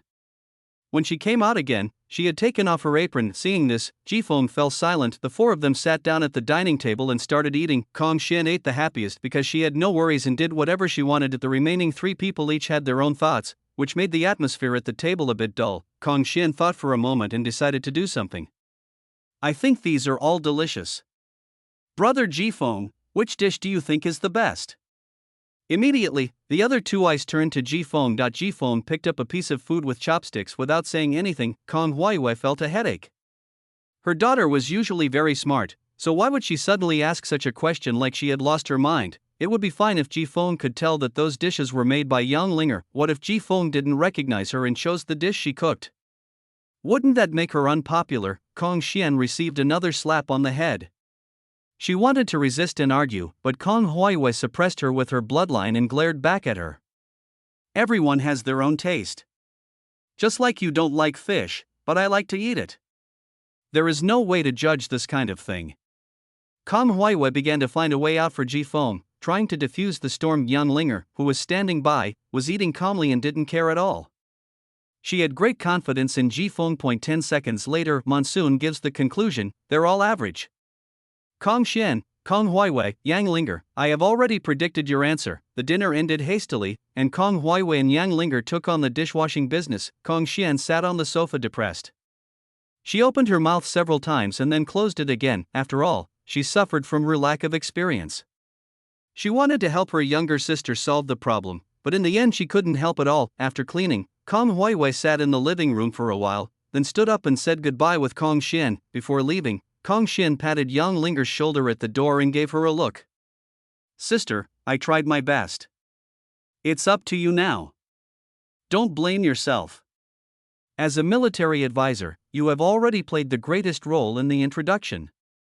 Yang Linger changed her evening study place to the sofa in the living room, and sat a little closer to Ji Feng than yesterday. Ji Feng held the handle, and Kong Xian's words echoed in his mind. "Although you are Sister Linger's family members never let other family members be in constant fear of family." Where did his family come from? He and Yang Linger are not even related by blood and have only known each other for more than 2 months. How can they be considered family? Originally, Ji Feng could still put the fig leaf back on to pretend, but now it was completely torn apart by Kong Xian's words and could not be put back together. Ji Feng began to resist in his heart, but the more he did so, the clearer the things he didn't want to admit became, and the clearer they became, the more he resisted. Why doesn't he want to admit it and accept it? Because he knew that once he accepted it, everything he had done before would be rejected. Ever since he was left with nothing at the age of 8, he had always believed that he was a person with strong adaptability and the ability to evolve on his own. He can adapt to any new environment and can abandon any emotion that makes him feel uncomfortable. Even on New Year's Eve, when I'm alone in a dark room looking at the fireworks outside the window, I don't feel any change in my emotions. But now the facts tell him that he is not a heartless person at all. Of the so-called hard heart had actually been rotten by the emotion of desire, and now the only remaining skin was directly punctured. Tell him bluntly that his past strength was just a disguise, and the real him is so fragile. A girl who knew nothing, had no unforgettable stories, and no true and moving words, just lived with him for more than 2 months, and completely denied his past 18 years. How could he accept this? Jan Linger looked at Ji Feng with some worry. Ji Feng had been breathing heavily since a while ago, and his brows were full of ferocity, as if he had encountered something extremely infuriating. Nothing happened during this period of time. How could it suddenly become like this? Just as Yang Linger was about to pick up the pen to write down her questions, Ji Feng stood up and pushed open the security door, disappearing into the darkness without giving her any time to react. Only Jan Linger was left alone, staring blankly at the empty door, with a notepad in her hand. Chapter 58. Throwing bottle caps. In October, the temperature begins to drop. The evening breeze is not cold, but it can make people feel cold from the bones. Only a homeless wanderer would walk alone aimlessly in the dark. The phone rang. It was Chi Junming. Ji Feng took a look and turned his phone to silent mode. He didn't want to talk to anyone right now. I didn't know where I was going, but I heard the loud shouting of drunks. There was only one barbecue restaurant with the lights on, which was particularly conspicuous in the darkness. Looking at those drunkards, they were confused and didn't know the seasons. Ji Feng remembered a sentence he had seen somewhere: when one is deeply intoxicated, one discards all pretense and reveals their true self. He wanted to give it a try. He wanted to see what kind of person he was. The owner of the barbecue restaurant is a big man with tattoos on his arms and wearing short-sleeved shirt. Combined with his muscular body, he doesn't look like a good person at all. If he were a good person, he wouldn't open the restaurant at night. In such a world. The boss looked up at Ji Feng with a cigarette in his mouth, then continued to fan the skewers with the palm leaf fan. "Hey bro, come in and have a drink? I'm the only shop around here that's still open. Bring me some beer, and whatever else you want will do." "Okay," the boss responded skillfully. He was very experienced in how to treat drunk customers like these late at night. There were only 6 tables in the restaurant, and a group of 8 drunkards occupied all 3 tables on one side. The various drinking games and shouting were so deafening that it hurt people's ears. Ji Feng had just sat down when the wine bottle fell to the ground during the jostle. Looking at the glass fragments and wine on his trouser legs, he just shook his trouser legs. Ji Feng is in no mood to bother with these little idiots now. If they destroy this store, he will lose his last temporary place to stay. The boss was very good at business. He grilled a bunch of skewers and brought them over, and left a pack of cigarettes and a lighter on Monsoon's table. Ji Feng took a sip of wine and stared at the burning cigarette in his hand in a daze. After a moment, he took another puff, threw away the cigarette but lit another one and stared blankly. He drinks to drive himself crazy and to relieve his sorrow. Ji Feng put down the empty bottle, and a familiar figure walked into the store and sat down opposite him. "You guy, you came out for a midnight snack without even calling me." "Boss, please reheat the skewers if they're cold, and bring me some beer." "How did you find me?" Ji Feng looked at Chi Junming, who had no sense of boundaries at all, with some confusion. He didn't even know where he found this barbecue restaurant. Chi Junming threw a peanut into his mouth and said disdainfully, "I'm the one who made all the phone protection for our group. You didn't change anything, so it's not easy to find you. What's wrong with you? Nothing." Chi Junming chuckled lightly, his face full of disbelief. He made several calls but no one answered, so he asked Yang Linger directly. Yang Linger just replied he's gone, and no matter how many people asked, Yang Linger would not reply. As soon as Chi Junming saw this situation, he felt as if something had happened. If the group called someone over in the middle of the night, it must be a big deal. There was no reason not to notify him. The only thing left is Monsoon's personal problems. As a good brother, he couldn't just ignore Ji Feng when he got into trouble. So he searched and found this barbecue restaurant. When he arrived, he saw that Ji Feng looked like he had lost his soul. I wanted to comfort myself, but Ji Feng didn't say anything, so I could only drink with him. Seeing Ji Feng drinking bottle after bottle, Chi Junming became anxious. "Wait for me." Chi Junming quickly followed suit, gulping down the drink, then put the cup down, spat, and muttered, "Pa, that's so hard to drink." Soon, Ji Feng finished his drink and took the wine directly from Chi Junming's drink. Chi Junming had no choice but to wait for the game. "Boss, mention it again." Today, Ji Feng can join the ranks of genetic warriors, But he feels a little dizzy after drinking a glass of wine. When the last cigarette was lit and held between his fingers like incense, Jifeng suddenly asked, "Do you think you're fat?" What the hell is this question? If you have something on your mind, then so be it, but why are you lashing out at me? Are you being polite? If I didn't have eyes on my arms, I would really want to roll my eyes at you. What do you think? Then Shi Junming saw Jifeng staring at him. Fatty, fat, fat. I'm just an ultimate invincible fat otaku. Shi Junming said unhappily, what a sin. He shouldn't have come tonight. It has nothing to do with him where Jifeng died. Shouldn't you stand up and punch me? Why are you admitting this so openly? You fucking. Shi Junming finally suppressed the urge to use Lushan Shanglangba on Jifeng. So what if I don't admit it? This is the truth. Do I have to wrap myself in a cloak and become a bat or a rat that only comes out at night just because I'm fat? I'm not that boring. Shi Junming almost knew why Jifeng suddenly came out to drink alone. Do you think you will die tomorrow? He began to ask Jifeng. Jifeng was about to answer no, but then he remembered that he seemed to have actually experienced such a thing, so he shut his mouth. Shi Junming said to himself, I can. Every day I feel like I might die tomorrow. So I put it aside. I can't just look back on my life with only one thought before I die. That would be a real shame. Damn, boss, give me 5 more skewers of kidney, 10 oysters, and 4 skewers of leeks. Seeing Shi Junming's expression as if he was not going to live tonight, Jifeng continued to drink silently. Shi Junming said while replenishing his energy, that's enough. Whether you have lived a confused or clear life, you will only know when you are about to die. Besides, your sister isn't safe at home alone right now. Even in the central area, there are those idiots with explosives in their heads. The dilemma has not been resolved yet, and Jifeng doesn't know what mentality he should have when going back. Shi Junming saw Jifeng's resistance, so he stopped replenishing his energy and stared at Jifeng with his eyes wide open. Don't tell me you have a conflict with your sister? Really? Whose problem is it? Shi Junming had already gotten the answer from Jifeng's silence, and immediately stared at Jifeng with a ferocious face. You deserve to die. Jifeng still had that attitude of I won't pay any attention to you no matter what you say, and a dead pig is not afraid of boiling water, which made Shi Junming almost furious, but he finally gave in. What do you want to do next? Will this stalemate continue? Have no idea. TSK. Shi Junming understood that Jifeng was being pretentious, so he picked up a bottle cap and placed it on his thumb. In that case, let God help you choose. If it's your fault, go back and admit it. If it's your fault, at worst you can give your sister to me and I'll take care of her, and you can have nothing to do with them forever. I threw it away, don't regret it if you're a man. Anyone who regrets it will have his penis shortened by 10 centimeters. The bottle cap is tossed up and down, constantly alternating between the heart and the back, and God's decision is about to be confirmed in the next moment. Jifeng suddenly lost his focus. He thought of Yan Linger's eyes, which seemed to speak only when she faced him. Chapter 59. Good brothers are there to be kicked. Bang, the wine bottle flew over and the bottle cap, which had just landed and had not yet come to rest, was smashed away and disappeared. The 8 drunks next door burst into laughter at the stunned Jifeng and Shi Junming.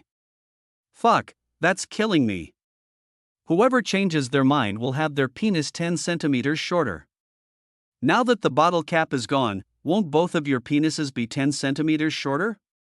Brothers, take off their pants. I want to see if their penises are bigger than cats. Fuck, you bunch of bastards. Shi Junming raised his brows and was about to pick up his phone to have a good talk with them. Jifeng held Shi Junming's wrist and said, don't be impulsive. I'll handle it.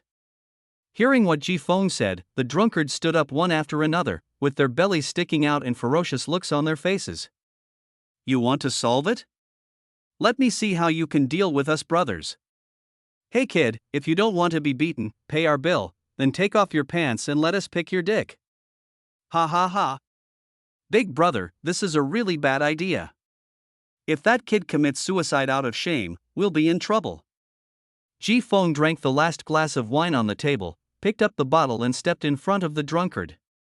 While the drunkard was still laughing, he swung the bottle at his head. Jifeng moved quickly and violently, and until a line of blood flowed down the drunkard's face, he still hadn't reacted to what had just happened to you. Explosions rang out one after another, and the other drunkards stood up one after another, holding broken glass bottles. WCNM, if you dare to hit my brother, I'll kill you. Ji Feng sneered and raised his hand to overturn the table. The drunkards, who were so drunk that they could not even stand, fell all over the place. Since the ground was covered with the beer bottles they had just smashed, a lot of the broken glass went straight into their flesh. Ji Feng kicked the table leg and broke it, holding it in his hand, and walked towards the drunkard closest to him. You bastard, do you know who I am? Ji Feng looked down at the drunkard. Shouldn't you point your finger at me when you say such harsh words at a time like this? The drunkard pointed at Ji Feng obediently and said, I'm telling you, I'm. The sound of breaking air came quickly, and before the drunkard could finish his words, Ji Feng had already swung the table leg hard in his hand. With a loud snap, the arm pointing at Ji Feng was broken directly amid the drunkard's wailing and screaming, and there was even a faint trace of bone piercing the skin. Ji Feng carried the table leg and walked towards the next one. It's time to raise your hands. The drunkard kicked back in fear. It's just a misunderstanding. What a misunderstanding. Ouch. With the added bonus of the genetic warrior's physical fitness, Ji Feng crushed the drunkard's leg bones with one kick, and then swung a table leg to hit the drunkard's head. If he hadn't restrained his strength, he would have swung the drunkard's head around. Next one, raise your hand. Nima, ah. Raise your hand. The smashed wine and blood mixed into one pool, which was shocking to look at, as if one was in a slaughterhouse, and the butcher Ji Feng inside was killing one person with one swing of his stick. The owner of the tattoo shop deliberately covered his arms with clothes, and moved to Qi Junming with his shoulders tucked under his shoulders. Listening to Ji Feng's continuous raising of hands, he swallowed his saliva and whispered, Brother, I'm buying you this dinner, can you please persuade your buddy? If you keep doing this, my floor tiles will be stained. After hearing this, Qi Junming quickly shook his head and said, You don't even dare to say a word, and you want me to say a word? What if Ji Feng misheard and mistook me for a drunkard and hit me with a stick? After visiting the last person, Ji Feng finally dropped the table leg in his hand and bent down to take out a pack of cigarettes from the drunkard. It just fell on my lips, and the shop owner came over with an apologetic smile to light my cigarette. The cigarette was lit. Ji Feng let out a long breath of smoke, smacked his lips and threw the whole cigarette on the ground. Brother, are you still going to continue? No, I feel comfortable. The shop is quite dirty, so they stayed here to pay off their debts. It's up to you whether you want them to wash dishes or mop the floor. Yes, yes, yes. The shop owner looked at the 8 drunkards on the ground who were so numerous that they couldn't even form 2 complete people, and he didn't dare to say anything. Qi Junming quickly followed Ji Feng out of the store, and only spoke tentatively after making sure that Ji Feng's emotions had stabilized and he would not suddenly start a fight. How about we find another place for the second round of play? I don't want to drink anymore. Ji Feng opened his arms slightly and let the night breeze blow through his clothes. Then let's continue tossing bottle caps. No. Monsoon, your penis is 10 centimeters shorter. Why am I cheating? Let's flip a coin to decide the outcome. If it's unlucky, you'll give your sister to me, and we'll have nothing to do with each other forever. Do you agree to what I just said? Admit? After the bottle cap fell to the ground, was it disturbed by the beer bottle? I don't know the result. That's right. In that case, let's throw it again, so we don't cheat. Ji Feng stopped. Qi Junming's abacus beads were hitting his face. How could he not know what Qi Junming was thinking? Okay, let's toss it again, but do you have a bottle cap? If you can't find one in 3 minutes, I'm quitting. Qi Junming grinned and proudly took out a beer bottle cap from his pocket. He had planned everything for this matter. Even if he fails to win the custody of his sister in a fair and just way, he will still make his good brother Ding Ding's penis 10 centimeters shorter. Watch out, no one is allowed to regret after the bottle cap falls. Okay, I won't regret it after the bottle cap falls. Go ahead. With a flick of the thumb, the bottle cap flies up. Qi Junming tried his best to open his small eyes as wide as possible and stared at the bottle cap in midair. Swish. A shadow flashed in the air. Qi Junming lowered his head and searched for the bottle cap on the ground. Shit, where's my bottle cap? Then Qi Junming saw Ji Feng turn around and wave his hand. Something flashed and was instantly swallowed by the darkness. Ji Feng withdrew his hand as if he had done nothing just now. No, what do you mean, monsoon? What do you mean? Why did you throw away my bottle cap just now? Where is the bottle cap? Why can't I see it? G-Phone looked around in confusion, as if he was really curious about where the bottle cap was. G-Phone, you little trash, you can't afford to play with me. Your penis is 10 centimeters shorter. Chi Junming jumped up and cursed. Who can't play anymore? Let me ask you, what did we just say? No one is allowed to regret after the bottle cap falls. So the bottle cap fell off?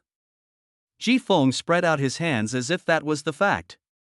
If you don't go and get the bottle cap back, I'll accept any outcome, as long as it's the bottle cap I threw out.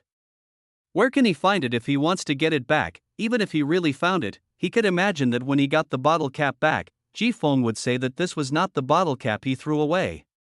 I hashtag you and at hashtag. Alright, don't act crazy in the street so late at night. You'll get beaten up. You should go home and sleep. What a good brother, just throw it away after use. Shi Junming was so angry that he gained weight. Monsoon I at you and hashtag and you and asterisk hashtag n percent at. Chapter 60. You're back. When it comes to flipping a coin, few people would thank the illusory god of fate, except when answering multiple choice questions on exams, because when the coin is about to hit the ground, everyone who tosses it has the answer in their mind. Ji-Fong was no exception. He chose the side of his heart. It was at this moment that Ji-Fong broke free from the constraints he had imposed on himself. Looking back now, there's nothing to worry about. In the past, denial was denial. He had never been successful in the past. At best, he just ran to the starting line of others, but this forced him to see a psychiatrist. Besides, he has died and lived again, so there is nothing in the past that he cannot let go of. If he were to live the present as the past, then he would have made no progress at all. If he was fragile, so be it. If he got punched in the nose, wouldn't he still cry? And what was wrong with him just wanting to stop walking alone in the world? He didn't know what the future would be like. He only knew that Yang Linger was the first person he didn't want to push away in the past 18 years. Ji-Fong rubbed his face hard to cheer himself up and brush off the smell of cigarettes and alcohol on his body. Better be gentle now, there's blood splattered on it. Ji-Fong put down his clothes and was troubled by another problem. How should he explain to Yang Linger why he suddenly left like a madman in the middle of the night? Ji-Fong looked at the convenience store next to him, which had already closed its shutters. What if you just say you went out to look for a convenience store and got lost? Feasible. Ji-Fong went up and slammed the rolling door. Open the door. It's just closing time. I need to buy something. Bang bang bang. Open the door. Seeing light seeping through the gap in the rolling door, Ji-Fong stopped. Someone suddenly knocked on the door in the middle of the night, which scared the sleeping shop owner so much that he thought someone was trying to rob him. Wearing only shorts, he trembled as he took out a kitchen knife from the kitchen, then carefully lay on the attic window and looked down. A person who looks normal, with bare hands and nothing in his hands. He immediately became furious, pulled up his pants and stormed downstairs with a kitchen knife in his hand. Are you crazy? It's almost 3 in the morning. What are you buying? Didn't you see that my shutters are down? Are there any convenience stores around here? It's just my family, get out of here. The shop owner cursed under his breath after making sure there was no movement outside. It's really Mercury retrograde today. I can't even sleep well. The shop owner turned around and was about to go back to the attic when he heard a loud noise from behind. Bang! Ji-Fong twisted the fire axe that was stuck in the rolling door a few times and pulled it out.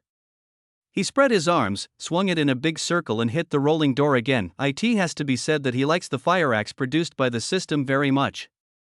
It is strong and durable, and it works very well whether it is used to chop people or rolling doors. Look, with just a few strokes, a hole was created that people can pass through. Ji-Fong entered the store and looked around. It's a bit dark. Turn on the light. I want to buy something. The shop owner looked at the kitchen knife in his hand, which was still blunt after he had used it to chop pork ribs during the day, and then looked at the fire axe in Ji-Feng's hand, which had a longer life than him.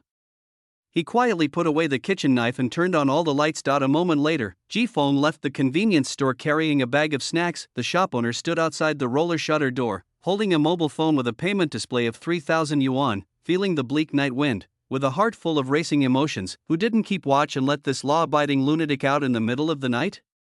After finally finding my neighborhood, Monsoon seemed to be moving slower and slower. His mentality changed again, making him feel nervous about meeting Yang Linger.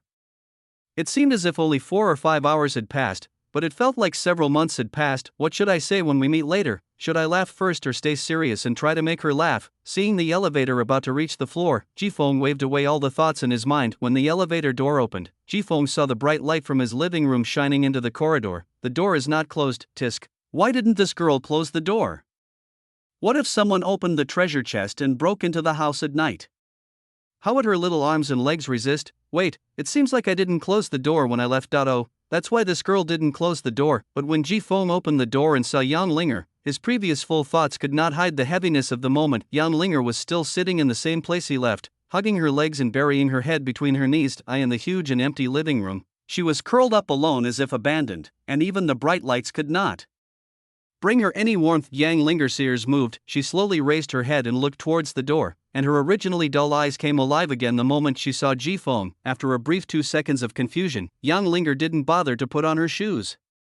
She ran towards Jifeng quickly with her white socks on the floor, and stopped abruptly 1 step in front of him. She raised her head to look at Jifeng, and the moment her eyes met his, she dodged and lowered her head, pursing her slightly pale lips as she began to write on her notepad. After writing it, Yang Linger suddenly crossed it out. He wrote and underlined again, repeating this 5 times before turning the page of the notepad. You're back. I'm back.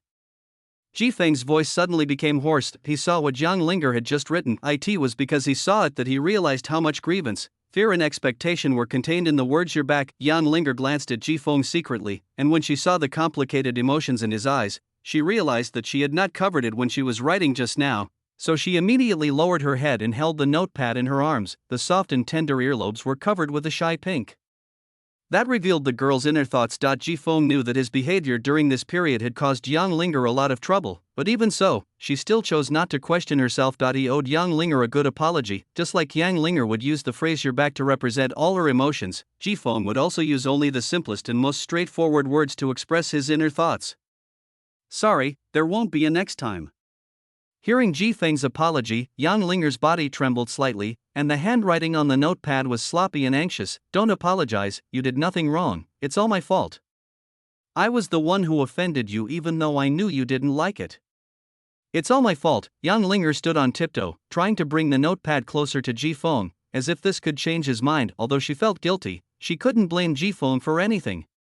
Even if there was only a hint of questioning in the words he wrote, she would cross them out without mercy, because everything she has now is brought to her by Monsoon. Jifeng suddenly felt that an invisible barrier was placed between them by the girl in front of him, who was only 1 step away from him. If today's events ended like this, the gap would be completely solidified, and the two would be separated further and further as time passed. In the past, the Monsoon might have been left alone, but now, Jifeng is ready to have a family, so how could he let people go further away? Without giving Yang Linger the chance to write again, Jifeng reached out and pulled her in front of him, rubbing her head hard, with an unquestionable tone in his voice. Everyone makes mistakes. If I say it's my fault, then it's my fault. If you still want to refute me, I will take away all your notebooks. Chapter 61. Back on track. Yang Linger's trust increased by 1 level, gaining 10 points. Current trust, 4. In a game of conquering someone's heart, when you have made a lot of progress, it may be another strategy for the other party to conquer you in return. It's late, go to bed. Yang Linger nodded, looking back every 3 steps, and then again every 6 steps. The few steps she took to go back to the house to sleep made her feel like she was at a large-scale farewell scene. It was not until Jifeng glared at her that Yang Linger returned to the bedroom. Jifeng shook his head and chuckled, feeling that he had failed this time. But it felt really good to have someone who cared about him. The only flaw is that I bought this bag of snacks in vain and they were of no use at all. Yang Linger lay on the bed, reaching out to touch her head, which had just been rubbed into a mess, and a faint smile on her face overflowed from her heart. In a trance, she stepped from reality into dreams, and she didn't know what she dreamed about. The smile on her face became sweeter, like a shy flower blooming in the wilderness after the spring breeze and drizzle. The next day, Yang Linger got up from the bed with faint dark circles under her eyes. She rubbed her eyes and tried to recall the beauty of her dream, but she couldn't remember anything. She picked up the cup of water to moisten her throat, then suddenly remembered something, put on her slippers and hurriedly opened the door. After seeing Jifeng had already gotten up and was sitting on the sofa flipping through the book she hadn't read yet, Yang Linger's tense body relaxed again. It seems that everything that happened last night was not a dream. Woke up? Yang Linger nodded and sat down on the sofa, keeping a certain distance from Ji Feng. Supporting her thighs with her hands, Yang Linger stole a glance at Ji Feng, then slightly raised her buttocks and moved. Take a look and move, take a look and move. It was only a book away from the peak before Ji Feng got upset. When Yang Linger took another look, she was caught by Ji Feng. The book, 36 Strategies, that Yang Linger had read twice knocked lightly on her head. Let's go cook. So Yang Linger took over the cooking again, and everything went as she wanted. Kong Xian came this morning. She changed the hat on her head to a round little panda, but her face still had a lively smile. She was going to stay in the hospital for 2 more days, so she came to tell Yang Linger that they would temporarily move their daily afternoon whisper session with Good Sisters online. However, from the somewhat forced smile on Kong Huayue's face, it can be seen that Kong Xian's condition is not as optimistic as she appears. While the two girls were whispering, Ji Feng walked over to Kong Huayue. Cell phone. Kong Huayue looked at Ji Feng doubtfully and handed over her phone hesitantly. Ji Feng fiddled with the two phones for a few times, then returned Kong Huayue's phone. Just as Kong Huayue got the hold of it, a text message popped up on her phone. 30,000 yuan has arrived in the account. You. Kong Huayue's lips and tongue froze for a moment. She couldn't utter a complete sentence, and her eyes were covered with a layer of mist. Another message came on the phone. It was from the monsoon account. This money is for Kong Xian. I owe her a big favor. If you run out of it, tell me. Ji Feng also became a rich man. The 30,000 yuan in X City was not the 30,000 yuan in modern times. It was more than enough to buy a life. Kong Huayue had no idea that her daughter had revealed the truth about the man in her dream yesterday, so she simply regarded the 30,000 yuan as an additional investment for Ji Feng. But if her daughter was not still alive and there was no suitable opportunity, she would definitely offer herself to him to repay him a little. Thanks. Ji Feng took back his phone and did not reply to the message. He was not familiar with Kong Huayue, and was not even familiar with Kong Xian. Sister Linger, I'm leaving. Don't forget to reply to my message. Kong Xian said before leaving. Yang Linger nodded reluctantly. Now that the conflict with Ji Feng had been resolved, she would feel like she was missing out on something if she spent another afternoon hanging out with Kong Xian. Qi Junming, who was still sleeping soundly at home, said, people from the same family are alike. Even the idea that friends are meant to be kicked is the same. No one disturbed them anymore, and Ji Feng and Yang Linger's lives returned to normal. After Yang Linger took over the cooking responsibility, the second thing she took over was the cleaning responsibility. She swept and mopped the floor, put things in order, and even took away a few pieces of clothes that were left in Ji Feng's bedroom last night. She wandered around the house like a hard-working little bee. This made Ji Feng feel a little uncomfortable, as he became the only idle person in the family. Why are you cleaning it up? There's no end to housework. When Yang Linger swept the floor in front of Ji Feng, he didn't cooperate by raising his foot.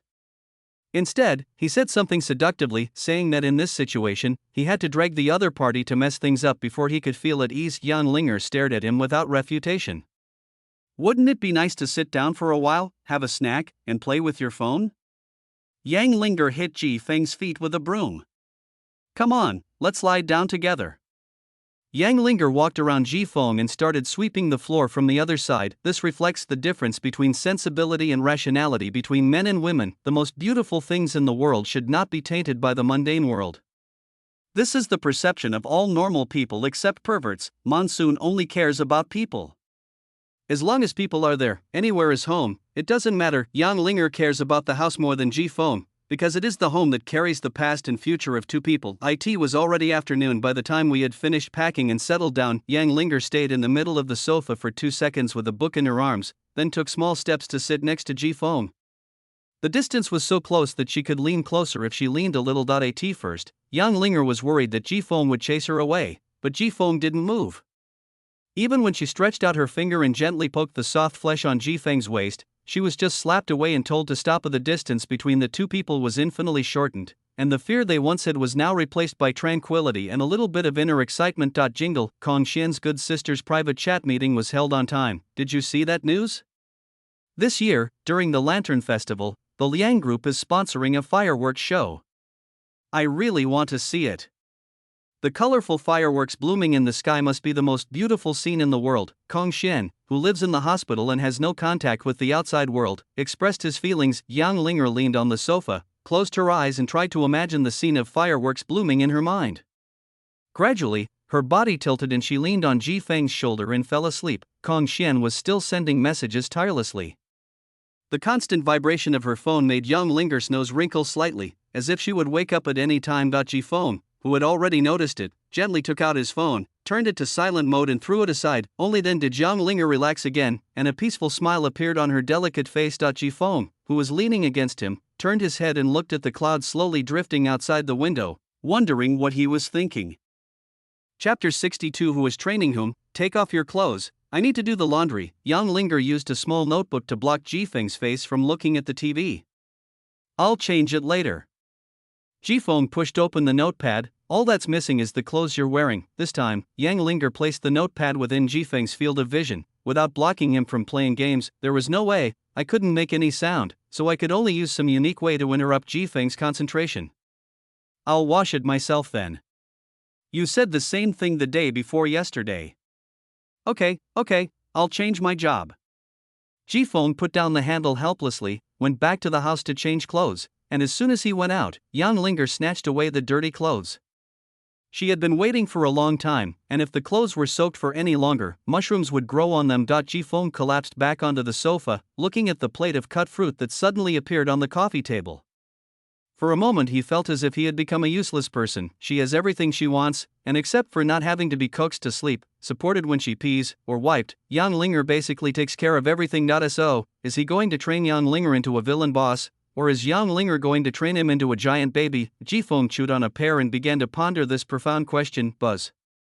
Yang Linger's cell phone, which she had left on the sofa, lit up. Oh, I'm going home tonight. Sister Linger, do you miss me? Ji Feng withdrew his gaze, feeling that time had flown by. A week had slipped away so easily. A week ago, Kong Xian came home in the morning to say goodbye to Yang Linger and then went to the hospital. It was originally said that she would stay for 2 days, but because of the presence of the top brother on the list, she was allowed to stay for a full week. Yang Linger wiped the water off her hands and came out of the bathroom. Without thinking, she sat down next to Ji Feng, her body soft and leaning on Ji Feng's arm. All things are difficult at the beginning. Once the first time happens, the second and third times will follow. Ever since Yang Linger woke up leaning on Ji Feng's shoulder, she had become clingy. Especially when she tried the second time, Ji Feng just glanced at her and said nothing, and things got even more out of hand. He would pretend to be sleepy for the first 3 days, but now he doesn't pretend anymore. As long as Ji Feng's butt is stuck on the sofa, Yang Linger will appear next to him soon. That was because the weather was not hot, and Yang Linger was just leaning against him lightly, so the monsoon didn't drive her very far away. Kong Xian just sent you a message saying she will be home in the evening. Yang Linger raised her head against Ji Feng's shoulder, and her little face became even rounder, making people want to pinch it to feel it. There were only 2 people at home, and apart from the little thoughts hidden in her heart, she had no defenses or secrets against Ji Feng. Ji Feng would not take the initiative to look at her phone. Even when he was accidentally seen discussing with Kong Xian the topic of how children were born, Ji Feng pretended not to know. Now that Ji Feng suddenly mentioned Kong Xian, he must be planning something. It has to be said that Yang Linger has gotten to know Ji Feng very well and can even guess his simple thoughts. I only heard Ji Feng say, "Let's have hot pot at home tonight. Call Kong Xian and her daughter, and Qi Junming."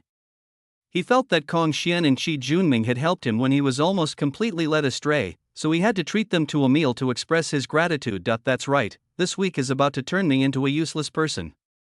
Monsoon has already labeled the other choice as a wrong path. It smells so good. It's impossible for it to really smell good. He will never admit it. It's just SOSO at best. I'll ask Qi Junming first. If he can come in the evening, we can go shopping now. Ji Feng called Qi Junming. Hello, roll. Beep, beep. After drinking that night, I never replied to any messages I sent to this guy, and never played any games when he was asked to.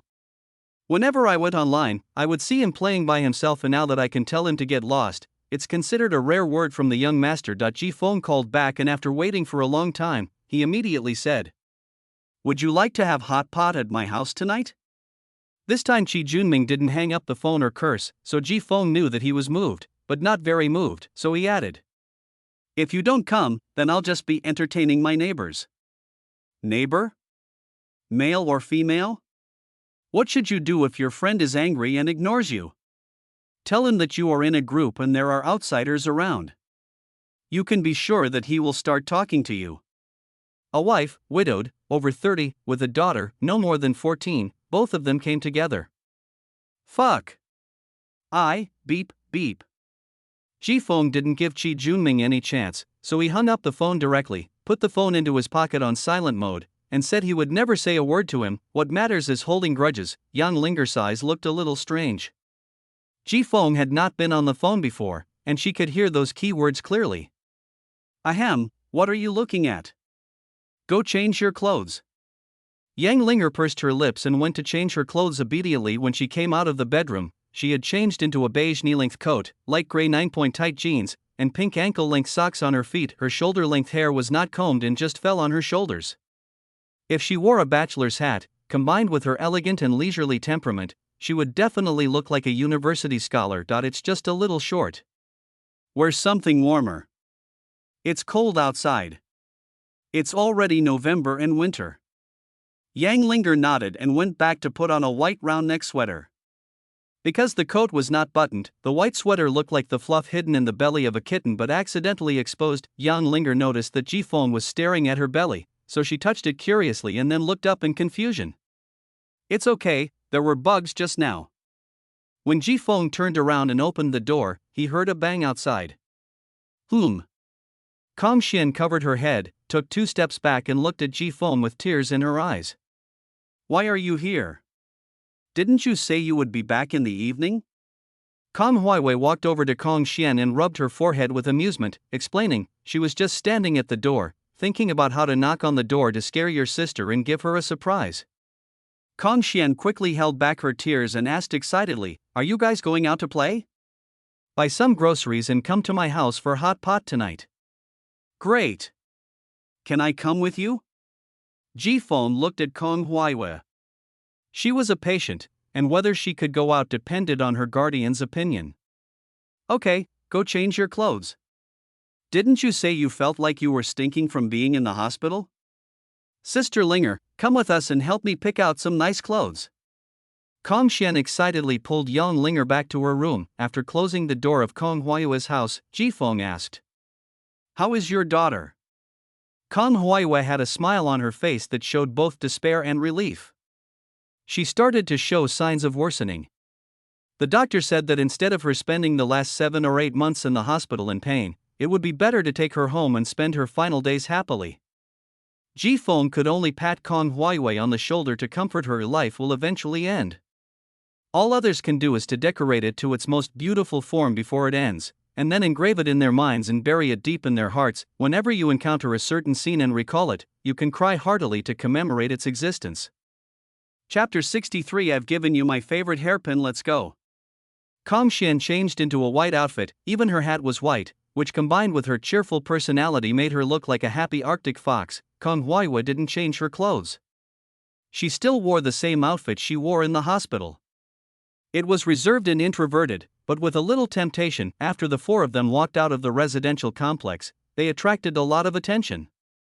Pairs of envious eyes looked around and finally landed on Jifeng. This sight of a family of 4 was truly rare in City X. Kong Xian pulled Yang Linger and walked in front, whispering something in Yang Linger's ear. It was inconvenient to write outside, so Yang Linger just acted as a professional listener, occasionally nodding and shaking her head in response. Kong Huaiwei looked much more relaxed. With the financial support of her eldest brother, who was ranked first among the daughters, she didn't have to worry too much. The happiness on Kong Xian's face also made her know that her efforts were not in vain. However, she felt a little uncomfortable when she was always stared at by strange eyes when walking next to Jifeng. As for Jifeng, he had been following behind Yang Linger with his mind completely empty and not thinking about anything. The only thing he had to pay attention to was to prevent any blind person from suddenly rushing out. After entering the mall, Kong Xian suggested going shopping. Since there was no rush, everyone fulfilled her wish and went directly to the clothing department and supermarket on the 2nd floor. Neither Kong Xian nor Yang Linger were interested in clothes.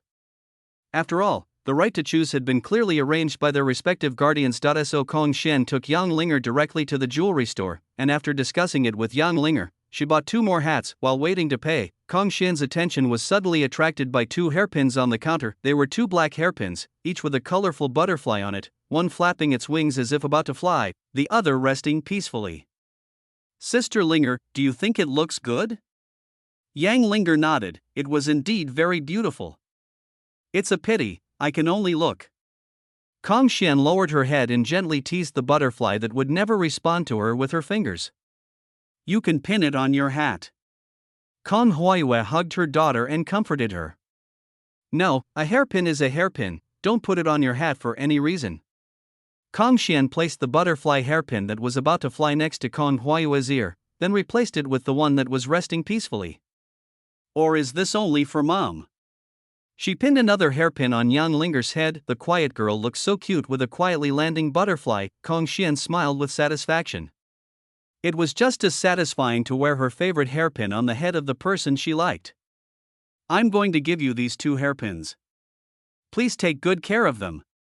After saying that, Kong Xian noticed that she seemed to have left Ji Feng behind, so she quickly looked at Ji Feng while choosing something suitable for him from the hairpin rack. Seeing Kong Xian staring at a funny caterpillar hairpin, Ji Feng twitched the corner of his mouth and touched Yang Linger, signaling her to quickly pull Kong Xian away. As a result, after Yang Linger saw the hairpin chosen by Kong Xian, she immediately rebelled. She imitated Kong Xian and kept looking between his head and the caterpillar hairpin. Ji Feng turned around and left, not giving her any chance to try. Kong Xian said it was a pity and was about to put the caterpillar hairpin back when Yang Linger took over. I want it. Kong Huaiyue smiled secretly as she helped Yang Linger pay. She suddenly wanted to see what it would be like for her neighbor to walk around the city with a caterpillar on his head. At Kong Xian's instigation, Yang Linger chased after him with the hairpin in hand. Then Yang Linger, who was slapped in the face, came back with her hairpin covering her head. In order to prevent Kong Xian from continuing to mess with him, Ji Feng unilaterally announced the end of strolling time and led the way into the supermarket, after buying a few dishes that people liked. And some hot pot base and dipping sauce. We skipped the raw meat area. Kong Huaiyue waited until Ji Feng was about to pay the bill but didn't see him trying to sell meat. What kind of hot pot is it without mutton rolls? I'll go buy some meat. I can't go to your house for dinner empty-handed. Kong Huaiyue whispered while the 2 children's attention was attracted by the crabs in the fish tank. No, there's another person coming later, he'll definitely buy meat. Kong Huaiyue nodded without objection. The people invited to such a home dinner must be close. Based on her understanding of monsoon over this period of time, even if the people present were difficult to approach, it wouldn't be out of the ordinary. Single mothers always have to consider a lot when trying to survive in this world. As soon as I got home and got out of the elevator, Qi Junming, who had been waiting at the door for a long time, came to greet me. Why didn't you tell me you were going out? I've been waiting at the door for a long time, and the meat is almost melted.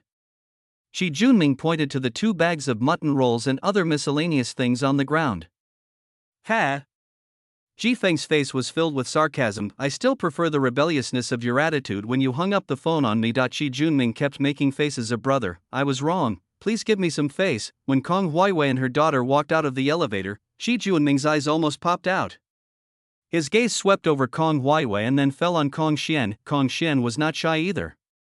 She stared back with wide eyes at the man who suddenly appeared in front of her and was about to block the elevator. Knowing Qi Junming's character, Ji Feng quickly helped him and told him not to be too presumptuous and indirectly lose his dignity. Ji Feng started the introductions only after everyone entered the house. This is my colleague and friend, Qi Junming. This is my neighbor Kong Huaiyue and her daughter Kong Xian. After a simple greeting, Kong Huaiyue went to the kitchen to prepare the dishes. Ji Feng had helped her so much recently, and she felt embarrassed to just sit there and wait for dinner without doing anything. As soon as Kong Huaiyue left, Qi Junming couldn't hold back any longer and stuffed one of the 2 bags of snacks he brought with him to Kong Xian. Greeting, you're welcome. Kong Xian was about to refuse, but when she saw Yang Linger had already accepted it skillfully, she held the snack in her arms. Thank you, brother Qi. Hey! You're welcome, you're welcome. I'll buy it for you again next time. Qi Junming rubbed his hands and showed an obscene smile of getting what he wanted. As soon as he entered the door, he heard Kong Xian calling Ji Feng brother, so he had been waiting to be called Brother Chi, and now he finally heard a little girl call him brother for the first time in his life. When he was a child, he would call anyone who didn't look obviously old brother or sister. However, when he grew up, times changed, and he would only call those who were a few years younger than him brother or sister out of politeness. And no matter how young the child is, he never calls him brother but calls him uncle directly. How embarrassing for him. Yang Linger's reply was even simpler, just 2 words: thank you. She rarely even wrote down her address when talking to Ji Feng, let alone calling Chi Junming brother. So Chi Junming's attention shifted directly from Yang Linger to Kong Xian. In order to hear more real people calling him in person, Chi Junming pushed Ji Feng away and snatched the controller from his hand and started playing games with Kong Xian. When Kong Xian called him brother, Chi Junming's chubby, wrinkle-free face was about to show wrinkles from smiling. In other words, Ji Feng understood Chi Junming's character and knew that he simply liked cute girls to call him brother. Otherwise, with his perverted behavior, he should have been dragged out and shot long ago. Chapter 64 Late Night Invitation. Everyone enjoyed the hot pot to their heart's content. Chi Junming greeted her with a drink, and Kong Xian happily followed him to the sofa to play games, quite like she was developing into an internet addict. Because the room was too noisy, Yang Linger stopped reading and snuggled up to Ji Feng, watching him giving instructions about Chi Junming's operations. Chi Junming's gaming talent is all in shooting games. He is a complete novice at playing 2-person games and can't even beat Kong Xian, who has just started. The key point is that he is very sensitive to the word loser and refuses to admit it no matter what. His face is almost swollen, but he still insists on being stubborn. He made a lot of jokes for this and made Kong Xian laugh with her hands covering her mouth. When Kong Huaiwei came out of the kitchen, she saw the noise in the living room and her eyes became moist. There are some happiness that she can never give to Kong Xian. At least it is difficult for her to make Kong Xian laugh so freely. She looked at Ji Feng again. Although it was Chi Junming who made Kong Xian laugh, in her opinion, it was all because of Ji Feng. She didn't know what Ji Feng's status was. The fact that he casually gave her a large sum of money suggested that he was considered upper middle class in City X. Even neighbors like this would not have any contact with someone like her who can barely survive in the central area, not to mention Chi Junming, who constantly made fun of Kong Xian. If it weren't for Ji Feng, she wouldn't even dare to imagine that Chi Junming, who was so different from her, would lower himself in front of a little girl like this. Kong Huayue's eyes flashed, and she smiled faintly when Ji Feng looked at her. It's almost 10 o'clock in the evening. Ji Feng interrupted the 2 people who were having fun. It's time for bed. Ji Feng, are you so useless? It's only this late and you want to go to bed. Chi Junming finally got the chance to ridicule Ji Feng. Then he looked at Yang Linger beside Ji Feng. The girl who maintained a good schedule leaned against Ji Feng and nodded. It's time for you to go to bed. Kong Huaiwei pulled the handle from Kong Xian's hand. Kong Xian looked at the game with lingering interest, then turned his attention to Yang Linger. Mom, can I sleep with Sister Linger tonight? Can good sisters still be called good sisters if they have never slept in the same bed together? This. Kong Huaiwei looked at Ji Feng embarrassedly. Kong Xian turned her cuteness target to Ji Feng again, but Ji Feng didn't buy it at all. Why do you want to stay and sleep with Yang Linger to see me? Ask her yourself. As expected, Yang Linger couldn't resist Kong Xian's nagging and agreed. Girl, don't cause trouble for Ji Feng and Linger when you live here, okay? The host family had no objection, so Kong Huaiwei could only indulge her. Chi Junming didn't want to move, but Kong Xian suggested staying there first, so his suggestion to stay in the living room was a bit thought-provoking. So Chi Junming decided to come back tomorrow morning.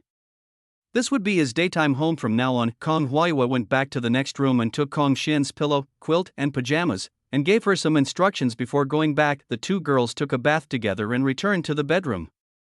Kong Xian piled hers against the wall and then got into Yang Linger's bed.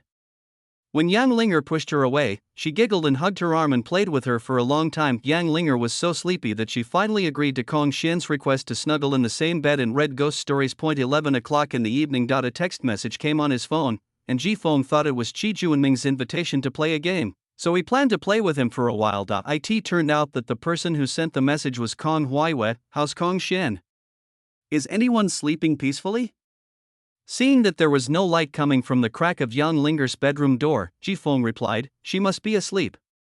After a while, Ji Feng put down his phone and started playing games, and Kong Huaiwei sent the next message, can you come over here? I have something to tell you. Just tell me what you want to say. Kong Huihui fell silent again and didn't reply for a long time. Kong Huihui sent the message only when Ji Feng finished taking a shower and was ready to go to bed. It's not convenient to talk on the phone, can you come over? Ji Feng finally realized that something was wrong and replied to the message tentatively. Can't we talk about it tomorrow, just tonight? I left the door unlocked, the messages stopped here, and Ji Feng began to read the messages Kong Huihui sent him from the beginning. Being alone at home and getting invited on a date late at night seems like something out of a hentai anime plot.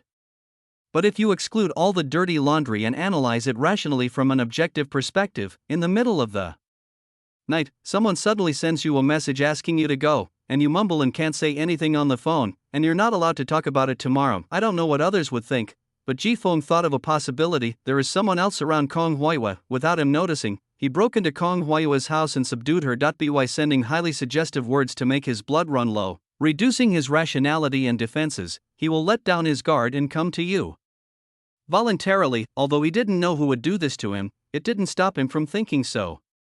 Just like him, he worked under Liang Yuanlong and stabbed Liang Yuanlong in the back. To this day, Liang Yuanlong still hadn't found out who had hijacked the carrier. Love at first sight. Ji Feng doesn't believe this. It doesn't seem like they fell in love over time. He has been with Kong Huihui for even longer than he has with Kong Xian. Kong Huihui is not a dissolute person.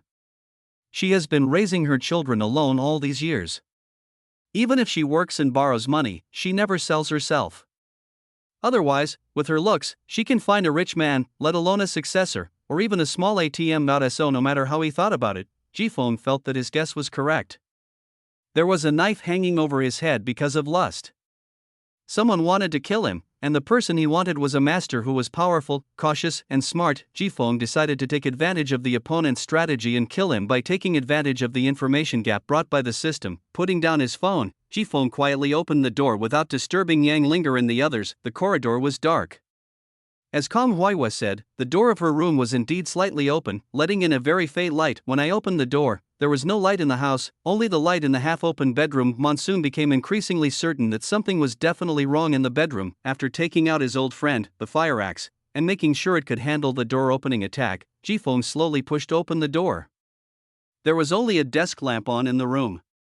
Kong Huihui was wearing a long robe and pajamas, sitting upright on the bed. When she heard the slight creak of the security door turning, she knew Monsoon was coming. Thinking about what was about to happen, even though she had given birth to a child, she couldn't help but feel a flush on her face and her heart was beating violently. Finally, Ji Feng opened the door. Kong Huihui also saw Ji Feng's fire axe. All his thoughts disappeared in an instant, and the only thing left in his eyes was a fire axe that smelled of iron. The expected door-opening kill did not come, and Ji Feng gave Kong Huihui a look, asking her to give some clues about where the person was hiding. As a result, Kong Huihui didn't react at all and just stared blankly at the fire axe in his hand. Chapter 65 became a quilt, 4,000 words. In the bedroom, Kong Huihui and Ji Feng sat in silence.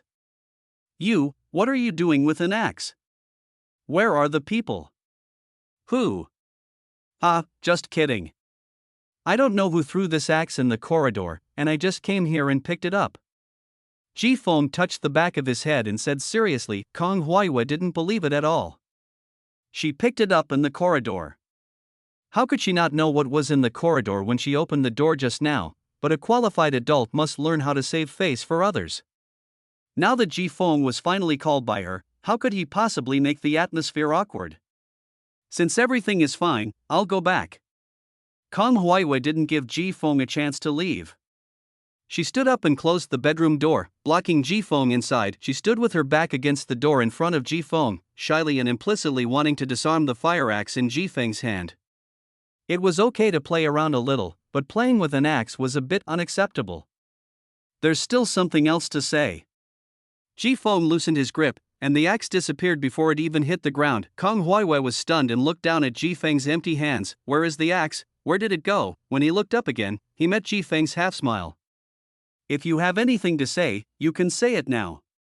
Kong Huihui is not stupid, so she naturally knows what this move means. Monsoon is no ordinary person, but what does that matter? Kong Huihui took Ji Feng's wrist and sat down on the bed. I'll get you a glass of water. Kong Huihui took the cup of water and returned to the bedroom and closed the door. The heavy curtains completely isolate the outside world. In the small and dark space, there is only a desk lamp emitting a dim yellow light, as if to say that no matter what happens here, no outsiders will know. Kong Huiwei walked slowly towards Jifeng. Every time she took a step, a section of her smooth and white calf would break through the cover of her nightgown and flash in Jifeng's eyes. The white nightgown is like a calyx, supporting the bud that is about to bloom again. White petals are adorned with a touch of red lips, and eyes are like a deep spring hiding the turbulent waves beneath. As the bed sank, Jifeng's nose was filled with the unfamiliar scent of bath lotion. Kong Huiwei placed the water cup in Jifeng's hand, lifted her messy hair, looked at the photo of herself and her daughter on the wall, and spoke softly. I'm 33. Jifeng had also seen strong winds and waves, but in this situation he really didn't dare to drink the water in his hand, for fear that computer parts might have been added to it. He put the cup of water aside and waited quietly for Kong Huiwei's next words. Although I regret my ignorance when I was 20, I have never regretted giving birth to Kong Xian. She was so tiny back then that she couldn't even open her eyes. She would cry non-stop if she left me. But as soon as I held her in my arms again, she would giggle and hold onto my fingers and sleep peacefully. Kong Huiwei lowered her head, her eyes seemed to transcend time and space as she looked at the newborn Kong Xian nestled in her arms. That was my first time being a mother, and I thought, I can give everything for her. Unfortunately, the gods were not on my side. When I was trying to raise money for Kong Xian's medical expenses, I met a lot of people who said they would give me a lot of money if I just lay down and let them do whatever they wanted. I scolded them severely. Kong Huiwei sneered when she said this, as if she was mocking herself back then. But later on, I couldn't even afford the money to maintain Kong Xian's treatment. Kong Huiwei looked at Jifeng, and the desk lamp behind him brought a glimmer of light to her eyes. Kong Huiwei didn't finish her words, but Jifeng knew what she was going to say next. After a brief moment of silence, Kong Huiwei stood up and stood in front of Jifeng. Kong Huiwei untied the string around her waist, revealing the thin silk suspender skirt underneath, which was like a blooming flower bud, revealing its core to Jifeng. I know you're not that kind of person. You're a good person. That's why I want to thank you.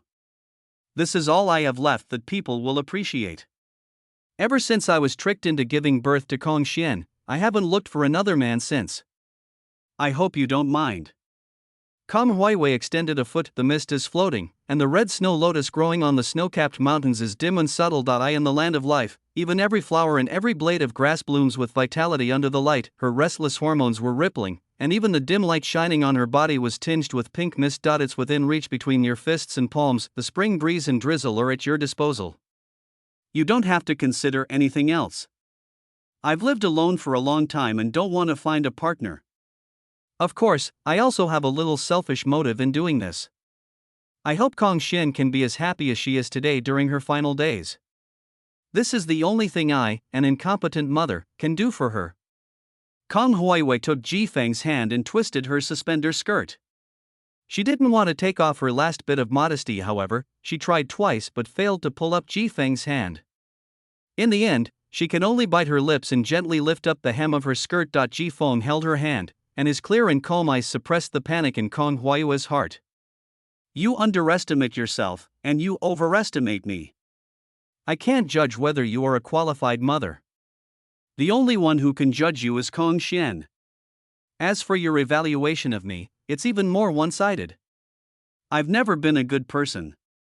Do you want to know why I gave you money? Kong Huiwei shook her head. Now that Jifeng had rejected her sacrifice, it was clear that he was not motivated by biological instinct at all.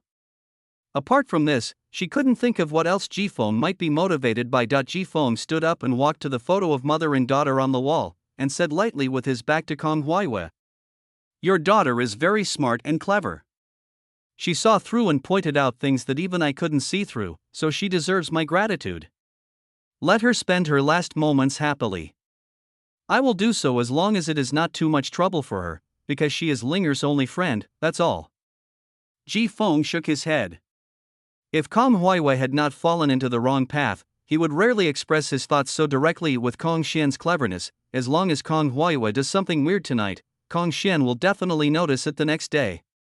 Don't underestimate the fastest way to a woman's heart. In his heart, the value of a fleeting pleasure is not as great as that of a positive friend during Yang Linger's growth. Before leaving, Jifeng looked back at Kong Huiwei's situation. She was sitting on the bed, blocking the light. Her dim face showed an expression of loneliness or relief, and it was unclear. This won't do. If they meet again tomorrow, it won't be a problem even if he's thick-skinned, but Kong Huayue will definitely feel uncomfortable. Anyone who is determined to devote themselves and then gets rejected will definitely feel bad, and they won't know how to continue facing it. After thinking about it, Jifeng left a few words as a comfort. Your looks, your figure, and the way you've been fighting so hard in this fucked up world, I admire that. If there had been less contact between you and me, I would not have refused your thanks tonight. The unbearable feeling of rejection of dedication, the wishful thinking, and the regret of crossing the bottom line were all alleviated by Monsoon's final comfort. Looking at the door that was closed again, Kong Huayue couldn't help but think how great it would have been if it had been Jifeng who had deceived her in the first place. Unfortunately, she could only think about such things. Jifeng seemed approachable, but he was actually the coldest person. Few people could overcome this kind of indifference and cause such a stir. Speaking of which, she began to envy Yang Linger. She remembered that when she first met Yang Linger, she was so thin and small, almost like a little beggar who huddled in the street corner to beg and was beaten and scolded by others. Now she seemed to have been reborn into a completely different person, cute, quiet and studious.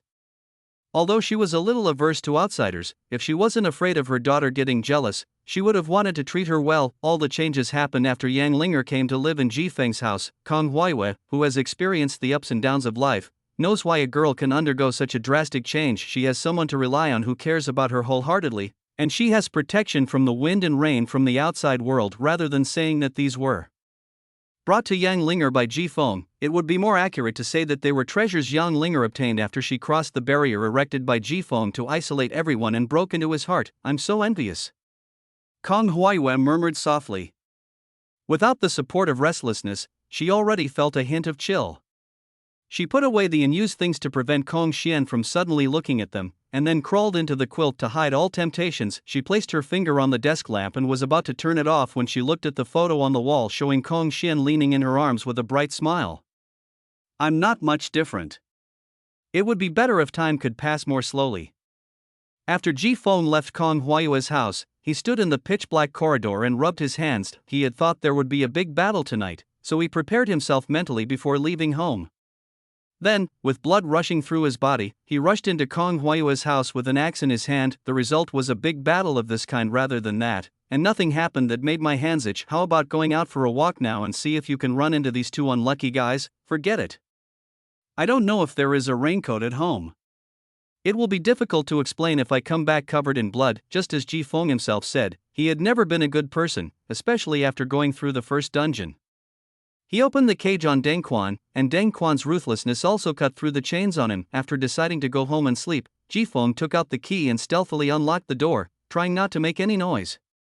He didn't want the two girls in the room to notice what happened tonight. The door opened, and Jifeng leaned out to listen carefully, but there was no sound of anyone putting on shoes and getting down to the ground. Safety. After entering the door, Jifeng pressed the door lock and closed it slowly. Sometimes a broken door in your home is like this. When you don't pay attention, it opens and closes silently, but when you pay attention, it squeaks even when closing slowly. Monsoon looked back at the situation. Well, no problem, there seems to be someone. Jifeng shuddered.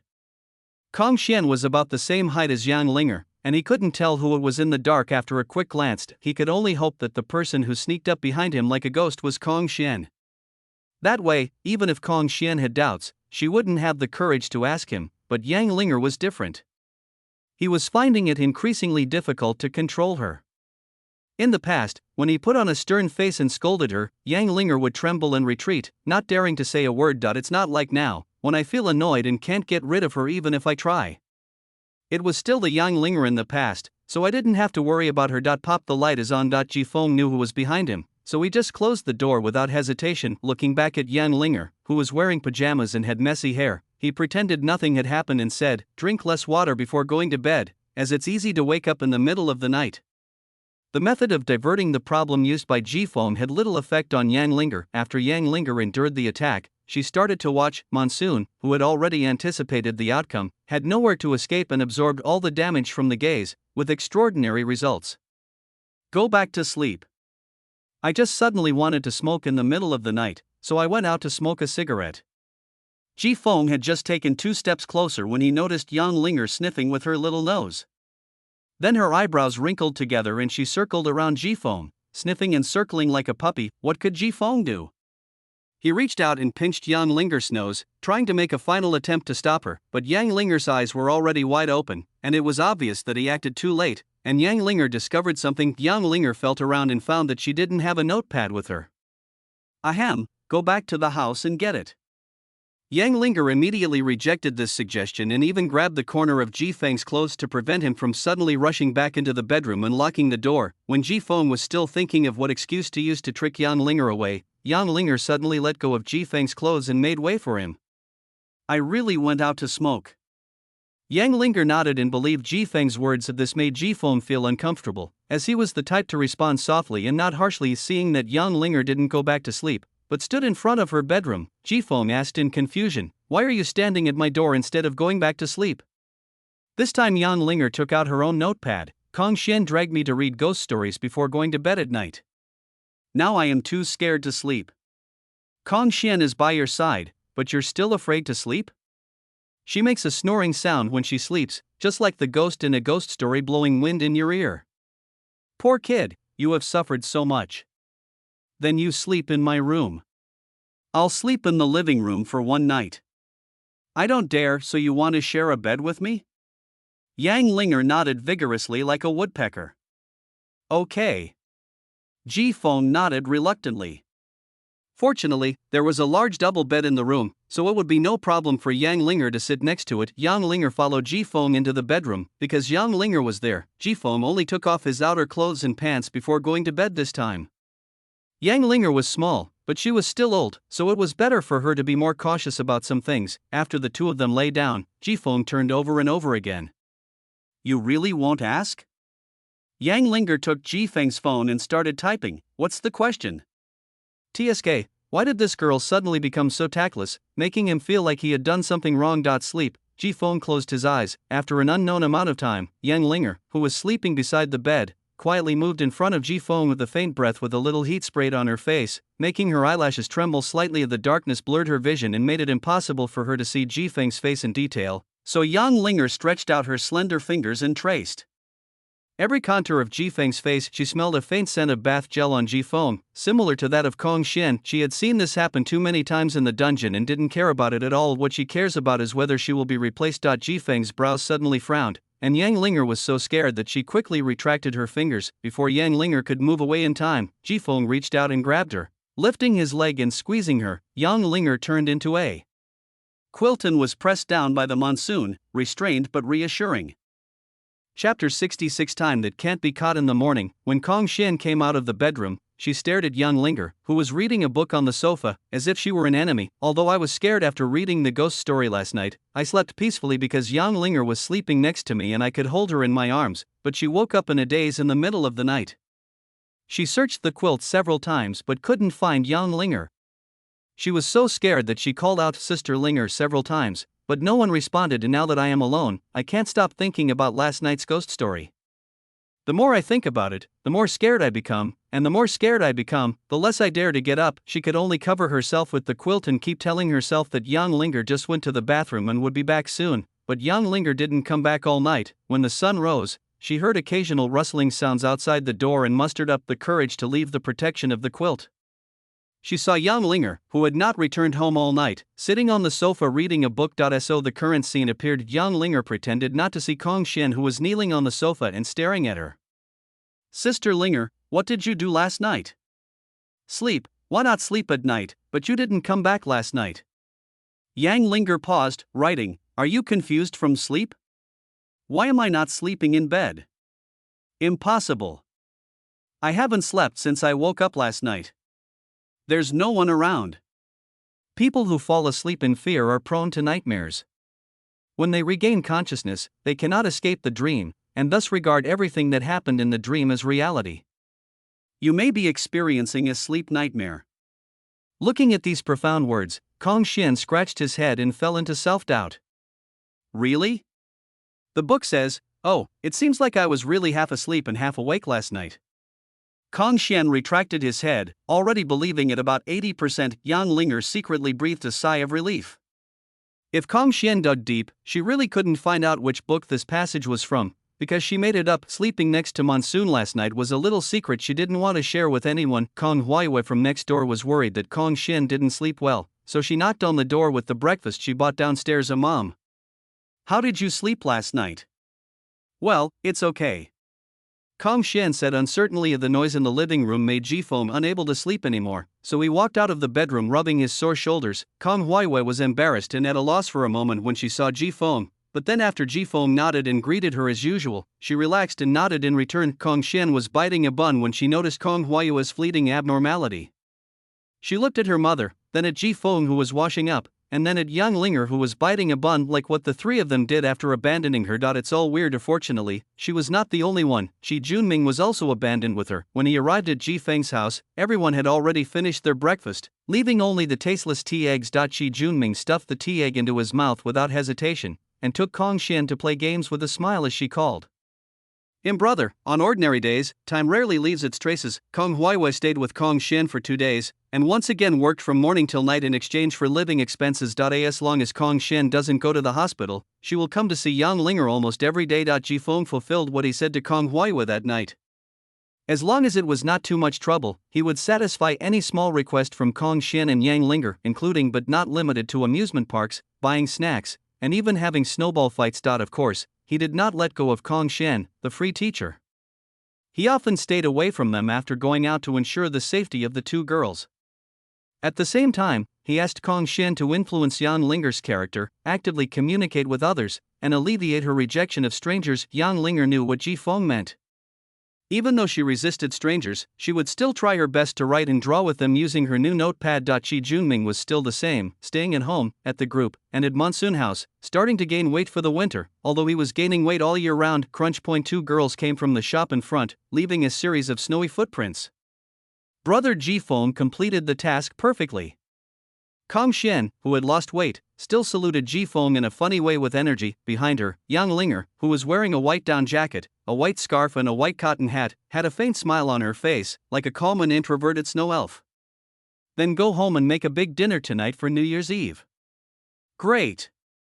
Kong Shen cheered and opened her arms, thinking of herself as a bird in the sky flying around on the snow, but she needed to stop and rest from time to time. Yang Linger kept the same pace as Jifeng, looking at Kong Shen in front of her with a hint of sadness in her eyes. Her time is running out. Jifeng pulled down her hat that didn't cover her ears, and Yang Linger took the opportunity to lean towards him. Fortunately, I was able to walk with her in the last moments, after returning home.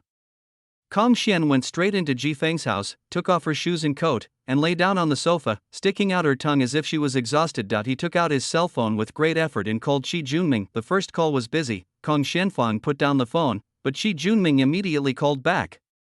Brother Qi, when will you arrive? I'm waiting for you to play games together. Brother Jifeng thinks I'm bad and won't play with me. You don't have to buy meat. My mom will bring it back after get off work tonight. After hanging up the phone, Kong Shen, exhausted, fell asleep on her stomach. Not long after, Yang Linger took out a blanket from the bedroom and covered Kong Shen with it, then sat on the sofa with her legs curled up facing Jifeng, and slowly squeezed her feet in white socks under Jifeng's legs. When Yang Linger noticed Jifeng looking at her, she quickly turned her eyes back to the book and pretended to be concentrating on reading and didn't know anything. Jifeng moved his legs, and even though he was wearing pants, he still felt the itchy sensation unique to woolen fabrics. Maybe it was due to a cold constitution she had acquired in the past, but Yang Linger's hands and feet tended to be cold in the winter. She didn't know when this habit started, but she always liked to tuck her feet under his legs and press them down. I've already put on thick woolen socks and my feet aren't cold, but now they're itchy when I take them out. Yang Linger obediently pulled her feet out silently, then took off her thick woolen socks and squeezed her feet back. It doesn't matter if you get rejected, the main point is to be obedient and rebellious. Without the thick woolen socks, Jifeng could clearly feel the coolness seeping through his pants and onto his feet. He stretched his legs downwards and made a dissatisfied sound. If you keep stuffing it in my way, I'll have to put heated wool socks on your feet sooner or later. Yang Linger had long been accustomed to Jifeng's style of saying one thing and thinking another. When she heard Jifeng's verbal disapproval, she even moved her feet deliberately, as if she was showing off after winning a game. Behave yourself. Then I was glared at. Chapter 67 New Year. A large table of food was prepared, and 5 people sat around the table to enjoy the feast. Qi Junming drank the drink in his cup, burped, and said, "It's New Year's Day, do you two sisters want anything?" "I want to see fireworks. Big fireworks." Kong Xian expressed her wish while holding up her chopsticks. Qi Junming said with some embarrassment, "Change one, change another. Fireworks are not easy to make alone, and there will be something to watch during the Lantern Festival. Let me think about it, let's just watch the fireworks together." Yang Linger took out her notepad. "I think the same as Kong Xian, she had everything she wanted and nothing more." Qi Junming looked at Kong Xian and then at Yang Linger, feeling a little hurt. He wanted to show off but failed. How could Ji Feng let his brother down? "You've basically taken over the TV. Why don't you buy me the latest computer?" Qi Junming snorted and rolled his eyes. "Why are you joining in the fun? It's not like you can't afford it." Ji Feng did not choose to directly argue with Qi Junming, as that was too low level. Stingy, right? Let's not play with people like him in the future. Ji Feng turned around and said to Yang Linger. Yang Linger looked up at Qi Junming, who was looking at her expectantly, hoping she could refute Ji Feng, and nodded calmly. Qi Junming felt as if he had been stabbed, and said hurriedly, "Ji Feng, you dare to play dirty tricks on me? If you have the guts, let's go out and duel. It's freezing cold, go out and play by yourself." Qi Junming said to Kong Xian as if he was arguing with the little boy, "See this guy's greedy face? Kong Xian, you can't learn from him. From now on, just play with me." Kong Xian agreed with a giggle, as if adding fuel to the fire. Kong Hui was seldom interrupted at the dinner table. She always looked at Kong Xian with a smile on her face and put food into her bowl from time to time. About on New Year's Eve, 5 of us gathered together, talking and laughing, just like usual. After dinner, the 5 of them gathered together to play catching turtles with playing cards. Kong Huiwei had the best luck and was able to successfully throw away all the cards in her hand every time. Kong Xian is very clever. When she draws cards, she will stare at other people's eyes and test each card. When a card is drawn, she will make all kinds of exaggerated expressions so that people can't guess what card she will draw. After this operation, the only one who was caught was Qi Junming, because Qi Junming was the only one among the 5 who exposed his subconscious movements. As long as he put his palm on the clown card, he would raise his eyebrows to in this way. The hair on his head was tied into a dozen small bunches with leather straps. Kong Xian only held a 7 of hearts in her hand, once again avoiding the card that would make Qi Junming raise his eyebrows, and pulled out another one. "Ha ha, I'm leaving." Kong Xian's laughter stopped abruptly because the card she drew was actually the Joker. "Ha ha ha, I've been cheated." The laughter shifted to Qi Junming's face. "Do you really think I raised my eyebrows subconsciously? I did it on purpose." Kong Xian frowned and glared at Qi Junming, then hid the 2 cards behind her and kept changing their positions. In order to avoid exposing herself to any flaws, she even deliberately held the cards without looking at them before sending them to Ji Feng. After Ji Feng tried twice, Kong Xian began to get nervous. No matter which card Ji Feng drew, she didn't want to let go. What if the other card was a joker? If you lose, a note will be stuck on your head and you are not allowed to take it off until you go to bed. It's so ugly. Ji Feng finally took the card. Kong Xian opened her eyes a little, pinched the corner of the card and lifted it up bit by bit. Red 7, fortunately, it's okay. Kong Xian patted his chest and let out a long sigh, then looked at Qi Junming mutteringly, "Come on, beat the turtle.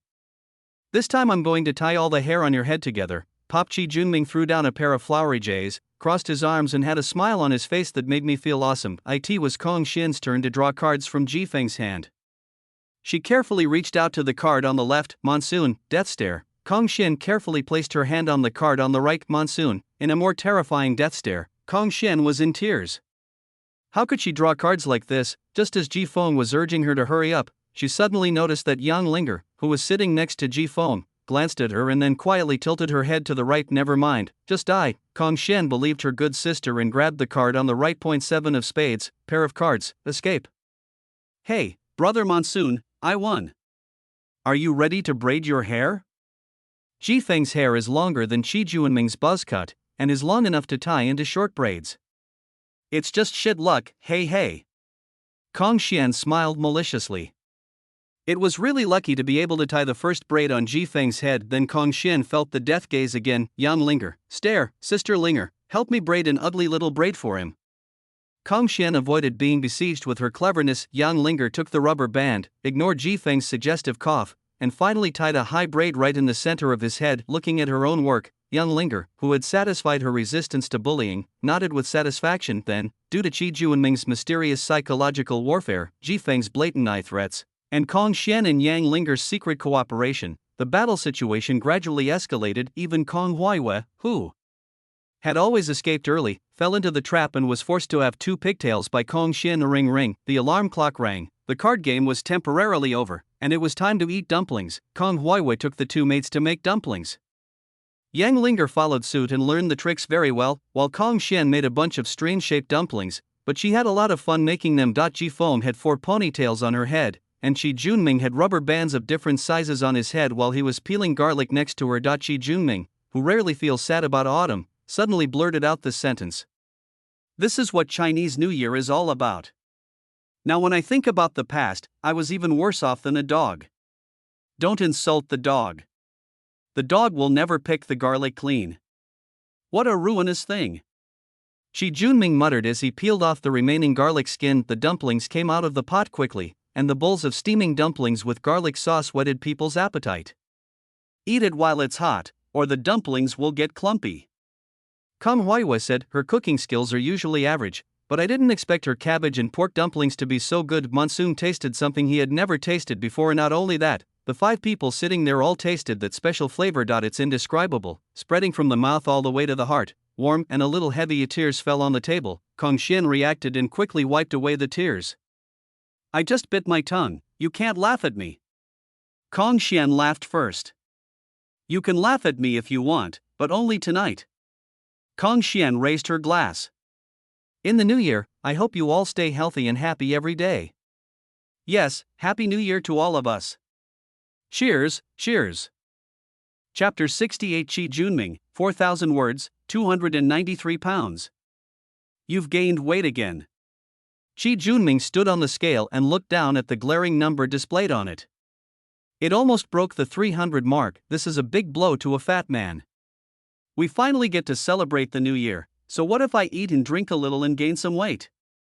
Qi Junming kicked the scale under the cabinet without getting annoyed, and it mixed with the garbage hidden inside. Qi Junming took out a bottle of life-saving happy water from the refrigerator full of happy water, and then he felt himself sober. Turning around, he saw his messy home.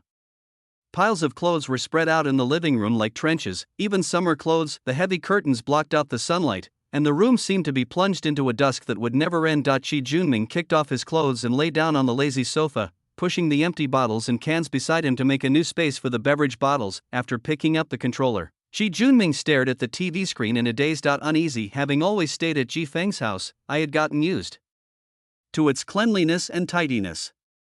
Now that I'm back at my own nest, the environment I thought was comfortable and indulgent has suddenly become worse. What if 2 little girls suddenly decided to come to his house?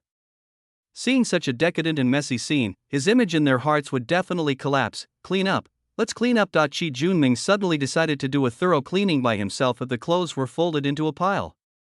When Qi Junming folded a short-sleeved shirt stained with cola, he suddenly realized that these clothes seemed to have not been washed. What's the point of stacking it? Qi Junming simply overturned a pile of clothes. I'd better go to Ji Feng's house. After all, Ji Feng knows what my family is like and will definitely cover for me. Qi Junming's trust in Ji Feng made him forget this worry, and he took out the last piece of newly bought clothes from the express package and put them on. As a high-income individual, he would not bother to find clothes to wear from the pile of dirty clothes. He would just buy 10 or 8 more pieces when he ran out of clothes. After getting dressed, Qi Junming walked into the balcony. There was nothing here except a desk and 3 teddy bear dolls on it. It was so clean that it was completely different from the living room and bedroom. Qi Junming took a towel and wiped the dust off the table and the teddy bear doll, then took out the incense burner, lit 3 incense sticks, and placed them in front of the teddy bear doll. It's New Year's Day, I'll burn some incense for you. If you two had tried harder back then, our family might have moved away from that shabby little town on the outskirts of Y City. Now I don't even have a portrait. Luckily, I knew my sister liked teddy bears, so I was able to put up 3. Otherwise, I wouldn't know what to put up. You haven't come to see me for so many years. I'll just burn some incense for you as a token of my appreciation. Whether I can burn incense for you next year depends on my fate. Shi Junming dusted off his hands and ran straight out to Ji Feng's house. There is food, drink, and people to play games with. Isn't this better than staying at home? When we arrived at Ji Feng's house, Ji Feng was putting on his shoes and getting ready to go out.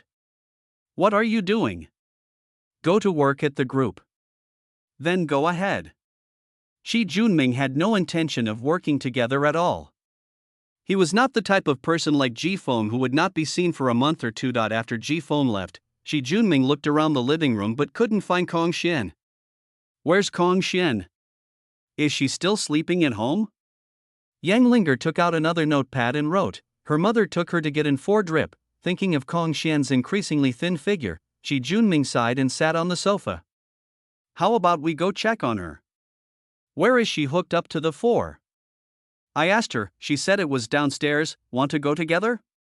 Yang Linger nodded, went back to the house, put on her clothes, and followed Shi Junming out. In the community, Shi Junming saw a small clinic connected by 2 garages, and his face looked a little unhappy. This is an illegal clinic, specifically serving the poor and people with special status. Because it is not connected to the medical network of City X and does not have much professional equipment, it can be opened by individuals. As a result, illegal clinics have always had a bad reputation. Except for those who have no other choice, few people are willing to gamble their lives on the medical skills of the doctors who run illegal clinics. The old doctor in the clinic looked at Shi Junming for a few seconds, then looked away and sat down at his desk to continue drinking tea. Shi Junming didn't bother with the old man. He walked into the room and went to Kong Xian's bed. Brother Qi, you're here. Even though Kong Xian was weak, the smile on her face was still bright. Why don't you go to the hospital? This kind of black clinic doesn't have any guarantees. Kong Xian took the initiative to explain to Shi Junming on Kong Huayue's behalf. It's okay, just 2 bottles of 4 drips, it's the same everywhere. Shi Junming didn't know what to say, so he sat down and told Kong Xian that he would play some games with her to divert her attention. After a while, the old doctor changed the bottle of medicine and hung it up again. Before leaving, he suddenly stopped and looked at Yang Linger carefully. Have you been here before? Yang Linger did not respond to the old doctor, but the old doctor confirmed Yang Linger's identity from the notepad that appeared in her pocket. He had only seen one person who carried a notepad in his black clinic recently. Combined with the results of the examination of Yang Linger at that time, it can be said that the memory is still vivid. He was allergic to special medicines and they didn't work. His organs had been damaged to varying degrees. Even the nutritional medicine he mentioned at the time could only sustain his life, but now, you can't tell that she had ever had organ failure. She looks like a completely healthy person. That's strange. The old doctor suspected that he had made a wrong diagnosis, so he immediately returned to his desk and began to rummage through the drawers. Fortunately, he was usually quite lazy and there were not many patients visiting the clinic, so the original diagnosis report was still at the bottom of the cabinet and had not been thrown away. That's correct. Could it be that the machine made a mistake? How about taking some more blood for testing? The old doctor looked up and found Shi Junming standing opposite him. What? It's okay, I just came here so you can take a look at me too. Shi Junming noticed the old doctor when he was talking nonsense. In X City, anyone who had any connection with the evil side had to be cautious. He was terrified by the cruelty of those people. Put your hands up. Shi Junming put his hand on the table and let the old doctor feel his pulse, but his eyes were always fixed on the report on the table. You're too fat.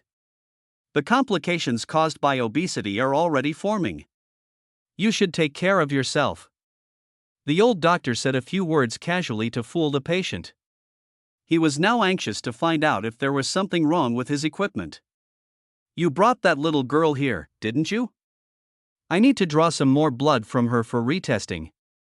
Because of this medical report? Shi Junming was also very concerned about Yang Linger's condition.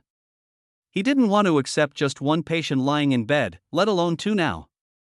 He directly picked up the medical report and started reading it. When he saw Yang Linger's genetic test, his pupils dilated suddenly. He had seen this kind of clip. It was when the group asked for a citywide screening. In other words, Yang Linger is the carrier. Impossible, Yang Linger is clearly a relative of Ji Feng. How could she be related to the gene-stabilizing drug carrier? maybe they are just somewhat similar, and my memory is a little fuzzy due to the passage of time. Shi Junming forced himself to control his breathing several times before gradually regaining his composure. The old doctor had already found the blood drawing equipment. I'll draw some blood and retest it. I suspect my equipment is broken.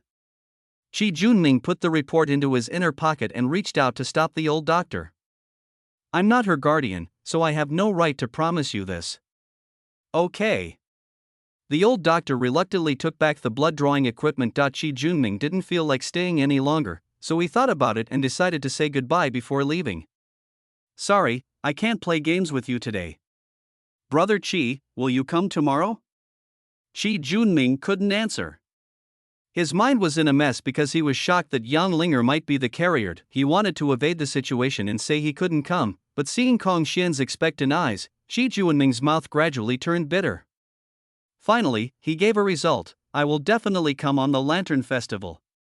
When he walked to Yang Linger, Shi Junming paused and finally did not speak to her, and walked out of the black clinic directly. The cold wind blew up the fine snow on the ground and hit Shi Junming, and soon his face turned red from the cold. Touching the medical report hidden in his chest, his pace gradually quickened. I hope this is all just a misjudgment on his part. When he got home, Shi Junming didn't even take off his shoes and coat, but went straight to the computer to open the encrypted file. With trembling hands, he opened the report again. Bang! Shi Junming overturned the table and stomped on the computer. As his kick missed, he lost his balance and fell to the ground, looking as dejected as if his bones had been pulled out, completely losing his previous furious look. 8 years ago, when he was 15 years old and went away to school, he returned home to find out that the entire town had been wiped out by the Federation, because in a newly built underground laboratory near the town, the world's first gene-stabilizing drug carrier appeared, a source of disaster that could reignite the already subsided war. The Federation, with the most correct decision, has strangled the root cause of world unrest. It also wiped out the house where his parents and sister lived, and everything he had. No one would comfort him, no one would apologize to him, and he was left alone with the ruins. He survived.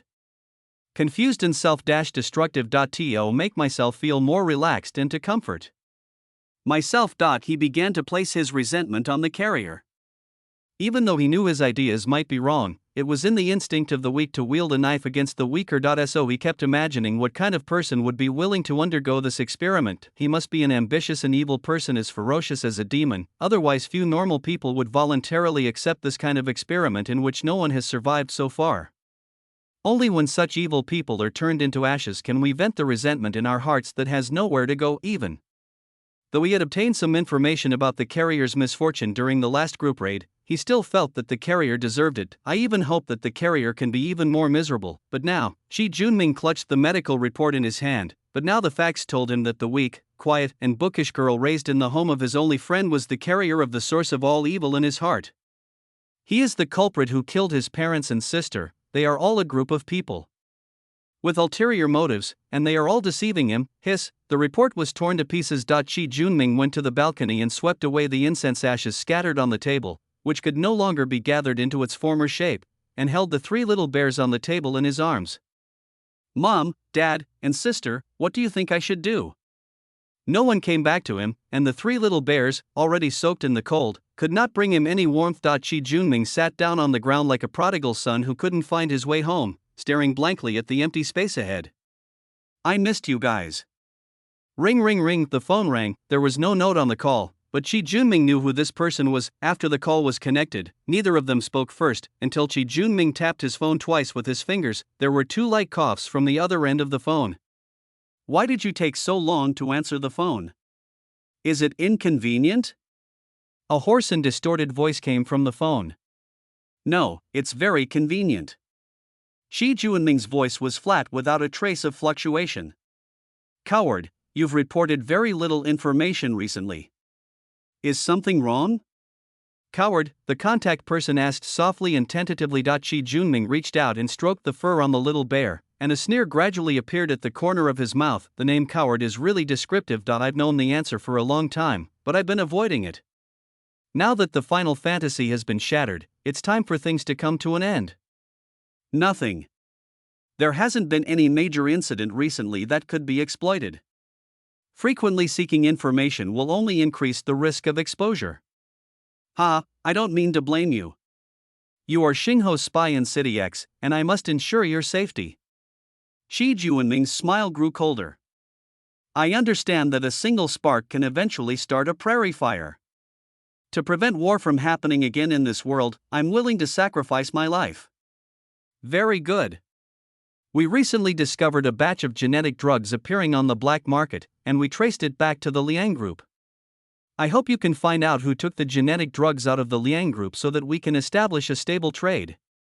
Once we have enough power, the chances of controlling the carrier will be much greater.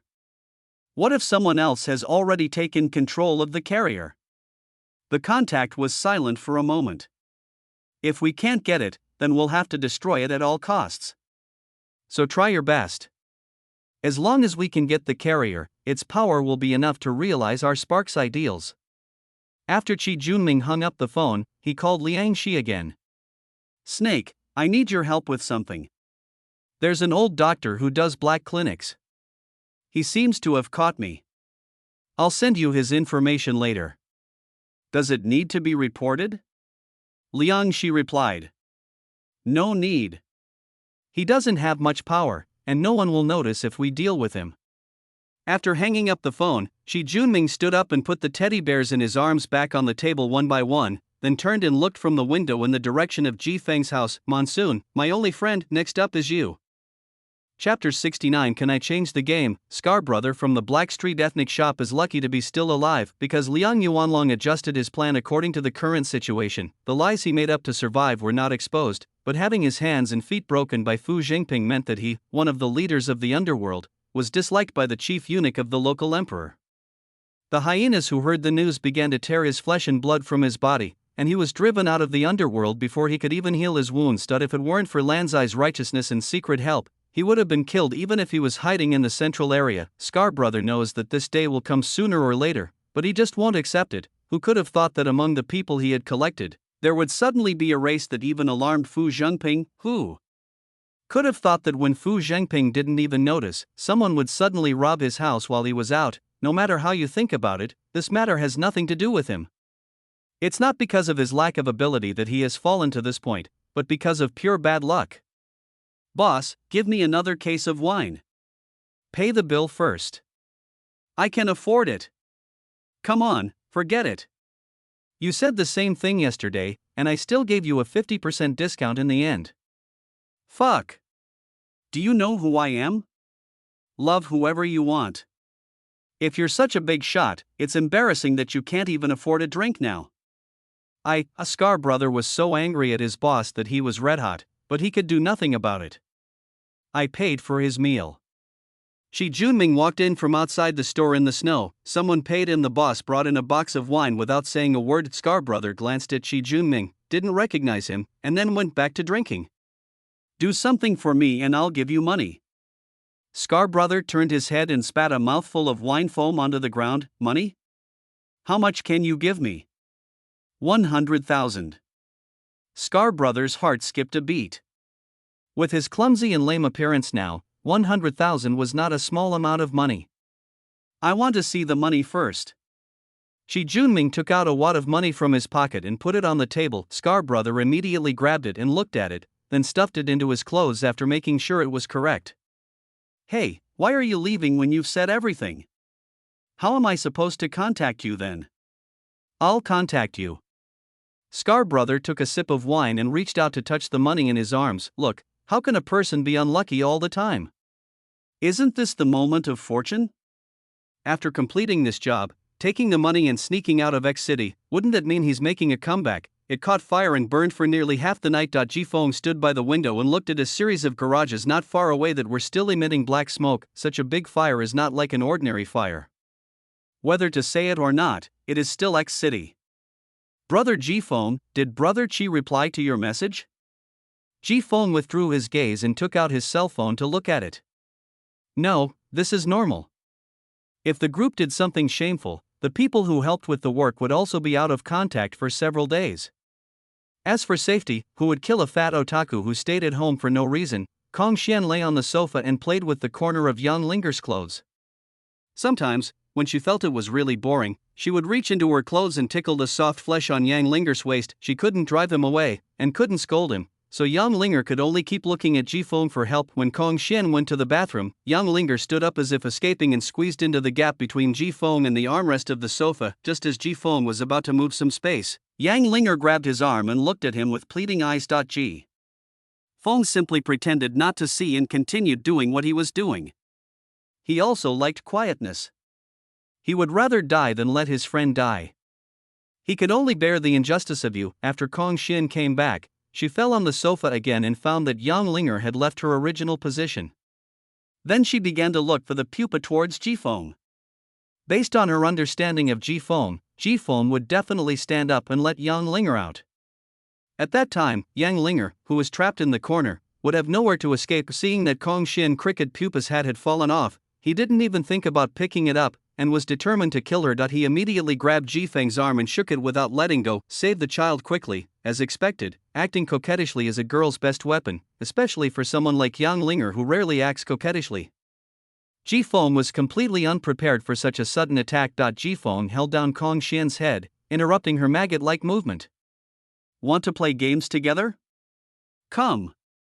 Kong Xian immediately perked up, sat up, took the controller, and stared at the TV screen with shining eyes. Having gotten a chance to catch her breath, Yang Linger finally breathed a sigh of relief. She took this opportunity to stop reading and rested her head lightly on Jifeng's shoulder, watching the two of them play games together. Brother Jifeng, you fell down. Mistake, I'll try again. It's okay. I was just familiarizing myself with the operation. This time, I'll get serious. Kong Xian looked at the little man on the screen who fell off the platform again, then turned to look at Jifeng who was holding the handle in a daze. She had always heard Jifeng say that Qi Junming was not good at playing games. She thought that Jifeng didn't like playing games with her because he disliked her because she was not as good as Qi Junming. Now it seems that she was wrong. Jifeng is even worse at playing than Qi Junming. Kong Xian's understanding look completely stimulated the men's strange self-esteem. Jifeng tightened his grip on the handle and moved his shoulders. I couldn't jump over just now because you were too close. Give me some space to move.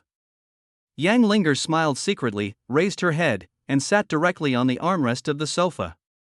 If Jifeng couldn't jump again this time, it wouldn't be her fault. Pop! The little man fell to the ground again and returned to the starting point. Kong Xian quickly covered her mouth, fearing that a hint of laughter would slip out from between her fingers.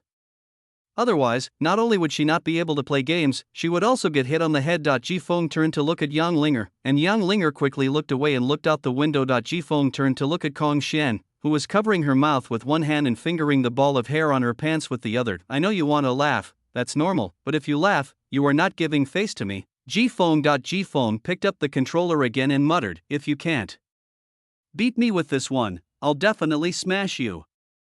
Perhaps the threat of the monsoon played a role. The operation was quite smooth, and he rolled and crawled until he finally stood on the cabinet. Yang Linger gave Jifeng a thumbs up. Jifeng raised the handle to indicate that it was no big deal. Then, because his fingers accidentally touched the direction keys while lifting the handle, he fell off the cabinet again.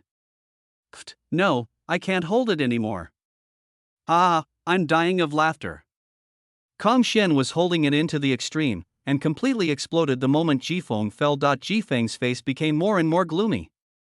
Yang Linger realized that something was wrong, so she put on her slippers and ran to the bathroom without even reminding Kong Xian. No, brother Jifeng, I was wrong, please forgive me this time.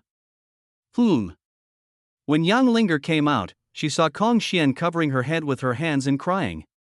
Come on, continue. Jifeng picked up the handle again. Can you change the game?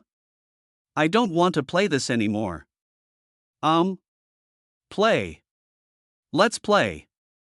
Chapter 70 Fireworks. The 15th day of the first lunar month is the Lantern Festival.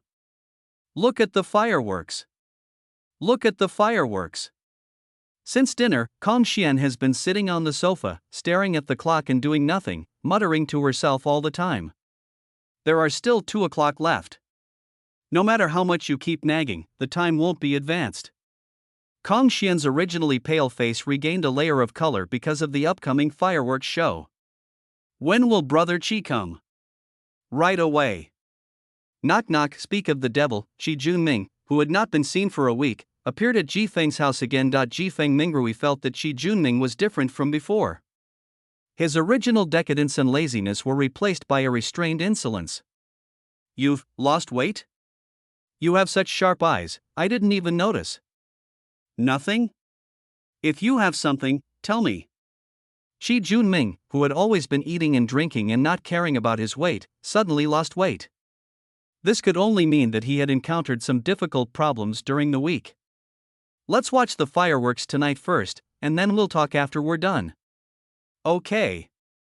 After entering the house, Kong Xin kept nagging Shi Junming, asking him why he never came to play with her and why he didn't reply to her messages and phone calls. Shi Junming coaxed Kong Xin with a smile and promised to buy her something delicious later. After receiving the apology, Kong Xin quickly forgave him. When Yang Linger looked over, Shi Junming just nodded at her with a smile. Yang Linger suppressed her doubts and nodded in response to in the past, Shi Junming would always treat her as his sister, his eyes and tone as if he was talking to a sister. But today, she felt that the way Shi Junming looked at her, it was as if he regarded her as one of the same kind. Soon Yang Linger stopped thinking about this matter. It was not important to her. She went back to the house to get the butterfly hairpin and leather case and went to Jifeng to tie her hair. At first, Yang Linger didn't know how to tie her hair. Her hair was usually either loose or in a ponytail. Jifeng was even worse than her. Later, the appearance of Kong Huayue solved the problem. Jifeng, who was a little picky about Yang Linger's dress and image, asked her to learn how to tie her hair from Kong Huayue. Yang Linger, whose strategies had increased a lot, decided after a brief thought that no matter how Kong Huayue taught her or what she said, she would not be able to learn. Kong Huayue is also a woman, and the little thoughts between women are easy to guess, especially Yang Linger, who was pretending to be stupid a little too much. He followed Yang Linger's little trick to help her cover up and turn to teach Jifeng. Jifeng protested for 2 days, but on the third day, after seeing Yang Linger's hair that looked like a mess and looked like a chicken coop, he finally gave in and followed Kong Huayue's way of tying her hair. How come all girls can tie their hair? You can't even learn it even if I kill you. If you really can't do it, you should just cut your hair short in the future. With everyone seeing it, Jifeng always felt embarrassed and would have to say something if he didn't. Yang Linger sat obediently in front of Jifeng and remained indifferent no matter what Jifeng said. This is so troublesome. Jifeng took the rubber band from Yang Linger. After a moment, Jifeng expertly styled her hair into a bun and placed a butterfly hairpin on her head. Her all-white outfit gave her the air of a little princess, while the fluttering butterfly on her head added a playful touch that was only natural for her age. Jifeng looked around with considerable satisfaction. He was casual about his attire, but that didn't mean he wasn't picky about his aesthetics. 1:30 o'clock, the five of them left home together and walked towards Guangcheng Street. Looking over, there was a huge crowd of people. Nearly half of the people in the entire X city gathered here, waiting for the fireworks show. Because of the large flow of people, Jifeng could only hold Yang Linger's hand tightly, otherwise he might be squeezed away to an unknown place without noticing. At first, Yang Linger followed closely beside Jifeng, but later she had no choice but to walk in front and follow Jifeng's footsteps. Because she had grown taller, when she felt tired of standing, she could lean back a little and lean on Jifeng's solid chest, like a sneaky little squirrel. Every time she leaned against him, her thin lips, which were covered with a little white frost, would curve a little. On Kong Xian's side, Shi Junming took the lead, which made things a lot easier. Bang! A ball of light flew up from the bottom into the night sky, then blossomed into a blooming flower. The whole audience fell silent instantly, and everyone looked up at the sky. Then a series of colorful light balls rose into the sky, trailing smoke tails and blooming into the most beautiful fireworks. In life and the biting cold wind, the night is as bright as day, and fireworks are flying. Yang Linger completely relaxed herself and lay in Jifeng's arms. Half of his face and the beauty at that moment were forever fixed in her heart. Even if the fireworks had dispersed, they would bloom again as long as she looked up again. Jifeng looked at the sky full of fireworks, his heart calm. This fireworks show is just average, just ordinary fireworks, nothing new at all. When I looked down, I saw Yang Linger's eyes flashing with various colors illuminated by the fireworks. TSK, not as beautiful as these eyes. Bang! The last firework bloomed, announcing that this short-lived splendor had come to an end. The crowd was then like they had pressed the play button and the noise started up again. Kong Xian's face flushed with excitement as she held Yang Linger's hand and told her about the most beautiful fireworks she had just seen. Kong Huaiwei also glanced at the smoke-filled sky with a hint of nostalgia. As for Jifeng and Shi Junming, neither of them spoke. One felt bored and had nothing to say, while the other had no scruples left. As they walked, Shi Junming suddenly suggested, "How about going to the night market? It's right next door, and it's bound to be lively tonight. Everyone felt it was casual, so they turned their eyes to Kong Xian, who had the decision-making power. Kong Xian adjusted the small hat of her Yin Pai star. Then let's go shopping.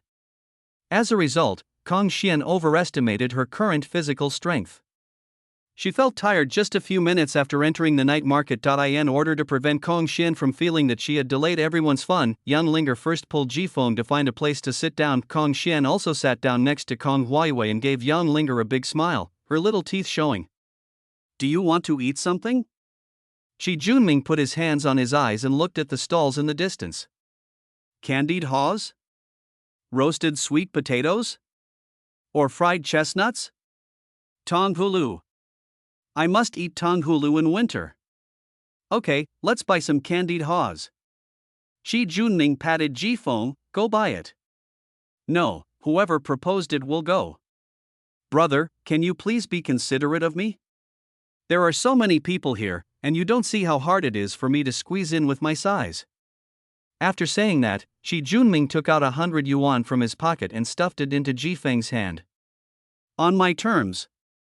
Jifeng put the 100 yuan into his pocket and rubbed it with his 2 fingers and thumb in front of Qi Junming. The 100 yuan just now was for buying candied haws, and now he should be given 100 yuan for running errands, although he does not need this 100 yuan. Qi Junming took out another 100 without saying a word. After getting the money, Jifeng squeezed into the crowd. Qi Junming sat down between Yang Linger and Kong Xian to separate them. He reached out and touched Kong Xian's head through her hat. He exhaled, and the condensed white mist blocked the complexity that reappeared in his eyes after Jifeng left. Chapter 71. Jifeng came back carrying a haystack with candied haws on it. There were less than 10 candied haws on it. However, when he came back, he only saw Kong Xian and her daughter, who looked anxious. Qi Junming and Yang Linger were nowhere to be seen. Brother Jifeng, please go and save them. Kong Xian jumped down and shouted, but Kong Huaiwei covered her mouth. Jifeng stuck the haystack into the ground, his face icy cold. What's going on? Kong Huaiwei approached and whispered, when you went to buy the candied haws, a man with a long scar on his face suddenly rushed out and snatched Linger away. Qi Junming chased after him, and before he left, he told us not to make a sound for fear of attracting attention. He also said that you could find his location. After listening to Kong Huaiwei's account of what had just happened, Jifeng frowned. A man with a scar on his face, who is this person? Why did he suddenly rush out to snatch someone away? Is he just a kidnapper, or has he discovered Yang Linger's identity? Should we call the federal police? Kong Huaiwei suggested in a low voice. Jifeng was taken aback by this unfamiliar name, only then realizing that this federal police officer was the mascot of the federal mascot branch in City X. In their hands, a kidnapping incident could be turned into an archaeological autopsy. No, you guys go back first, I'll handle it myself. Kong Huaiwei wanted to say something more, but then she thought of Jifeng's miraculous operation that night and shut her mouth. Jifeng took out his cell phone. Just like Qi Junming was able to find his location last time, it would not be difficult for him to find Qi Junming's location. Walking outside the central area? It seems to be an abandoned area. Jifeng randomly picked a lucky person on the street, stole the motorcycle, and followed Qi Junming's cell phone signal. Disappeared? Jifeng looked at the last location where the signal disappeared, an abandoned manufacturing factory. In the abandoned factory, Scar Brother and Qi Junming got out of the car together. In the trunk was Yang Linger, whose hands and feet were tied with cable ties. She's so honest. I've been around for so long and I've never seen a girl who can be so honest after being kidnapped. Scar Brother looked at Yang Linger in the car. Because Yang Linger looked completely different from before, and with her thousand-faced appearance, he didn't recognize her at all, but Yang Linger's body trembled slightly. She recognized Scar Brother and also recalled the psychological trauma left by the 2 months in the dungeon. Shut up. Qi Junming glanced at Scar Brother as if he was looking at a dead person. He came to the trunk and looked at Yang Linger for a few seconds before thinking of the right words to say. Are you okay? Yang Linger turned her head away. She would rather be trapped in the small and cramped trunk than look at Qi Junming again. It was inevitable that he didn't get a response, so Qi Junming closed the trunk again without saying anything else. Scar Brother stood aside, thinking that his new boss might be caught up in a dispute between the heirs of a large family. Otherwise, he could have simply tricked them out and killed them, relying on their familiarity, and still be at large thanks to the unique characteristics of City X. Only when it came to a matter involving the heirs of a large family would they be so cautious and seek outsiders. Who was his Scar brother? One of the down-and-out gangsters. Regardless of whether it was a fight between the heirs of a large family, how could Chi Junming not cause trouble based on his cautious attitude of not wanting to be known to outsiders? Before Chi Junming was about to leave, he reached out and held the car to stop Chi Junming. "Boss, I've finished my work. Shouldn't I be paid the remaining money?" "It's not over yet. I'll give it to you when I'm done." "But I have already done something. If you don't pay me, it will be employee fraud," Scar brother said as he took out a butterfly knife from his pocket and played with it in his hand. "So you are blackmailing me?" Chi Junming finally looked at Scar brother. "It's not a threat, it's kidnapping." Scar brother grinned, revealing a mouthful of yellow teeth. He had no bottom line at this point. Chi Junming sneered, "Shabby, look behind you." Scar brother looked back and was so scared that the butterfly knife in his hand fell out of his hand and fell to the ground. Liang snake? Liang Shi walked out from the shadows with his hands in his pockets and a coat on. He glanced at Scar brother and then at Chi Junming, his eyes showing dissatisfaction with his identity being exposed. Scar brother immediately stood beside the car honestly and straight like a soldier on parade. Money was nothing. If he could hook up with these two people in the future, he wouldn't have to leave City X to seek development elsewhere. "Isn't that taking off?" Chi Junming glanced at the time and said to Scar brother, "Take those two scumbags you found to the factory gate to welcome our guests. When someone comes, bring him to see me, clear?" After Scar brother left, Liang Shi finally asked the question that had been suppressed in his heart for a while: "What have you been doing recently?" They are all spies, and the most taboo thing for spies is to have outsiders present when doing things. Moreover, what Chi Junming has been doing during this period has left him completely confused. He has been killing people to silence them and kidnapping them secretly, and nothing has been reported.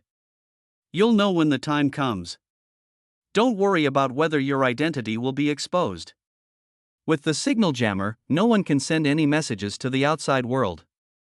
Liang Shi's body stiffened, and he didn't pull his hand out of his pocket, which was blindly pressing the phone. He didn't expect that Chi Junming had installed a signal jammer in advance. He could only follow and see what happened one step at a time. He was also a little curious about who was coming and why Chi Junming treated him so cautiously. Jifeng got off the car and walked to the place where Chi Junming's mobile phone signal disappeared to prevent the sound of the motorcycle from alerting the people in the project. When he reached the factory gate, he saw 3 thugs standing at the gate, looking around as if they were waiting for someone. After comprehensive consideration, Feng decided to sneak in. Since he had no experience in this area, there was only one lurking plan he could set up. So Scar brother and his 2 younger brothers saw Jifeng appear in front of them holding a fire axe, with a bloodthirsty madness flashing in his eyes. The person who comes has bad intentions. If you don't clear up the misunderstanding quickly, something bad may happen. Scar brother quickly raised his hand to signal Jifeng that he was not a threat. Don't be impulsive, brother. We are just following orders. Follow orders? Whose orders? Jifeng touched the handle of the fire axe and looked at the faces of the 3 people. Of course it's our boss's order. He just told us to wait here and bring the person up to see him when he arrives. Okay, it's no problem for you to meet him, but I have a question. How many of you have scars on your faces? Scar brother wasn't sure what Jifeng meant by asking this question. His greedy but non-committal personality led him to answer tentatively, I don't know how many people the boss has under him, but I'm the only one who's come forward right now. Phew, Scar brother felt his head suddenly tilted, and his eyes moved slightly downward to see the scarlet and steaming blood flowing down the axe handle. Scar brother suddenly thought of his younger brother who died at home when his house was robbed. It seemed that he died in the same way. He understood it in an instant. Fuck, it's you. What is it about me? Jifeng was a little confused by Scar brother's last words. He was sure that he had never seen this scarred man before. There were 2 thugs who were paid to keep up appearances nearby. One of them was so scared that he sat on the ground. With a snap, Jifeng broke his neck and aimed the fire axe at another clever guy who had already run into the factory. With bursts of sounds of breaking through the air, the fire axe hit the target, and the sharp axe blade pierced into the back of the gangster. Jifeng wiped the blood from his hands, only to have them covered in blood. He calmly walked over, pulled out a fire axe from the thug, and looked around at the empty, dark factory. "Don't you want to see me? Here I come." The old light bulb in the factory began to flicker due to unstable current, and two footsteps came from the darkness, one after the other, accompanied by sparse applause. "Monsoon, my good brother, I never thought you would be so cruel." Seeing Qi Junming and Liang Shi appear in front of him at the same time, Jifeng suddenly understood and sneered. "Heh, you're not bad at stealing the house. Didn't your boss want to see me? Is it Fu Zhenping or Liang Yuanlong? Where is he?" Jifeng clenched the fire axe. In the current situation, he had only one thought in mind: it would be best if Liang Yuanlong arrived at the scene in person, and he would pull Liang Yuanlong to die together. Although Yang Linger had grown a lot, he was still worried that she wouldn't be able to defeat Liang Yuanlong. As long as he replaced Liang Yuanlong, Yang Linger's re-entry into the group would truly be a powerful opportunity, becoming the pinnacle of combat power, and no one could hold her back. Qi Junming stopped and stood on both sides of Jifeng. The unstable light of the light bulb was shining in the middle, which also served as an insurmountable gap between the two.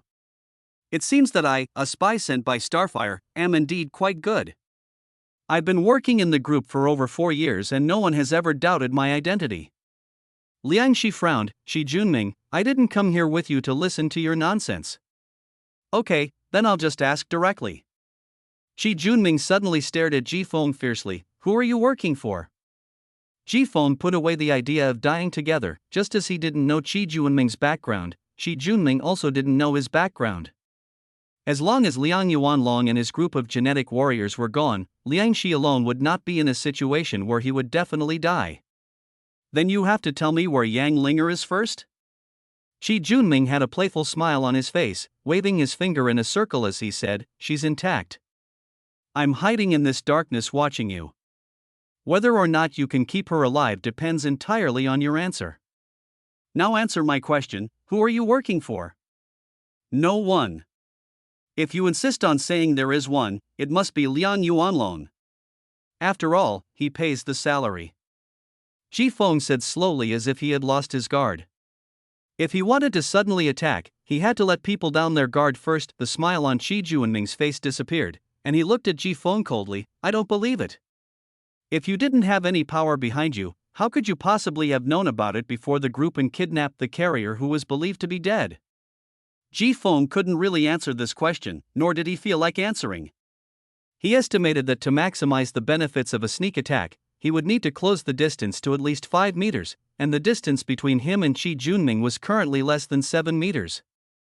It's indeed another ambitious organization. Qi Junming saw Jifeng's silence as affirmation. "Next question, I'm curious. After you kidnapped the carrier, you clearly had the opportunity, but why didn't you return her to the organization behind you? Instead, you played house games with her in City X?" Jifeng quietly moved forward a foot's length. "Personal wish. Since you don't want to answer, then I'll answer for you. You gain her trust by constantly taking care of her, and then use this trust to make her accept the ideas you constantly instill in her. This allows you to achieve an indirect degree of control, making the self-aware carrier obey your orders. Even if you ask her to become a human weapon, she will do it without hesitation." Qi Junming finished speaking and then asked, "Is it or isn't it?" "No." Jifeng moved another foot closer. As long as he moved 3 more feet to shorten the distance to 5 meters, no matter how fast Liang Shi reacted, he would be caught off guard. "Don't tell me that in such a short period of time, you have taken care of someone who has no blood relationship with you, will bring blood and rain, and symbolizes the path to the top of power as a family member?" Qi Junming shook his head with disappointment, looking at Jifeng as if he were looking at a maggot in a garbage dump. "Do you think I'll believe you? Why do you all like to use the facade of selflessness and greatness to cover up the filth and ugliness in your hearts? Wouldn't it be better to be frank? That way I can still respect you, Monsoon, as a frank power seeker." 2 more feet missing, Jifeng suppressed the impulse in his heart and said casually, "I don't want to say it, but you ask." I told you, but you don't believe me. What do you want me to do? Easy. Chi Junming took out a remote control from his pocket and deliberately held it up under the light so that Ji Feng could see it clearly. Do you know what this is? I turned on all the equipment in the factory. Even though the factory is abandoned, there are still some working devices, such as the conveyor belts, blowers, and mixers. Yang Linger is now tied to the end of the conveyor belt, right there. Chi Junming pointed into the darkness behind Ji Feng, not sure if it was an illusion, but Ji Feng could feel Yang Linger's frightened gaze in the darkness. As soon as I release the button, she will fall into the blender in an instant. Unless you can find her location in the darkness and rescue her within 4 or 5 seconds, it's best not to have any other ideas. The last 10 centimeters, this distance is enough for the monsoon storm to start, but from the moment this remote control appeared, everything changed. He didn't know whether the remote control was real or whether Yang Linger was tied in front of the blender. It is impossible to save people in 5 seconds. He didn't dare to gamble. You've got the carrier, so just take her away. Why are you tying her to the blender? Are you trying to tease me? We don't have that much free time, but your influence on the carrier is too profound. As long as you're alive, she'll never be under our control. There's no point in us keeping her in this situation. Chi Junming spread his hands helplessly. So one of you must die today. He knew that if he died, Chi Junming could use his death to mislead and control Yang Linger. If he hadn't died, Chi Junming would have told Yang Linger that he had abandoned her in order to survive alone after killing him, so that he would have had a chance to brainwash Yang Linger again. And no matter what you choose, the result is already determined. Ji Feng lowered his head slightly, shadows covering his eyes. The veins on his hand gripping the axe handle bulged, and his heart was filled with brutality. Chi Junming was equally fearless. He raised the remote control and wanted to overwhelm Ji Feng with his resolute aura. The light bulb began to flicker, and a voice that was both seductive and sarcastic echoed throughout the factory. Choose. Should you keep your hypocritical lies or follow the human instinct for survival? Chapter 72. Liang Snake sets off. The factory was silent, and every breath seemed heavy at this moment. Life and death condense and compete in the air. Choose Ji Feng. Why are you so scared? If you want to live, just say so. It's human nature, and no one will laugh at you. Suddenly Ji Feng laughed softly, and the creepy laughter covered up Chi Junming's questions. The fire axe that had accompanied him in killing people throughout this copy fell from his hand, and Ji Feng looked neither happy nor sad. Chi Junming, you win. Chi Junming suppressed the teasing look on his face and looked at Ji Feng with a look that seemed to show he could see through him. In this world, even biological children wouldn't dare die for their parents. Are you sure you want to sacrifice your life for a carrier that has nothing to do with you? Ji Feng shook his head. What I do has nothing to do with the world. It depends on what I want to do. After listening to these words, Chi Junming fell silent. Liang Shi, who had been offline for a long time, finally came online. He finally recovered from his shock and understood what had happened. At the same time, he was very surprised at Chi Junming. In his impression, Chi Junming shouted slogans loudly but never did anything. He would do the tasks assigned by Xingho if he could, and throw them aside if he couldn't. He would never take the initiative to do anything, and today, Chi Junming actually found the carrier by himself, and even planned to remove the influence of other people on the carrier. Now Chi Junming and Ji Feng began a silent confrontation. Liang Shi felt that Chi Junming was reluctant to take action due to consideration for their feelings, so he should take the initiative to take on this job. Is there anything else you want to tell me? If not, I'll send him on his way now. Liang Shi sniffed. There was always a faint pungent smell that made his nose itchy. It's time to get going. It's not appropriate for you to say that. Let me do it. Liang Shi took his hand out of his pocket and prepared to understand Ji Feng. When he heard Chi Junming, the biggest contributor of this incident, say so, he didn't mind waiting for a while. Liang Shi looked down in shock at the dagger that had pierced his left chest. It's time for you to get going. Chi Junming's expression was indifferent and did not change at all. It was obvious that he had been planning this for a long time. Liang Shi was not a talkative person. When Chi Junming was about to twist the dagger stuck in his chest, he raised his poisonous palm and hit him. Even if Liang Shi was not a genetic warrior with purely enhanced body, the speed of this palm was not something that Chi Junming, who had not exercised for many years, could dodge. He immediately hit Qi Junming in the neck and sent him flying. Liang Shi was filled with both shock and anger. If he hadn't been born with his heart on the right side, Qi Junming's attack would have really taken his life. He didn't know why Qi Junming suddenly turned against him, but now he knew that he had to quickly get rid of the two of them and then escape from City X with the carrier. Liang Shi took a step forward and headed straight for Qi Junming, who had fallen to the ground. However, a roaring sound came from his ears, and a blood-red fire axe rapidly enlarged in his eyes. Got to hide. The extraordinary force from above is enough to break his bones. After dodging the fire axe, Liang Shi looked at Jifeng with a serious expression.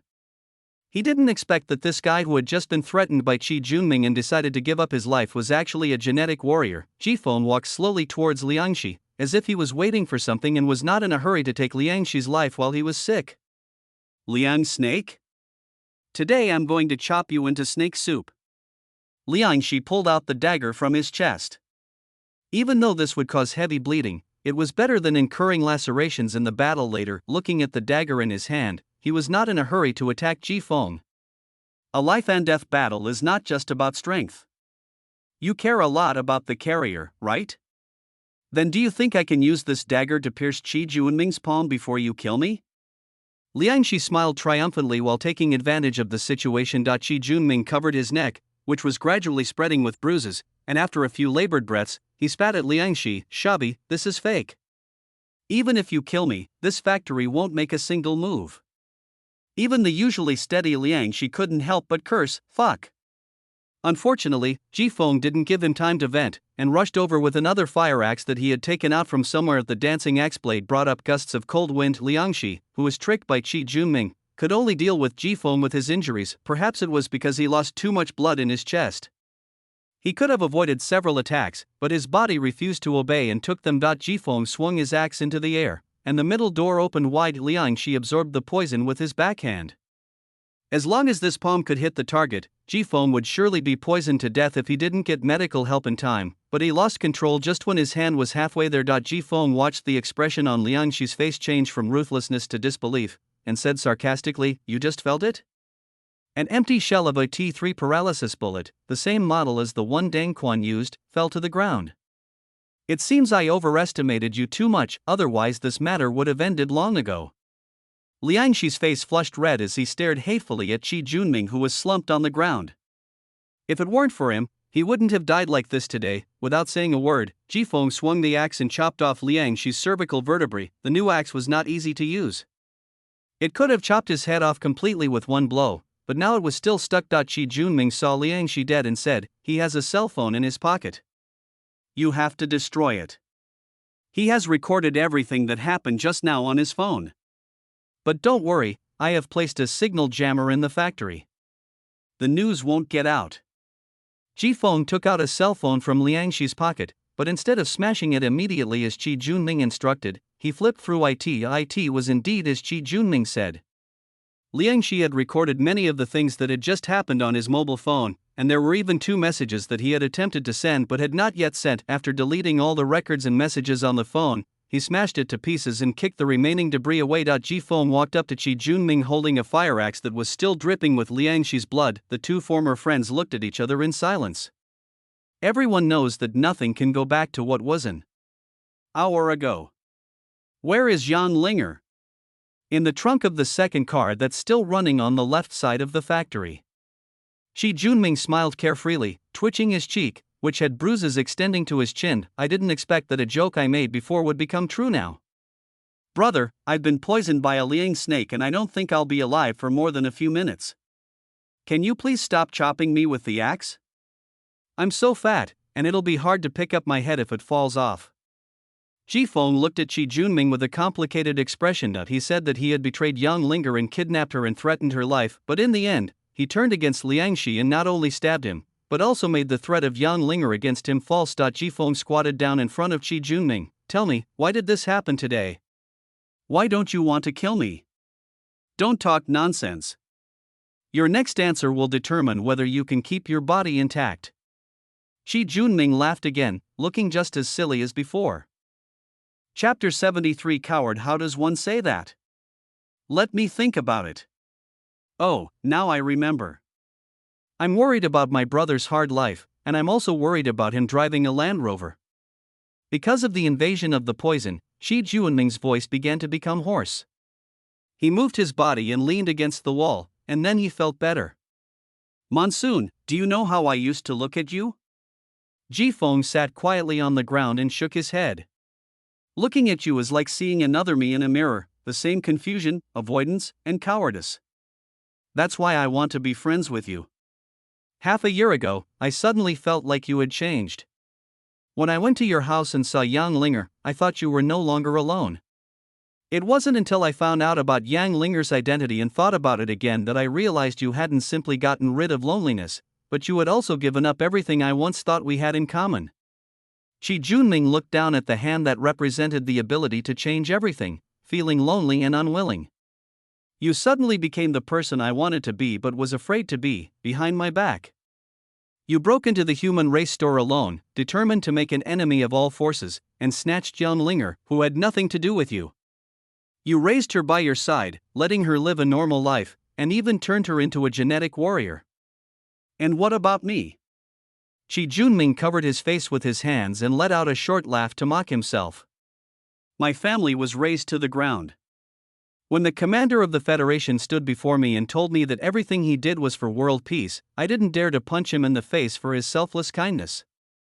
What do you call someone who can't even avenge his family? That's a coward. Few people in this world dare to face their own shortcomings, and I am no exception. I numb myself through constant fantasies. It just so happened that Starfire found me at that time, speaking of lofty ideals from their equally filthy mouths. Even though I knew that Starfire was no better than other organizations, I still agreed despite wanting to die. I thought that one day I would be able to carry the cause with me in my death, and no longer be so miserable. Ji Feng lit a cigarette to relieve the depression in his heart. If it weren't for that dump truck, if it weren't for this system, his current living conditions would probably be no different from Shi Junming's. The collision between fantasy and reality brings about a gap in powerlessness, between being pretentious and knowing yourself. You choose to escape, thus, torment and decadence become the main themes of life, until finally, with regret, one quietly dies. This is a vicious circle, and once you are trapped, it is difficult to escape. Pop Shi Junming suddenly grabbed Ji Feng's wrist, like a person suffering in hell who suddenly grabbed a strand of spider silk falling from the sky. I always thought I would live like this until I died. But I realized that the person I hadn't accomplished in the past 8 years, who I had always used as a mirror, suddenly did it. Do you know that your change makes me look even more useless? I can't even admit that I'm a coward. How can I possibly admit that I'm such a loser? I don't believe it. This is all fake. Fake. It's all a disguise for you to control Yang Linger. Shi Junming tightly grasped Ji Feng's wrist and roared one after another, venting his feelings about his former self, whom he even looked down upon. Ji Feng ignored the numbness in his palms and said slowly, "So you believed it?" Shi Junming slowly loosened his grip as if all his strength had been drained away, and leaned back against the wall. His face, once ferocious and terrifying due to the spread of the poison, softened. Yes, I believe it. Not when you choose to die, but when I choose to test you regardless of the consequences. People like me have made changes, so what else can't I believe in? As he spoke, Shi Junming laughed again and reached into his inner pocket and kept groping. I've thought it all out beforehand. If I'm right, I'll kill you in Liangxi. Then I'll take Yang Linger and run away. She was an innocent little girl from the beginning to the end. Look, I've even prepared the documents to sneak out of City X.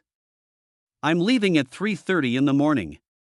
Ji Feng stared at Shi Junming for a long time, but finally softened his heart.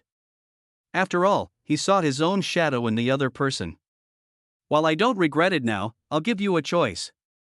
Life or death. If you choose to live, I'll detoxify you and then let you go. We'll never see each other again. Don't let me see you again, or I'll chop you off with this axe. Shi Junming shook his head and stuffed the 2 certificates into Ji Feng's hands. I'm not leaving. Even though I'm no longer the same person I used to be, I can't get revenge. There's no home for me out there, no matter how big the world is. It's good to end it like this. You and Yang Linger shouldn't stay in City X. Since Yang Linger's existence was previously exposed, you'll definitely attract more attention than elsewhere. Ji Feng did not refuse Qi Juanming's kindness and silently accepted the 2 receipts. Qi Juanming's breathing began to become short and rapid. The poison had begun to attack his brain, but he felt more and more relaxed. Cheer up, brother. You should be proud of me. How many people can't break the illusion that shrouds them until they die, right? And that girl Kong Xian, tell her not to be sad. Her brother Qi went ahead and explored the way for her. That's right. Qi Junming patted Ji Feng's hand and raised his chin slightly to point to Ji Feng's trouser pocket. Light me a cigarette. In the movies, people facing death always calmly finish their last cigarette. It's so cool. Ji Feng took out a cigarette and lit it for Qi Junming. Like passing a torch, after the lighter flame flashed briefly, another spark slowly ignited. Qi Junming, who had never smoked before, choked and started coughing after taking his first puff. Ji Feng, it's time for you to go. Don't keep Yang Linger away for too long. Let me enjoy the last moments quietly. Ji Feng lowered his brows, rubbed his lighter, lit a cigarette, exhaled a deep puff of smoke, stood up silently, and walked out of the factory. When he reached the factory gate, Qi Junming stopped him. Monsoon. Stand up straight and stride forward. You are now the prince who defeated the dragon and went to save the princess. Show off the same momentum you had when you first arrived. Ji Feng raised his fist and started walking again. Keep your head high and move forward courageously. Qi Junming smiled and raised his fist as well. The wind and snow were blowing, constantly reminding Qi Junming that the invisible god of death was standing beside him, raising his scythe. Qi Junming watched Ji Feng leave without caring. He struggled to open his phone, and inside was a photo of his family of 4 that had always been there. Now he finally had the courage to look at his family's faces. Again, there was no cursing or resentment as he had imagined, only parents hugging each other normally and a sister making faces. Through the curling smoke, Qi Junming seemed to feel that his family appeared beside him again, posing in the same poses as in the photo and waiting for him to join them. Call of the sickle fell, cigarettes are gone. The mobile phone photo shows the handsome Qi Junming surrounded by his family, trying hard to put on a cool face. Chapter 74, Pan. The bleak night wind is colder than usual. Yang Linger was trapped in the trunk, surrounded by darkness. She tried to move her hands and feet, but her weak strength was not enough to force the trunk open. The heater in the car was not turned off, but it still couldn't stop the chill spreading in her heart. Yang Linger curled up and closed her eyes. Dreams are always the opposite of reality. As long as I fall asleep, I will return to Monsoon and return home. Crunch of the sound of trampling snow pulled her out of her memories. The trunk opened and the cold wind blew, and Yang Linger still turned her back to the outside to express her inner resistance. Do you want to sleep here? Do you want me to get you a bed and quilt? The familiar voice and tone made Yang Linger sit up suddenly, and the light in her eyes bloomed again. She turned back cautiously, as if in disbelief and afraid of being awakened from a beautiful dream. She prayed that the person she wanted to see would be leaning on the trunk with one hand and looking at her with his head tilted. With her hands and feet tied up with cable ties, she was like a clumsy penguin, unable to adapt to walking on land. She plunged headfirst into Monsoon's arms. The smell of blood between her nostrils was particularly soothing. Joy, fear, and panic all flowed into Ji Feng's heart through her chest, which he was leaning against. The small bean sprouts that suddenly emerged from the trunk diluted the heaviness in Ji Feng's heart, and the corners of his mouth curled up slightly. He was increasingly reluctant to leave this copy world easily, and it would be good to see this girl for one more day. He raised his hand and touched the girl's head lingeringly. Sorry, I'm late. Yang Linger shook her head vigorously. No matter what happened, she didn't need to apologize. As long as Ji Feng could appear again, it would not be too late. Ji Feng cut the ties that bound Yang Linger's hands and feet. Freed from restraints, Yang Linger pounced on him again, hugging him and refusing to let go no matter what. Knowing that Yang Linger was frightened by what happened just now and recalled the past, he temporarily indulged her in her coquettish and naughty behavior, and reached out to hold her back to prevent her from falling. So Yang Koala Linger officially came online, hanging on Ji Feng's body and being taken home step by step by him. She didn't look at all like a mature adult who was almost 18 years old. When they reached the factory gate, Yang Linger seemed to sense something and raised her head from her arms to look inside the factory. Ji Feng saw the blurry yet familiar figure shrouded in darkness after the light bulb went out, and stretched out his hand to block Yang Linger's eyes. Don't look at him. He doesn't want others to see him like this. Her soft eyelashes slid across her palm a few times, and Yang Linger buried her head in Jifeng's clothes again. She understood the underlying meaning of Jifeng's words. Shi Junming was not an enemy. As for why Shi Junming had tied her up, she didn't want to know. All she needed to know was that the monsoon had returned. A footprint in the snow carried the bodies of two people towards their common home. Baby, go to sleep. Mom is waiting here. Kong Huaiwei gently touched Kong Xian, who was sitting on the sofa and nodding. Kong Xian regained consciousness and immediately rubbed her face vigorously. I'm going to wait here for them to come back. He was her only friend and only brother. If I go to bed before they come back, I will definitely have a nightmare. Kong Huaiwei put the clothes that fell off Kong Xian back on, hugged her and sat down on the sofa, looking at the open door, so that they would know immediately if there was any movement. Ding dong. Hearing the sound of the elevator, the mother and daughter of the Kong family immediately got up and went to the corridor. When they saw that Ji Feng and Yang Linger were both safe and sound, they all breathed a sigh of relief. I'm glad you're back safely. Now you can go to sleep peacefully. If you have any questions, ask them tomorrow morning. Ji Feng and Linger are both tired tonight. The intelligent Kong Huaiwei didn't let Kong Xian speak out all the questions in her mind. Now was not a good time to talk. Kong Xian was just about to follow Kong Huaiwei's instructions and go back to her room to sleep when she suddenly noticed something. Where's Brother Qi? Is he home? Ji Feng put Yang Linger down and asked her to go back to the house first. While thinking about how to answer Kong Xian's question, this fat guy left in a carefree manner, leaving this difficult problem to himself. If it were a normal situation, telling Kong Xian directly would be fine. She would just cry and make a fuss, but her current condition is really bad, and telling her this news would undoubtedly push her towards death. Ji Feng's brief silence explained a lot, and Kong Huaiwei wanted to change the subject quickly, but Kong Xian looked at Ji Feng calmly and asked, did something happen to him? Ji Feng knew that with Kong Xian's inner sensitivity, the things that had already been discovered by her could not be hidden at all, so he said it directly. He's gone. Is that so? Upon hearing the news of separation between life and death, Kong Xian did not behave as Ji Feng had expected. If she had thrown a tantrum and cried, people would have felt better, but she had already accepted the existence of death, which made people feel even more sorry for this girl. Baby. Kong Huaiwei wanted to comfort Kong Xian, but she really couldn't think of any suitable words to comfort her daughter who was also close to death. Mom, I'm fine. I believe that all deaths are just temporary separations, and one day we will all be reunited. It's just that I haven't properly thanked Brother Qi for his companionship and care during this period.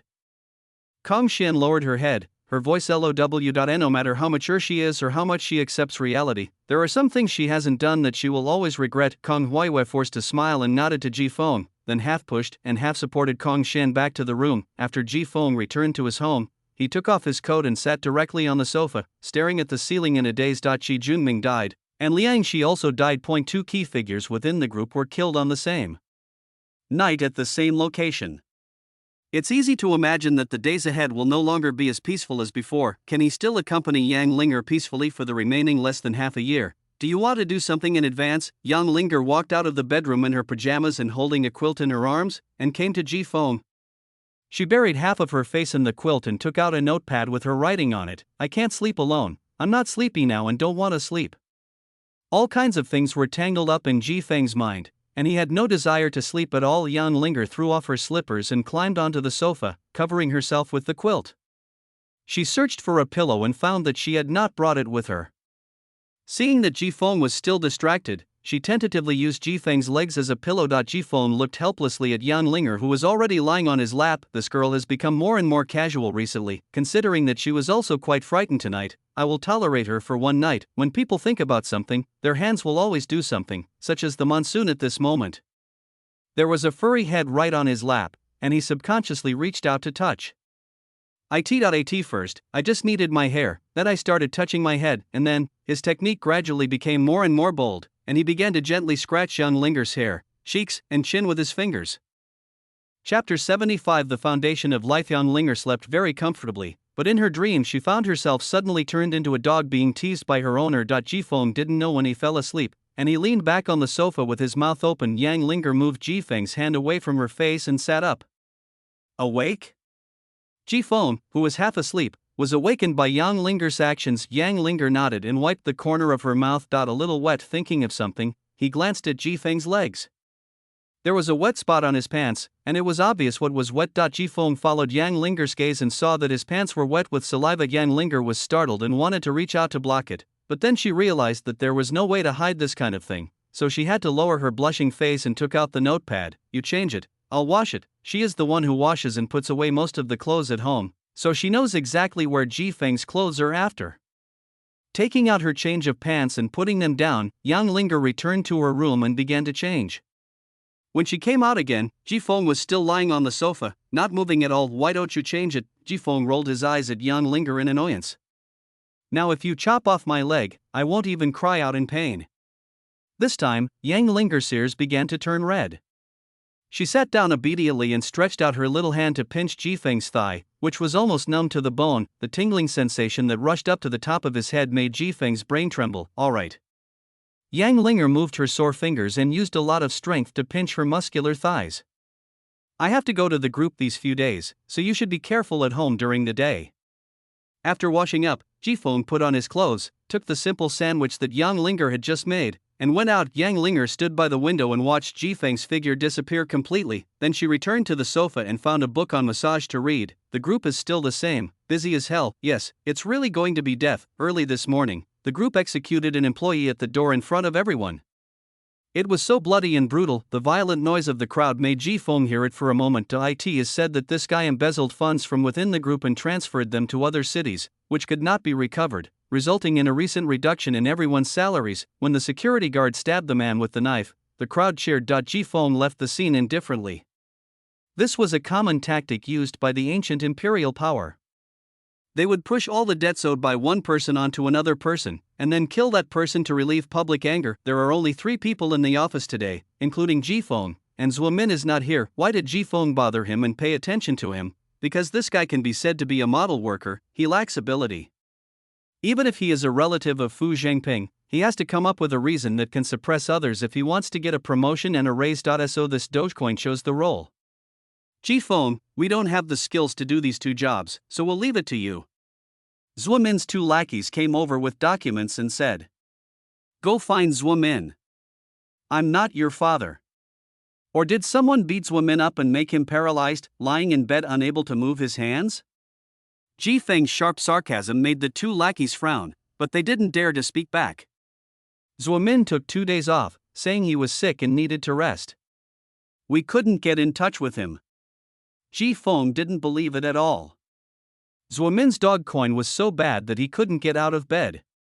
As long as his brain wasn't fried, he would have to talk about work in his sleep. However, Ji Feng will still be alive to prevent them from being forced to go to Qi Junming. After the 2 lackeys left, Ji Feng put the work he had taken on aside and began to finish the work according to the plan made last night. As a result, Qi Junming had cleaned up all the possible exposures in advance, and the surveillance in that area was all broken last night. Qi Junming did not let Kong Huayue make public the kidnapping of Yang Linger, which meant that he would not pay special attention to their group. Ji Feng checked again to make sure nothing was missed, then started to work on the task at hand. Fu Zhengping, who had not been seen for a long time, appeared in the office again. There were obviously more wrinkles on his face than last time, which showed that he had not had an easy time during this period. Where's Zhuo Ping? Why can't I get through on the phone? The 2 lackeys repeated what they had just said. Fu Zhengping cursed in a low voice with a gloomy face, useless waste. A few more men in suits entered the office. As usual, after I consult with Mr. Liang, I have a task for you. Ji Feng glanced at the men in suits and cooperated with the body search and handed over his cell phone. During this search, he noticed that Fu Zhengping glanced at him a few times without leaving any trace. He immediately realized that the group already knew about the deaths of Liang Shi and Qi Junming, and because he had a close relationship with Qi Junming, he also suspected him. Ji Feng wasn't panicking. Even if the company investigated, they wouldn't find anything. He and Qi Junming were the only 2 hackers in the office. The other 3 were only half-baked, so the chances of them being abandoned without a successor were slim. The most crucial point is that Liang Yuanlong is a hero with a big heart. Otherwise, in the original world line, he would not have taken the risk of losing control of the carrier and let the carrier possess the power. Only after making sure that the 3 people in the room were under surveillance did Fu Zhengping go to find Liang Yuanlong. Mr. Liang, Qi Junming, and Liang Shi died together in the abandoned factory last night. Liang Yuanlong, who was writing calligraphy with his back to Fu Zhengping, responded faintly. I see. Fu Zhengping didn't expect Liang Yuanlong to react so calmly. When he heard the news, he was so shocked that he broke out in a cold sweat and was prepared for a bloody storm within the organization. They acted without orders. I suspect they are spies. Do you want me to investigate? No, everything that needs to be cleaned has been cleaned up. Fu Zhengping was still unwilling to accept it. He was Liang Yuanlong's secretary, and most of the things in the group went through his hands. Now the unclear deaths of a hacker and a genetic warrior were obviously a denial of his work ability. You can never catch all the spies. There are spies from other organizations within the group, and other organizations also have our spies. It's essentially an exchange of information. Even if the entire group is made up of spies, it won't affect us in any way. Don't forget what we are built on. After Liang Yuanlong's guidance, Fu Zhengping finally reacted. The foundation of the group is not the building in public, but the people of the entire City X and the laboratories that continuously produce genetic drugs in secret. The group's existence serves these two purposes. As long as the people of City X obey Liang Yuanlong's command and as long as the laboratory continues to produce genetic drugs, City X can always produce a large number of genetic warriors. Force is the foundation of Liang Yuanlong's life. I understand, Mr. Liang. From now on, I will focus on taking care of the laboratory and City X as a whole. Turbulence is coming, be prepared. Chapter 76 Bell Bracelet. There was much ado about nothing. Jifeng was prepared to deal with the group's suspicion, but he didn't expect the group to let this incident go so easily. But it's better this way, it saves him a lot of effort. Leaving home early, Monsoon went to the vegetable market to buy family supplies for the next period of time. When coming out of the vegetable market, Jifeng was interested in an old man's stall at the door. There were many hand-woven bracelets of various kinds placed on the black cloth. Seeing a customer coming to his door, the old man said cheerfully, "Young man, would you like to buy 2 bracelets? I will give them to your family for good luck during the new year." Jifeng fell in love with a bracelet woven with colorful ropes, which had 3 small bells hanging on it. He could hear the crisp sound of the bells just by picking it up. He remembered that Yang Linger wanted to call him several times, but because she couldn't make any sound, she could only come to him. "I want this, how much is it?" "Young man, do you have faith?" The old man didn't mention the price, but came over and asked mysteriously, "What's the meaning?" "If you are willing to believe in our omniscient and omnipotent Lord, this bracelet will be given to you for free." "I don't believe it." $5 for the bracelet. When the old man heard Jifeng's refusal, he immediately frowned and said impatiently. Jifeng didn't care that the old man was deliberately raising the price to rip him off. He thought it was worth it to get a bracelet he liked for $5. The old man watched Jifeng leave, muttering to himself, "What a fool. He paid for something for free. He made me lose $50 for recruiting people. Damn it." At home, the 2 little girls huddled together looking at their phones with blushing faces, and they didn't even hear Jifeng opening the door and coming back. "What are you looking at?" The sound of Monsoon suddenly rang out, scaring Kong Xian so much that she screamed like a groundhog and immediately put the phone on her body. "Animal World, yes, Animal World." "Ha!" Jifeng sneered. With such an attitude of trying to cover up the truth, how could he not know what they were looking at? His fingers slammed directly on Kong Xian's head. "You're free to watch whatever you want, but if you dare teach her bad things, I'll knock your head off." Kong Xian covered her head and wailed, "No, no." She caught a glimpse of her good friend who was fiddling with her hair to cover her slightly red cheeks, and immediately kicked her with dissatisfaction. "Please help me." Yang Linger moved a little further out so that Kong Xian's short legs couldn't kick her. She picked up the book again and read quietly, as if she had done nothing just now. After Jifeng dealt with Kong Xian, he stood in front of Yang Linger. He didn't say anything and just stood there. Yang Linger flipped through the book faster and faster, and several times she couldn't help but look up to check the situation. So in the last attempt, she saw Jifeng's death stare. So Yang Linger was also dunked in front of Kong Xian's gloating gaze. After knocking on the door, Jifeng felt satisfied and went back to the house to change clothes, but Kong Xian's gloating expression froze into a wry complaint. "Is that all? You just got hit and they didn't even scold you? Why? We were watching it together." Yang Linger raised her face proudly. Isn't this normal? After changing his clothes, Jifeng came out with the bracelet, attracting the attention of the two girls. Put your hand out, Jifeng said as he stood in front of Yang Linger. Yang Linger cooperated by extending her hand, and Jifeng tied the bracelet around her slender wrist. From now on, ring the bell and I'll know you're calling me. That way I won't have to barge in when you're squatting in the toilet without making a sound. Yang Linger ignored Jifeng's last disappointing words and stroked her bracelet with joy in her eyes. Ring ring, shaking her wrist, the clear and pleasant sound of the bell rang out, as if there was some invisible magic that calmed her mind, or maybe this was supposed to be her voice, just expressed in another way. Ring ring, bang, Yang Linger was hit on the head again. Haven't you ever heard the story of the boy who cried wolf? Don't ring the bell if there's nothing to do.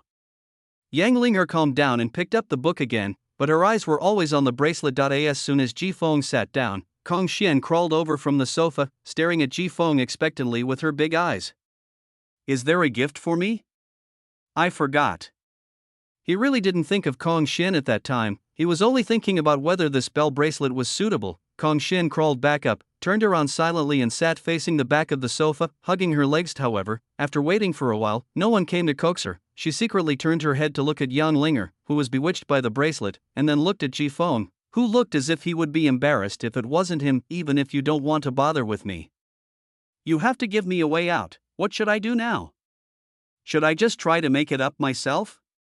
Okay, I'll treat you to whatever dinner you want to have tonight.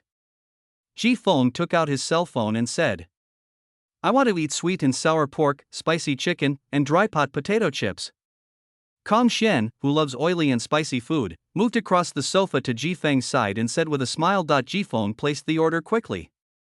He seldom bought gifts, unlike Qi Junming, who would always buy the same thing for the two girls. I don't care if your mother nags you at night. It's okay. I've already eaten it, and my mom can't make me spit it out. Every child has his or her own unique way of dealing with his or her mother. Kong Xian's main point is that it has been done, and this is the only way this time.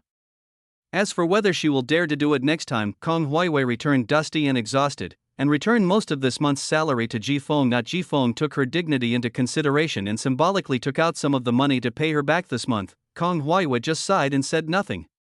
She sat for a while and then took over Yang Linger's job of washing the fruit. Yang Linger, who usually felt her position was threatened by Kong Huiwei, actually let go today. She didn't want to take off the bracelet she had just put on, but she also didn't want it to get wet, so she gave Kong Huiwei her way. After the takeaway was delivered, as expected, after knowing that all the dishes were ordered by Kong Xian, Kong Huiwei continued to talk about Kong Xian as usual. You can't handle spicy food, but you still want to eat it. You really don't have a good memory. I hope you'll come out of the bathroom complaining about a sore butt tomorrow morning, Mom. Kong Xian covered Kong Huiwei's mouth with a blushing face. How could she tell such an embarrassing thing to others? Have you washed your hands? They stink. No way. I just took a shower, it smells so good. Kong Huiwei set the table with bowls, chopsticks, and chairs. After everyone sat down to eat, they discovered something unusual. There was still one set of bowls and chopsticks that no one was using. Kong Huiwei cursed herself for being so busy and distracted. Sorry, I'll leave now. No need. Jifeng gestured for Kong Huiwei to sit down. Just put it there like this, so he can see it but can't eat it, making him cry with greed. Yes, make him cry. Kong Xian started to eat with her chopsticks, shouting, but after a few bites she started to cry because of the spicy taste. But she loved to eat, so the more she cried, the more she ate, and the spicier the food became, and the spicier it became, the more she cried. Chapter 77. Zua Minfaring ring, ring ring. The sound of bells coming from far away brought Jifeng back to reality from his dream. Yang Linger was standing beside the bed, smiling and shaking the bell on her wrist. Jifeng rubbed his head. He always felt that someone blocked his nostrils while he was sleeping in the middle of the night, causing his brain to feel drowsy as if it was lack of oxygen when he woke up in the morning. What's up? Breakfast is ready, let me take a break first. I learned about massage from a book. Would you like me to try it? Then let's try it. With someone helping him massage his head, Jifeng was happy to relax and enjoy himself. Yang Linger sat at the head of the bed, placed Jifeng's head on her lap, and stroked his temples and his entire head with her nimble fingers. You know what, it was really good. It made him feel dazed and as if he had fallen asleep again, suddenly unable to breathe. Jifeng opened his eyes and saw Yang Linger's fingers pinching his nose before escaping. Breakfast is getting cold. Seeing Jifeng sitting up, Yang Linger stepped forward and left the room.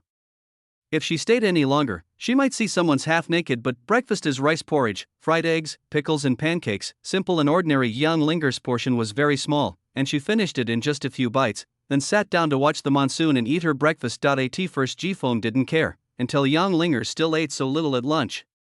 Why are you eating so little? Don't tell me you're trying to lose weight?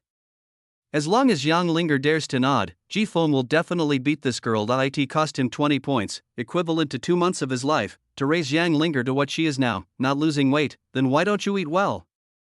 Yang Linger hesitated and wrote, I suddenly started having a toothache today, just bear with it, it's fine. Open your mouth so I can see if you have cavities. Jifeng walked up to Yang Linger, but she still didn't want to open her mouth until Jifeng walked over and twisted her chin. With nowhere to hide, she then obediently raised her head and opened her cherry lips. The scars in the mouth had faded a lot, and the tender red little tongue seemed to be aware of being watched and trembled uneasily. My wisdom teeth are coming out in the back.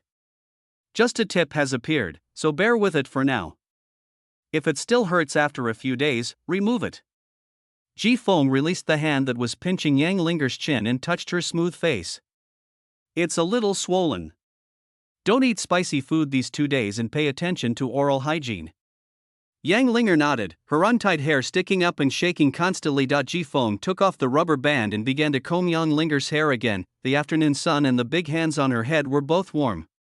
Such simple things made Yang Linger happy because she had grown a lot taller during this period. She would sway her feet while sitting on the chair and then shake her head along with Jifeng's hand like a seaweed that has taken root. After stroking Yang Linger's smooth ponytail, Jifeng let her leave the chair. Less than half an hour after he calmed down, Fu Zhengping called and said that the group needed him for work and asked him to come to the group immediately. At present, he still needs to pretend to be nice to Fu Zhengping, so Jifeng will pack up and go to the group. When I arrived at the office, I saw Fu Zhengping leading a few men in suits standing behind Zhuo Min's 2 trembling lackeys. When it came to matters concerning the core interests of the group, Jifeng's cell phone was once again confiscated. They can't break the encryption on this phone. You have to do it. Fu Zhengping handed over a mobile phone. Jifeng fiddled with it without saying a word and took less than 20 minutes to unlock the encryption on the phone. Then, Jifeng pointed at the screen and asked Fu Zhengping. Fu Zhengping glanced with disdain at the 2 guys who had wasted half a day. Find out who was supplying him and find out all the information about that guy. Looking at the message sent by the phone owner on the screen, Jifeng's expression gradually became solemn. That he had done a lot of this kind of work in the past, but they were all betrayals between small interests, and he would never mobilize senior management to solve them. The reason why Fu Zhengping was alarmed this time was because someone was reselling genetic drugs on the black street. The severity of the situation is no different from selling bows and arrows in the imperial capital in ancient times. I have to admire the courage of those guys in the black street. They are willing to make any money. Do these buyers need to be checked? Don't worry about them, just find out who supplies him. Fu Zhengping grabbed the chair with a sinister look in his eyes. The death of Liang Shi and the others a few days ago had already slapped him in the face. After President Liang asked him to pay attention to the laboratory in City X, this attention really led to something going wrong. Before the swelling on one side of his face subsided, an unknown guy slapped the other half of his face. This time, no matter who it is, even if the Federation's mascot left in City X is involved, they must die. This time the monsoon took more than an hour to produce results. I found it. Speak. Fu Zhengping said dissatisfiedly. He felt that there was pity in his eyes when he looked at him, which made him very unhappy. Are you really going to say it directly? Jifeng decided to give Fu Zhengping some face to explain. It's Zhuo Min. Really? Fu Zhengping said hoarsely, as if he was resisting the urge to tear the person into pieces. It's all on the computer. If you don't believe me, you can ask those 2 gate gods to come and take a look. The 2 lackeys who were affected need not. Fu Zhengping called Zhuo Min, but the call went unanswered. You 2 go to his house and tie him up for me. Fu Zhengping said with a grim expression. Originally, he didn't believe that his diligent younger relative could do such a thing, but the fact that no one answered the phone already explained a lot of problems. Two men in suits took on the task. Fu Zhengping pulled a chair in the office and sat down, constantly releasing the low pressure in his body. On the contrary, as a spectator, Ji Feng is quite looking forward to what will happen next. 20 minutes later, the big man in a suit who took the task called back. Did you catch him? No one is home. The neighbor said he hasn't heard the neighbor open the door after returning home for several days. Fu Zhengping was so angry that he threw his phone. It was confirmed that the supplier was indeed Zhuo Min. He considered himself to be Mr. Liang's right-hand man, but now he made one mistake after another. He had wanted to train Zhuo Ping to help him share the pressure in the future, but ended up raising a traitor. You find out where Zhuo Min is. Ji Feng made some symbolic operations. Although Zhuo Min's technology was not very good, it was too easy to prevent the group from finding him through the internet. No one would be happy if the network cable was pulled out. Fu Zhengping was so angry that he had no choice but to leave the office and go out to look for someone using a clumsy method. The restrictions were lifted, and Ji Feng, who had nothing to do, leaned back in his chair, looked at the computer, and recalled the information he had just seen. Many genetic drugs have leaked out of the group's laboratories. No one knows how much genetic medicine Zhuo Min has, and from whom he got it. We need to find a way to follow up on this matter. After Fu Zhengping left, the two lackeys discussed in a low voice for a while before walking up to Ji Feng with a flattering smile. Brother Feng, is there anything we two brothers need to do? Zhuo Min fell and Qi Junming disappeared. People like them who lack ability can only join Ji Feng's team if they want to continue to work in the group. Ji Feng narrowed his eyes and paused. Can. Chapter 78. April by April, the spring breeze melts the snow and life flourishes. In the past month, in order to find Zhuo Min, Ji Feng came to the group almost every day. Unexpectedly, Zhuo Min was really capable and had been hiding for such a long time without being found by Fu Zhengping. The sale of genetic drugs from the laboratory right under Liang Yuanlong's nose must be orchestrated by someone big. Unfortunately, the laboratory group is very wary of outsiders. Even if there is data to be checked, Fu Zhengping will not look for Ji Feng. With the phone vibrated, it was Kong Huiwei calling. This young married woman has rarely contacted him since the last time. She probably called him now because she had encountered a problem that was difficult to solve. Hey, what's up? Ji Feng, can I borrow some more money from you? Kong Huiwei's low voice with a slight sob came from the phone. Anything involving money involving Kong Huiwei is related to Kong Xian. Just tell me, how is Kong Xian doing now? Ji Feng asked directly. Kong Huiwei sobbed softly. The doctor said that I can barely stay in the hospital for 2 months now. Got it. I'll go check it out later. After hanging up the phone and pushing all the recent work to the two new lackeys, Ji Feng put on his coat and went home first. At home, Yang Linger was cleaning. When she heard Ji Feng open the door, she immediately put down the work in her hands, walked to Ji Feng with the bell ringing, and welcomed him home. Go change your clothes. Kong Xian isn't doing well in the hospital. Let's go check on her. The smile on Yang Linger's face faded a lot. She went back to the room to change her clothes and took the butterfly hairpin that Kong Xian bought for her and went out to find Ji Feng to comb her hair. Ji Feng simply combed her hair into a ponytail, put on a butterfly hairpin, and let her out. Hospitals have been taboo since ancient times. They are the site of too many separations of life and death. Just stepping into this pure white building will make people feel the pressure on their souls. After entering the hospital, Yang Linger changed from holding Ji Feng's clothes to holding Ji Feng's hand. Only the sense of security brought by this could relieve the depression in her heart. After asking about the floor where Kong Huiwei and her daughter were, Ji Feng led Yang Linger up to find them. Before I pushed the door and entered the ward, I heard Kong Xian's desperate voice of resistance from inside. Mom, I don't want to eat apples.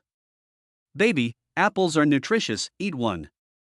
While Kong Xian was holding the apple and hesitating whether to eat it under Kong Huiwei's eager gaze, Ji Feng pushed the door and walked into the ward with Yang Linger. Kong Xian waved to Yang Linger as if she had seen a savior. As soon as Yang Linger stood by the bed, an apple was stuffed into her hand, and then the man kept winking at her, asking her to help. You little girl. Kong Huiwei glared at Kong Xian and said, I'll cut another one for you later. Kong Xian, wearing the same little Red Riding Hood as Santa Claus, sat on the hospital bed with a bitter face, looking for a way to escape from this place. She was now thinner than she had been over a month ago, with prominent facial bones and slightly sunken eye sockets. Just like Yang Linger back then, everything about her indicated that she had very little time left to live. Kong Huiwei glanced at Ji Feng, the tacit understanding that only adults have makes Ji Feng say, "I'm going out to smoke a cigarette." Half a minute later, Kong Huiwei held up the empty kettle and said, "Linger, please help me take care of her. I'll go get a pot of hot water." Outside the door, Ji Feng saw Kong Huiwei coming out and transferred the medical expenses to her. Looking at the number on the phone that could prolong Kong Xian's life, Kong Huiwei could no longer control her tears and even wanted to kneel down. Ji Feng hated this kind of scene the most, so he pulled Kong Huiwei back and stopped her from kneeling. "Thank you, Monsoon, thank you. I will definitely make money to pay you back in the future.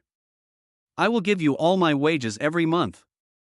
Sadness and separation are contagious. Ji Feng also recalled the last 3 months he could stay in the copy world. "No need to pay it back, this is a deal." "Deal?" Kong Huiwei wiped her tears and looked at Ji Feng in confusion. The only capital available for trading had been rejected by Monsoon, and she didn't know what else Monsoon needed. "One condition. I'll tell you what it is when the time comes." "Okay, I agree. I agree to any conditions." Kong Huiwei answered firmly. As long as she could spend more time with her daughter, it didn't matter even if Ji Feng wanted to kill her in the future. Ji Feng returned to the ward and sat on a stool, looking at the two little girls leaning against each other on the bed, writing and drawing. When Kong Huiwei came back after fetching water, Kong Xian was already tired, and the hand holding the pen couldn't even write a complete sentence. "You should rest now. I'll come back tomorrow." With the help of Yan Linger, Kong Xian lay back in bed and forced a smile. "You must come tomorrow, otherwise I will be bored."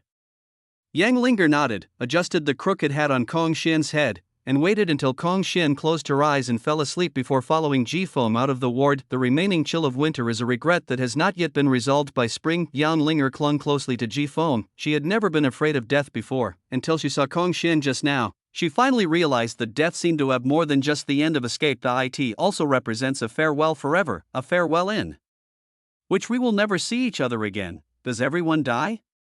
Yang Linger rang the handbell and showed the notepad to Ji Feng. Ji Feng knew what Yang Linger wanted to ask from her eager eyes. She wondered if she would die. She wanted to hear herself say no. "Everyone will have a day when their life ends, and so will I." Ji Feng said the truth, there is no point in lying. It is better to let Yang Linger accept the fact calmly so that she will feel better in the future. He looked up at the city that was becoming increasingly familiar. How wonderful it would be if this were his original world, where he didn't know when he would leave, and every day held an infinite future. But the facts are set, and it is useless to say anything more. Yang Linger's heart tightened. She had a feeling that Monsoon would turn into wind and blow away her forever at any time. "I don't want this." Yang Linger reached out and grabbed Ji Feng's arm, pulling it into her arms, as if she could hold him tightly that way.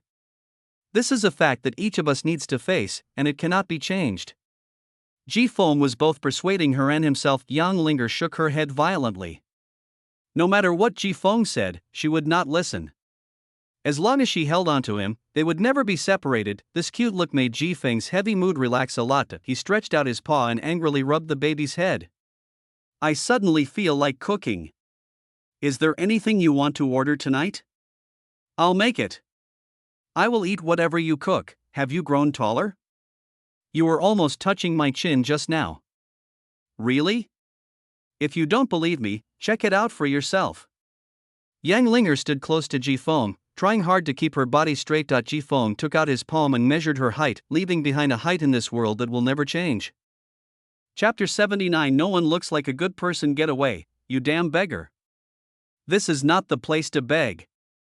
The shop owner opened the door and cursed loudly when he saw 3 beggars hiding in the corner of his house. The 2 beggars in front swallowed their anger and immediately stood up and left. The last one hesitated for a while before picking up the relatively clean mat under him and walked past the shop owner.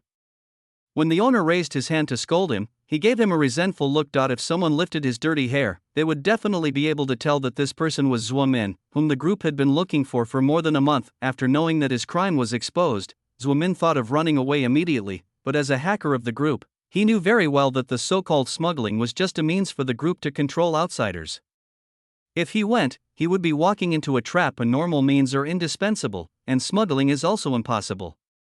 The entire X city and the harsh environment outside have become a huge cage that locks every ambitious person here. Zhuo Min dragged his tired body and followed the two older brothers in front of him, changing places all the way, and finally came to a dark alley of the sour and foul smell made Zhuo Min, who had become a beggar, frowned out as if sensing his disgust. The beggars around him began to look at this guy who stood out from the crowd. He looks no different from beggars like them, but disguise is disguise after all, and there is still a difference between him and a real beggar. As Zhuo Min felt disgusted and found a relatively clean place to sit down.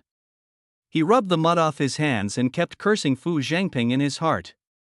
Damn old Biden has no respect for me at all. He just sold a few bottles of genetic medicine, so why did he conduct a citywide search and kill me? This is my second uncle, and he's even worse than my second uncle's dog. Not only did they not give me a promotion, they also scolded me. It's just like what they say, they hired me because I'm hardworking and willing to work, and they're squeezing me to death. After working diligently for half a year, I didn't make as much as I could have made from selling a few bottles of genetic medicine. Zhuo Min was rubbing the mud ball in his hand and it was flying up when suddenly the light in front of him dimmed. Get out of the way, you're blocking my son. Zhuo Min didn't look up and spoke in his recognizable hoarse voice. He didn't notice that the beggars around him suddenly became quiet. After all, he was not a real beggar, so why would he care about these guys whose lives were as light as paper? It wasn't until no one responded and the shadow still loomed over him that he realized something was wrong. When I looked up, I saw Fu Zhangping's cold old face. Second uncle, Fu Zhangping raised his hand and slapped him with a thunderclap. The force was so strong that it felt like a spinning top covered in honey was stuffed into Zhuo Min's head, and it was buzzing inside and out. Take away! Hearing Fu Zhangping's order, the big man in the suit grabbed the scraps of cloth that the beggar next to him was using to mend his clothes and stuffed them into Zhuo Min's mouth, then took out a woven bag from his pocket and stuffed Zhuo Min into it in broad daylight, in the open air. No one dared to look up at the robbery in public except the beggar who had run out of rags, Liang, who flicked his long nails and smiled frivolously. I was wondering who the traitor was that they had been looking for so loudly recently. It turns out to be a relative of our Fu de Butler. What a great show of sacrificing one's own family for the sake of justice. As expected of a guy who was disgusted even by dead snakes, Fu Zhangping glanced at him and turned away. Liang, who seemed unaware that he was being disliked, and he followed Fu Zhangping's steps. Butler Fu, can I go in and watch the interrogation later? I don't mean anything, I just haven't seen many interrogations in my life. Fu Zhangping, who had been in a bad mood recently due to Zhuo Min's bullying, said angrily. Liang Hu, don't go too far. Even if I can't kill you, I can still make things difficult for you. Liang Hu stretched out his 10 fingers with sharp nails and scratched at the air. That's so scary. Can I just listen to the noise from outside instead of going in? Fu Zhangping felt that it was unnecessary to bother with this guy just now. After Liang Shi's death, Liang Hu's style changed. He went from being easily provoked to being a mean person who constantly provoked others. Seeing that Fu Zhangping no longer paid attention to him, Liang Hu put his hands behind his head with a bored look on his face. That night, there were constant howling in the interrogation room. Early the next morning, Fu Zhangping left the interrogation room, covered in blood and with the answers he wanted to know. A laboratory director was being poached by someone and was planning to make some money before leaving and then switch jobs. It just so happened that Zhuo Min, unable to get what he wanted, became obsessed with evil thoughts and was bewitched by others, thus making contact and starting to sell genetic drugs. Fu Zhangping came to the 33rd floor of the group and planned to take someone to the laboratory to get conclusive evidence, to make an example of them and motivate those brainless idiots. Unexpectedly, Yuan Zhuo Min's 2 lackeys both shirked responsibility. This kind of matter, which obviously involved confidential matters, was bound to be full of troubles. Although the 2 believed that they could not escape the group, they did not want to make their lives more difficult. Before Fu Zhangping was about to lose his temper, the 2 of them had no psychological burden and recommended Chu Jifeng at his request, saying that he was capable of doing the job. So Jifeng, who had just finished his morning run with Yan Linger and was having breakfast, received a call from Fu Zhangping. Glancing at Yan Linger, who was nibbling at the salty tofu pudding beside him, Jifeng didn't say much on the phone.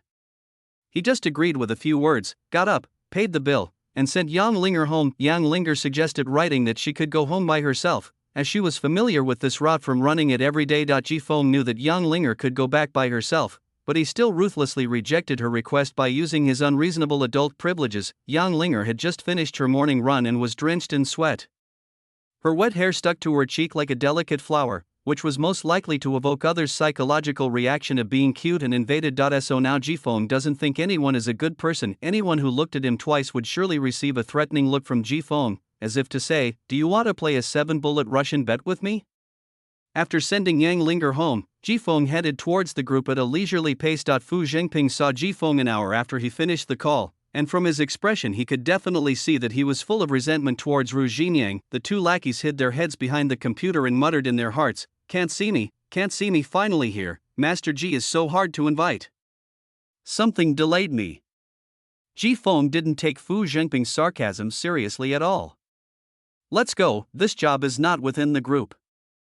Fu Zhengping still has the magnanimity of a senior executive. In the car downstairs, Liang, who had already sat inside, scratching the leather of the chair with his nails. Fu Zhengping's eyelids twitched twice as he stuffed Jifeng into the car and drove the car himself. "You two put them on." Fu Zhengping threw 2 black eye masks from the front. The location of the group's laboratory was already of paramount importance, and with the Liang Shi and Shi Junming incidents, precautions were heightened. Anyone entering the laboratory, unless they were elderly and could be trusted, had to wear an eye mask. After checking the rearview mirror to make sure that the 2 people were brought in, Fu Zhengping drove around the city randomly before heading to the laboratory. I have to say that the group's cars are awesome, with great sound insulation and shock absorption. Jifeng arrived at the laboratory without even noticing anything. "Take it off." After taking off the blindfold, Jifeng saw a dilapidated orphanage that he had never seen before. Chapter 80 Laboratory. There are old and mottled stairs, a yard surrounded by a simple fence, and some plants planted in the yard. It looked like an ordinary orphanage, except for the dozen or so eyes that were fixed on him the moment he got out of the car. After entering the orphanage, Fu Zhengping nodded to the woman who was leading the children to play on the other side of the building, and took the 2 of them directly through the orphanage to the backyard. The backyard no longer had a fence but a low wall, and in the middle of the wall was a small house with the same architectural style as the orphanage. This time, Jifeng heard the sound of running behind him. It was a girl of 7 or 8 years old wearing small leather shoes and holding a teddy bear in her hand. Fu Zhengping glanced back unhappily, and the mother from the orphanage came running over in a hurry. The little girl knew that she didn't have much time, so she grabbed the trouser leg of Jifeng, who was walking at the back, raised her teddy bear, and spoke as fast as she could. "Brother, are you going to the adult world too? Could you please give this lucky bear to Brother Jie? He was born 2 days ago." Before the little girl could finish her words, her mother from the orphanage covered her mouth and picked her up. "Yun, it's the rule of the orphanage that you can't cause trouble for adults. Have you forgotten?" The mother of the orphanage hugged the little girl and said sternly in a low voice. The little girl shrank back, avoiding the woman's gaze. "But I miss Brother Jie so much. He said he would take me with him." After the 2 walked away, Fu Zhengping took Jifeng and Liang Hu into the orphanage's small house, which symbolized the entrance to the adult world. It was a very ordinary 1-room house, not as strange as the children imagined. A man wearing sunglasses with his feet propped up on the table still did not stand up after seeing Fu Zhengping. Fu Zhengping snatched the teddy bear from Jifeng's hand and threw it to the man. "See if there is anything wrong?"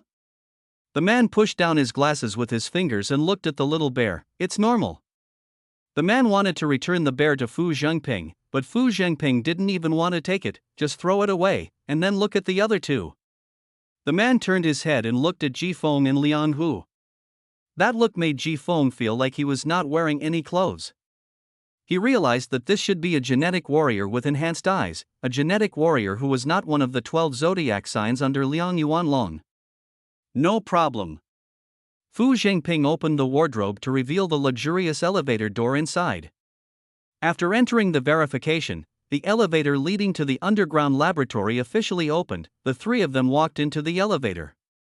Liang Hu scratched the elevator with his nails curiously, while Jifeng pretended to be an honest man who never looked around. After getting out of the elevator, the 2 oppressive genetic warriors searched the 3 people again, and this time even Fu Zhengping was searched. As the door opened, the group's most fundamental laboratory appeared before everyone. The strong visual impact made Jifeng, who had already prepared for it, still unable to help but shrink his pupils. Rather than calling it a laboratory, it would be more accurate to say that this is a zoo that is not open to the public. The people locked up in the large and small experimental compartments were not animals, but young children die. On the front was a boy trapped on a test bench with restraints.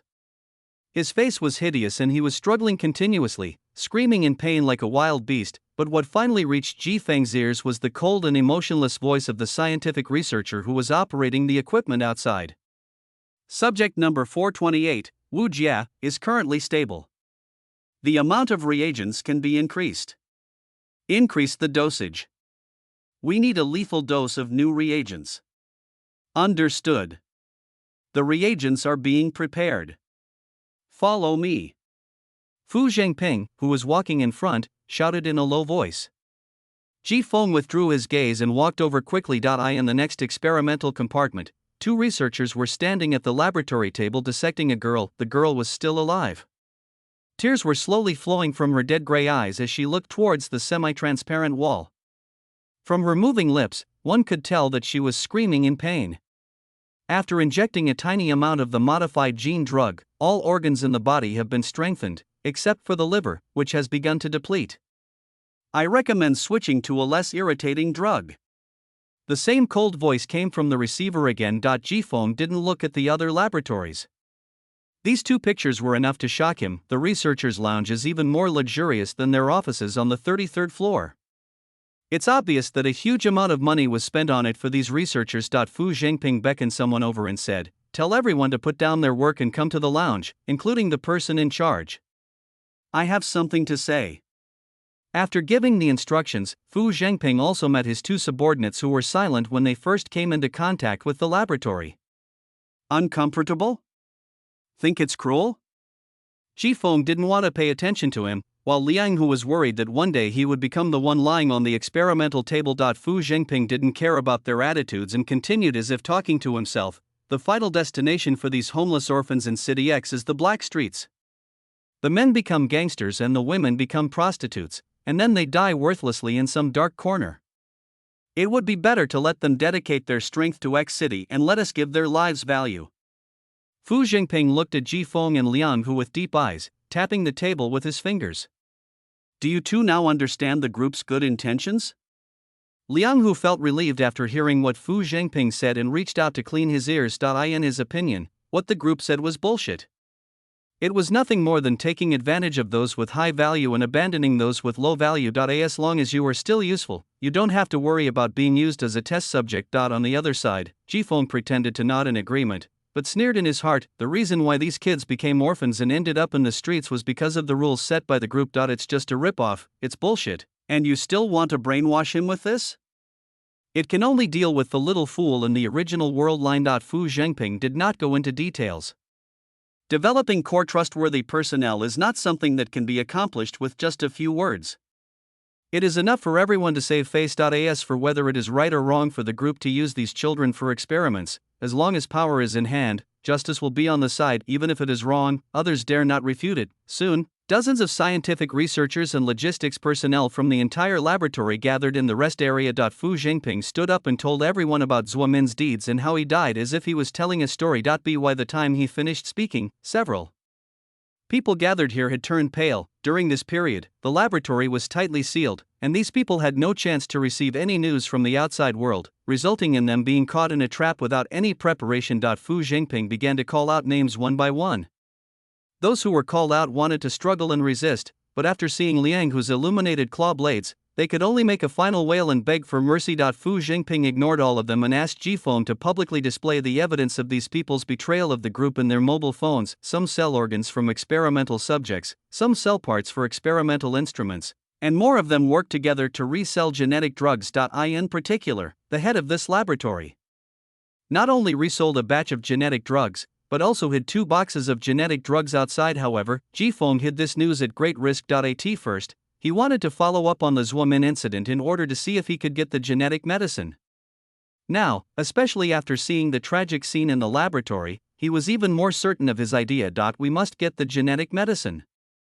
Chapter 81. I don't want to play anymore. After being verified by Ji Feng, these people who were selling the interests of the group were beheaded in public by the genetic warriors called by Fu Zhengping, including the head of the group who exposed Ji Feng. Although greed is unstoppable, blood and death are the most effective means of delaying it. Seeing that everyone's eyes were filled with fear, Fu Zhengping gave out a large sum of money as a sweet treat. When leaving the laboratory, Fu Zhengping sent the two back in the same way.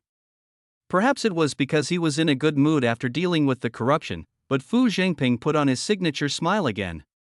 Is there anything else I can do? Nothing. Jifeng didn't want to waste his precious time in the group at all, so he walked around the office and went home immediately. Fu Zhengping watched Jifeng go away and walked over to Liang Hu. You keep an eye on him from now on. After thinking about what happened just now, Liang Hu finally didn't continue to have fun with Fu Zhengping. He received the task and left. After Liang Hu left, Fu Zhengping made a phone call. Next, keep an eye on Liang Hu. If you feel uneasy, you can report directly to Mr. Liang. This is my review of Liang Hu. After Liang Shi and Shi Junming mysteriously died together in the factory, he no longer trusted either Liang Hu or Jifeng, the two people he was closest to. After returning home, Jifeng immediately found out where the laboratory director had hidden the genetic medicine. Whether intentionally or by coincidence, he happened to find a camera pointed at the hiding place. After reviewing the previous video footage and confirming that the genetic medicine was still there, Jifeng did not retrieve it immediately. I have just been involved in an insider incident, and any rash actions will only attract attention. And now there is a more important matter before him. So Yang Linger at home found Jifeng in a daze. He was daydreaming while eating, and kept putting the empty chopsticks into his mouth. I was daydreaming while walking and accidentally kicked the leg of a table. It took me a long time to react before I jumped up holding my foot, sitting on the sofa. Also in a daze, Yang Linger cut the fruit plate and placed it on the coffee table, then sat down next to him. She leaned over to look at the 36 stratagems in Jifeng's hand. She had read the book twice before, but it was still stuck on the page where she went to wash the fruit. She hadn't turned a page for nearly half an hour. Everyone could see that Jifeng's face was full of worries. I want to know what Jifeng is worrying about. Yang Linger had never heard of any troubles from Jifeng. He solved all problems like an omnipotent god, but she couldn't even share Jifeng's worries. Yang Linger gently leaned her head on Jifeng's arm, trying to use this method to relieve some of the depression in Jifeng's heart. Feeling the dependence of the little guy beside him, Jifeng finally came to his senses. With a bit of fear, cultivate Yang Linger, let her have her own thoughts and personality, and then send her back to the group. Use the power of the group to turn this world that has never cared about her upside down and become a big villain, so that you can gain a lot of points. This was his comfortable thought when he first came into this world. He changed Yang Linger's original fate, and in return Yang Linger gave him points, which was reasonable. That's exactly what I did in the beginning, but after seeing those scenes in the laboratory, he realized what kind of plan he had made given Yang Linger's importance. Once the group finds her, she will be brought to the laboratory for research. Thinking of Yang Linger lying in the laboratory and wailing in pain as someone injected her with reagents, and thinking of removing her only eyes to watch herself being dissected alive, Jifeng felt as if his heart was being tightly grasped to villain integral. Because of these, he almost pushed Yang Linger back into the abyss. He gave away this girl whom he had always treasured, leaving her to be abused by others. Go to hell. Jifeng was so angry about the world and himself that he wanted to go out and expose all the groups and federations, but he couldn't do that yet. Jifeng withdrew his arm and let Yang Linger lie on his legs. The delicate hair on her face trembled slightly with every breath of Jifeng. The strong emotion turned into the action of tucking the hair scattered on the side of Yang Linger's face behind her ears, and the gentle voice contained the guilt in his heart. Girl, in the future, is there anything you want to do? Yang Linger nodded her head and took out a notepad from her bosom, which was already half filled with writings from Jifeng. No, I have always been doing what I want to do most, just like now, lying on Monsoon's legs, quietly basking in the sun and enjoying his caress. So what kind of person do you want to be? Without thinking, Yang Linger picked up her pen and wrote, ordinary people, just like everyone else. The embroidered words sparkle in the sun, telling the girl's most distant and unrealistic dream. I understand. Jifeng scratched her tender cheek with his fingers. Fortunately, it was not too late and he still had time to do this. Having made up his mind, Jifeng threw the defective book in his hand aside. What do you want to eat tonight? I'll make it. No, your cooking is not as delicious as mine. When it comes to the power of cooking, Yang Linger refuses to give up an inch. Great. Now that you've learned it, you're starting to dislike me. Jifeng pressed down Yang Linger, not knowing where her itchy spots were, so he just grabbed wherever he could find the soft flesh under her armpits and around her waist. I don't know what kind of magic Jifeng's fingers have. The places that didn't feel itchy when Kong Xian scratched them before became particularly itchy under Ji Feng's attack. At first, Yang Linger wanted to hold it back, but she couldn't hold it back until her puffy cheeks turned red, and an uncontrollable smile broke out. Ji Feng would not give up until she admitted that he was the best cook. Even though Yang Linger struggled to sit up, he pulled her into his arms and tickled her with both hands at the same time. Yang Linger once again showed her stubbornness. Blocked by Ji Feng's arm and unable to escape, she refused to admit it and pushed away Ji Feng's hand that was trying to tickle her. For a moment, the two figures, big and small, forgot everything and huddled together on the sofa, playing Time and Happiness belonged to them at this moment. Chapter 82 Tooth Extraction. In the morning, Yang Linger was brushing her teeth with two pigtails made by the monsoon, and she looked dazed. After she finished brushing, Ji Feng, who had been leaning against the door for a long time, suddenly said, "Come here, let me see how your wisdom teeth are growing." Yang Linger came over and opened her little mouth. The unique lemon mint scent of toothpaste wafted over, and a piece of tooth was exposed from the gums behind her big teeth. "It's time to pull it out. But it doesn't hurt anymore, so there's no need to extract the tooth." Yang Linger wrote with some resistance. "It's growing crookedly. If I don't extract it, the big teeth at the back will be squeezed out." Yang Linger looked at herself in the mirror for a long time before reluctantly agreeing. She really didn't want to see a dentist. Although she had never been to a dentist, this didn't stop her from avoiding all doctors. Ji Feng touched Yang Linger's head and said, "Have breakfast first. I'll find a place and we'll go there in the evening." The black clinic downstairs was gone, so he had to find another one. Fortunately, City X was full of talented people, and there were actually several black clinics that could extract teeth, but they were a bit far away. After finding the black clinic, the inexperienced Monsoon started searching online for how much gasoline is needed to completely burn down a store. Few people share this kind of exclusive secret. In order to keep it secret, Ji Feng directly spent 5 points from the system and got a 200-liter gasoline barrel. It is estimated that this should be more than enough to burn down a black clinic. After everything was ready, Ji Feng enjoyed the few moments he could still spend with Yang Linger. I don't know if it's because they're about to part, but Ji Feng suddenly became naughty and liked to play pranks, teasing Yang Linger whenever he had nothing to do. For example, after Yang Linger knew she was going to have a tooth pulled that night, she looked for some relevant information on her phone to relieve her tension, and Ji Feng never minds trouble and always tries to sabotage things. "I told you they'd give you anesthesia before pulling your tooth out.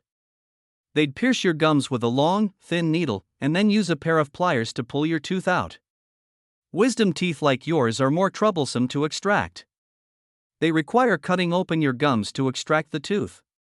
If the situation is not good, the tooth may have to be split in half. You know that small grinding wheel, the one that grinds your teeth?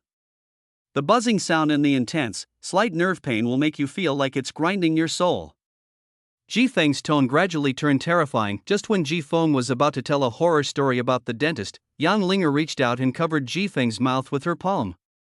Seeing Ji Feng's "Are you scared?" look, she rolled her eyes helplessly. What she disliked was the environment of lying in a small position and being at the mercy of others and the ghost stories, not that she was afraid of pain. After dinner, Ji Feng dressed Yang Linger up as a clown duck, making her look gray and not very pretty at all. Before going out, Ji Feng specially checked what Liang Hu was doing. That's right, Liang Hu's surveillance has been discovered by Ji Feng.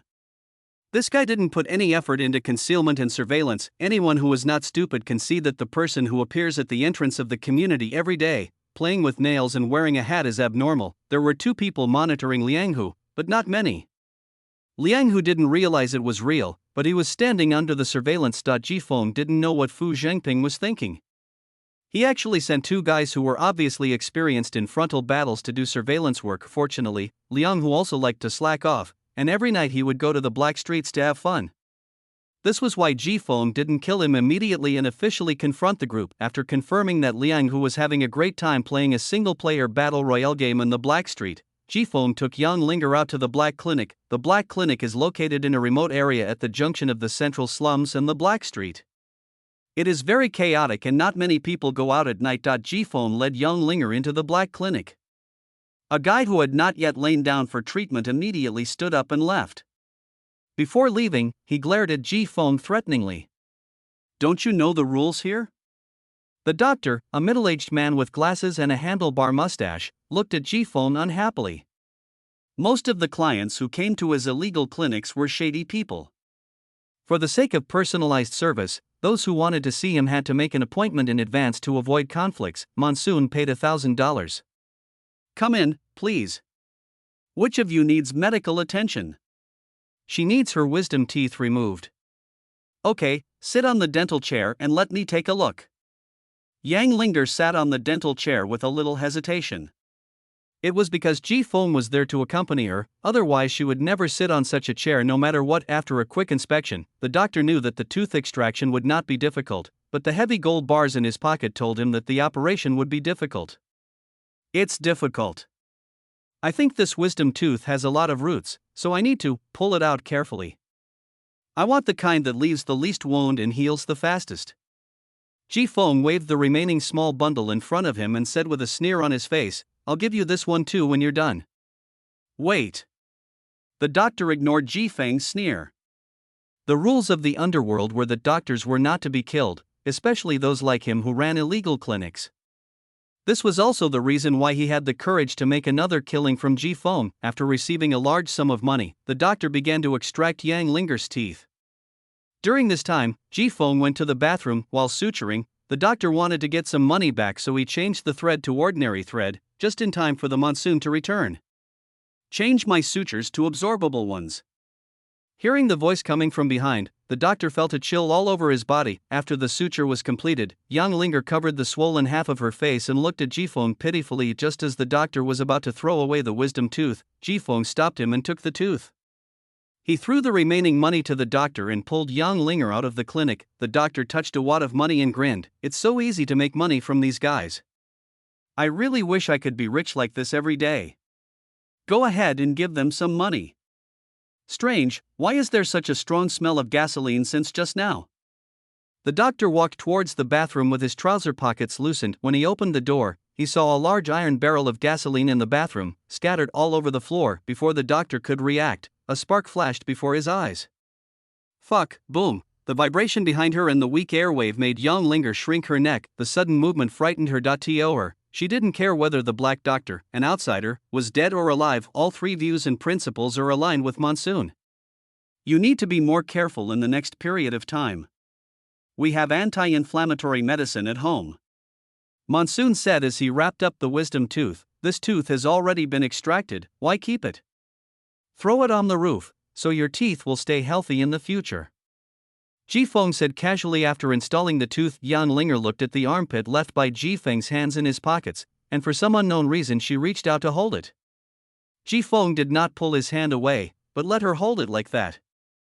Chapter 83. I'm not a good person. After Yang Linger fell asleep, Ji Feng smoked silently by the bedroom window, looking at the darkness outside. Now I have teeth, but what I lack is an identity, a person. As for the identity, you have to wait a while, but as for the person, you can look for it first. Let's go to the Black Street, where the disappearance of one person will not cause any waves. After making up his mind, Ji Feng went to Yang Linger's bedroom and covered her with the quilt she had kicked off. Then he took Chen Nian and quietly went out to the Black Street. He had to do these things secretly, otherwise if Yang Linger knew it would bring her a lot of pressure. When walking out of the community, Ji Feng made eye contact with Liang Hu, who was watching from the tree and was lonely. The long-lost black streets are filled with the stench of freedom in the air. Compared to the central area, which shut down early, the Black Street is now beginning its real nightlife. Once entering the Black Street, a lone walker like Ji Feng is most likely to attract the attention of the gangsters standing on the street corners. These people are also the first barrier for those who want to step into the Black Street. Ji Feng glanced around and found a group of guys who looked at him most directly.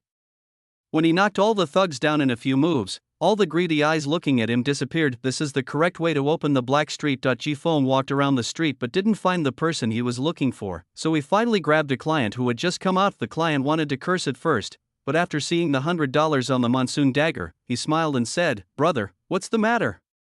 Ji Feng stuffed the money into his cigarette case and asked, "Old whore?" "Of course I did. I even lost one of my kidneys while playing here." The client patted his lower back proudly. "I'm looking for a girl, 18 years old." "I understand." The client said with a lewd look on his face, "There's a secret door 3 blocks from here. It's run by a big brother from the underworld. Inside is everything you want. Turn left and go 2 doors. There's a nightclub that also has all the stuff, but the prices there are high. The client was still talking nonstop about introducing G-Phone, and it was obvious that this guy deserved the loss of his kidney. I don't want that kind. I want the cheap one. The cheapest one. The client gasped, his eyes filled with disdain. Brother, have you thought it through? I see you're not short of money, so you'll want to do something good, not only for the experience, but also for safety. So where can I get them? G-Phone took out another 100 yuan. After receiving the money, the client lost his previous enthusiasm and decided that he would not do anything with G-Phone Dao. Any bungalow with strips of cloth outside the window in the back street is one of them. Perhaps the 200 yuan touched the client's conscience, and he gave G-Phone a detailed introduction to the place. The people who usually live there are illegal immigrants or those who can't even pay the rent on the black streets. You can get them for a little change. No one will care if you don't kill them. But most of the people who live there are more or less sick, unless they are virgins. After getting the exact information, G-Phone went directly to the junk hill, the largest garbage dump in City X. Even though the bungalow was quite a distance from the garbage dump, the sour smell was still strong. A small number of houses here were hung with cloth strips.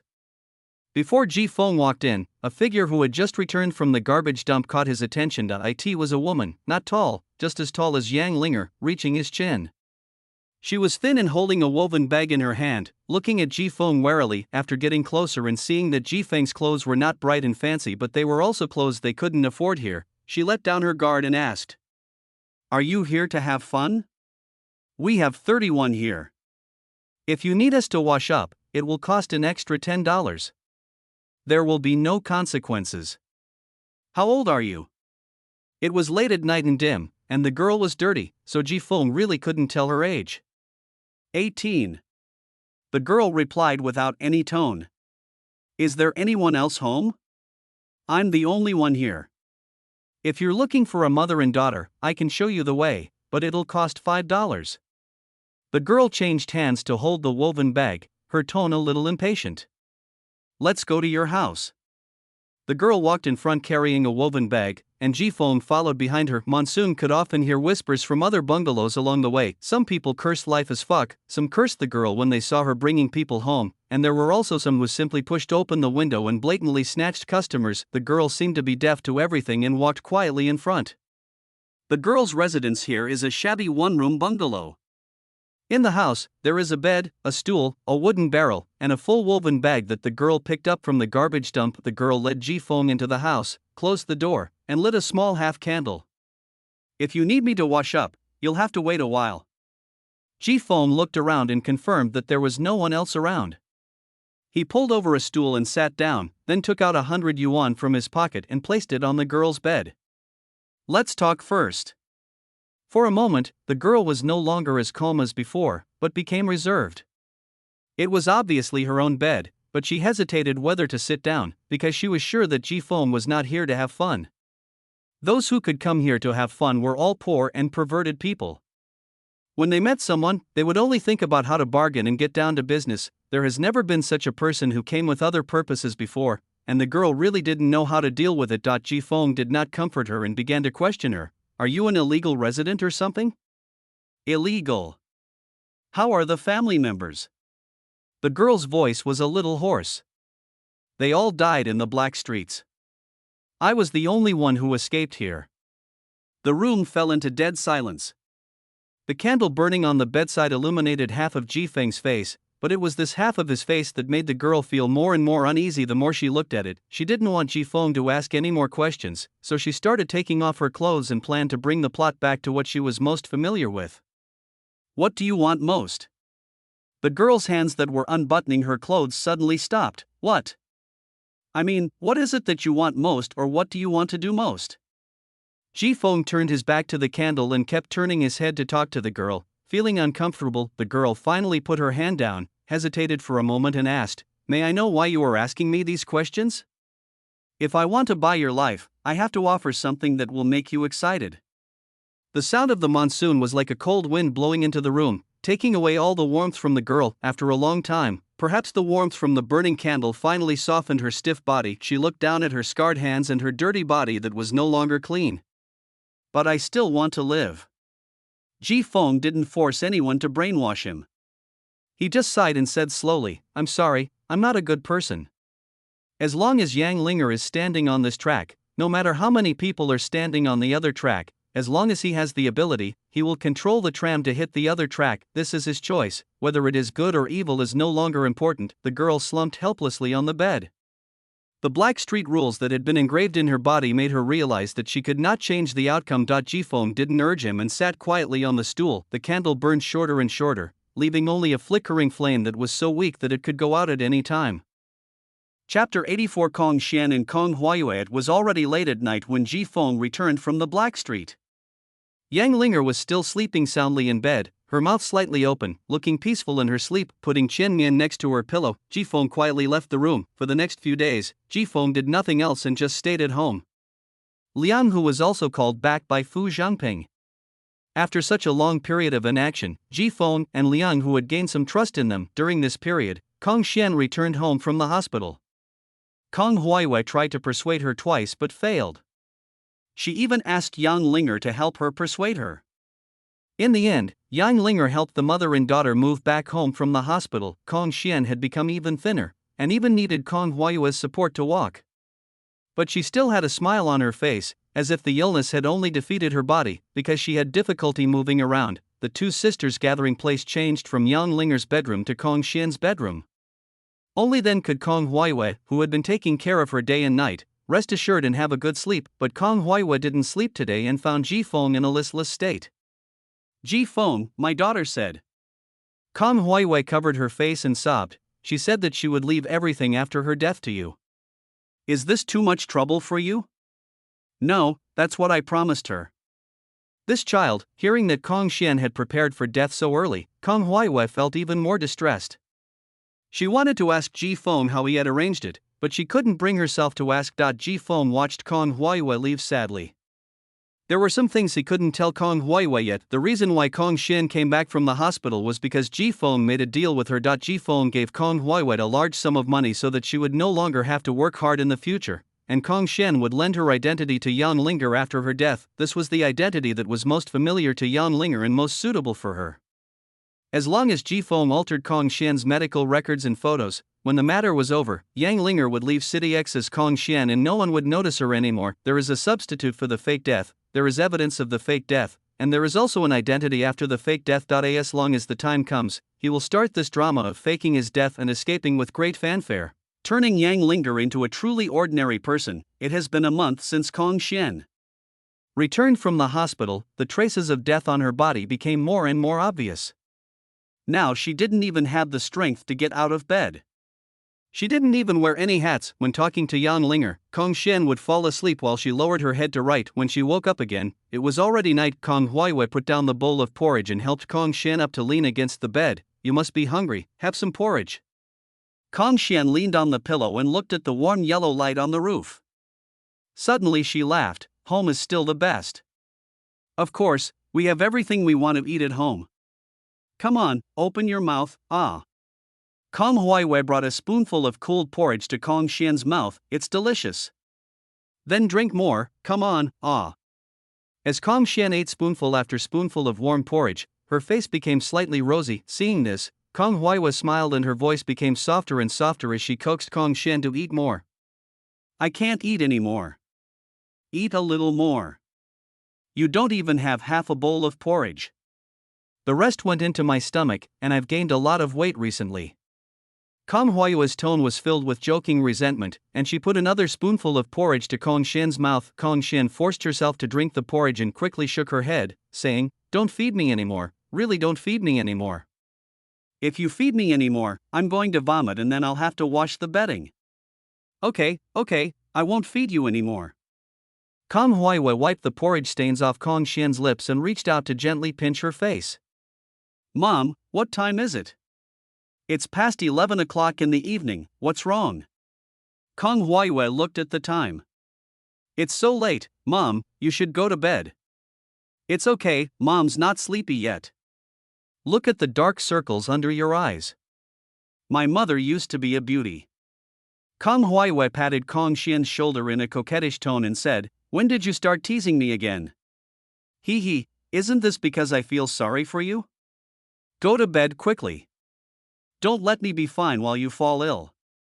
Then we can't call Sister Linger and Brother Ji Feng to take care of us. Kong Xian gently pushed Kong Huayue's arm. Kong Huayue touched her chest. She had been feeling anxious and palpitating from time to time recently due to lack of sleep. Okay, the phone is next to your bed. If you have anything, just call me and I'll come right over. Don't worry, go to sleep. Kong Huayue helped Kong Xian lie down again before leaving. After Kong Huayue closed the door, Kong Xian breathed his last. She turned her head to look at the window. Even though the thick curtains blocked her view, she could still see the night sky full of stars, each one twinkling as if greeting her. So fast. Kong Xian murmured softly. I hope my mother won't cry after I'm gone. Otherwise, I'll be sad if I hear her crying. Having a daughter like me is such a headache. If there is a next life, I really don't know if I should be her daughter again. Maybe it would be okay to be my mom's mom, so that I can take care of her.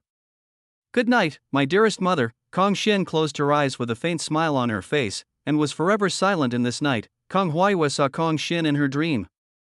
She was a small girl with a ponytail, jumping around her. Mother! Kong Huayue saw Kong Xian rushing over like a little chicken and bumping into her arms, rubbing her head hard in her arms. Mom, let's play hide and seek. Hide and seek? Yes, hide and seek. Play with me. Kong Xian pulled Kong Huayue's hand and shook it hard, unable to resist her daughter's coquettishness. Kong Huayue finally agreed. Let's play rock paper scissors. Whoever loses becomes the ghost. Hey, how did I lose? Okay, Mom, hide quickly. I'll catch you after I count to tens.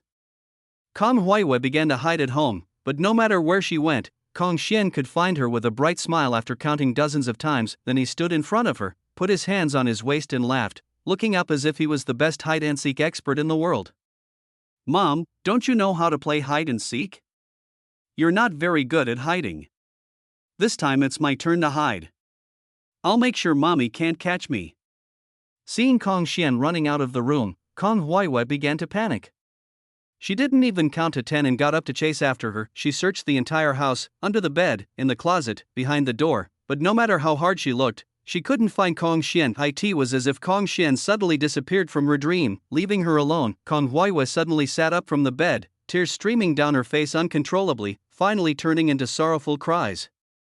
The morning sun tears through a corner of darkness and rises from below the horizon, and a new day begins a cycle.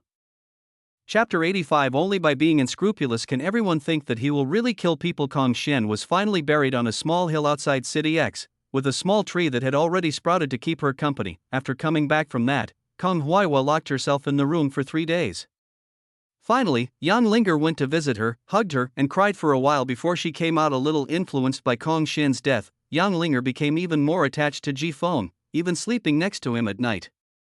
Only the warmth that never left her could make her sleep peacefully. Ji Feng gently pulled his arm out of Yang Linger's embrace, walked to the balcony while smoking a cigarette, and looked at the city in dead silence. The last 15 days, we have to start even if we are reluctant. Ji Feng sighed and took out his cell phone. That night, all the forces that were ranked high received 2 emails, unnamed. The carrier is in my hands.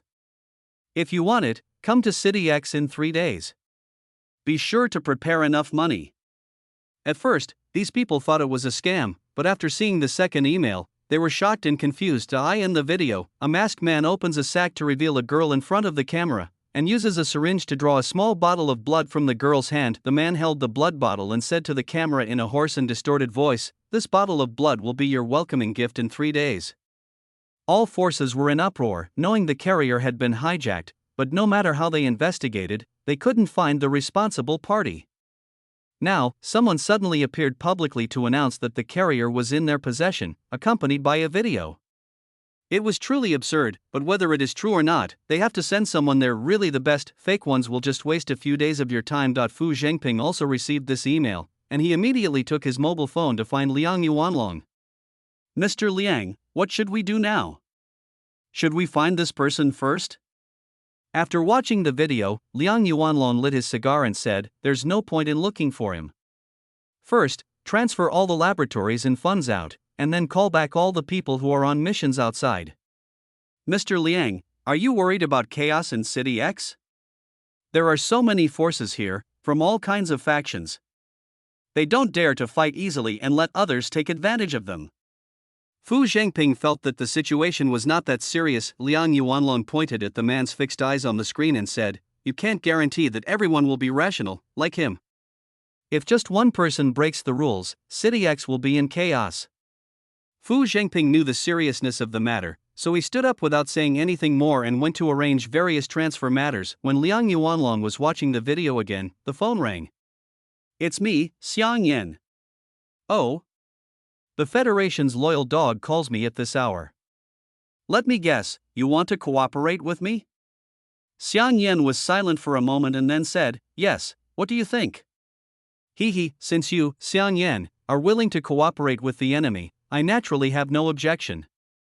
Liang Yuanlong laughed with sarcasm. "But we can't split the carrier equally. How are we going to divide it?" "It's too early to discuss this now. Once we confirm it's true, let's work together to clear the area. I'll lead the team there." "No problem. I heard that your team just added a genius who has been injected with genetic drugs twice." "Bring him here so we can see if it's real or not." "That's not your concern." Xiang Yan hung up the phone without saying a word. Liang Yuanlong threw the phone aside, leaned back in his chair and half disappeared into the darkness, thinking about how to turn this incident from a disaster into a blessing and bring greater benefits. No one cares what consequences this incident will bring to the people of City X. When Yang Linger got up, she smelled the fragrance in the air. She put on her pajamas and slippers, rubbed her eyes, and walked towards the kitchen. She looked at Jifeng with sleepy eyes, as if wondering why he got up so early. "I got up early because something happened." After washing up, Yang Linger sat at the dining table and found a breakfast in front of her. "And yours?" "I'm not hungry, you eat first." Yang Linger put down the notepad and picked up the omelette made by Jifeng. She ate slowly, and Jifeng sat opposite her, watching her carefully. "Is something wrong?" Even the most insensitive person could sense something was wrong. Yang Linger wrote down. Jifeng pondered for a moment and said, "I might have to go on a business trip in the next few days. After I leave, you should go live at Kong Huayue's house." "It's not safe at home." Perhaps it was Kong Xian's departure or Jifeng's unintentional reluctance that made her a little suspicious, as if this farewell would be forever. "Is it okay not to go?" "I don't want to, but things have come to this point, so I have to go." "Then I'll wait for you at Kong Huayue's house." Yang Linger looked up and looked into Jifeng's eyes seriously. Jifeng looked away and reached out to touch her head. "You're so good." "I'm leaving now." Jifeng didn't stop all the way to the community until he faintly heard the sound of bells. Looking back, Yang Linger was waving to him on the balcony, saying goodbye again and again before leaving. Inside the group building, the group and the Federation gathered together in a rare peaceful moment. Xiang Yan sat alone on the sofa facing Liang Yuanlong and the four genetic warriors behind him. In the middle of the conference table is a mobile phone for receiving emails. Gingle, is everyone here? Let's get started. To help you focus, I've left the carrier blood in the utility room on the third floor of the hospital. Liang Yuanlong nodded to Fu Zhengping, who immediately pulled out his phone and asked someone to collect blood. As the host, the group had a natural advantage. Within 2 minutes, the call came back. Fu Zhengping's face turned extremely ugly as soon as he heard a word. "Mr. Liang, there's a note on the utility room door saying open the door and it will explode. Should we evacuate everyone?" Liang Yuanlong was silent for 2 seconds and said, "Evacuate." Fu Zhengping relayed the message, and within 10 minutes everyone heard cursing and screaming over the phone, and other forces rushed to the hospital. Then there was a deafening roar. "Mr. Liang, half of the hospital was bombed." At the same time, another email came from the mobile phone on the conference table. Sorry, I misremembered. The blood bottle is in the trash can outside the municipal building. Don't look in the wrong place, or it will explode." Fu Zhengping sent people there again, and as expected, it exploded again. "Why do you think this guy did this?" Liang Yuanlong asked Xiang Yan without any reaction to the 2 explosions. "They do it for fun, thinking it's fun to toy with us and applaud us, to satisfy their vanity," Xiang Yan said sarcastically while turning the lighter. He had seen many people like this. "I think this guy is expressing his reckless attitude. If the bargaining chips we propose are not enough, I'm afraid he will ask for more chips by risking the life and death of the carrier. Liang Yuanlong expressed his thoughts. Ha, it's all the same garbage. Xiang Yan threw the lighter away and leaned back in his chair and said coldly. Chapter 86. Acting. When the third email came, Fu Zhengping called the contact directly without Liang Yuanlong's instructions. Mr. Liang, we've got the blood this time, and after testing, it does match the retained carrier genetic data. Liang Yuanlong and Xiang Yan sat up. Speculation and implementation are two different things. The fourth email arrived. The carrier blood has been verified, right? Then please choose a representative. I will only meet with your representative. The time limit is 3 hours. You want us to kill each other first? What a bad taste. Xiang Yan said. Liang Yuanlong shook his head. Not necessarily, this matter can be discussed. Soon, the leaders of various factions were called to the group building to begin a 2.5-hour negotiation. In the end, Liang Yuanlong and Xiang Yan used coercion and bribery to obtain the right of representation, and went to the address sent by Jifeng with his men and Xiang Yan in front of the unfinished building. Jifeng, wearing a hoodie and a baseball cap to cover his face, sat in front of the fire and fiddled with his phone. Liang Yuanlong and Xiang Yan walked to a place about 10 meters away from the fire and stopped to prevent Jifeng from suddenly exploding again. Jifeng didn't say anything, and Liang Yuanlong didn't speak either. During the negotiation, it all depended on who would give up and speak first and fall into a disadvantage. You're dumb. You're the ones who want the carrier. What? You still want me to beg you to speak? Liang Yuanlong smiled calmly and said, I'm just curious. You disappeared for such a long time after hijacking the carrier. Why did you suddenly return to City X? Did you betray the forces behind you and bring the carrier out without permission? As the boss of the group, Liang Yuanlong couldn't possibly know every employee under him, especially since all the daily staff were under Fu Zhengping's responsibility. It was not surprising that he said this. Don't be too smart, it will make people dislike you. Jifeng frowned as Liang Yuanlong said this, and took out the same remote control as Qi Junming from his pocket. I feel you've offended me, so I want to give you a return gift. What do you think of a fresh, crushed carrier corpse? Jifeng's previous strategy was indeed successful. Not only did he blow up the hospital and the municipal building to cover up the traces of his alteration of the files, but he also created an image of himself as unscrupulous. Liang Yuanlong subconsciously took a step back when he saw the remote control. He wanted to comfort Jifeng and tell him not to be impulsive, but Xiang Yan whispered something disgusting in his ear. Keep attracting his attention. My men will soon go around behind him. A figure sneaked around the unfinished building and tried to cross the open space to get behind Jifeng. Liang Yuanlong felt a little regretful about forming an alliance with Xiang Yan. This guy was too arrogant. It was clearly a transaction, but he had to take the risk and capture him by force. Things had come to this point, and Liang Yuanlong had no choice but to temporarily change his strategy and start provoking Jifeng with words to force his attention. It seems I was right. I sense your grievance and unwillingness. The power behind you must be formidable. You can't resist alone, so you can only vent yourself in this exaggerated way. Gold will always shine. I admire your actions. Birds choose good trees to roost in. Do you want to work for me? Jifeng lowered his head and remained silent, as if Liang Yuanlong had touched a sore spot. Xiang Yan's men had already reached behind Jifeng.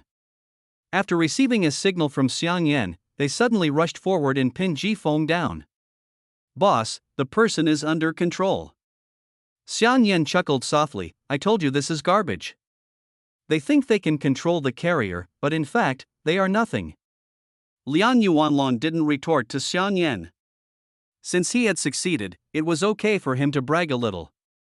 And if he baited Xiang Yan again based on his personality, he would definitely take the bait. Jifeng symbolically struggled a few times with the strength of an ordinary person, then looked at the two people approaching and said with gritted teeth, You're trying to play dirty with me, right? Xiang Yan picked up the remote control and looked at it. You can't even play the dirty tricks, and you want to play the young tricks. Tell me the truth, where is the carrier? He. Jifeng seemed to have heard a very funny joke. What are you laughing at? Xiang Yan punched Jifeng in the stomach. Jifeng was beaten so hard that he was half bent over, but he still couldn't stop laughing at you idiot, holding a fake remote control and still being smug. Seeing that the situation was not good, Liang Yuanlong pulled Xiang Yan away and said hurriedly, "Don't be impulsive. If you have anything to say, just talk it over. We can talk again." Xiang Yan's punch just now was so powerful that blood came out of Jifeng's mouth and he spat out a mouthful of blood foam. Talk, boom, the deafening roar made everyone freeze in place, and the dusty airwaves roared like a gale. Looking at the black smoke that had cost him nearly all of his points, Jifeng laughed unbridled. "Aha, talk NM. Go talk to it. What the hell did you do?" Xiang Yan grabbed Jifeng's collar and yelled. Jifeng looked at Xiang Yan, wishing he could peel his face off alive. He said with pity and sarcasm, "As you can see, there are no more carriers in the world, asshole." Jifeng was thrown out by Xiang Yan. When Xiang Yan was about to rush forward to continue beating Jifeng, Liang Yuanlong also said with considerable anger, "Enough." If Xiang Yan hadn't acted on his own without consulting anyone, things would never have turned out like this. He's still useful, and you can't vent your anger on him. After roaring twice, Liang Yunlong's anger subsided a lot. After regaining control of his rationality, he immediately called Fu Zhengping and asked him to arrange people to put out the fire with all their strength. "I just hope the fire is smaller and the carrier is still alive.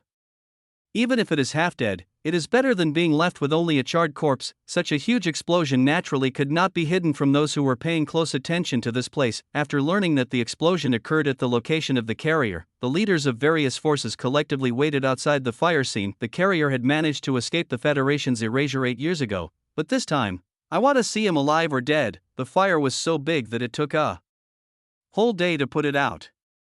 It was not until the evening that people were reluctantly sent into the fire scene at the risk of their lives. Reports from searchers at the fire scene came one after another over the intercom. Not in the North District. Not in the West End. A charred body was found in the East District. After the searchers brought out the charred body parts, the laboratory technicians who had been waiting for a long time began to verify the identity of the body. "Sorry, the body has been completely carbonized and its genetic information cannot be detected." This answer did not satisfy everyone, so the searchers entered the fire scene again and began searching, trying to find any body parts that had not been completely carbonized. In the second half of the night, when everyone thought that the identity of the carrier could not be confirmed, the searchers found a tooth that had not been burned in the fire scene. Under everyone's gaze, the laboratory technician sweated profusely as he came up with the results. The genetic data matches. At this moment, it has caused countless tragedies. Mastering it will give you the opportunity to reach the pinnacle of world power, confirmed death.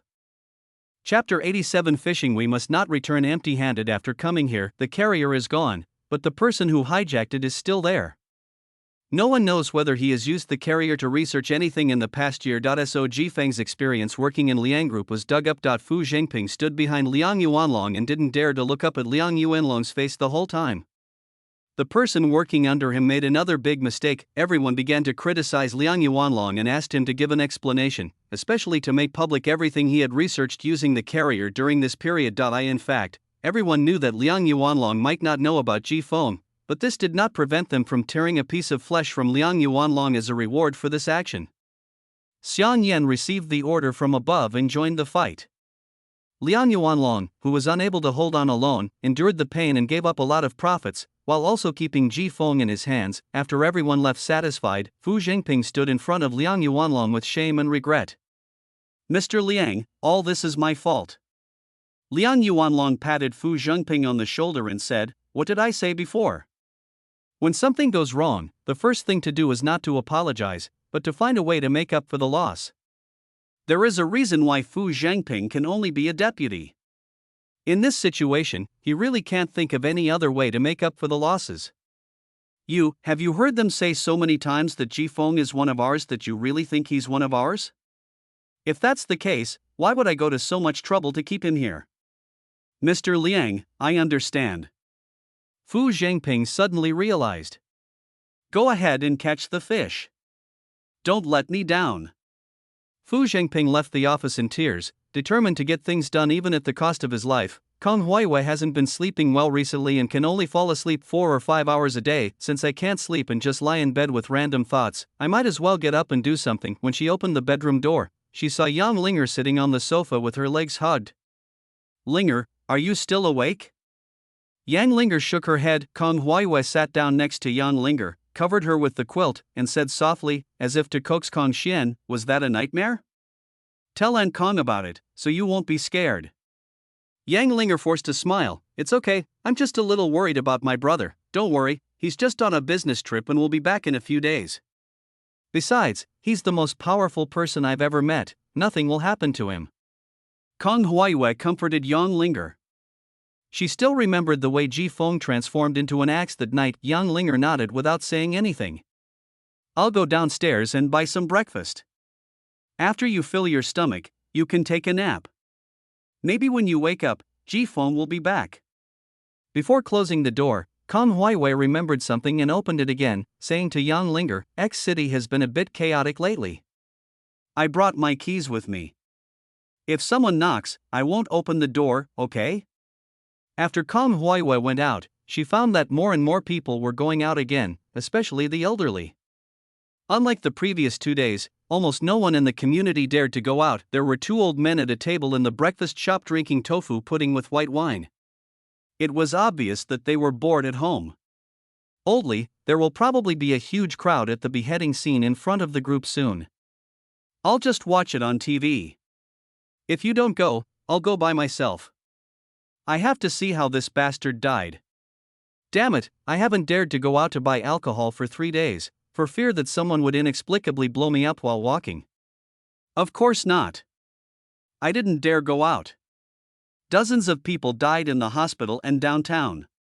The son of the old lady next door is still in critical condition. The old man took a sip of white wine and continued to curse, damn it. Before he died, he did a good thing and blew up the carrier. It's a good thing he died. The world will be peaceful after all the dead. It won't be a bunch of people fighting and we will suffer in the end. I heard that guy is from our neighborhood. Is it true? What's it called? Hey, I don't remember either. Lao Wang, what was that guy's name? The old man who was picking up buns for Kong Huiwei retorted, he's 2 years younger than me, but his memory is worse than mine. I heard it's called Monsoon. Daughter, do you want more buns? Yes. Kong Huiwei came back to her senses and hurriedly took the plastic bag and paid for it. Hey! That's too much money. On the way home, Kong Huiwei had not yet recovered from the news she had just received. Maybe it's just the same name. Yes, it must be the same name. Kong Huiwei kept muttering this, but she had already made up her mind not to let Yang Linger turn on the TV today. After returning home, Yang Linger still sat on the sofa with her legs crossed, looking at her mobile phone in her hand. I feel all alone, as if something is missing and I can't fit into this world. I bought some pork ribs buns and millet porridge. Eat them while they're hot. After you're full and warm, you can have a good sleep. Kong Huiwei skillfully hid her worries in her heart and spoke enthusiastically as if nothing had happened. Yang Linger was still looking at her phone. Eat one, so you can have a full stomach and sleep well. When Kong Huiwei handed over the buns, she took the opportunity to glance at Yang Linger's phone.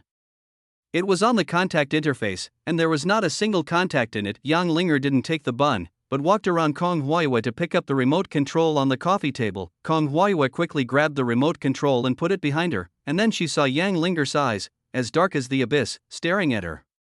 Well, it's not good to watch TV while eating. Let's eat first and then watch it after dinner. Kong Huiwei forced a stiff smile. After a moment of silence, Kong Huiwei knew that the matter could no longer be hidden, so she asked tentatively, you already know everything? Maybe it's just a coincidence of names. That kind of scene is scary, so let's not watch it. If you're really worried, let's give him a call. Kong Huiwei took out his cell phone and opened the contacts to look for Ji Feng's number, but he couldn't find Ji Feng's name after swiping twice. Even the messages about Ji Feng transferring money to him were gone. Only at this moment did Kong Huiwei know what Yang Linger had been looking at. Do you really want to see it? Kong Huiwei said with concern. She knew the pain of losing a loved one, and she didn't want Yang Linger to experience it again. Yang Linger stretched out her hand to Kong Huiwei, with a hint of pleading in her eyes. All right. Kong Huiwei put the remote control in Yang Linger's hand, then sat down beside her and faced the ending together with the girl. The TV lights up and switches channels until the Liang Group building appeared on the TV screen. Walnut-sized heads circled the blood-stained execution platform in the middle. Time passed by little in agony. At 8 o'clock, the crowd began to harass and make way. The burly men in suits from the two groups dragged a bloody and disheveled figure onto the execution platform. That person was Ji Feng. Chapter 88. Letter in front of the group. Are you really not going to confess anything? You can live if you speak up. If you don't confess, you will have no chance. Fu Zhengping stood in front of Ji Feng and said condescendingly. Ji Feng glanced at Fu Zhengping with all his remaining eyes. If you want to kill me, come quickly, don't waste time. Ha, tough. How come I didn't realize you were so tough before? There's something I need to tell you. The news that you would die in front of the group today has already been spread throughout City X. You said your companions would take the initiative to show up after learning of your death? After Fu Zhengping finished speaking, he didn't give Ji Feng a chance to react. He raised his hand and asked his men to carry Ji Feng to the execution ground. As soon as Ji Feng appeared, the crowd erupted in curses, venting their anger at the explosion. If it weren't for the group's prestige, rotten eggs and rotten vegetables would have already flown up. Ji Feng knelt on the execution platform, raised his head slightly and scanned the crowd with his eyes. Fortunately, he didn't come, otherwise, he was really afraid that the girl would do something impulsive. It was worth it to exchange my life without knowing where to go for her safe future. In front of the TV, Yang Linger stared at the screen blankly. As if sensing her gaze, Ji Feng on the screen suddenly looked up at the camera. He slowly stretched out his fingers and placed them in front of his mouth, a nostalgic and relieved smile appearing on his blood-stained face. Shoo! Snap! The sword fell and the head rolled to the ground. A headless corpse fell in a pool of blood, extremely dazzling in the morning sun. The TV was filled with the crowd's hearty cheers, and Kong Huiwei simply pulled out the plug. Linger! Kong Huiwei's lips moved. She really didn't know how to comfort Yang Linger at this moment. A good person was suddenly beheaded. Not to mention Yang Linger, her sister, even her neighbor found it hard to accept. Crying will make you feel better. Kong Huiwei hugged Yang Linger in her arms, patted her shoulder and said softly. Yang Linger was still staring blankly at the black TV screen, as if the knife had cut off her soul as well. Jingled. Yang Linger and Kong Huiwei's cell phones rang at the same time. It wasn't until the phone rang 3 times in succession that Kong Huiwei picked up the phone and took a look. 3 identical emails, all sent by unnamed senders, and even the content of the emails is the same. Where we meet again after the fireworks have fallen, there is the gift I left behind. This must have been sent to the wrong person. Kong Huiwei took one look and threw the phone back onto the coffee table. Yang Linger's eyes fell on Kong Huiwei's mobile phone at some point, and her eyes showed a slight fluctuation as she looked at the content of the email. She immediately opened her phone and saw 3 identical emails. Where we meet again after the fireworks have fallen, there is the gift I left behind. Yang Linger dropped her cell phone and ran out of Kong Huiwei's house barefoot. Linger, where are you going? Kong Huiwei quickly stood up and tried to pull Yang Linger, fearing that she would do something stupid, but unexpectedly, Yang Linger struggled to break free from her hand, causing her to fall. Kong Huiwei got up and ran downstairs despite the pain in her legs, but Yang Linger was nowhere to be seen. Fireworks, reunion.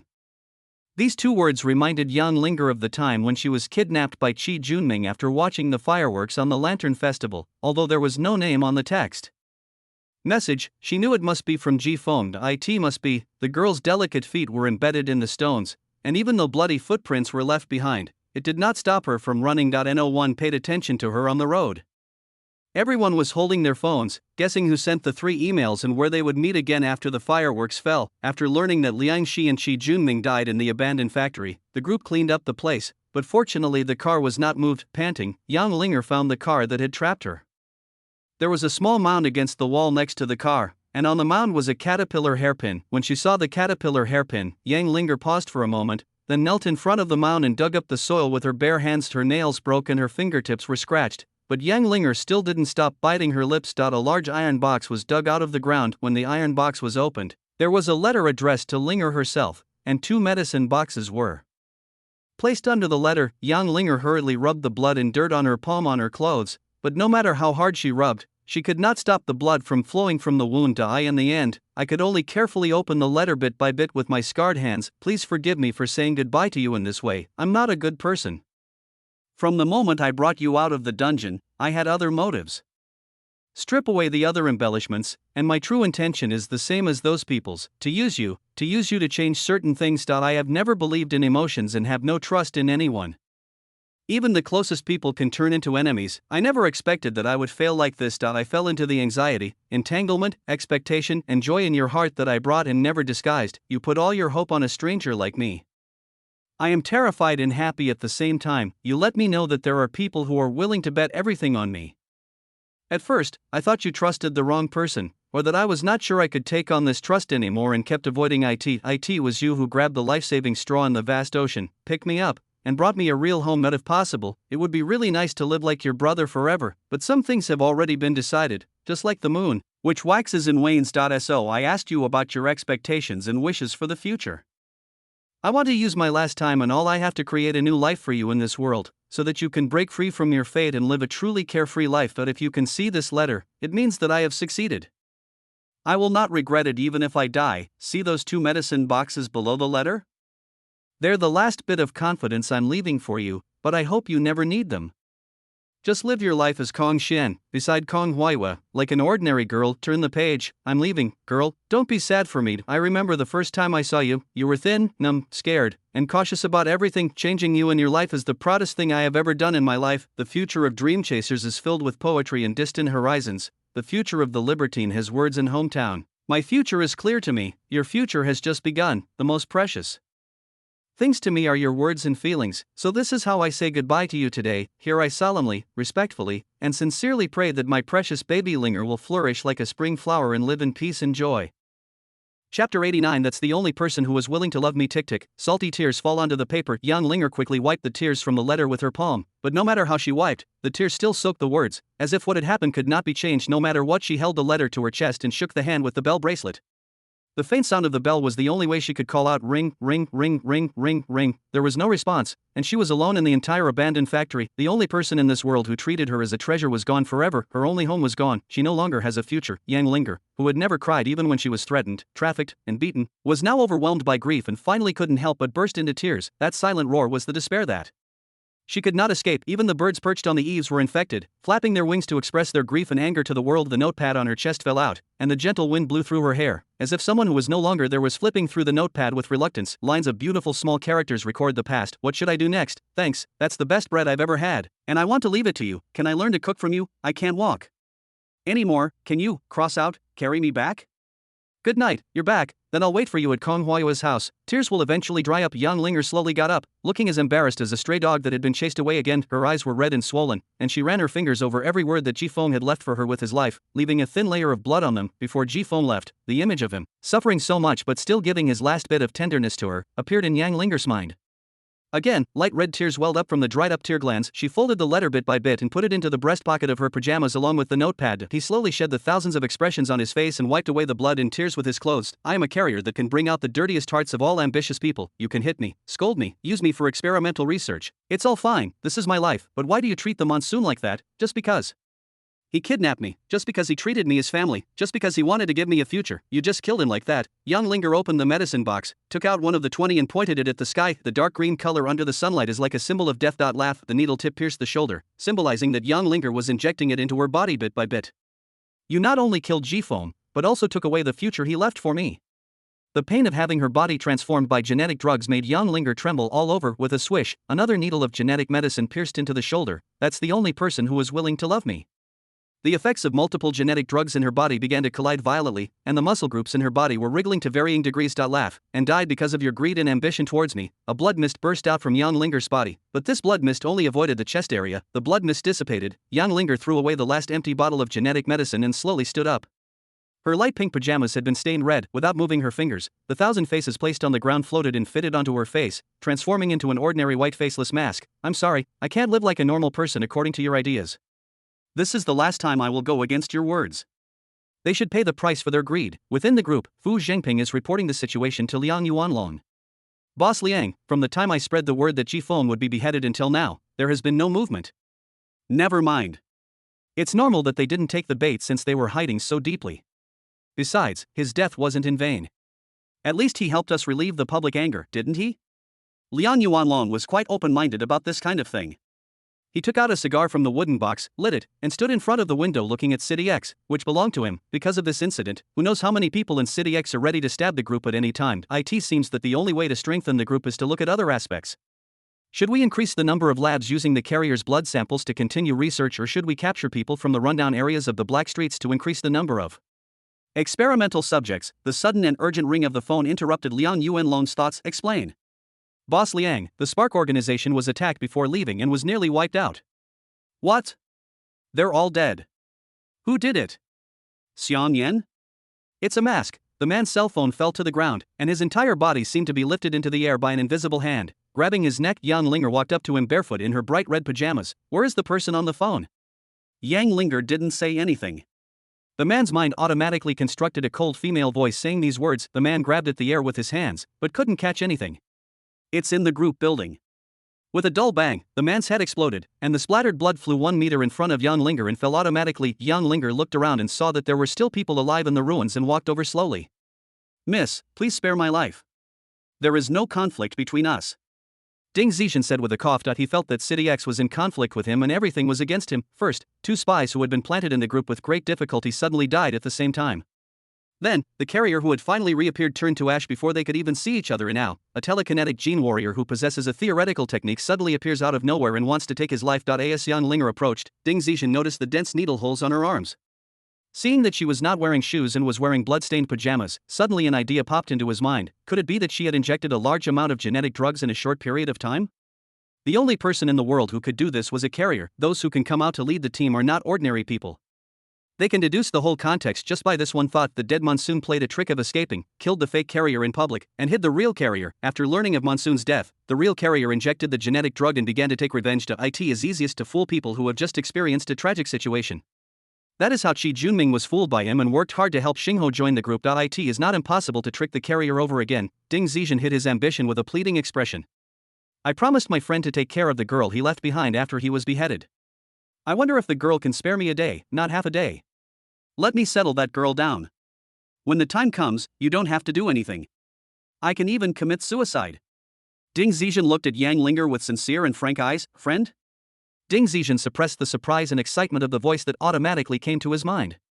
As long as Yang Linger responded to him, it would mean he won. Yes, my only friend. Bang, there was another headless corpse in the ruins. Chapter 90 caught a big fish. Liang Yuanlong looked solemn as he held the phone, which was constantly busy. The people of Xingho died in their own territory. Not to mention the consequences that will arise. The people who killed them alone are enough to be treated with caution. Let all the gene warriors come to the group. After giving instructions to Fu Zhengping, Liang Yuanlong still felt unsafe and called Xiang Yan. Why are you calling me? The alliance is over, and now we're enemies. Have you left? The people of Starfire were attacked by unknown people and are now completely wiped out. Xiang Yan sneered from the phone. If he's dead, then he's dead. What's the matter? Are you, Liang Yuanlong, afraid? Liang Yuanlong ignored Xiang Yan, who looked like he had taken gunpowder.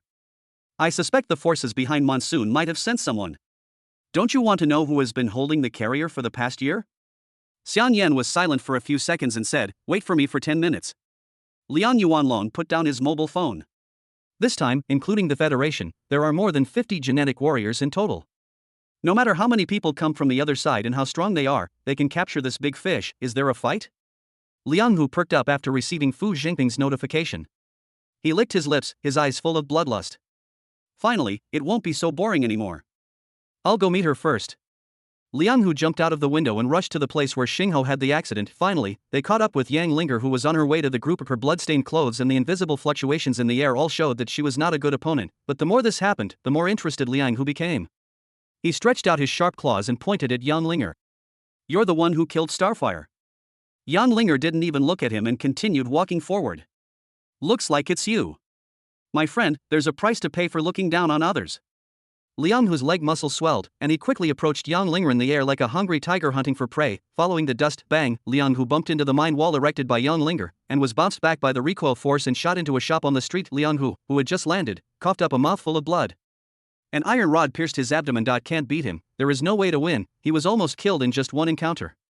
They were both genetic warriors, so how could there be such a huge gap between them? Liang, who panicked when he saw Yang Linger turning and walking towards him. He loved the battle of wits and courage, the fight for his life, not being crushed like this. Liang, who stood up, holding his stomach, and reached out to hold the shop owner who was shivering in the corner in his arms. The sharp finger knife pierced the skin on the shop owner's neck. "Let me go, I promise to leave City X immediately." In this situation, Liang, who didn't care how the group would treat him after he left. As long as he could stay alive, it was better than anything else. The shop owner was so scared that he wet his pants. He was trembling all over and looked at Yang Linger with fearful and pleading eyes. Yang Linger raised her hand, and the iron rod that had fallen to the ground floated in the air. "Wave your fingers and you can string two together with one stick. You bastard actually killed my dad." A half-grown boy broke free from his mother's hand and rushed towards Yang Linger with tears in his eyes, waving a toy knife. Yang Linger looked down at the boy who was hacking at the wall of thought. "I saw you on TV this morning." The boy watched in horror as he flew off the ground. "I remember you seemed very happy sitting on this man's shoulders at that time." Poof, three of them were stuck on the iron rod. The only wife left was sitting on the ground, terrified, muttering, "My child, I haven't seen you." Poof, four of them were strung on the iron rod. The residents around hid behind the windows and dared not show their heads, for fear that this killer would suddenly rush over and kill their entire family. Yang Linger glanced at the windows with a faint sarcastic sneer on her lips. The people in this world never change. No one will speak up for this family. Just as no one spoke up for themselves before. When someone stands up and falls, they will temporarily jump out of the dark corners and unscrupulously mock and insult that person. It really is terrible. After Yang Linger left, some brave guys came to the front of the store and sighed at the tragic scene inside. How cruel. They're all dead.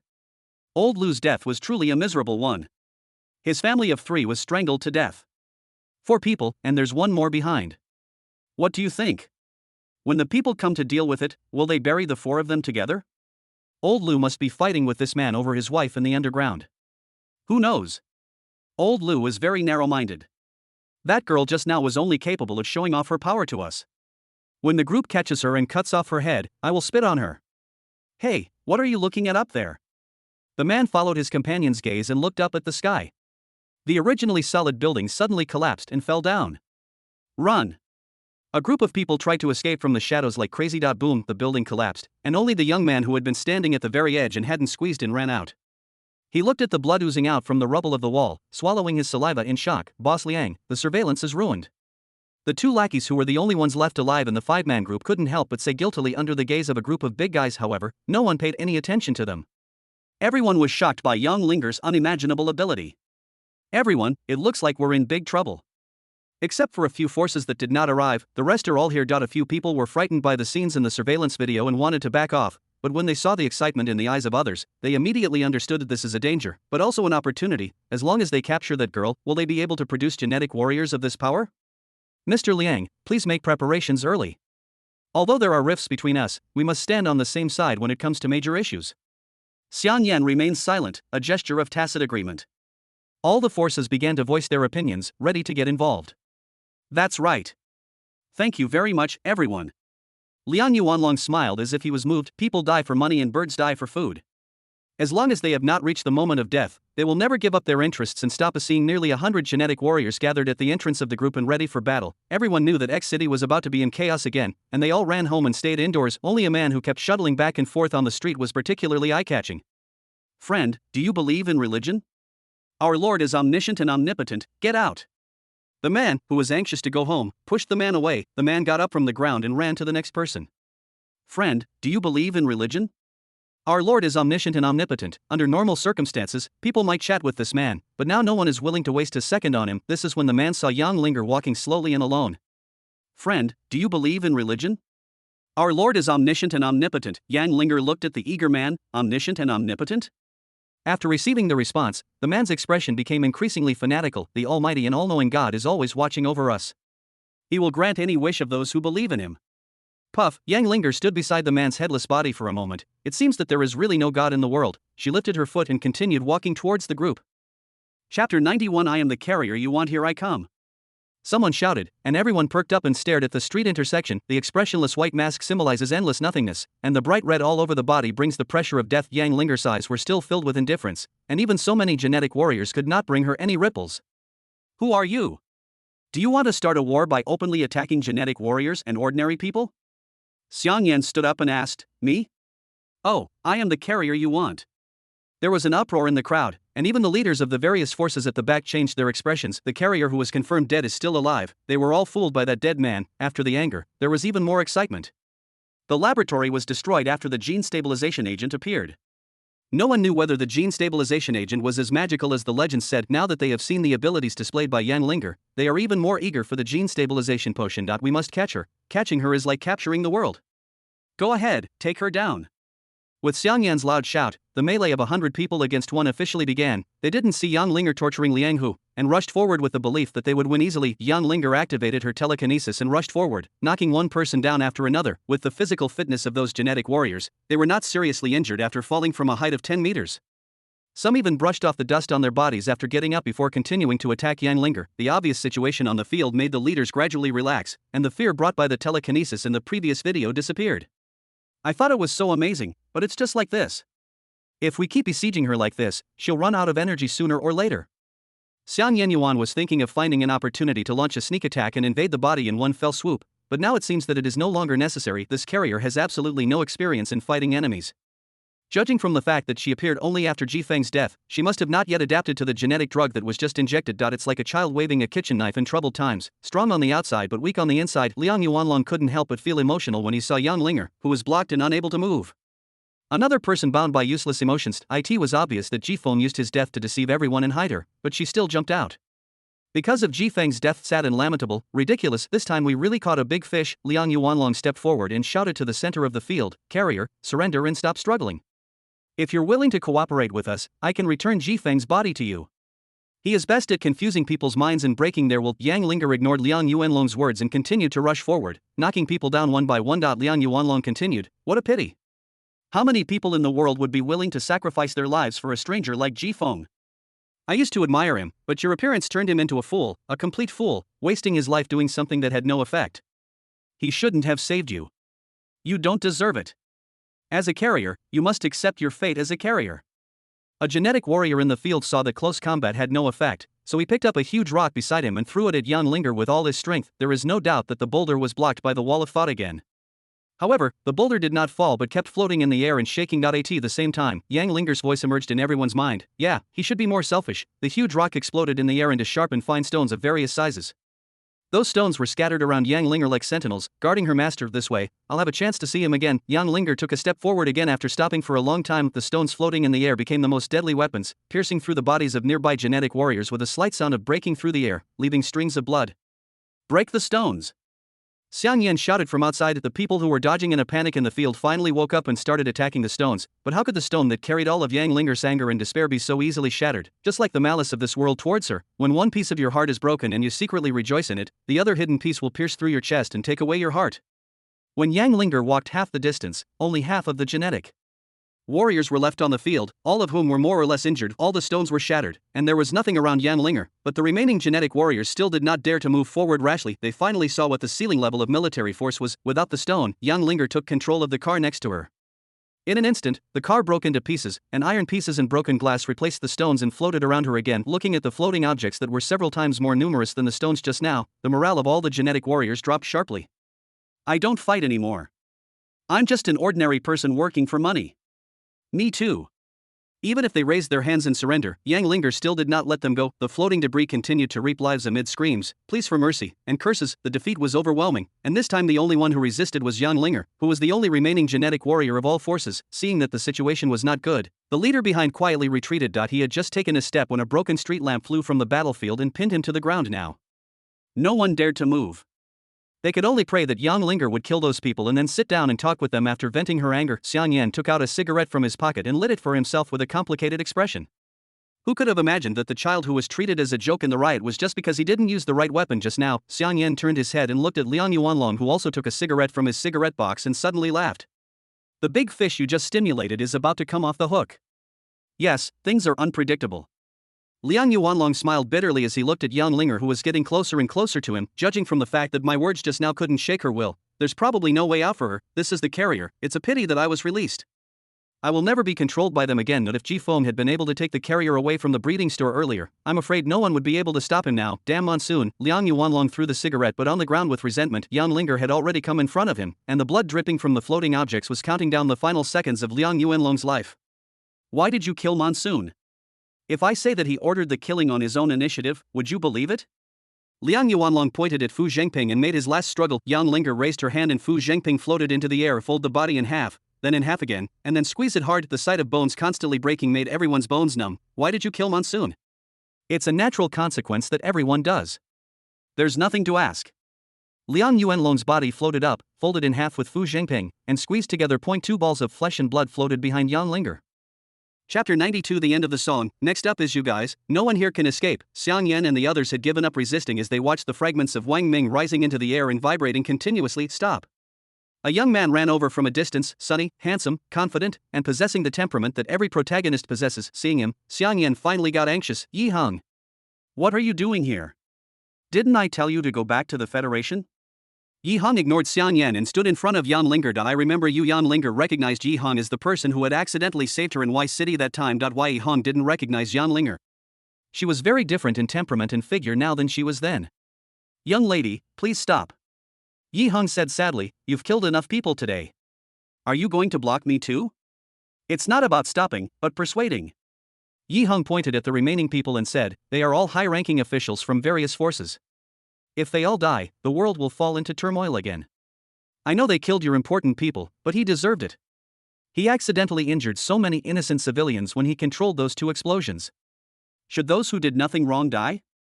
They have families too, and they are important people in the eyes of others. I'm not accusing you of anything. You've already killed so many people, and the leader of the Liang group is already dead. Stop it. Violence is never a reasonable way to resolve hatred. Indiscriminate use of violence will only breed more hatred. You've experienced this feeling of loss. Do you want more people to experience it?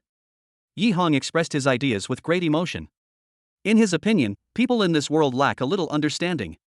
If everyone can understand a little and make some concessions, many disputes will be reduced. He's the only one who gave me a future. The floating objects made a violent buzzing sound, and it seemed that they would scatter and claim everyone's lives at any time. Yi Heng quickly shouted, I can do it too. You should have experienced the pain of being displaced and alone. If you stop now, I promise to give you a peaceful and beautiful future. Yi Heng took a step closer and looked at Yang Linger with sincere eyes. Really, as long as you believe me. You? Not worthy. Puff puff puff, flowers of blood bloomed in the air, outlining the most intuitive appearance of death. There are no survivors in front of the group, including Yi Heng, the son of destiny in the original world line, who thwarted Liang Yuanlong's ambitions. Yang Linger stood quietly in the middle of the pile of corpses. She didn't feel the satisfaction of revenge, but only visible confusion. There is no place for her to settle down in this big world. Next, where should she go? The setting sun is blood red, and death and departure have become inevitable. Yang Linger took a step forward and started on the way home. At this moment, the world in front of her eyes was constantly collapsing and shattering. Every fallen piece of debris is imprinted with her vivid and dreamlike memories. Even if the girl in the fragment is not smiling, one can still see her happiness in her eyes. Now these gradually graying fragments paved the road home. Even if Yang Linger was careful, even if she tried to avoid the fragments of memory, her feet would still be pierced. What flowed out of the wound was not blood, but the past that she could never get back and the future that she could never reach. She knew that there was no home at the end of the road, only endless exile, but she still wanted to go back and take another look at the familiar neighborhood. Became unfamiliar in just half a day. Once upon a time, there was a man who would run with her every day in the morning full of hope, wanting to use her sweat to grow a heavy fruit that belonged only to her. The house that accompanied me day and night became the most distant memory under the cover of dust that had not been cleaned for several days. Yang Linger stretched out her fingers and stroked the wall, wooden door, mattress, and finally stopped on the sofa. Her empty gaze seemed to transcend time and space, and she saw the figure that liked to sit here, ordinary and illusory. It was as if this person was not from this world, but had broken through layers of barriers and stayed by her side for a short time in the most ordinary image. True death is not the momentary excruciating pain, but the fact that no matter how hard you try day and night, you cannot change the fact that you will never see each other again. Yang Linger lay down on the sofa and slowly closed her eyes. Monsoon brought sunshine to her again, put her head on his legs, and gently stroked her hair. Yang Linger's body trembled slightly, and she resisted the urge to raise her head and look at him again. She was afraid that if she scared Jifeng away, she would lose the last bit of tenderness. Monsoon, I can speak now, but I can't hear my own voice. I don't know what my voice sounds like in your head. If I had told you directly that I wanted to be an ordinary person who could always be by your side, would you not have left me? Can you tell me how I should live from now on? I really don't have anything else I want to do. If this is the only way to become a complete person, I really can't go on. Yang Linger suddenly felt that Jifeng's hand touching her head disappeared. Not only the monsoon disappeared, but also the sunshine it brought. The whole world fell into darkness again, and she returned to the dungeon, huddled in a small corner with another girl who looked haggard and numbed. A figure slowly approached from the darkness, holding a blood-stained fire axe, cracked the door lock, and picked up the girl beside her. they walked out of the dungeon and into the impenetrable darkness. The familiar voice came faintly with a frivolous and funny tone. How about I perform a trick for you? This is a greeting gift for you. Let me introduce myself again. My name is Monsoon. Yang Linger got up in a panic and ran over, grabbing the railing and trying to take another look at the figure in the dark. Please take me with you, too. Take me with you again. The sound echoed for a long time, and finally was replaced by a sigh. The figure returned to the front of the cell. I'll carry you one last time. It's time to go back after you finish watching.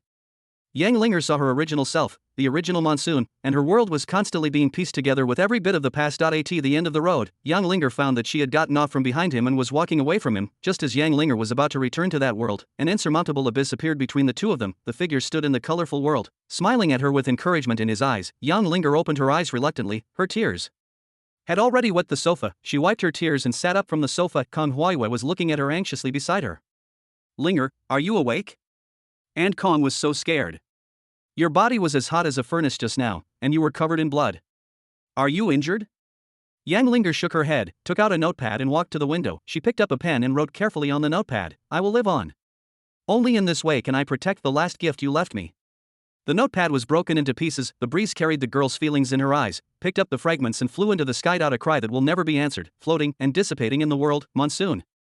Chapter 93 Regret, the rebirth of the dungeon world after despair begins to be settled. The attributes of the character Yang Linger change as follows: Potential, 757, Strategy, 505, Luck, 101, Willpower, 818, Force, 909, Ambition, 303, Current Trust Level, 5, 6 Basic attributes increased by 27 points in total, earning 135 points.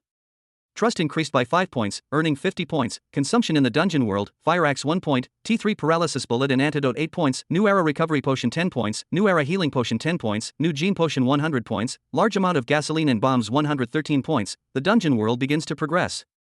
You will earn system points for any special events that occur during the survival of the character Yang Linger.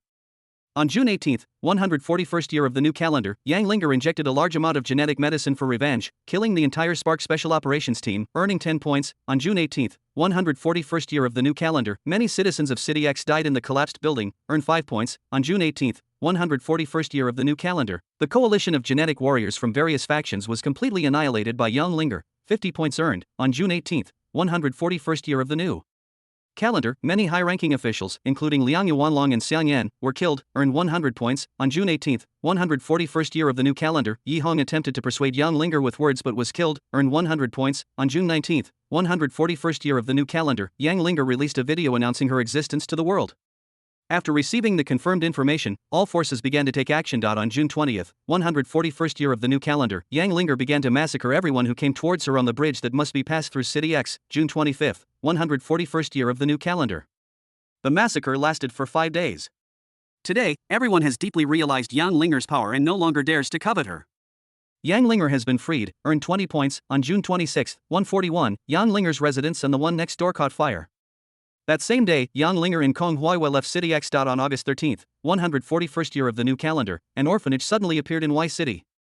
The director, a beautiful and mature woman with a touch of sadness, aroused the evil thoughts of many people. August 14, 141st year of the new calendar, corpses piled up like a mountain outside the orphanage, 5 points. On September 3, 141st year of the new calendar, the director of the orphanage that had caused such terror in City Y began visiting various factions, pleading with them to entrust her with the orphans they had gathered and raise them, and to provide financial and material support. Everyone agreed, and the orphanage officially opened, earning 5 points. On February 14, 142, the rescued children looked curiously at the small house in the courtyard that Mother Kong never let them near. Behind the window sat a girl wearing a white mask. She stared at the bell on her wrist, which had never rung, for a long time without moving under the sky full of fireworks. The rebirth of the dungeon world after despair has been completed. Comment, a classic villain. The premise is that this world has the means to resurrect people, but unfortunately, it doesn't. Now there is only one girl left to live to protect her memories. A total of 340 points. Jifeng lay on the bed with his arms covering his eyes. Why bother, girl, I'm dying, isn't it good to be selfish? How can I trust you like this? Under the constraints of the system, no matter how much he doesn't want to leave, he has to leave. This is an unchangeable fact. Jifeng couldn't blame the system. If it weren't for the system, he might have turned into ashes and buried somewhere unknown, and everything he experienced in the copy was his own choice. All I can say is that things are unpredictable. At the wrong time and in the wrong place, he met a family that would accompany him for a lifetime. He had thought it through. Returning to the real world would mean he'd be struggling alone again, so he might as well indulge himself. He'd use everything he had left to give Yang Linger the future she longed for, but he didn't expect that his death would have such a great impact on Yang Linger. If he had used the explanation that after death in this world, one would return to another original world to describe his death, would Yang Linger be more able to accept it and start a new life? But everything is already a foregone conclusion. Jifeng suddenly laughed at himself. To be honest, every day he has now is bought with the pain of Yang Linger's life. So, I have to live well from now on. He got up and looked at the rental house where he lived, which was similar to Qi Juanming's residence, and then silently tidied up the room. When tidying up the drawer of the bedside table, Jifeng suddenly found a bell bracelet inside the drawer. Jifeng couldn't remember when he put the bell bracelet in the drawer, nor when he got it. If it weren't for this copy, this bell bracelet would probably be a piece of trash to him, but now Jifeng regards it as a treasure. Gently shake it, and the bell will emit the same crisp sound that is enough to cleanse the restlessness in the soul. Jifeng hung the bell bracelet on the bookshelf by the window, letting it continue to make soft ringing sounds with the flowing wind, and then turned on the TV and cleaned up. At this moment, Jifeng felt as if he was back home. As long as he heard the ringing and turned around, he would see a girl with passionate and reserved eyes smiling at him. A debate was broadcast on TV. I think regrets are things that can't be explained. Once they are explained, the regrets will no longer exist. Only when two people make the wrong decision about the same thing, causing things to go further and further apart, does it become a regret. If everything had been made clear and understood from the beginning, fulfilling every wish of both parties, then regrets would not have become regrets. And no, regret is the fact that we want to change but are unable to change it. Even if we try our best, even if we choose another option, we still cannot change this fact. The real regret is that neither party is at fault, but because both parties have done the right things, they still cannot achieve the desired results. This is the real regret. Yang Linger finished the volume. Chapter 94. My son has the appearance of an immortal. A thin mist covered the mountains, and the dewdrops hanging on the tips of the leaves were startled and fell to the ground at the crowing of roosters. The town at the foot of the mountain was full of life. Men, young and old, carried their farm tools and left their homes, dispersing to the land that nurtured them. The sun gradually rose and it was already noon. The men who had worked hard for half a day drank the water in their bags, ate vegetable cakes, and hid under the trees to get through the most difficult time of the day. The saying of gossip women has always been around. In fact, men, especially a group of idle men like this, will also gossip about the town when they get together. Everyone except children who can hardly understand what is said is willing to eat melon, provided that someone starts it. Isn't this the person coming? As a group of men were complaining about the hot weather, how much grain the government would collect this year, and how much grain the nobleman who rented them the land would collect, one man swallowed a vegetable cake with water and said, I see grass is starting to grow on the old Shan family's land. Hasn't the family returned yet? Calculating the time, Lao Dan and his family have been gone for about 10 days. I don't know how his children are doing. I don't think it's possible. We were all born and raised in this town. How could we not know each other's background? To be frank, we all come from humble backgrounds. How could it be possible that someone who could become an immortal suddenly appeared in his family? That's right. The Shan family is not Mr. Chu's family. Their son was born with a silver spoon in his mouth. Half a month ago, an immortal came to our town and confirmed that Mr. Chu's son was a potential immortal. TSK, as human beings, we have to be honest and down to earth. You're dreaming of becoming rich overnight without even having smoke rising from your ancestors' graves. You spent so much on the journey and left the land abandoned for quite some time. I bet the Shan family will be out of money after this trip. The men, feeling very smart, turned around and talked about the pretty widow in the east of the village. Talking about dirty jokes was more interesting than the previous topic. The place where the men were chatting was not far from the main road in and out of the town, so they could clearly see who was passing by. A cart pulled by an old donkey creaked slowly as it came down the main road. Look! Isn't that old Dan driving the cart? Fuck, it's true. He left barefoot, and when he came back, he brought back an animal? Go and take a look. It is a big deal for these farmers to have an extra livestock. A group of men surrounded the donkey cart and blocked it. The oldest man spoke first, and because of his age and seniority, he spoke with a hint of impoliteness. Xiao Dan, where did you get this donkey? Don't let it cause any trouble for our town. As I said, the farmers in the town all have a rough idea of what each family is like. Even the old Shan family couldn't buy back this donkey even if they sold his wife. So there is definitely something wrong with the donkey's origin. The driver, Shan Fu, was a dark-skinned, honest man. When he saw the crowd surrounding him with obvious questioning tone, he smiled naively, revealing his yellow teeth, and then answered the old man's questions. Uncle Li, this donkey was given to me by someone else. Given? Did you meet a noble person? Why would a noble person give you a donkey? Mr. Shan, who was not good at speaking, was thinking about how to respond when his mother jumped off the cart. Her patched and old clothes could not hide the fierce aura she exuded. She rolled up her sleeves and started cursing. You old bidung, are you the head of the village or a clerk? Stop talking nonsense here. What does it have to do with you if I have a donkey at home? The old man scolded Shan Mu with sharp words, which made her face turn red with embarrassment. She pointed at Shan Mu and wanted to retort but was afraid of losing face. Look at you, you shrew. Uncle Lee didn't say anything, but you got anxious first. You know whether there is something wrong or not. A man next to her spoke. The single mother was not afraid at all. She had never lost a quarrel on the street for many years. She put her hands on her waist and immediately started to scold. It's nothing. No one with a normal mind would accuse someone of stealing things in a sarcastic way. Why don't you suspect that your father went out in the middle of the night and stole some old lady's trouser pocket? The single hen raised her head like a victorious rooster. I tell you, this donkey comes from a legitimate family. If you ask why, it's because you and your wives are not talented enough to give birth to a son like my Shan family. Shan's mother reached back and pulled down Shan Wuhao, who was hiding in the car and dared not show his head because of her tough temperament. Look, my son. He has the appearance of an immortal. The immortals in Lushan City have personally confirmed it. For parents, there is no greater pride than that their child is better than other children. Shan Mu now felt that she had endless energy. Even if she carried a few buckets of water, she could still scold the neighbor women for an hour. Shan's father also smiled with simple pride. All the men stared with their mouths wide open at the shy 14-year-old child behind the single mother who could be ordered around by adults in ordinary families. The shocking degree of this news is no less than that of a college student suddenly appearing in a village where no one has ever received any education and has not even gone to school. Uncle Lee's hands trembled. Is this true? Why would I lie to you? My son has the appearance of an immortal. Fuck. Old Dan, smoke is really coming out of your ancestral grave. Well, old Dan's wife, I agreed to your matchmaking last time when you asked the matchmaker to marry my daughter. I'm going home to prepare now. Get out, get out. The single mother pushed the men away from the middle of the road. Back then, you looked down on my family for being poor, and your wife blocked my door and scolded me. Now you're thinking it's a good idea. If my son wants to marry a real fairy, he must marry her. Anyone who wants that coal ball from your family can have it. The man quickly apologized and begged for mercy, but no matter how he flattered her, the single mother pushed him away in disgust. Her son was destined to travel far away and become a high and mighty immortal, so how could he let the people in the town hold him back? Shan's mother pushed Shan Wuhao onto the cart and sat on it herself. She pinched Shan Wuhao's waist and told him to drive the cart quickly and not to waste time with these people. The real battlefield was not here and it would be unsatisfactory to scold them. Shan Wuhao, who was young and simple-minded, looked at the many elders who were following the cart and constantly saying nice things, and came over and whispered to Shan's mother. Mom, isn't this a bad idea? Little stone. Shan's mother called Shan Wuhao by his despicable name and touched his head. You haven't experienced much yet, so there are some things you don't understand. These people, when they want to get close to you, they'll greet you with a smile even if you slap them twice. But when they don't need to get close to you, they'll curse your ancestors twice over for just a fart. So don't pay any attention to them. My son is the best. He makes mom and dad stand up straight and feel confident. Shan Wuhao felt proud in his heart. He didn't know what he would face or what kind of life he would have after becoming an immortal, but he only knew that at this moment, his identity as an immortal was enough to make his parents proud and happy.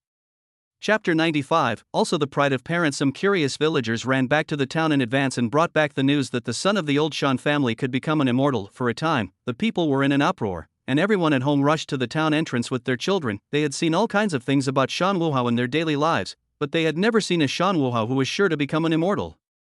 Maybe this trip would allow their children to get some immortal energy, and then there would be an immortal in their own family in the future. The village head was not that excited. Instead, he greeted the neighbors and paid for a simple buffet for the Shan family. When the Shan family arrived at the town entrance, they were surrounded by the crowd again. Shan Wuhao became the most unique monkey in the zoo and was watched by everyone. Compared to just now, Shan Wuhao was no longer shy and walked behind his parents with a look on his face.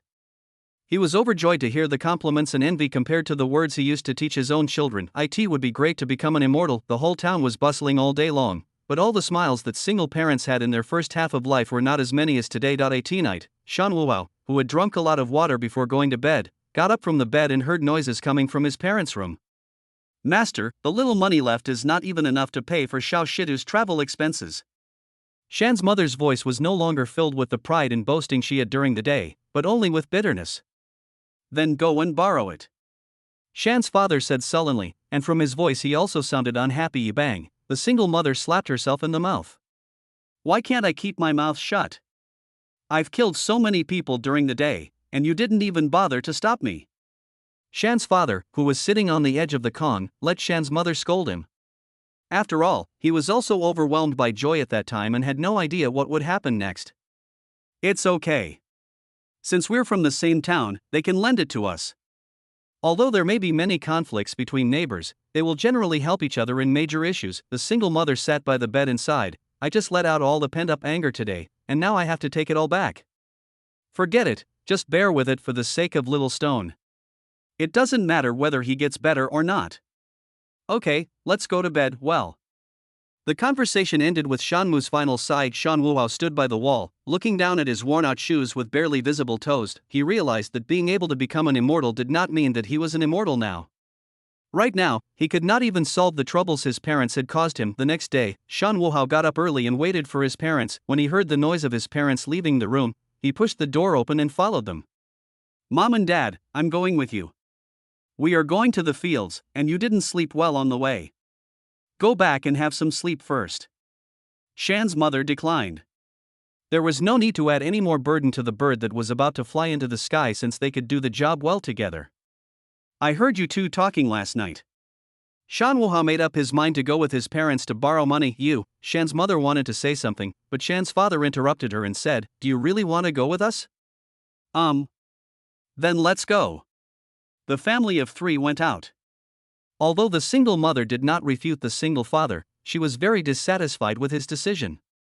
She always felt that the nose was not a nose and the eyes were not eyes. Hey, why is Lao Dan here? Come in, come in.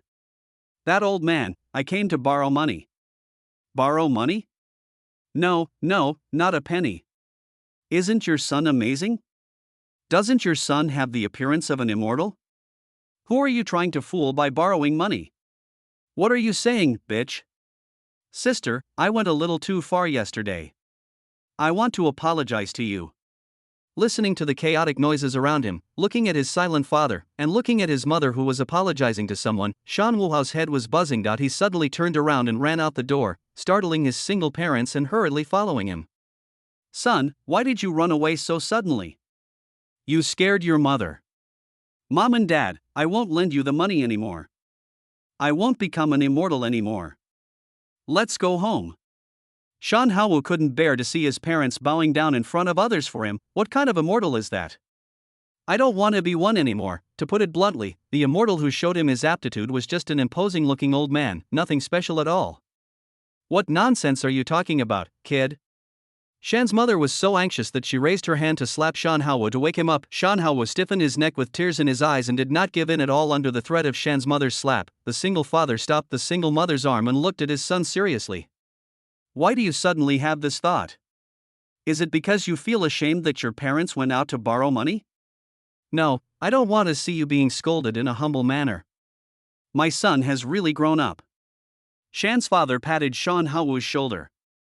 But you must do this. Only when you leave this land that can bind you for a lifetime will your son never see a scene like today again. Dad. Shan Wuhao was choked with sobs and couldn't speak. Shan's father made a rare joke. This little loss is nothing. When you become a true immortal and come back, Dad and Mom will be so majestic again. Yeah. Shan Wuhao nodded vigorously. Shan's father and mother began to think about who to borrow money from.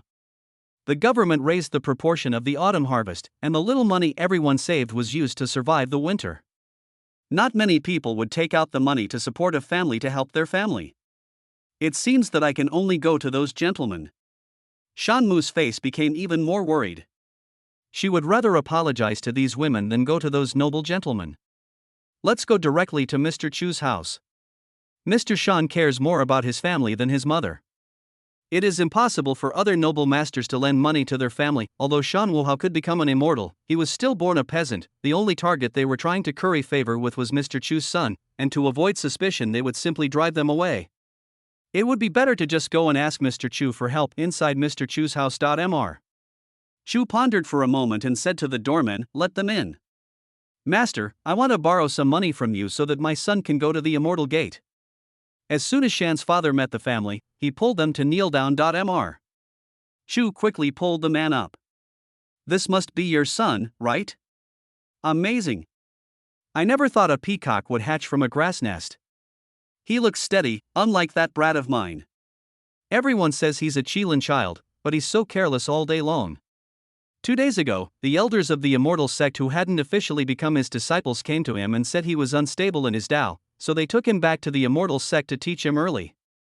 child, hang out with my son more often in the immortal sect. He's a generous man, and once you get to know him, he'll definitely share some of his goodies with you. Then Mr. Chu said something else. Shan's father and mother forced smiles on their faces. Although what Mr. Chu said was not unpleasant, the hidden meaning was very obvious. His son was rich and talented, and before he was even old enough to officially join the sect, the elders of the immortal sect came to recruit him, and your son still needs you two to borrow money from me now for travel expenses and living expenses. That's the difference. Once you enter the immortal gate, don't even think about competing with my son for anything. Just be a good servant of my son like you are tenant farmers. After getting the money and walking out of Mr. Chu's house, Shan's father and mother looked much more relieved. Shan Wuhao looked at the money in his parents' hands, gritted his teeth, and clenched his fists. Dad and Mom, you don't have to pay me back. I will definitely pay it back when I enter the immortal sect. Then I will defeat his son and prove that I am no worse than him. The mixture of unwillingness and humiliation aroused the boy's rebellious heart. We are both sons of the same parents and both are the pride of the same parents. Why should my parents have to keep smiling in front of your father while listening to the sarcastic remarks? Even though I don't have as many things as you, I will still surpass you in the immortal sect. I want my parents to stop being so servile in front of your father. Opening of Shan Wuhao's chapter.